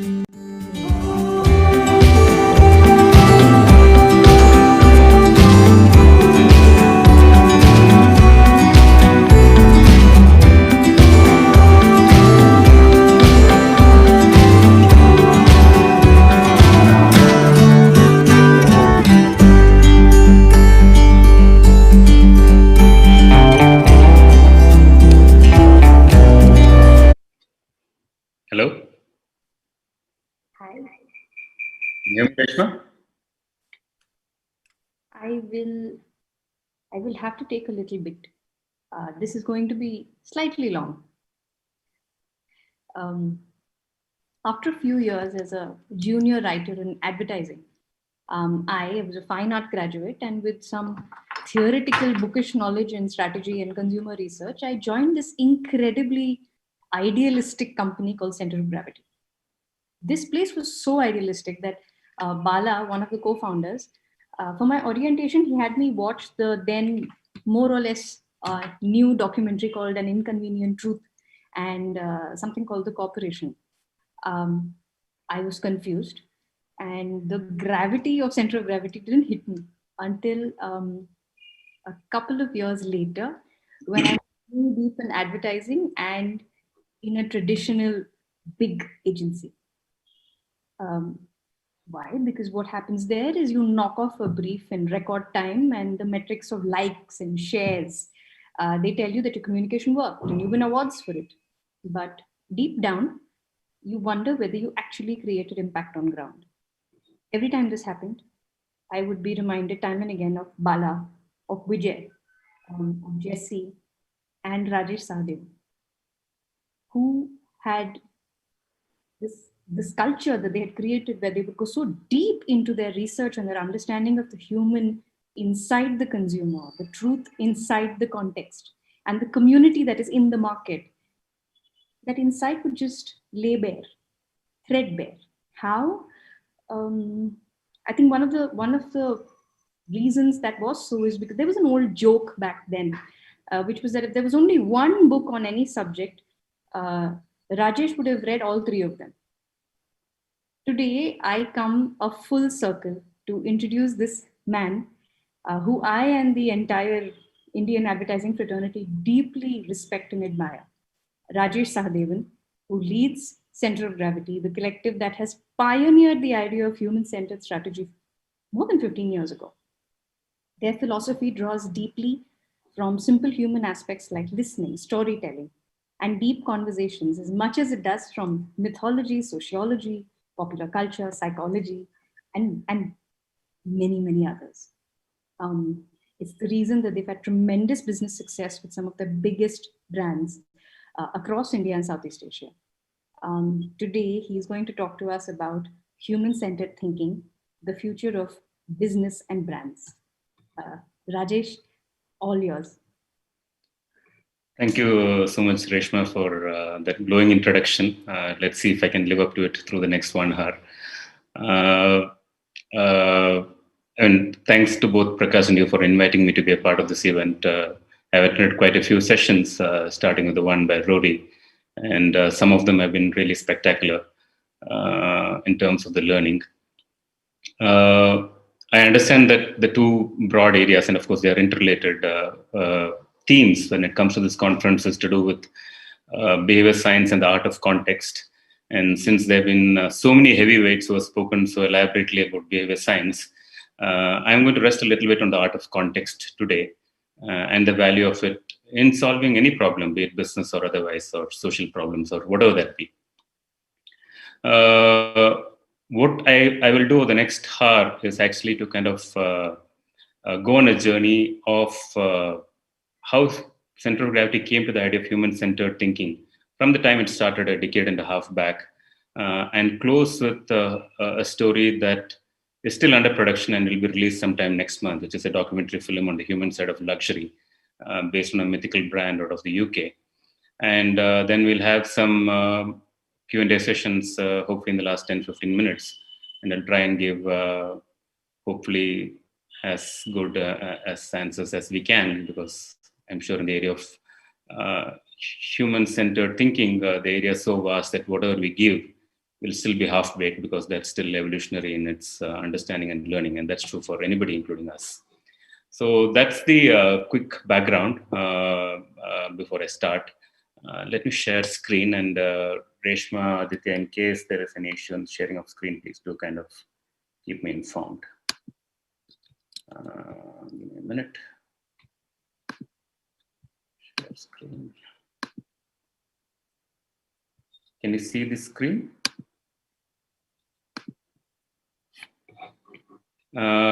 Reshma, if you can give a heads up to me on whether you can see the screen clearly. Yes, we can see the screen. Okay.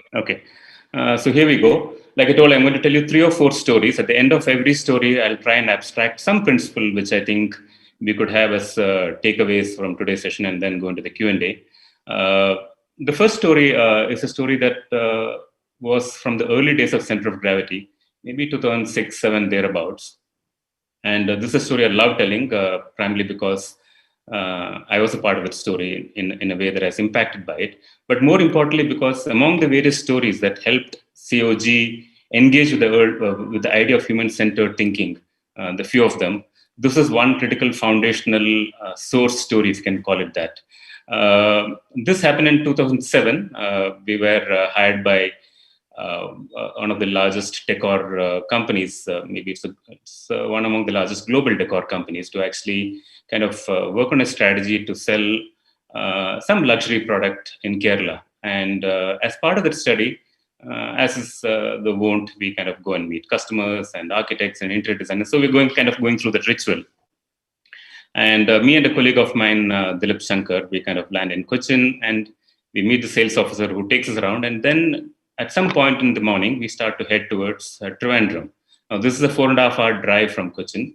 And through the journey, the sales officer is setting us up to see something which is spectacular or different or bizarre or whatever you can call it that, because he's trying to build this expectation of this house that we had to see because it's something that we would otherwise never see.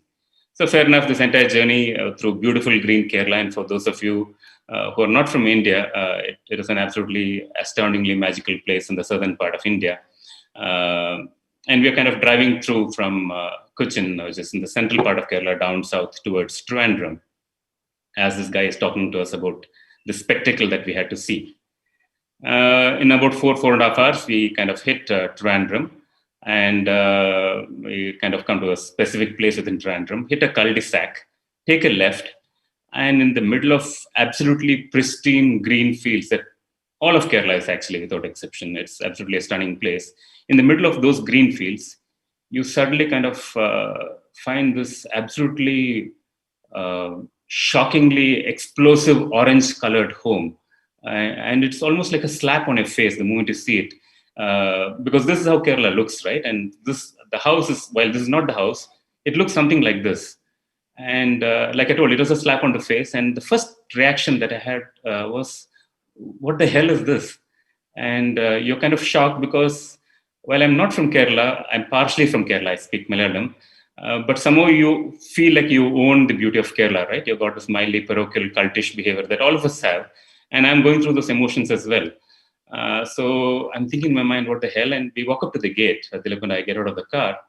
And we walk up to the gate. And this very gentle-looking guy comes to the gate. And he kind of receives us. We introduce ourselves to each other. And I tell him in Malayalam, the local language, interesting home, because you can't tell the truth, as that would be rude. You can't tell a lie, as that would show up on your face. And he responds to it saying, "Onna arachu nikkinam," which is, I want people to stop dead in their tracks. I really can't make sense of what he's telling. And I'm thinking in my mind, okay, whatever. And we walk into the house. And the house is absolutely the apex of opulence, right? It's a ground plus 1 storied building. It's absolutely lavish, and lavish in a very baroqueish kind of a sense. You walk into the house, you have this huge sofa sets, massively upholstered sets, and there are these massive curtains with gold lacings and the works, right? And slowly in my heart, a sense of aesthetic condescension is building. It's not like I have any great claim to aesthetics, but somehow we have this behavior, right? I think, okay, what the hell is this going on? And there seemed to be no apparent resonance between the human being who stayed in the house and the house itself. So this discord is actually starting to kind of build some condescension in my heart. He takes us through the house, he walks us to the kitchen, and in Kerala, there's the idea of the showroom kitchen, which is a kitchen which is just for show. Many homes have this. And you're looking at that because you never cook in that kitchen, right? And you cook in a kitchen which is behind, called the work kitchen. So anyhow, the condescension is now kind of slowly rising up in degrees, and we walk up to the first floor. He takes us to the bathroom. In the bathroom, there is a sauna or a jacuzzi, one of those things. And there's also a plastic bucket with a mug in it. and so on and so forth. So anyhow, we kind of go through this house. This entire house incidentally almost looked like a non-decrepit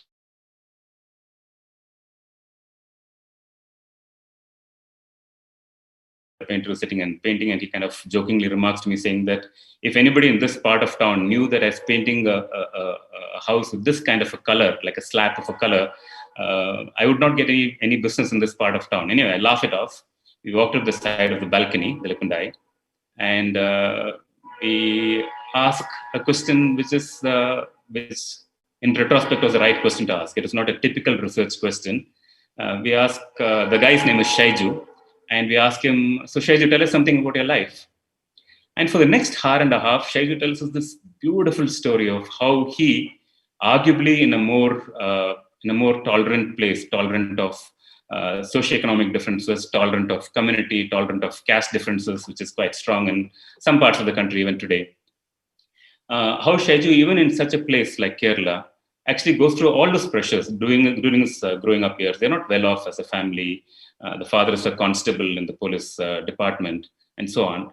And he's not good in studies either. And at some point, as is true of a bulk of people who come from the state of Kerala, out of the 6 million odd households, bulk of them, for reasons of economic betterment, all kind of migrate to the Gulf. So at some point, his uncle comes and tells him, looks like you're not going to do much in studies either, and he's shipped off to the Gulf. And the next 6 years, he has a horror time. I mean, horror as in very trying working conditions. I'm sure he would have worked in some construction site, maybe as a waiter in a restaurant. He kind of does all kinds of jobs. And it's quite tough. In those days, there are no phones either. 6 years later, he comes back home for the first time. And the idea of homecoming is very powerful. It's for all of us, but for him, it's particularly powerful because the person who left Trivandrum many years back is not the same person who's returning. He comes out of the airport, and the first thing that he does is to look out for people, friends and family members who he can identify or recognize, or those who can recognize him, because he desperately wants to tell the story. It's the famous thing told by Maya Angelou, right? I mean, there's nothing more sad than a story that's not told. He goes through that emotion. And I'm sure a lot of our fathers and grandfathers, pretty much when they kind of moved from a village to the city and went back to the village for the first time, would have gone through a similar emotion. So for the next 2 weeks in Trivandrum, Shaiju goes meeting a whole lot of people, telling the story again and again of how he's doing in Dubai, the kind of life that he leads, the roads of Dubai, the 555 cigarette packet that he has in his hand, which he kind of displays proudly, and so on and so forth. And this is 2 weeks of intense emotional engagement about his beginnings of his success. 2 weeks later, he's back in Dubai, suffers through for some more time. But by the time it's 16 years, the guy has built a restaurant, or he's bought a restaurant or something like that. He's made a ton of money. He sells it, lands back in Kerala, demolishes his old house, of which he doesn't have necessarily very great memories, and builds a humongous ground plus one home, and of course paints it with an explosive color of orange. And at some point in time, he turns to me and Dilip and kind of casts his hand out in front of him and tells, look at all the land that I own, which you can see in the distance, the 3 or 4 cars that you can see parked there. All of this can just disappear in just one illness. Just on one fine morning, I have an illness and all of this can go away. But this is my time under the sun. We meet his father, an absolute gentleman again. He makes us tea. He tells some stories of himself. 2 hours later, my colleague and I kind of sit in the car. We hit the same cul-de-sac. And I look back at the house, and it looks beautiful. The condescension is gone. It was a very powerful moment for me at that point in time, because the power of a story to emotionally displace us and make us feel differently about something. I told this to you in 10 minutes, but essentially it was a 2-hour conversation, was a very powerful thing. And I'm sure we all go through these stories. But what struck us about the story was that this story had potentially every single vector of strategy development in it. In other words, if you kind of collected 50 stories or 100 stories during the course of a study, you could pretty much know who your customer is, of those customer sets, who your core customer is. You could know what their relationship with home is. Of course, in the case of Shaiju, you know what the relationship with home is from this quick example that I'm talking to you about. You could understand what his relationship with decor is. You could also understand what his relationship with color and therefore paint is, the category in question being paint or emulsions, you could understand how you could potentially be differentiated as a brand with this customer. You could also figure out what kind of products you would relate to, what kind of color tools, what kind of communication. So the magic of a 2-hour story to actually hold within its womb every single vector of strategy struck us as something really, really powerful. And a series of such stories that we went through during that period in time pretty much established the idea of human-centered thinking as a way of doing work. In the early days, it was looked up to as it warms the cockles of the heart. It's anecdotal. It makes us all feel gooey inside, but does it actually lead to business results? But having done this for about 15 odd years now, it works virtually in every single instance, simply because it works. It touches you deep within. Now, how does this all relate to context? For years, the world of marketing and research and strategy have kind of sweated a lot of their brows on the idea of going into the product category and knowing every damn thing about the product category. But actually, the life script of Shaiju, or the life journey of Shaiju, is one of the most definitive ways, or the context of Shaiju's life is one of the most powerful definitive ways, a window through which we can understand strategy. So this idea of life script being a central context building foundational piece for strategy and research became a very powerful thought for us, and kind of helped us through a whole lot of work we've done with dozens of categories across geographies from there on. The eventual ending to the story is not this, that a few years later, I was doing one such speaking session at a university in the US. And I came to chance upon something that Ettore Sotsas, arguably one of the finest designers of our time, apparently traveled to India very often during the 60s or the 70s. And he chanced upon this bizarrely colorful homes in a place called Tiruvannamalai, which is between Bangalore and Pondicherry in the southern part of the country.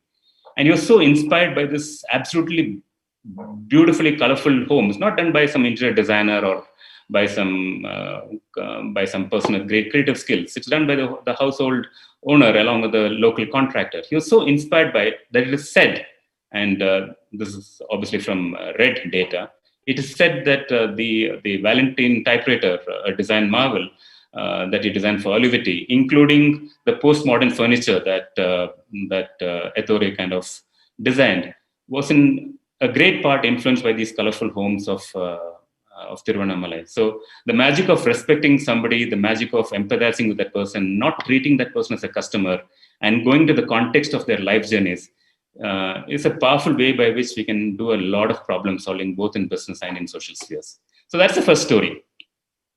Now, the related story to this is, so I just talked about life script or life journey as a context. The related story is that obviously one of the major contexts that we all look up to when you do problem solving in the business sense or in the social sense is mega trends. Of course, there are the demographic trends, there are the social trends, there's cultural trends, the economic trends, the political trends, and so on. So these are large mega trends, right? And there are a lot of experts who work in this area, Faith Popcorn kind of people who do stunning work in this area. What happens when you meet people is that we always get a glimpse of how these mega trends at a human level affect them. It's good to read or know of these trends at a very global level. And of course, I'm not talking of really, really fringe trends, which are yet to kind of impact society at a large scale level, for example, blockchain in the recent past. But any trend which is reasonably mass or starting to get diffused, it finds its human impact or voice on human beings. And when you go and meet people, if you have a conversation with them that is life script based, or it is just based on a meandering method of engaging with them, not a very structured, I'm going to ask you 10 questions to understand what your issues are. If you just kind of dance along with them for a while, if you lose status and if you lose control, often we find a powerful human angle to the mega trends that affects their lives. Many years back, around the time the first story happened, we were doing work for a large agribusiness firm out of India. This story is set in the western part of India, and of course, it's a service strategy for a service center that they want to set up in rural India, in the western part of the country. And we asked to do this, and fair enough, as part of the study, we decided to do deep dive ethnographic studies, which means that we stayed in villages for anywhere between 1.5 to 2 months or so at least. It was a beautiful time of learning how to drive a tractor and a truck and plowing with bullocks and so on. It was a magical period. Now, during that period, we came to understand how megatrends, which is the second part of the context, affect human beings at an emotional human level. And this is the story. That if you go into any part of the country, especially the part that we're talking to as well, you find that bulk of the people, and I'm saying bulk, not all of them, bulk of the people who work in the area of agriculture and farming are predominantly old. That's because migration has happened big time from agriculture. And when we talk of migration in the context of society, very often we think that people migrate from rural India to big cities like Bombay, Calcutta, Bangalore. And that's just one part of the migration. There are many shades and nuances to migration that you understand once you go and engage with the humanity of the people that you deal with. There's a migration of people who go to nearer cities, nearer district headquarters, nearer towns. That is one kind of migration. There's another nuance to migration where people migrate out of a profession, which is in this case farming, and start to kind of open small shops or do haulage in a tractor or something like that. There's another kind of migration where the more smarter person in the family or the more astute guy is sent away to do other kind of professions, and apparently the more less endowed guy or the less ambitious guy is asked to work in farming. So there are different nuances to migration that we pick up once you go here, all again relating to the context, and how this would affect the brand or the company in question is going to be fairly definitive, right? Along with migration, one of the things that affect all of rural India, and especially farming, and farming in particular, is the idea of the lack of certainty, which is that if you are in farming, the prices of the product are uncertain, which is one of the biggest issues. The timing of the rain is uncertain. The quantum of the rain is uncertain. Whether the seed that they have bought germinates or not in a country like India is uncertain because of a lot of pure seeds that still do the rounds. The fertilizer availability in some cases is uncertain. The availability of labor is uncertain. So pretty much every single aspect when it comes to farming is uncertain. And any brand that actually kind of offers certainty as an option, the farmers kind of really look up to those things. Now, one story that really caught our attention as we're doing this work was the story of a person in a place called Rajkot, a few miles shy of Rajkot. The guy had 6 sons or 7 sons or something like that. I don't remember. It's been quite a while back now. He had some amount of land in which he used to do farming and agriculture. But what he did was he kind of put up a small pan ka dukan. It's a small cubbyhole kind of a shop where you have this stuff that you put in. It's like a mild intoxicant that pretends to be a digestive in some cases, but essentially it's a betel leaf into which a little bit of tuna or the equivalent of lime or calcium carbonate paste is put in, and people kind of knock it off and they have a good time. So he sets up this pan ka dukan or a small cubbyhole shop in which he sells this, keeps his first son there, and as the son is taking care of the shop, he gets him married off and then sends him back to do farming. Then he gets his second son to sit in the same shop. And as he's taking care of the shop, he gets his second son also to get married, and then he pushes him back to farming. And he does it with the third son. And by the time he does that with the fourth son, some local newspaper has picked up the story. And the story is this, that if you're a farmer, especially a small farmer, which is a lot of our country, you're not going to get married because no father would ever want to give their daughters as a bride to a farmer simply because it's a mess of uncertainty, and it's pretty much where the old guys kind of stay and the young guys are all getting out of the profession. So in Gujarati, the local language, they say "Kheti ma chokri nati," which is, if I kind of translate it into English, it sounds a little bit crude. It's also patriarchal, but essentially the story being that if you are a guy who's a farmer, the chances that you get somebody to marry, a woman to marry, are fairly slim, if not at all. So again, in this case, with the brand in question, we kind of eventually kind of figured out that it's not about a service center, right? You need to figure out what you want to do as a vision to address this issue of sustainability and certainty in agriculture. Maybe the solutions are not just something that you can handle. You need to kind of have a coalition of forces, including other companies and NGOs and public-private partnerships. So it's a far larger story than just addressing the issue of putting a service center in a couple of areas. So again, this is the story of how the mega trends, which is a powerful context, when seen through a human lens, actually makes it real and pushes solutions in a manner that actually impacts people far more definitely than if it dealt with megatrends as some trend report, global stuff, which we kind of find nice terms about, but you really don't feel the humanity of it. And that's the second story of context that I want to touch upon.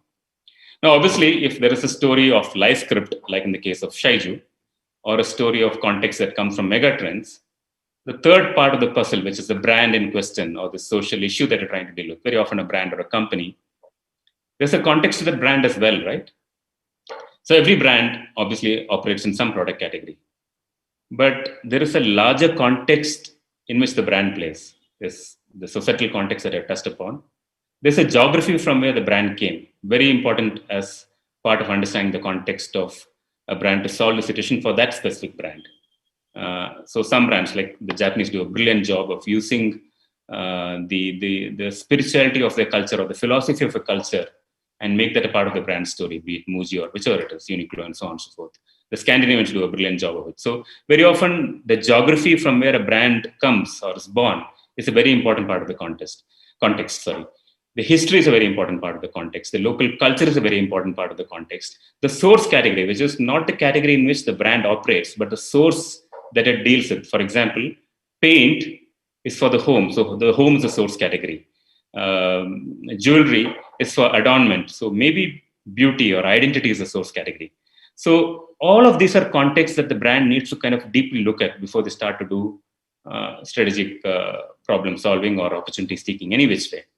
And the story that I want to talk about is something from UK.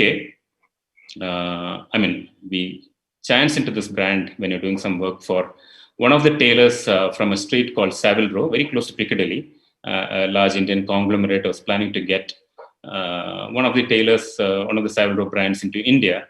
And therefore, as part of that study, we kind of had done some work in both in Savile Row and the luxury brands surrounding Savile Row. And of course, Loro Piana by itself is an Italian brand. It is from this Italian place called Trivero, I think the same place from where Xenia comes.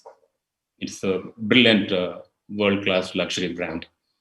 Now, Loro Piana, like if you go to any of the tailors of Savile Row, and there are 8 or 9 powerful tailors, they pretty much stitch up suits, bespoke suits for the who's who in the world. It doesn't matter, it may be Obama, it's the Beatles, it's Gregory Peck, it's Brian Lara, it's the who's who that street stitches bespoke suits for.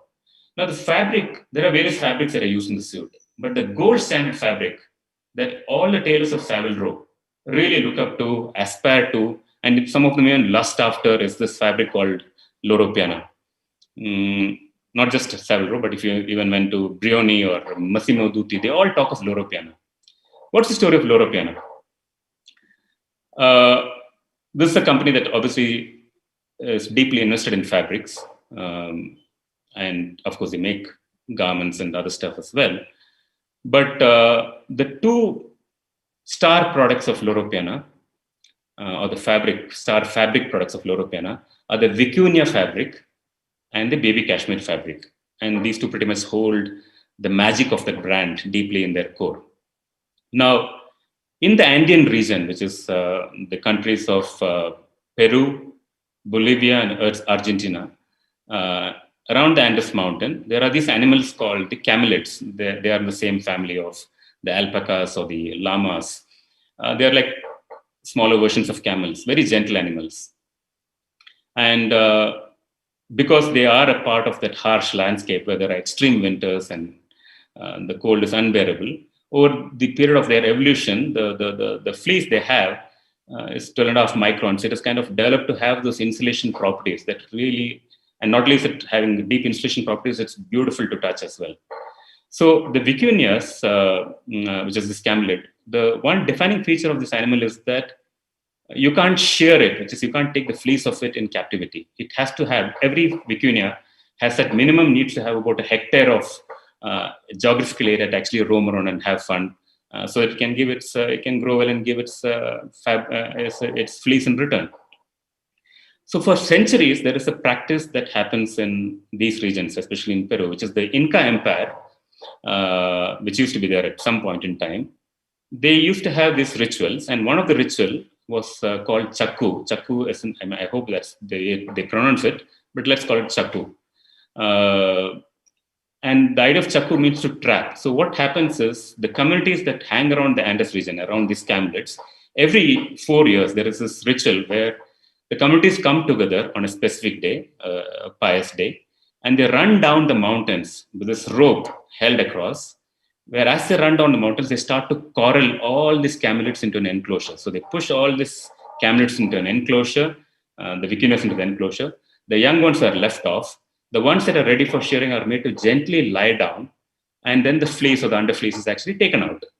And because you can shear these animals, I think, once in 2 years, and totally in its lifetime, you can only shear it 5 times, and you get about 150 grams in every round of shearing. It's really, really precious stuff. You take that stuff, and I think in the olden days, this might have been given in a bag to the royalty, because the royalty used to wear clothes made of this fabric. So this is that fabric. And Loro Piana, actually, the bulk of the fabric, some of the most magical fabric they put out as clothes, draws from the myth of the vicuña and this Andean story, including the rituals of Chakku done by the Incas. So even today, Loro Piana actually kind of keeps that ritual alive, because if the ritual is lost, the magic is lost, the myth is lost. And if that's lost, it's not a luxury brand anymore. And because it's so precious, these are pictures of the festival that happens even today. These are guys running down the mountain with a rope to corral the animals, and then it's fleeced. Of course, this Hercus goat, this is baby cashmere. It's just a representational picture. But what they've done now is to create a conservatory, because from a few million vicuñas, many of them got poached, and you have hardly a couple of lakhs or something like that. But they built a conservatory because Loro Piana knows that if you want to hold on to the myth of it being a luxury product, you really need to actually take care of this. And so they built this huge resort or a conservatory where they kind of take care of the animals in conjunction with the government and the local community. Again, if you notice this example, the context of history, of geography, of culture, of rituals, all of that is a very, very important part of the brand. It's not about the micron count of the fabric or the GSM count of the fabric. It's all of this that build the magic for people to feel strongly about that brand, and which is why the most expensive fabric kind of thing that this is the brand to lust after. It's got some epithet like the fabric of the gods or something like that. What is used in Savile and Savile itself is a super luxury product, and bulk of this, a lot of fabric is used in the high-end stuff that these suits are made by these 7 or 8 tailors. And these are some of the tailors in Savile, brilliant stuff. Like I told, they do it for the who's who in the world, going through a little bit of a tough time in the context of COVID and lockdown. But like I told, the Savile story itself, let me just keep a watch on the time. I got about 5 to 7 minutes left before we start the Q&A. But if you look at Savile itself, the idea of Savile can never be understood till actually you go into the history of Savile, Charles II and the invention of the 3-piece suit as early as the 1600s. Beau Brummel, and there's a movie based on Beau Brummel, the guy who kind of created the cult of dandy, and who brought the idea of everything starting from bathing to polishing your shoes with champagne to the idea of blues and understated elegance. It was he who brought the idea of men, sophisticated men dressing as it exists today. Starting from Charles II to Beau Brummel to the fact that the suit has been inspired by professions like the doctors, because the doctors were a part of Savile. So therefore, the cuff in Savile suits have buttons which you can open out. It's not just for the look of it, because doctors in the olden days used to roll up their cuffs and actually do the surgery. So that's how the buttons, the button cuffs or the surgeon's cuff are there in the Savile suits. Or the epaulets, which is the military was an important part of the early customers of the suits. So the structured British suits have the epaulets, or this kind of this padding here, or the vents that you see, be it the single vent or the double vent. You see it because people used to need those vents actually in a suit to actually ride the horse and so on. So till you actually go into the context, the history, as far back as 300, 400 years, understand the details of it, you really can't build a brand or create a powerful strategy or solve a problem. And these are 3 levels at which context can be dealt with. The life script context that I talked about in the context of Sheiju, which is the first example. The mega trends being seen through a human lens, which is the societal context, the social cultural context, the political context, and so on. And the third one is the brand's context. And by that, I don't mean the immediate product category. I mean the history, the geography, the culture in which the brand sits, the superset category, which is like the home in the case of paint. till you don't have a powerful engagement with these categories, and that is true even of social change, and we've done some work in the area of hand wash, which are powerful cases which kind of run in a few countries around the world. Till you don't have a powerful understanding of the life script or the context in which the problem is attempted to be solved, you really can't solve the problem. And therefore, a lot of our work is around context understanding. There is a film which is due next month, which is a documentary, because we got so kicked by the stories of Savile Row that we went back and shot a film, a 33-minute documentary on Savile Row, which we hope to launch sometime next month. But coming to part of the topic, which is, why is this the future? Why is human-centered thinking the future? And that's part of the topic, right? The idea of 10,000 hours is a big story, right, in our culture in the last decade or so. And of course, it is popularized by Malcolm Gladwell in the book Outlier.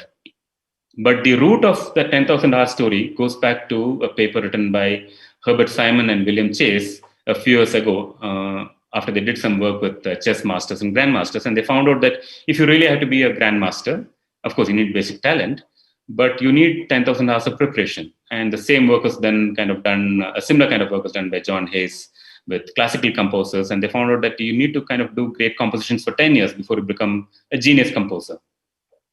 So we all bought into the story that 10,000 hours at minimum is what we require to kind of excel in something.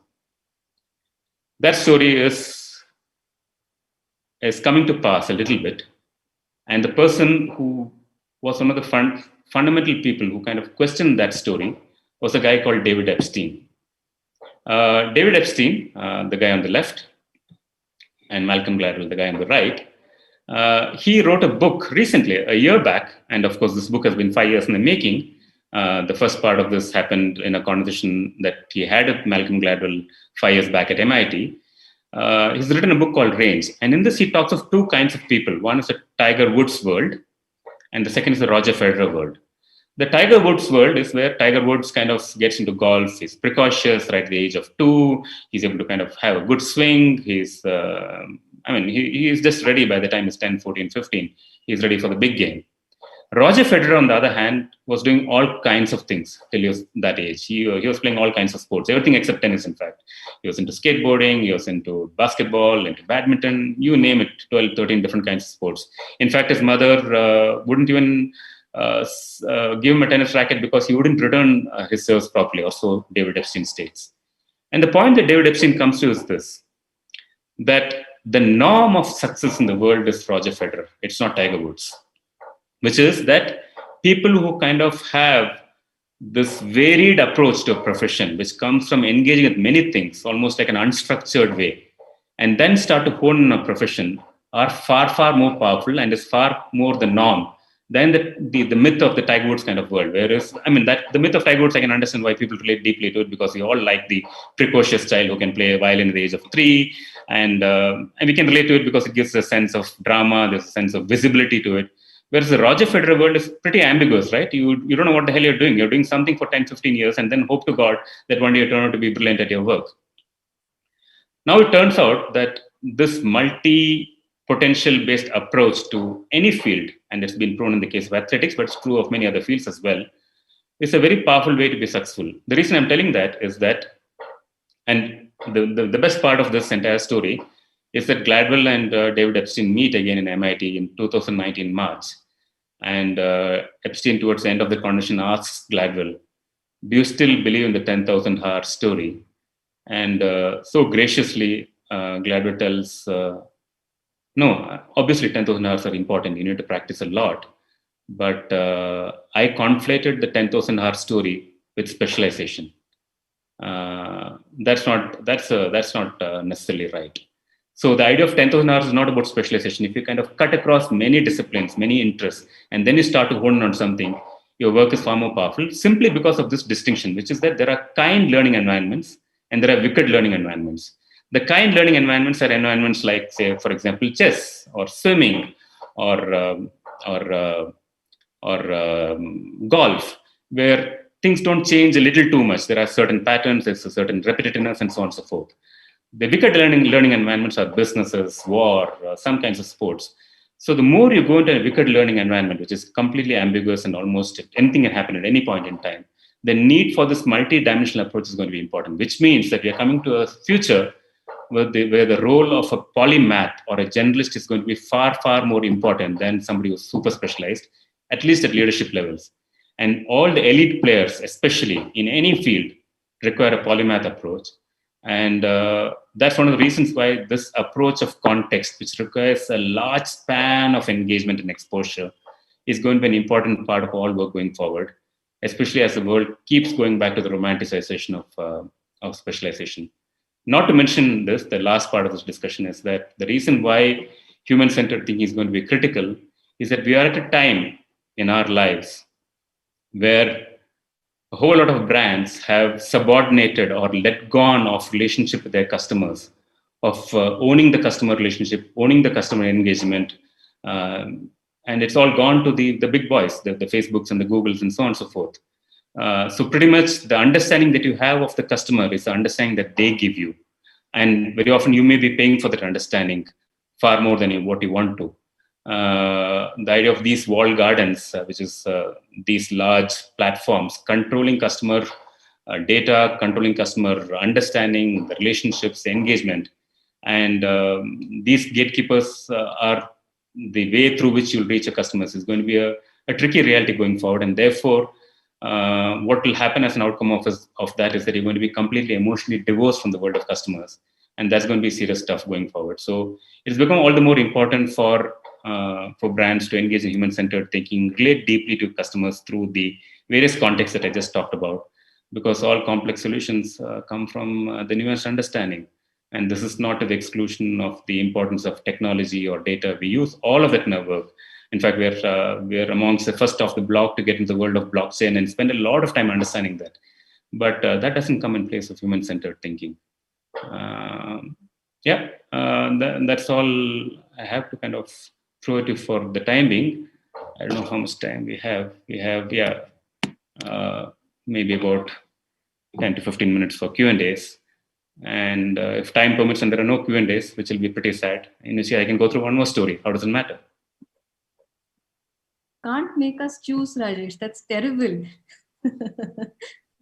All right. Though I have to add, I honestly don't remember any instance where you had a story to tell and there were questions after that. I don't really remember ever there being an instance where there were questions at you, because it is your storytelling that just draws anyone in and then takes you to exactly the coordinates of your thinking.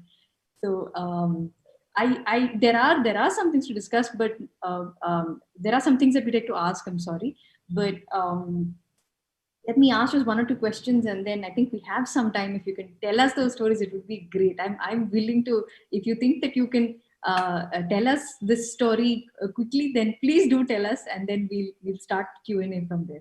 Yeah, this is actually not related to context, Reshma, but I think I just felt like it's an important story to tell in the context of today's times, right, where there are really no discussions and conversations happening. There's a massive amount of polarity happening. Everything's pushed to the extremes. The idea of listening to the other point of view and coming to an appreciation or a nuanced appreciation of something has come to pass. And I'm sure I am a victim of that as well in many ways. We are all victims of that, because we take positions and then we just, it kind of upsets us. The other position upsets us because it tickles us in some way. Recently, we are doing some work it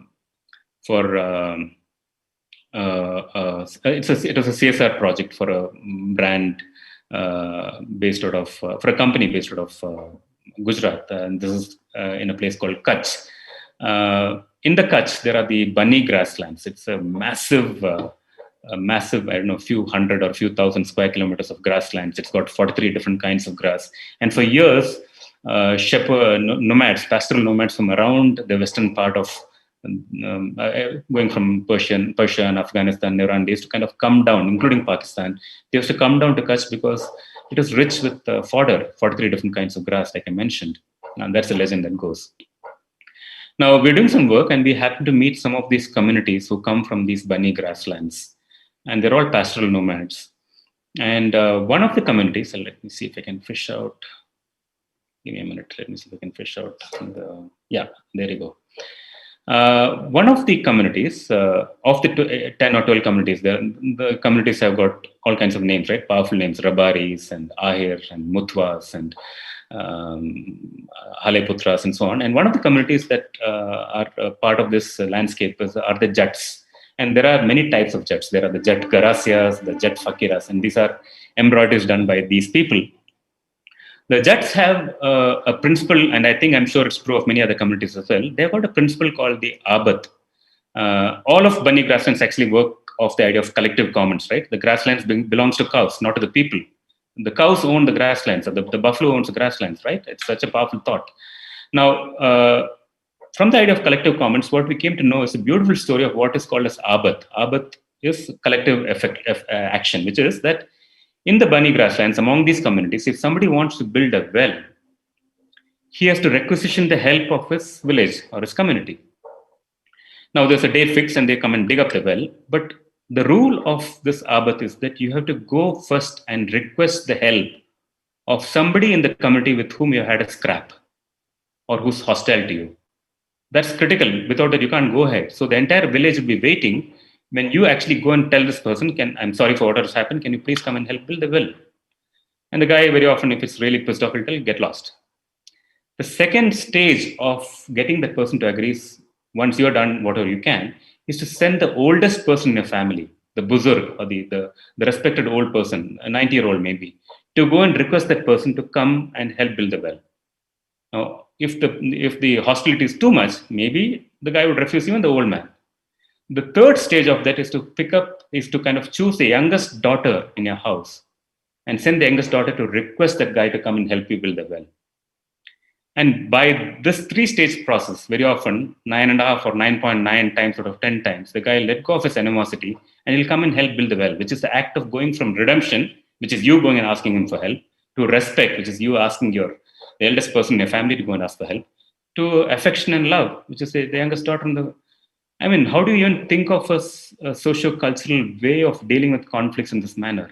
And it kind of, if you're a herder and you lost your entire herd due to some disease, you can go and pick one buffalo from each of the families in the village and you can start life. And once you kind of build your herd to the size that you wanted, you will give the herd back to them. If you lose one of your bullocks in the bunny, anybody who finds the bullock or the cow is supposed to take care of it till the owner comes, take care of it well, and the money that is earned from taking care of the cow or the bull is deposited into the local temple or the mosque in this case, and then given back to the person who then comes and reclaims his cow. Brilliant stories of managing conflict, and there are so many of them actually. And it's remarkable that when you go and meet these people, they actually kind of show a mirror to how the world has to behave and engage. But these stories never really come out because we are stuck between the news channels and the interlocutors who go from place to place and the bullshit that comes out later on in the press and so on and so forth. But it is powerful. And like I told, the idea of context is something that is central to all of our work right up front. Yeah. That is such a beautiful story. That is so inspiring, and this is something that I pardon that I'm making that shift from something so human to something that we wish could be a little more human, which are brands. And something that I do want to ask you, we are living in the era of building brands on a very quarter-to-quarter basis. The metrics are very different from what we're hoping that they would be. They are more based on its clicks, its likes, its shares, its comments, its responses, which can also be bought. But this is the way that a lot of branding is happening today. And in this era of this quarter-to-quarter brand building and quick marketing, very, very pointed targeting, what is your point of view on it? So the question is, are you playing the commodity game or are you playing the brand game? That's what it comes down to, because eventually brands are chosen because people resonate deeply with them and they are willing to pay back with loyalty, premiums, and preference, or all the three very often. And the idea of being short-termist about this comes at a cost. And I'm sure there are companies willing to bear that cost, and there are companies not willing to bear the cost. However, if you stand up for the world of human-centered thinking, in our experience, no client, and we have kind of done 200, 250 odd projects across 40, 50 categories.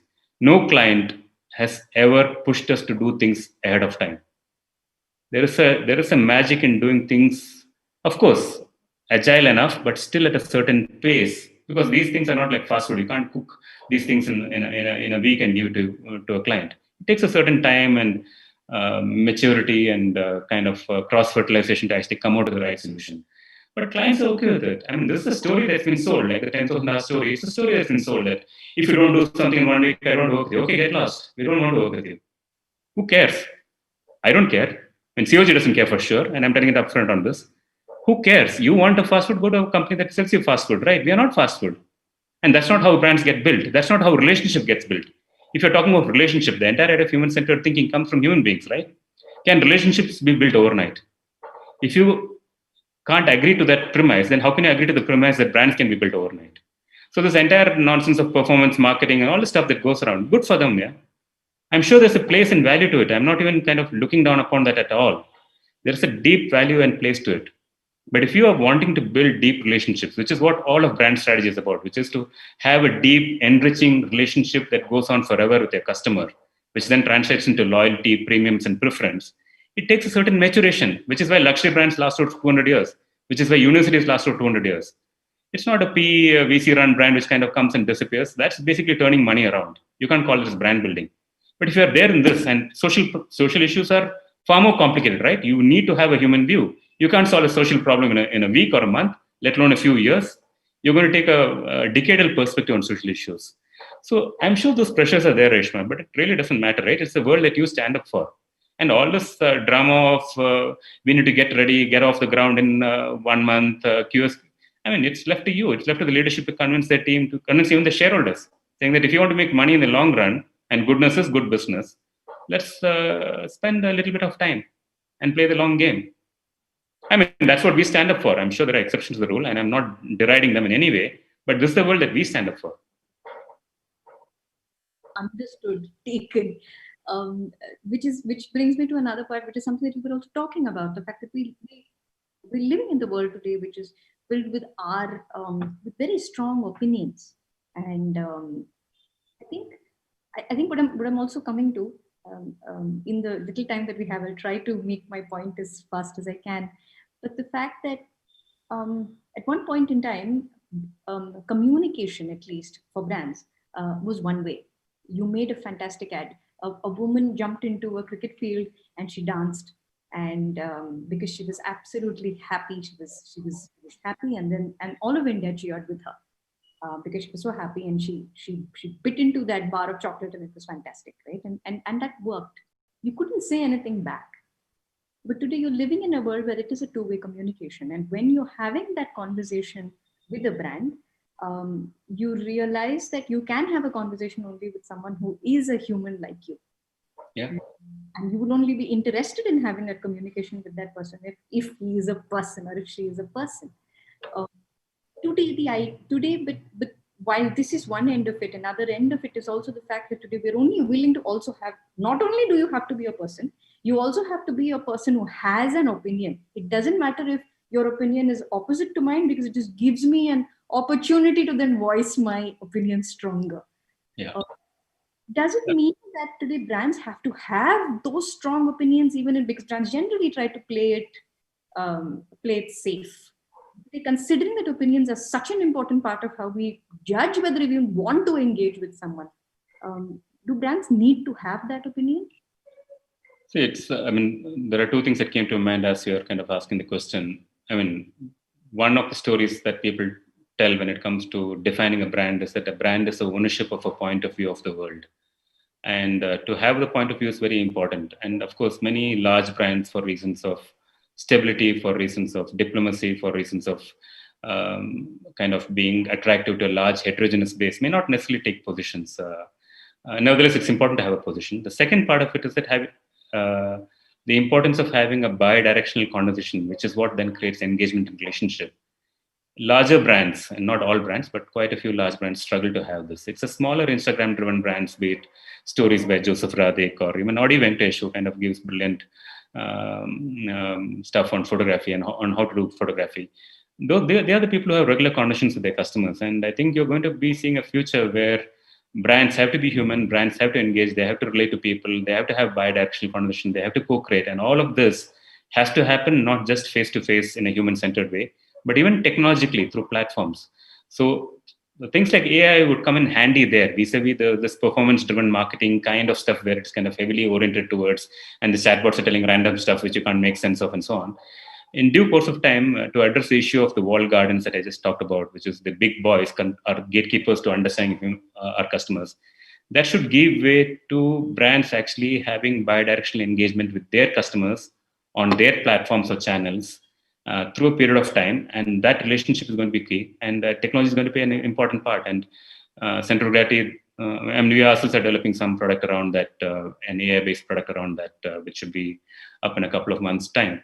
But again, like I told, this is beautiful, right? To have the best of technology and the best of human-centeredness come together, and we are having fun because I mean, what better than to try and go on a journey of being a polymath? I mean, we kind of go through Joseph Campbell and Maureen Murdoch and James Marcia and his work on adolescent identity, and stand-up comedy through George Carlin and Kutch and handicrafts and so on. On the other side, we are trying to engage with blockchain and artificial intelligence. And this coming together is going to be very key going forward. And that's the magic of this work when done well. And that's why we love it, actually. I think we are almost closing in the time. Can't hear. You're on mute, Reshma. I was just saying, yes. I mean, it's not just an organization, but it's a mind itself. As a mind, it's beautiful. Thank you so much, Rajesh, for coming on to NowFest. We are just so thrilled that you've come. You've told us these beautiful stories, and it means a lot that you're here. I have not let Prakash say a word. I am so sorry. Well, here's what I'm going to say. A big shout out to Anusha, Nandita, Pallavi Jain, Jhalak, Pavitra, Naveen, Srishti, Jesse, and Pallavi. I'm sorry we were not able to take all your questions. But just what we'll do, we'll ping out Rajesh's LinkedIn ID out there, and then maybe you can connect with him and drop him a note. And he's supremely busy, but you never know. And we will find out ways to get answers for you. Thank you so much for that. And kudos to both of you and to your entire team, because initially when you spoke to me, Prakash, I was wondering how you're going to pull this thing off across time zones and 35, 40 speakers. And I'm sure this is the first time you're doing this, but it's a spectacular thing to pull off. So my congratulations to you guys. Lucky, some 61 speakers, 21 countries. And I think everywhere except Antarctica and the International Space Station is what we say. But I think it's people like you, and our fantastic panelists who are right now waiting, amazing people from different corners of the world. They just said, you know what, we are doing this together. So it's people like you who are phenomenal with their knowledge and very generous with their time and, with the gift you guys are giving us. Thank you so much. Congratulations to both of you. Everyone from all over the world. We thank you, Rajesh. Thanks. Bye. Dear all, please do not go away. We're going to start in a minute with a fantastic panel out here. In fact, they're already here. And if we can, I think we should straight away introduce them. I mean, it's time. Let's do that.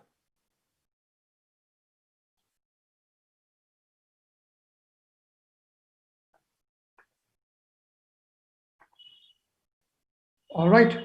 Behavioral science, the power of social norms. And so, hi. Shall I take over Reshma and Prakash? How do we say no? It's you. Well, I don't see Christina yet. She just sent me a private message asking to be reminded. Do you want to just ping her and ask her to join? is on the room, in the room, and Good, very good. So, all yours. Unmute. Do you hear and see? Oh, here we are. There you Here are, I Christina. am. So wonderful to see you. Well, thank you.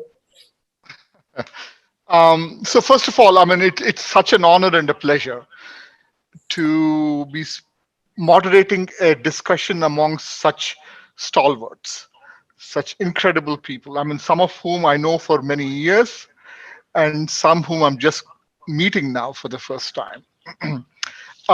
Before I introduce my speakers, I just wanted to set a little context in place. The power of social norms. We know that norms are hugely important determinants of human behavior. I mean, I know that nudging and so on have become intensely fashionable over the last several years. But if you were to really look at the determinants of human behavior, you are led to thinking about formal institutions, legal institutions, or informal institutions, which are essentially social norms.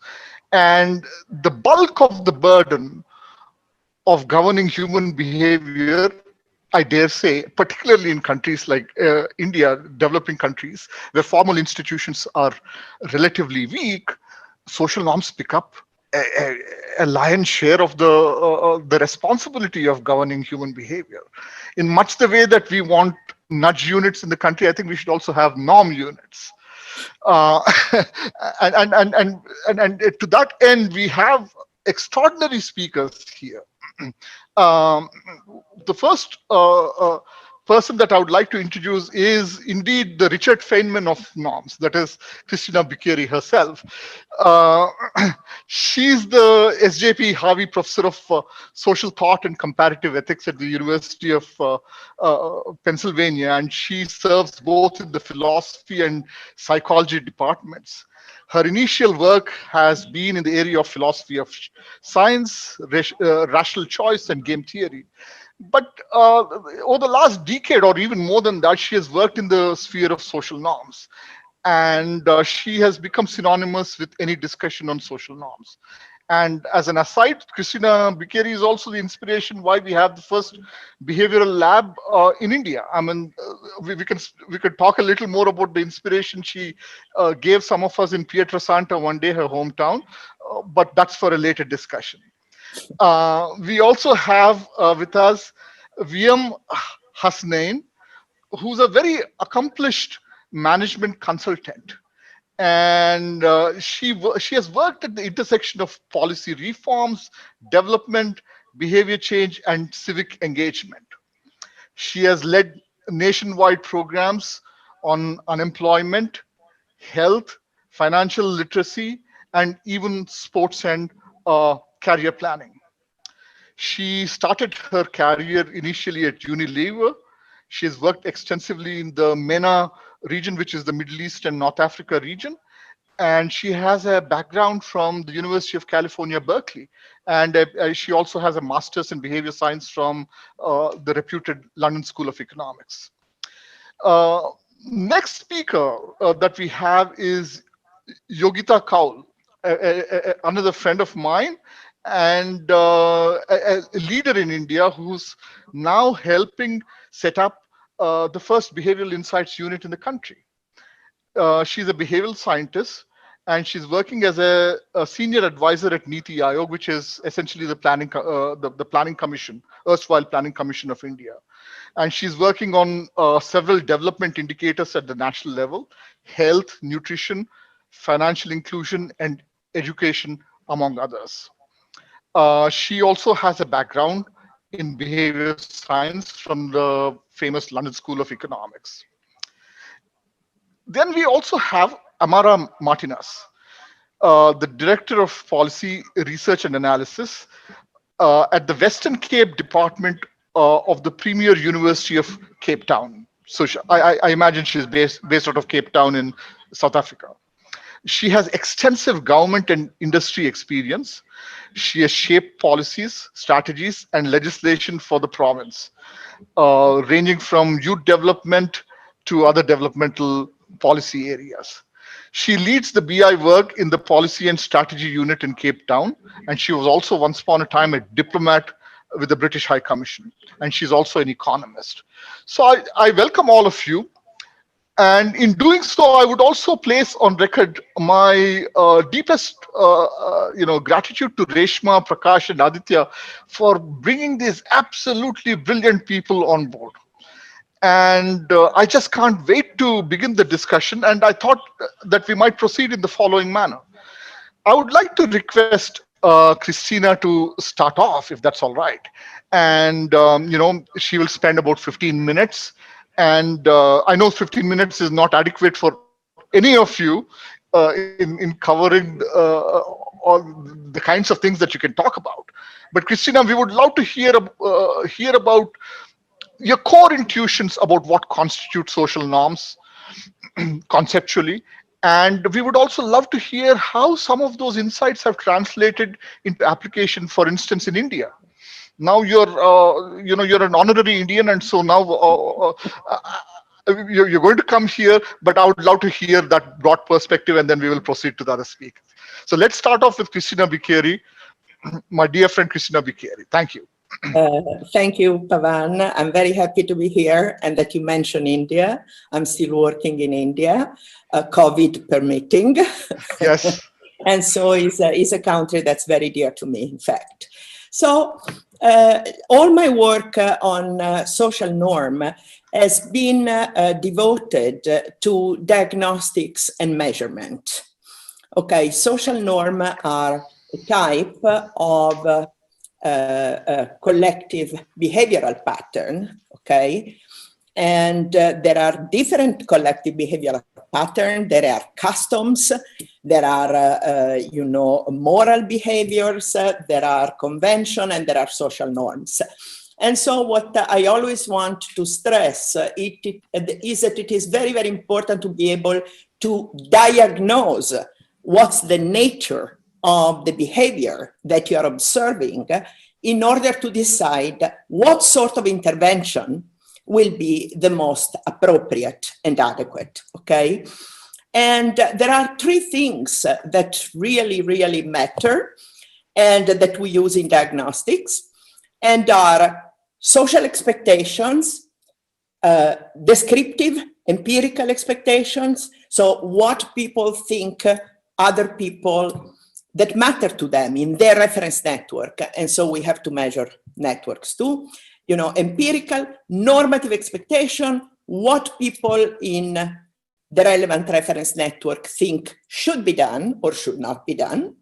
But the third element is what I call conditional preference. You can have all the expectations, empirical, normative, etc., but they may not motivate you to act in the least. So what you have to do, you have to be able to show, to measure that expectation have a causal relevance on behavior. And so all these expectation that are basically beliefs and preferences are measurable. Now, in the lab, it's easy to measure.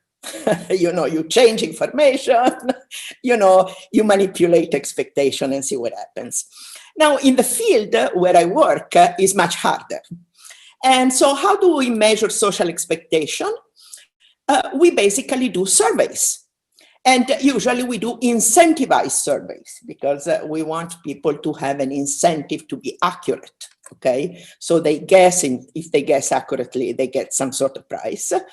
And then we do a lot of vignettes. And why do we do vignettes? Because if I do vignettes and I put you in a situation where you can identify with the character of the vignette, but at the same time, it's not you, it's somebody else in a situation very similar to where you are. And then I tell you, well, this person, think that most people do and most people approve or disapprove or whatever. What do you think this person will do? Okay, we measure basically whether there is some causal relevance of different type of expectation. We also measure how much empirical versus normative expectation matter and so on. And so with this kind of measurement, I can always distinguish between independent behavior, like a custom. Very often, open defecation is a custom. You know, people, of course, I expect other people to do as I do, but this doesn't cause me to do that. You know, there are other reasons why I do that. And moral behavior, too, is very much, you know, independent. Okay, what the other people do doesn't move me one way or another, you know, in my conviction, moral conviction. But what we are interested in and we can work on are interdependent behaviors. Behaviors what other people do or approve, disapprovals matter to you. Okay, this is crucial for the area of norm nudging. Because what do you do in norm nudging? You try to create a new norm, you try to change an existing norm, but what you do is send messages. You send messages about what other people do, what other people approve or disapprove of, in the hope that they will have an impact on behavior. The problem with norm nudging is sometimes it works, sometimes it doesn't, and it's not really clear why yes, why not. And what I think is very, very important is to do some diagnostic beforehand, before you do norm nudging. Otherwise, you risk spending a lot of money in a really useless way. Okay, this is very, very important. Another important thing to remember that I see so often in my work is the asymmetry in what people infer from empirical versus normative expectation. I give you an example. If I tell you that in country X, most people pay their taxes on time, and then I measure, I ask, you know, what do you think people approve or disapprove of? People will also infer that most people in that country approve of paying their taxes on time. On the opposite side, if I tell you, you know, in country X, most people think one, you know, should pay taxes on time. They approve of that. Now, how many do you think do that? It's not so obvious that they believe, oh yes, most will do that. Okay, so there is an asymmetry in the messages, in the inference that people draw from different messages. You have to keep this in mind. It's very important. Also, there is an asymmetry in this inference between positive messages, i.e. people do the positive thing, versus negative. Think of bribing, and you tell people, most people bribe, what people, you know, assume from that, or most people approve of bribing, what you infer from that, etc. This is very, very important to remember. Coming to India, an interesting thing, I'm still working for the Gates Foundation, doing work in Bihar and Tamil Nadu on open defecation. And we started with the idea that we have to create a social norm of toilet use and how to do that, etc. And what we realize with our work is that it is enough to create a descriptive norm of toilet use. It is enough that people realize that a large percentage of people that matter to them, obviously, in their state, in their area, etc., similar to them, use toilets. This is enough to induce them to build and then use and keep viable the toilet. Now, the interesting question we have is, okay, once this descriptive norm is well established, will it become a social norm too? Will people start thinking, well, yeah, you know, it is appropriate to do that. It is the right thing to do. If they don't do that, they are questionable, and so on and so forth. But the interesting thing, we have a paper that, you know, we hope will come out soon, in which we show basically, if you know, some of you may know, all the work that has been done with the acronym CLTS, which is work, very good work, done in India especially, but in Bangladesh. And Bangladesh as well, right? Exactly. in which they say they create a social norm. And what I discover is you don't need that enormous effort to create a social norm. You just need to create a strong descriptive norm. And the work I'm doing now I'm blocked by COVID, but in Tamil Nadu, we are doing a longitudinal study in which we want to see if the descriptive norm we create is becoming eventually a social norm without much effort on our part. So this is, I think I used all my time, but basically this is what I wanted to say, you know, diagnostic, measurement, you know, norm nudging, how to do it well, asymmetries, and the importance, in our case, of descriptive norms.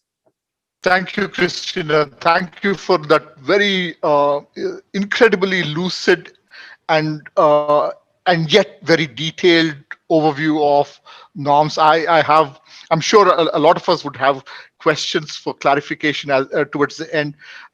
May I now turn to, let me see, Amara Martinez, and then request her to, she has a presentation, I believe.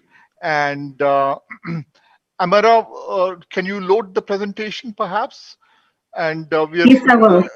We're hoping that she would give us some perspectives on water scarcity, conservation, and how norms are being leveraged. Amara, over to you, if I may. Thank you so much. Sure. Thanks so much, Pavan. And I think just to say a big hello to everybody that's listening, and also to my fellow panelists. I must say I'm really, really excited to be here. And I've got a couple of slides, but really I want to take you back to 2017 in Cape Town in South Africa. So this was one of our driest seasons and driest winter seasons ever. Typically for the Western Cape, we have a winter season that runs from about June to August each year. And normally, you know, we see heavy rains. And so what I wanted to show you and just sort of give you a graphic illustration of exactly what that was. So this is a dam called Theewaterskloof Dam. It is one of our sort of drinking reservoirs that supplies our water to the Western Cape. And you'll see on the top slide, this was in July 2014. You can see the dam is quite full. Not the fullest it's ever been, but you can see there is some water left. Then you'll see there is a year in January 2018 where you could actually see, you know, there is this a very dry, almost unrecognizable dam. And you wouldn't even say that it is a dam. And so what we really needed to think about as a government, and our sort of country is divided up into three different spheres of government, one being the national government, sort of at the top tier. The second sphere is the provincial government, which is where I'm sitting, and then our local municipalities, which is really, you know, where they are closest to the people. And we had to think about, you know, how do we actually prevent and avoid our taps literally running dry? And I think this is quite important for us to really think about. And I want to take you through, you know, how things actually unfolded very practically in the West and in Cape Town. So this slide, you know, just really gives you a little bit of a glimpse into what happened from round about the year, which was May 2017, which is really where our Premier at the time declared the Western Cape a disaster area. This sort of, you know, got into motion our mayor of our city government really looking at plans to put into place to really further reduce our water consumption. And so here you'll see that we've, you know, introduced restrictions on water consumption, also looking at punitive measures, fines, etc., water restrictors in our households to really make sure that we were not consuming water. And one of the most important things in this slide is actually what happened between January 2018 and March 2018. This was really, you know, where we were looking at round about January, we had the highest level of water restrictions implemented on water usage. So from a very practical perspective, we couldn't sort of water our gardens, we couldn't fill swimming pools if we were lucky enough to actually have a swimming pool, and also we really couldn't wash our cars. So that was really the level of water sort of restrictions that were on us at that particular point. Around about 18th of January, our city mayor announced that, if citizens of the province were not going to heed the call by government to really reduce our water consumption, we would be sort of going headlong into our taps actually running dry. What then happened was the city government introduced a very sort of interesting and a very controversial campaign, which was known as Day Zero. And I'm going to tell you a little bit about this and sort of how things actually unfolded here. We saw that with the introduction of this campaign, that something changed. This campaign scared the living daylights out of everybody in the province. It also really changed our behavior with water almost forever. And I think this was fundamental. So for us, this campaign focused on messaging as one leg of it, but it also focused on a call to action to drive behavior change. And for us, there were a few behavioral techniques which we used to really kind of drive home this message of, we had to sort of reduce our water consumption and very quickly. The first was really about normalizing behavior change through honest and inclusive communication with our residents and our citizens. And I think that in very uncertain times, even such as COVID right now, what we saw was that we had to be honest with our residents in order to be trusted as a government. And I think that, when I look at this particular crisis of the COVID pandemic, we see that leadership plays a big role in terms of how people react to messages and what they take seriously. And so for us, this was crucially important. Messages about change was needed to be easily understood by everyone. And so what we did here was to really think about, when we're telling people, you need to use 50 liters of water per day. If someone told me use 50 liters of water per day, I would be, a little bit confused about what exactly that actually meant. What the city government did was actually, placard these kinds of posters all over the city. So in restaurants, in bed and breakfasts, in hotels, where it actually graphically illustrated what, for example, 10 liters of water look like if you were going to use a shower. So very detailed things about, when you're going into your shower, put the water on, put your soap on, switch it off, rinse yourself again, switch it on. And I think that was, very instructive for people and really easy to understand. Then we also used, issues of affirmation of good behavior. So we celebrated when people did well. We were with them to kind of motivate them to do better in terms of water consumption. So this picture over here really shows you, and it's quite small, but essentially what it says is that for the light green buttons, you were actually doing well in terms of water consumption. And you could, as a citizen, log onto our city website and, see for your particular street what your neighbors were consuming, what you were consuming, and how you were actually, getting together to actually make sure that you were within the sort of consumption levels. And I think this was really powerful. The one thing about this is that people were a little bit concerned about sort of privacy issues and what this meant. But in the end, I think people saw the value in sort of seeing that my neighbors were sort of reducing their water consumption, and this could be equally useful for me as well. Then I think the one thing that we often don't think about is how do we actually infuse humor into what we do. And so this sticker here was really put up in all of our toilets. And essentially what it said is that if it's yellow, let it mellow. So I'm going to let you think about that. But if you didn't get it, it's sort of if you went into a restaurant or a bed and breakfast or wherever it was, you were actually given permission to go to the toilet to urinate and not flush your toilet. And so this became something that, if you did flush your toilet, you were almost snubbed. And, it was pretty normal for people going into toilets. You kind of go in, you don't flush, you come out, the next person comes in. And this was really something that drove that kind of behavior change that we wanted to see. And so everybody knew at the end of it, for example, that if you flushed the toilet, it would be 9 liters of water that you're literally flushing down the drain. And I think that this was very powerful in terms of, using humor and using how people use their behavior in an everyday way to actually get what we needed them to do. And in this case was really reduce water consumption.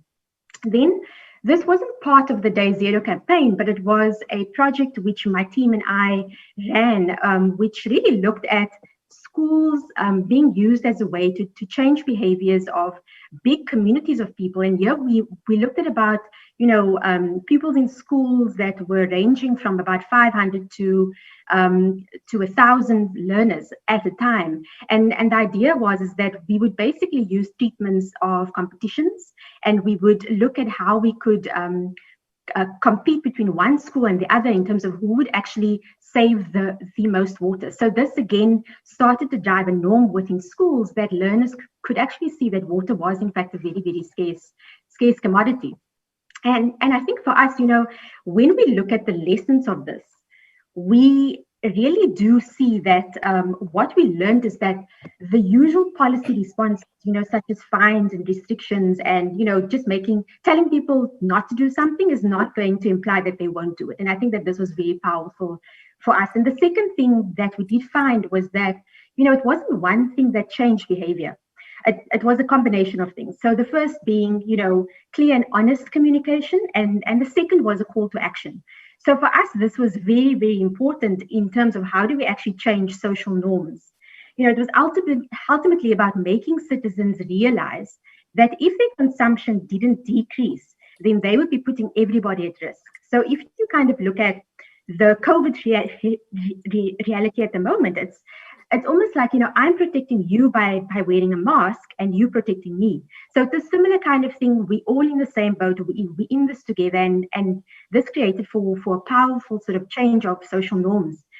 It was ultimately also looking at continuously and looking at messages, looking at helpful cues and nudges, but also infusing sort of fun ways of doing things. And I think, as I said earlier, we sometimes take ourselves really seriously, as policymakers, as people within big organizations or even small organizations. And I think that, the power of humor, particularly if I look at an African context, we have the saying that it's, pavement radio. It's like, yes, you have the mainstream media and newspapers and whatever else, but then you also have this kind of popular culture, so people do listen to that, and they sort of use humor as a way of getting through an emotionally trying time.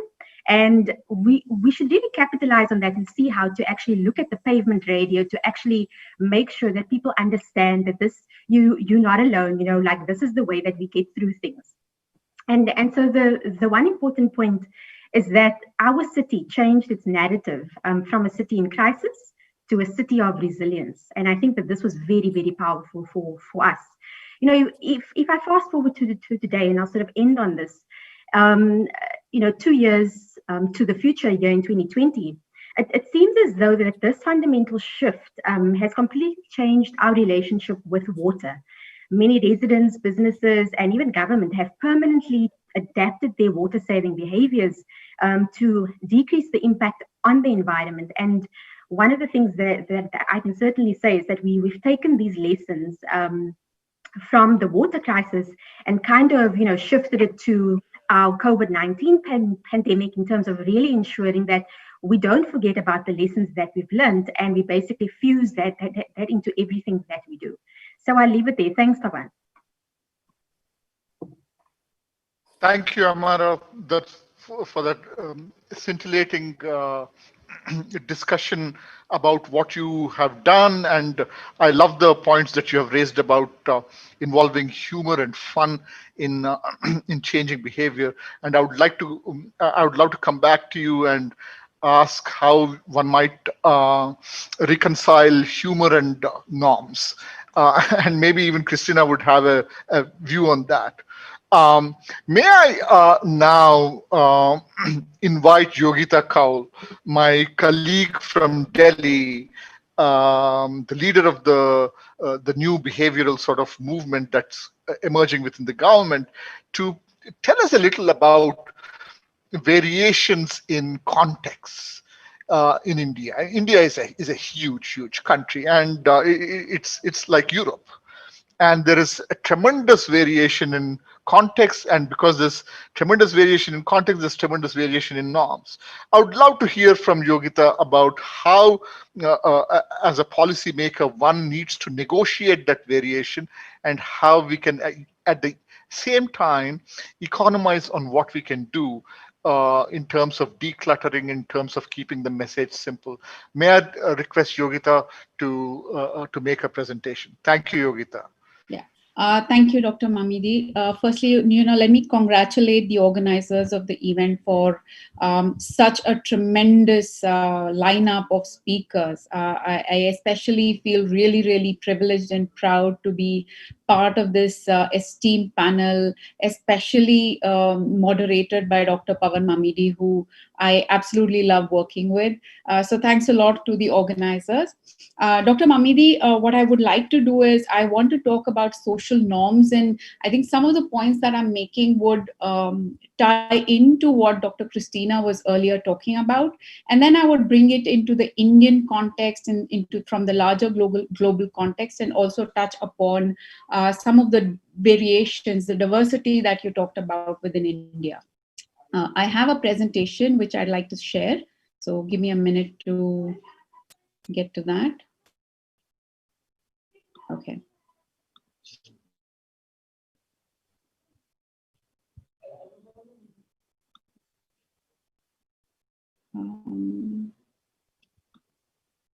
Yeah, okay. So, so the topic I have and I would like to talk about is social norms, context matters. And I want to start with my personal story and explaining about what, some of the things that Dr. Christina was earlier talking about. So this story is about being a social drinker. And I think my friends and colleagues in the weird part of the world might be able to relate to this. I had been a teetotaler for about 35 years of my life until I started working with in a British organization. And the culture was to hit the pub. So obviously I was a little awkward of standing there with either a glass of apple juice or a glass of water, which I had to sip all evening. And in the end, I gave in and I held my first glass of wine sometime, I think in 2013, 14. But the point here I'm making is, in this context that I'm talking about, social norms is what one's beliefs are in terms of the descriptive norms of what the group is thinking, what the group is following, and I want to be part of the group. Similarly, I want to be approved by the group. So there is this injunctive norms where what is the group approving and disapproving. So we follow to try and fit into the context, fit into the group that we are in. This, I think, leads to most of our behavior. Individually, if we think we have a particular behavior, but when we are part of a social setting, our behavior changes in context of that group. I want to now touch upon I'll move to the slide next. Yeah, I want to talk about another story, which is the story of the Arabian babbler. And why I'm talking about this is Dr. Mamidi did not share this earlier, but in my earlier sort of career, I was a human resources person. And as a corporate human resources person, I was really fascinated by these little creatures. The Arabian babblers are being studied by Professor Zahavi in Israel. These babblers are found in the Israeli desert, and they live in extremely tiring, dry conditions where to survive, they have to flock together. And these little birds, when they flock together, have a social order where the alpha male is responsible to guard the flock at night, and they take turns. And then there is the beta who supports the alpha. Now, this alpha and beta dynamics, there's a constant fight between these two alphas and betas, small little battles, which eventually the alpha wins. But also what happens in this context is the alpha also, so this group, this species of bird also shares the food. So the alpha feeds the beta, and not just feeds, sometimes they feed them down their throat, they push food down their throat. And when you think about this behavior, it seems like this is altruistic behavior, where these birds are trying to help each other. But in reality, it's about maintaining the social order where the alpha is supporting the beta, so the beta stays close to him, which the professor calls, in this case, he calls it to be some sort of a credit system within this group of birds, or prestige status. And I wanted to bring that into context because, again, what Professor Mamidi said, there is a legal angle to social behavior where law and order is maintained and there is a certain behavior. And a lot of our day-to-day behaviors, a lot of the social order is maintained, and the burden is ultimately on social norms. And sometimes these social norms are built through the dynamics of the society and how the society communities are built. And I wanted to bring that into context.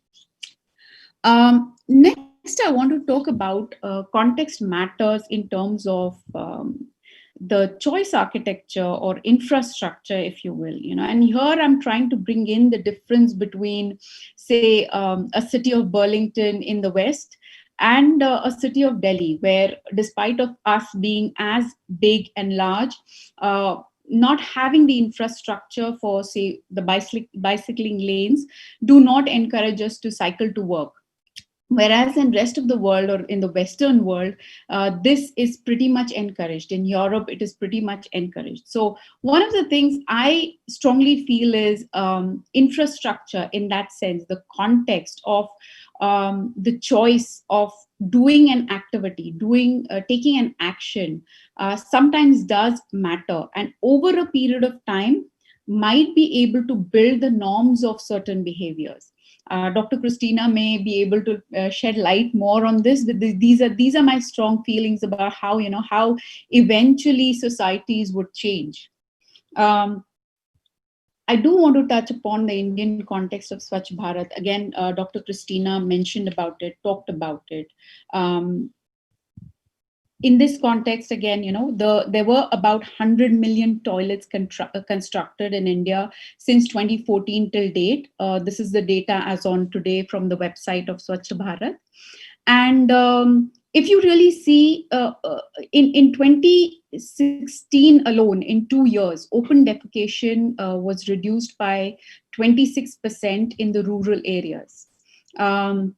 That was a huge achievement. And if you really think about Swachh Bharat, the infrastructure, taking care of the infrastructure was giving a tool, an ability for the rural society and even the urban poor, the ability to use those facilities and eventually reduce the open defecation. However, there is one aspect that we do realize that has happened.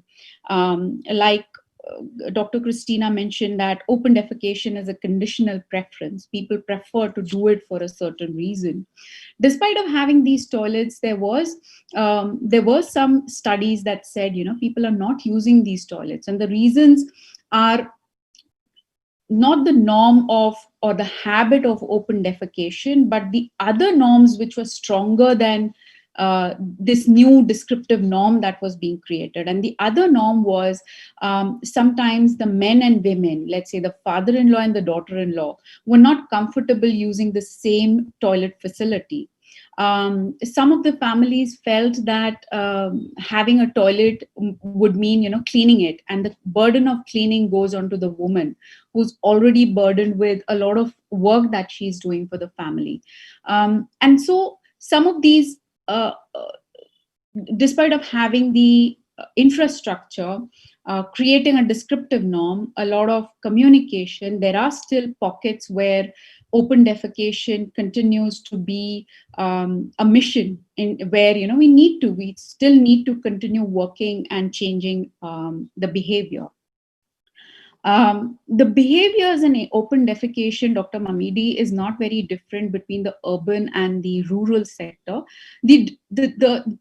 I think contextually what happens is it is easier for a person in the village to go out and defecate in the open because there are larger fields, and the act of open defecation is not as visible as compared to the urban settings. And so when in the urban settings community toilets are provided, the chances of they getting used is much higher than community toilets in the rural settings being provided, because there is an alternate for them to use. I will move on to another example where I want to again bring in this context of international versus India. So in India, almost 10 children, 1 in 10 children between the age of 5 and 9 years are pre-diabetic. And the CNNS survey of 17-18 also tells us that 1% are already diabetic. Also 5% of our adolescents are overweight. Plus a recent 2019 UNICEF study on state of children also reports that half of India's children are malnourished. So the nutrition, malnourished and double burden of nutrition problem is really huge, and the long-term effects of it are large. In the Indian context, when we go, when we try to solve a problem that is related to children's malnourishment, our focus is pretty much on the ICDS services or the institutional network of delivery, because that's where the largest impact will be. And today, about 13.77 lakh, which is about 1.3 million or 1.4 approximately million Anganwadis, serve hot cooked meal every day to children. The facilities are stopped right now, but they will resume over a period of time. But the same thing in context of a Scandinavian, Icelandic country is very different, where to solve the obesity problem, they had to tie up with the private sector, and that was completed. I'll make the last point and then wrap up my presentation. Talking about changing norms, and why I brought these two pictures and these two eminent personalities on my slides is 1963 was when Sir Martin Luther King gave his famous speech, and that started a movement and changed the norms about discrimination, about the rights of a section of the society. Similarly, Srimati Savitribai Phule, who founded the first Indian girls' school, was in 1848. These individuals can be called as the norm entrepreneurs, which is what Cass Sunstein calls, someone who raises up the hands, fights for the rights, and then a ripple effect happens. But despite of these things happening so long ago, even today, there was a Black Lives Matter protest in the US. So the change, despite of it happening, changing these norms, it's a long process. Similarly, with girls' education, we are much better than what we were maybe a decade or 2 decades back, where only 4% of our girls are out of school at this point of time in the primary level. However, there is still a lot of work to be done in the higher secondary level as far as girls' education is concerned. So this is how, even though we would like norms to be changed through a push, a nudge, some kind of an action, sometimes norms have their own organic way of functioning, in my view. Sometimes they happen suddenly, like the pandemic has pushed us to work from home, and most of us has very naturally learned to work from home. So I would just leave with that thought that changing norms is a long drawn process, and we as policy makers need to have the patience and the concerted effort to continue working on those. With that, I'll wrap up. Thank you so much, Dr. Mamidi. Thank you, Yogita. Thanks for that very insightful discussion on how context matters. And I love that example that you started off with, which is how you started drinking in the UK. Trust those British to spoil the rest of us. But the jokes apart, I think it very nicely illustrates the concept of empirical expectations that that Christina talked about. And I'm going to ask Christina one or two questions about that as we go forward. You can't complete a discussion on social norms without empirical expectations. We'll come back to Christina, but before that, we have another outstanding speaker, Wayam Hassanein. Forgive me if I have pronounced your name incorrectly. Perhaps you can tell us. But I would love to get your perspectives on how social norms have been a part of your sort of policy toolbox in dealing with employment and unemployment issues. Over to you, Wayam. Sure. Thank you so much, Doctor. And I'd like to add my voice to everyone else who's commended really Pavan and the team and Prakash on such an outstanding job and a great lineup. And thank you so much for inviting me to speak alongside these speakers. All right, let's get into it. So today I'm going to share some lessons, some failures as well, from which we learned regarding unemployment norms. And this is both from my primary research and my observation of what's taken place within the GCC. So there are 5 pre-COVID lessons and one I think we've all discovered, the COVID lesson of working from home. So let's get to it. The very first lesson I learned when I was just about to graduate from LSE. I was a very excited behavioral scientist, and I wanted to tackle a cause that probably Yogita is familiar with, which is recruitment bias, given her history in HR. And I noticed that there was a bias against the in-group. So the nationals were being differentiated against when it came to private sector jobs, specifically within finance. And so I ran a diagnostic study and understood where this was taking place and proved that there was actually a bias. But then I ran a replication study. So there were 2 legs to this. One was a replication of a cognitive study that included an explanation or an introduction urging the recruiter to keep in mind that they should not be biased.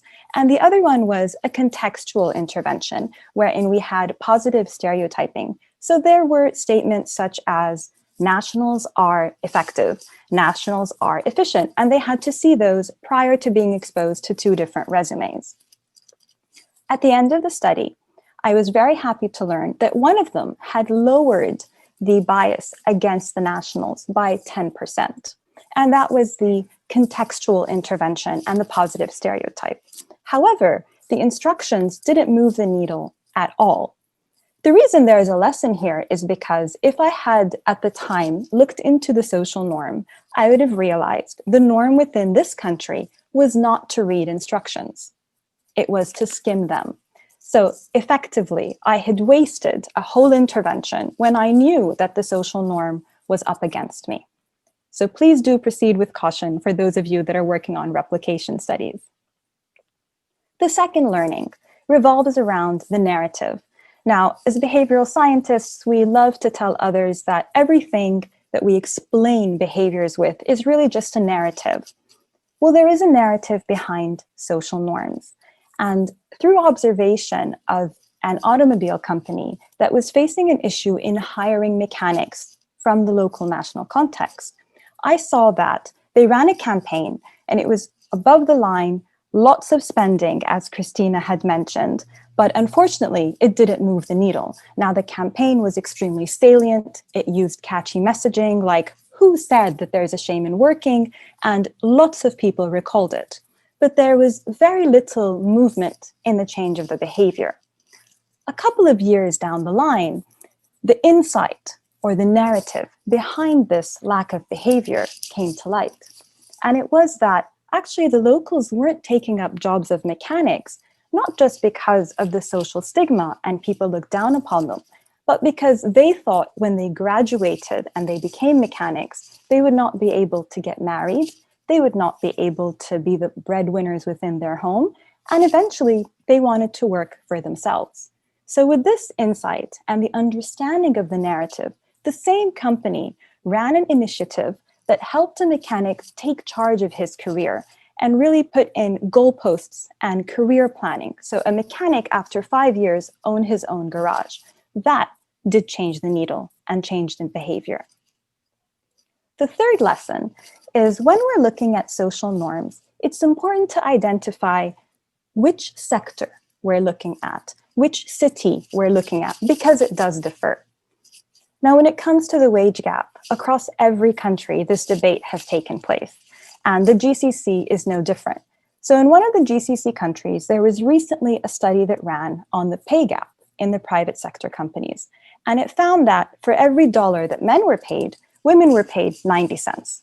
Not that big of a deal.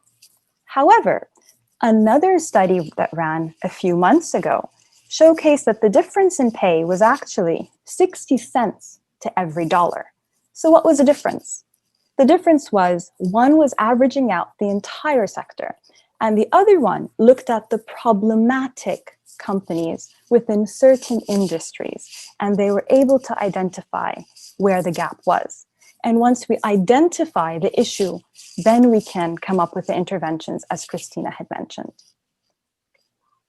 The fourth, and I know this is usually a very heated debate, revolves around paternalism. In non-weird countries, it is not strange for paternalism to be put into effect and for policies and quotas to be set by the government when it comes to unemployment. And this picture is of a woman in a retail store purchasing something from a cashier that happens to be a woman. For those of you who haven't lived in Arabia, this probably seems like something perfectly normal.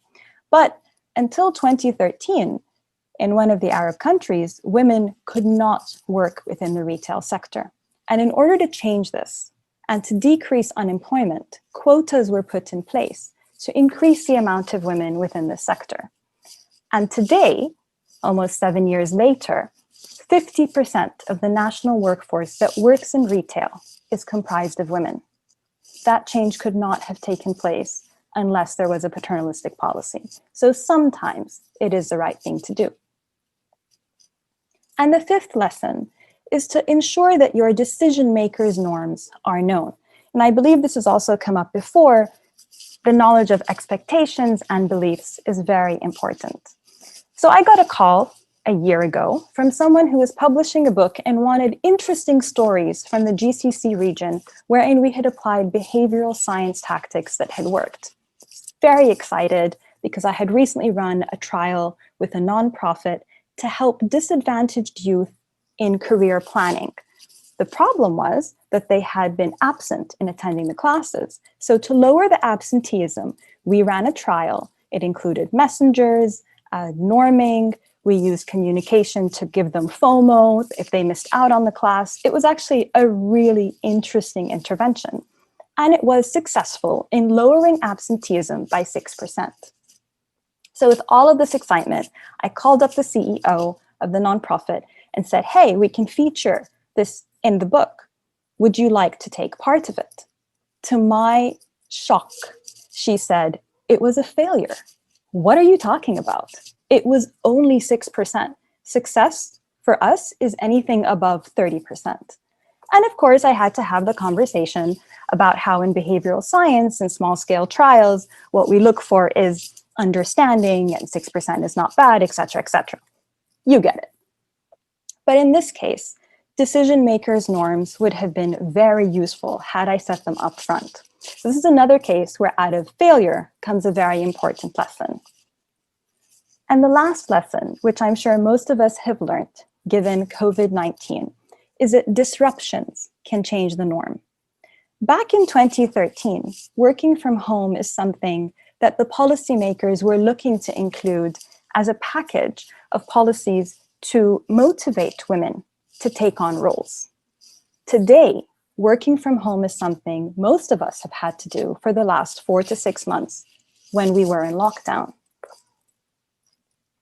So just to recap, those 6 lessons were: ensure we replicate with caution, always be mindful of the norm, ask what is the narrative and the story behind the norm, look into potential paternalism and if that is required. Investigate the right sector.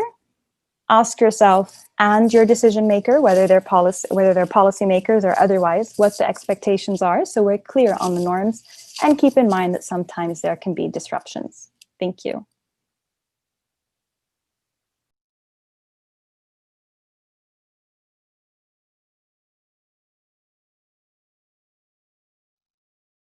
Sorry, I was on mute. My apologies. Thank you so much, Wim, for a very insightful talk. It would be great to hear a little more about the ethics of using things like religion and paternalism in extracting the right behavior, but in terms of long-term consequences and so on. These are debates that that rage through some of our policy making, and I know that in the short run that they are very effective. But I mean, are there any long-term consequences that we need to be worried about? And I'd also love to follow up on your idea of success. What is success from a policymaker versus what is success from an experimental behavioral science point of view? I think that's also something that I would love to hear from you. May I start off the questions? I mean, we're doing phenomenally well on the time.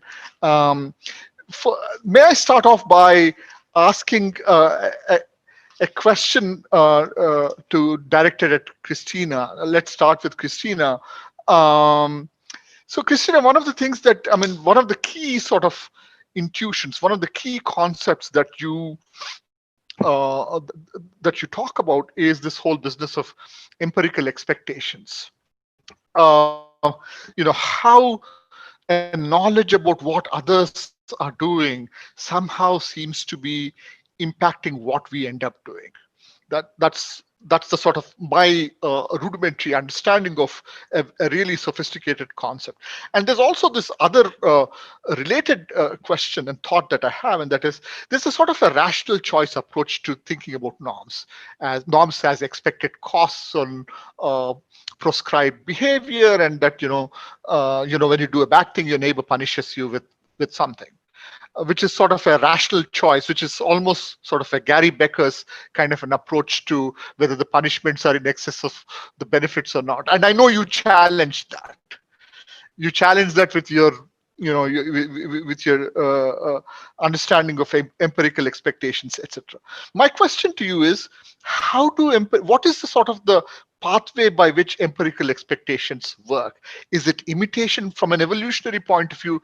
Is it following the herd?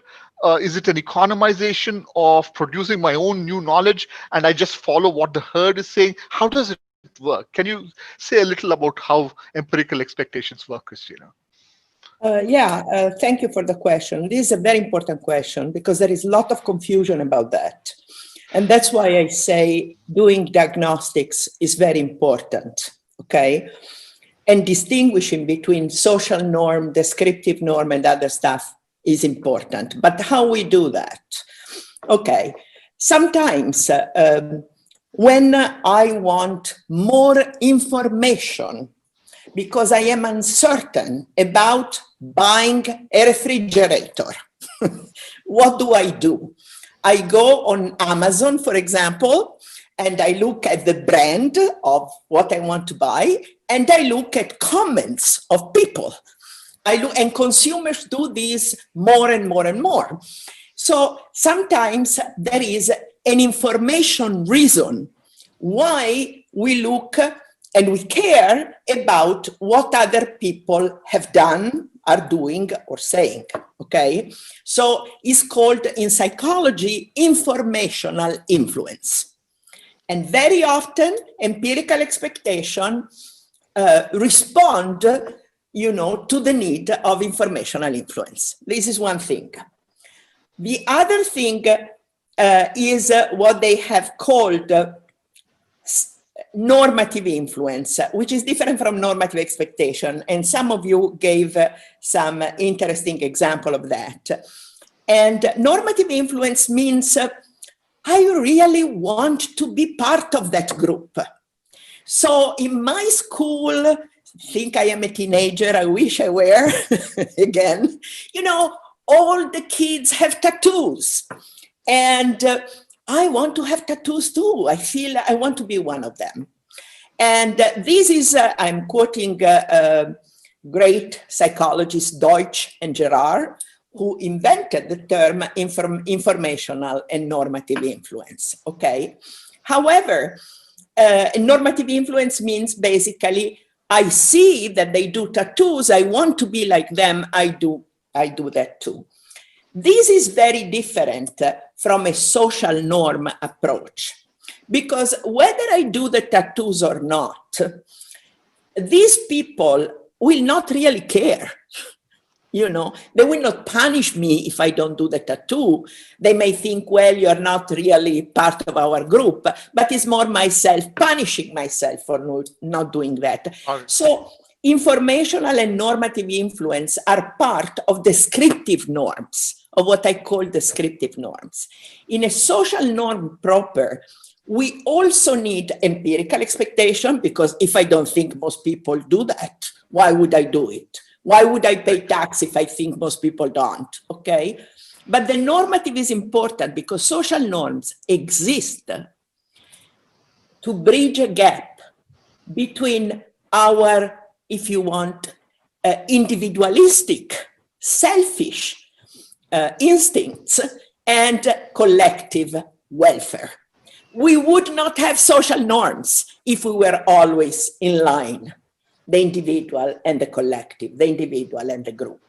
And so in the social norm, the empirical is important, but the normative expectation is also important. Sometimes there will be sanctions, sometimes when they are very old, internalized, well established, you don't need the sanctions, but still the normative expectation is important. But when you think of empirical expectation, you have to be very able to say they are important. Why? Because people want more information, because people want to belong, or because people need to know that most people do blah, blah, blah, and approve of that in order to behave like them. So you have to distinguish all these different, if you will, reasons. What I always say is that the problem with non-nudging is a black box approach. Input, messages, output, behavior. What happens in the middle? God knows. Well, we have to open it. Okay, that's my answer. By the way, I have question for the speakers. Very good. Super. Very good. Please. May I? That's yes, wonderful. Of course, please. Amara, I love the information about the 50 liters of water and how to use them. And I think there are many occasions in which we could do something similar, like using electricity. You know, how we use electricity at home. We have television, we have this, we have that, but we don't know. We really don't know. If you ask me, had you asked me, how do you use 50 liters of water? I would say, Bo, maybe watering the garden, maybe showering. I don't really know.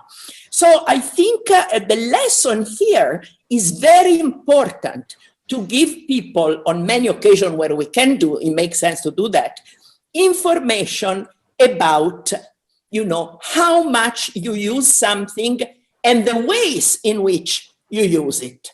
So I was really very happy to see that. And now another question I have, you do very many things, information, the school water competition, the spatial water map, and so on and so forth. Which one do you think was more powerful? Did you try to distinguish them? I think we need to do longitudinal studies. We need to know in the long run what works and what doesn't. But do you have an idea of which one, in your view, was especially powerful?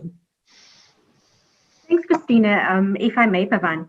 So the one thing for me, and I'm curious that you've asked that question, because, you know, when you're in a time of crisis, the last thing you're thinking about is which one is going to work better in the end. You know, it's kind of like you iterating as you go. And so you kind of saying, okay, fine. So fines and regulations and all sorts of restrictive measures are not working. Okay, what else can we do? Then you go on to the next thing. And I think that, you know, as we went along and we saw that, you know, things just weren't working. People were not changing behavior. They were thinking that this wasn't actually a problem and it doesn't affect me. And I think your point earlier about, you know, people need to resonate with something in order for change to happen. And if it doesn't happen, you can forget about it, you know. So they're going to always do what they've always done, and that's just the way it's going to be. And I think that one of the things, if I look back, that 50-liter poster was probably where things changed so fundamentally. So the first thing was about our city mayor saying, you know what, she was basically, and this is a personal view, kind of, you know, having a go at the residents of Cape Town, saying, you know, you guys just are not interested. You don't care, you know, like we are going to run out of water and no one cares.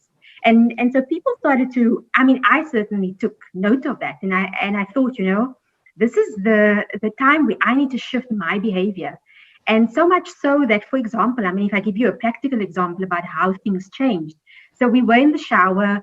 We had a bucket in our shower, which we stood in. So we caught the water from the shower in the bucket to basically water our plants. So this was really about changing such a culture. And, you know, this became like the standard thing. So often you, again, very practical, brush your teeth, right? And so then you let the water run and that's perfectly fine. But actually people were now turning their taps off to say, I'm not going to actually do that because I know that that might be 1 or 2 or 3 liters, which may be saved. So, you know, for us, if I were to say one thing worked, that was the one thing where the messages were clear. The hassle factors were taken out, you know. So we often, and it comes back to Wiam's presentation about, you know, we need to really understand what precludes people from doing things, make it easy for them. And you'll be surprised how easily people adapt, you know, and create this sort of new social norm of like, you know, going to the toilet and not flushing it. Like, I mean, come on, that's disgusting. But it's, you know, for us, it was like we had to do it because if we don't do it, there's a bigger sort of consequence that waited for us. And, you know, one of the things that was also powerful, and we talk about electricity. So we have, and I'm sure many African countries and other countries in the world have periodic blackouts, which is basically where we have power outages. And one of the things that was quite clear is that losing electricity is one thing. You can live without electricity, but not having water is something that you cannot do. And I think that, you know, people, if you're thinking about a climate change sort of lens on things, is that what we saw was firsthand what climate change can do and how powerful it is. And if you don't sort of look after your resources, things will run out. And you need to basically change your behavior in order to make an impact on the world. And I think that is something that, you know, we often don't take to heart and we often don't take seriously enough. So yeah, so I think, I'm not sure if I answer your question, but I think the most powerful was that 50-liter. I mean, it was something that still exists today. So yeah. Thank you. Thank you. That's a very clever intervention. Thank you. May I ask the other two? Please. Yeah, I love them. Yeah. So I don't know if I pronounce it Yogi Takaul. That's right, Yogita. That's right. Okay, so I think it's very important to stress context. And very often in the black box approach, context is not included. Okay, and context means also, as Wiam Hassan, I don't know how to pronounce it, Wiam, as you said, okay, a context may mean that there are other specific norms, okay, behind, you know, certain behavior. For example, with the toilet use, you quoted the fact that men and women may feel uncomfortable using the same toilet, and women may feel upset because typically they have to clean the toilet, etc. However, I think it's interesting to know, again, I'm talking of Bihar and Tamil Nadu, I'm not talking all over India, but we found that over 90% of people who own a toilet, a functioning toilet, because we check that the toilet is functioning, we don't just listen to what they say, we go and look, are using it, okay?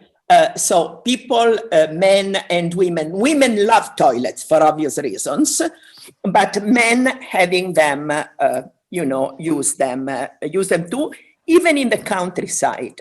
I think the big issue in the countryside is money, because the government program pays you after, okay, you have built the toilet. And if you are very poor, it's very hard, to get a loan, maybe you get a loan to a very high rate of interest, etc. So I think poor people should be more helped. Yes. Even if a double pit toilet, after all, doesn't cost that much and it's very, very useful, but still I think there should be some form of financial help for these people. So I agree with you completely. Context matters, and context may mean infrastructure, but may also mean other social norms, other habits, other something that direct the behavior in one way or another, which is related to the new behavior you want to support. Last but not least, you talk of trendsetters, of norm changers, okay? And one thing I write about that, actually the last chapter of my book, Norms in the Wild, is all about trendsetters. And I'm doing experiments now on them. And the problem with trendsetters is the following. First of all, let me add that whenever I work with UNICEF, the World Bank, everyone, I ask, what in that situation, were there people that were really helpful, initiating, and they always say yes. And I ask, who are they? Are they community leaders? And they say, no, not necessarily. These are really people who take the situation at heart. So it's very interesting. And we have an article we did in India about Swachh Bharat. You know that, Pavan, probably, and trendsetters. From the Prime Minister to the village people, clearly there have been trendsetters that have helped enormously. Now, the question about trendsetter is there must be, speaking of context, the right context. Why? Because even if I am a totally committed person to change things, I want to change things, I communicate, etc., the structure of the network is crucial. And what does it mean, the structure of the network? How information spreads in a network and how fast. This is very important. That's why now, when I do an analysis about norms, collective behavior, I always study networks. Remember that is very, very important. Norms are properties of networks, not of people. Okay? Norms are not my property, are the property of a network within which I am embedded. So studying the structure of networks, because sometimes you may have fantastic trendsetters, but the network is not good. And so everything will die out. So it's very, very important to be able, okay, even to predict that something successful will happen, to know the network and to understand, whether this new information, these new actions can spread or not. And there have been very interesting studies about civil rights in America and how networks allow them to spread or not. There's a nice work by Esther Duflo on how she picks up on networks and how high density nodes in networks are able to produce change. I'm sure you know that work as well. And yes. It's not just Esther. It's there are political scientists for many years that have preached. That's right. Please study networks, because if you don't, you are getting in trouble. And I am totally converted.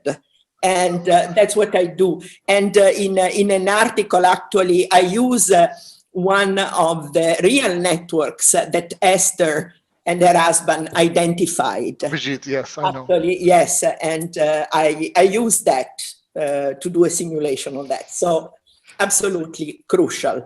Now, the third speaker, again, very interesting. Again, you open the black box with all your points. And it's very interesting what you say about paternalism, because there is a big debate about that, okay? And, especially philosophers are really viral about paternalism. And the issue is, okay, what about doing things that in the long run really benefit people? Because we are myopic beings. Let's remember them. We are not forward-looking at all, okay? So if somebody helps me, okay, objectively bettering my situation that I cannot imagine I can better now, I can't even see how to do that, welcome. Absolutely welcome. And it's not that you're telling me, this is better for you. I'm telling you this is better for you. We know that certain things matter, for example, to women, that more economic independence is better. Okay, then you use it as you like, but it's better. And more political independence is better, and so on and so forth. So I think, the word paternalism gives me an idea that I am, putting under your in your throat something that you really don't like or don't want, etc. I don't think this is the case. I think there are big differences between, think of child marriage, okay? Working against child marriage in the long run is good for women because they can go to school, because they can become independent. They decide about their life as much as they want, okay? Is this paternalism? I don't think so. That's my opinion. Dr. Christina. Sorry, go ahead. Go on, Yogita. Why don't you respond to Christina, and then maybe we'll request VM to also respond to the paternalism. That's also something that caught my attention. So I would love for VM to sort of respond to the ethics of paternalism. So Yogita, first you. Yeah. I completely agree with everything that Dr. Christina said, earlier to me in terms of how we diagnose social norms and also analyze what other factors are influencing results. And it's good to hear about your study in Bihar and Tamil Nadu, because certain small studies give a different result. But it's really, really interesting that you talk about 90% usage. That really talks a lot about how this entire campaign, Swachh Bharat, has been successful. Dr. Christina, I had a question for you where you were talking about networks and how the networks spread and work. In the context of technology and uptake, especially the way anything spreads like a wildfire on technology, do you see as a scholar that norms are changing faster or unchanging faster than they would have normally because of the uptake and usage of technology? And is there any kind of analysis where we can actually pinpoint how technology can be used to change norms? is a very good question. As a first answer, I would say that technology would speed communication, make available to you, okay, information that you normally wouldn't have available, okay, and let people connect and form networks, okay, that they wouldn't otherwise. So in theory, these could help changing certain ways of behaving, okay? One thing that we haven't discussed, but is very dear to me and has to do with the media, but technology too, is soap operas. Soap operas have been studied by economists. They showed, in particular an economist, she was at Harvard, now she's at Bocconi, Milano, La Ferrara. La Ferrara has studied soap operas in Brazil. Sugar. And it's called Sugar. She did it with Abhijit Banerjee. It's an evaluation on family planning.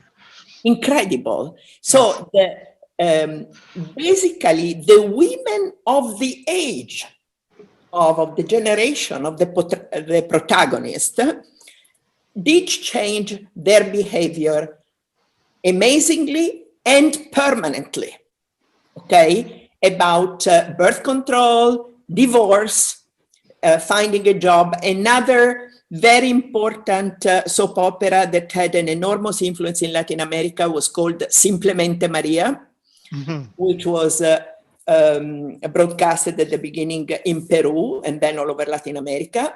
And this is a very poor woman that emancipates herself, buys a sewing machine, starts working, and the sale of sewing machines boomed, you know, with this soap opera. And there are certain characteristics that I study. They can be trendsetters. How? First, because they last a long time and they show, okay, the protagonist with which you can identify is very similar to you and goes through a lot of hurdles as you would, okay, by changing behavior, but then they win. But they don't win, you know, in a crazy and unrealistic way. They win in a very realistic and hard way. And so people can identify. And the other interesting thing that I notice is that people that watch this soap opera talk to their friends about it. It's a collective discussion. It's not that I'm close in my home watching television and I don't talk to anyone. People meet. I have reports of African villages, but also in India this happened. You know, that people talk to each other and discuss it. And so this spreads. So in this sense, technology, in this case, the media, television, even the radio, have had an enormous influence on norm change.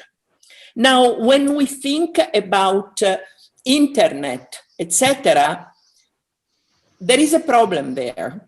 And the problem is that people tend to look and watch to things they are already convinced of. And so internet has created something that was already potentially there, an enormous polarization. Okay, so if I am a no-vax person, I will go and confirm my no-vax ideas on the internet because I will find tons of information that support my view. And you are against it, you will find tons of information supporting your view, and we're going to the polar opposite. So yes, technology can obviously help, but you know, there may be problems with that. But there are studies about trendsetters and new norm formation in internet gaming. So if you write to me, I can give you, it's very interesting who are the trendsetter and what happens. They did some serious studies about that.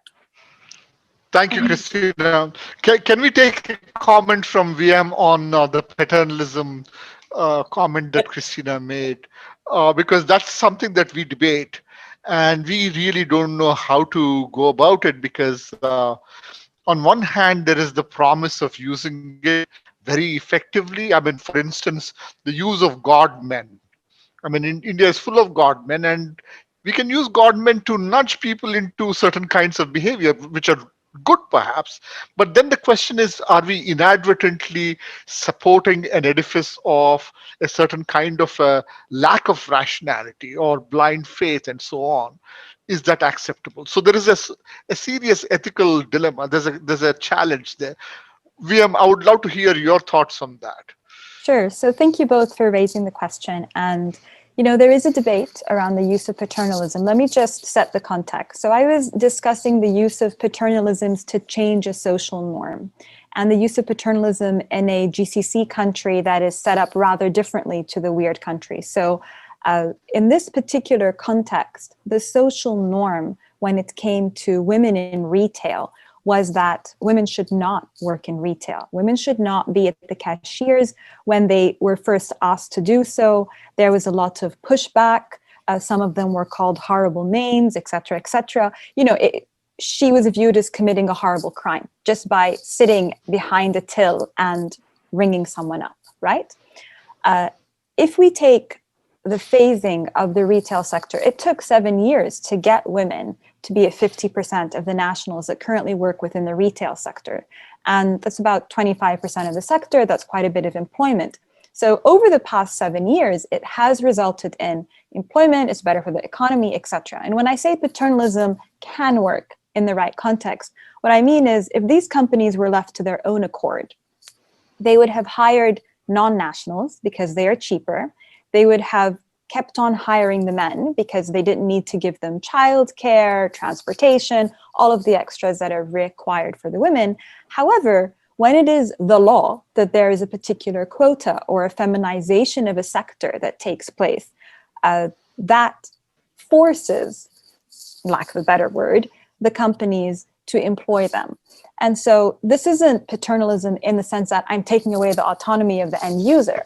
But this is use of, the state's power to actually set certain laws. And I think, even if we think about things like the use of masks now during COVID, you'll see that there are certain countries that are more paternalistic that have turned to certain laws for the use of masks, whereas in other countries they're politicized, right, when it comes to mask wearing. And so that's a type of paternalism that I meant.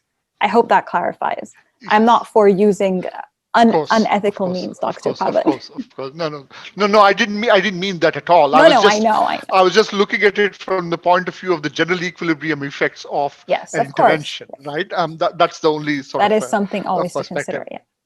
Because we are often confronted with the possibility of using masculinity or redefining masculinity as being non-violent against women. But the thing is, are we reinforcing the sort of the edifice of masculinity again inadvertently by doing that? So that's the sort of the ethical dilemma that we constantly have to battle with.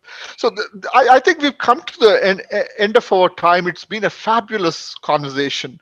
I'm truly grateful to the organizers. I think they've done a remarkable job in bringing all of you. I mean, this has been a deeply enlightening experience. I mean, Yogita, my colleague and friend, Amara and Christina Bicchieri, I mean, the brilliant, fabulous Christina Bicchieri, who took me through a museum in Pietrasanta when we first talked about sanitation in India. Yeah. And now, so it's fantastic. It's wonderful it's a full circle moment for me. Thank you very much, and we should, I think, continue this conversation offline and learn from each other. And I'm sure that I will benefit from the learning a lot more than all of you. Thank you so much, and have a nice morning or evening. I guess it's morning for Christina. Christina, are you in Italy now? It's 5 o'clock. It's 5 p.m. No, 5 p.m. Okay, this is a good time to have that glass of wine. And you're in Pietrasanta, wonderful. And Amara and Viam and Yogita, thank you so much and have a good evening. good morning and a good afternoon. And the organizers, Reshma and Pratap, you guys have been fabulous. Thank you so much. Best wishes and big hugs to all of you. Thank you. Thank you. Take care. Thank you so much. Thank you. Bye. Bye. Bye. Ciao. Bye. Dear all who have joined us from different corners of the world right now, YouTube has a limitation of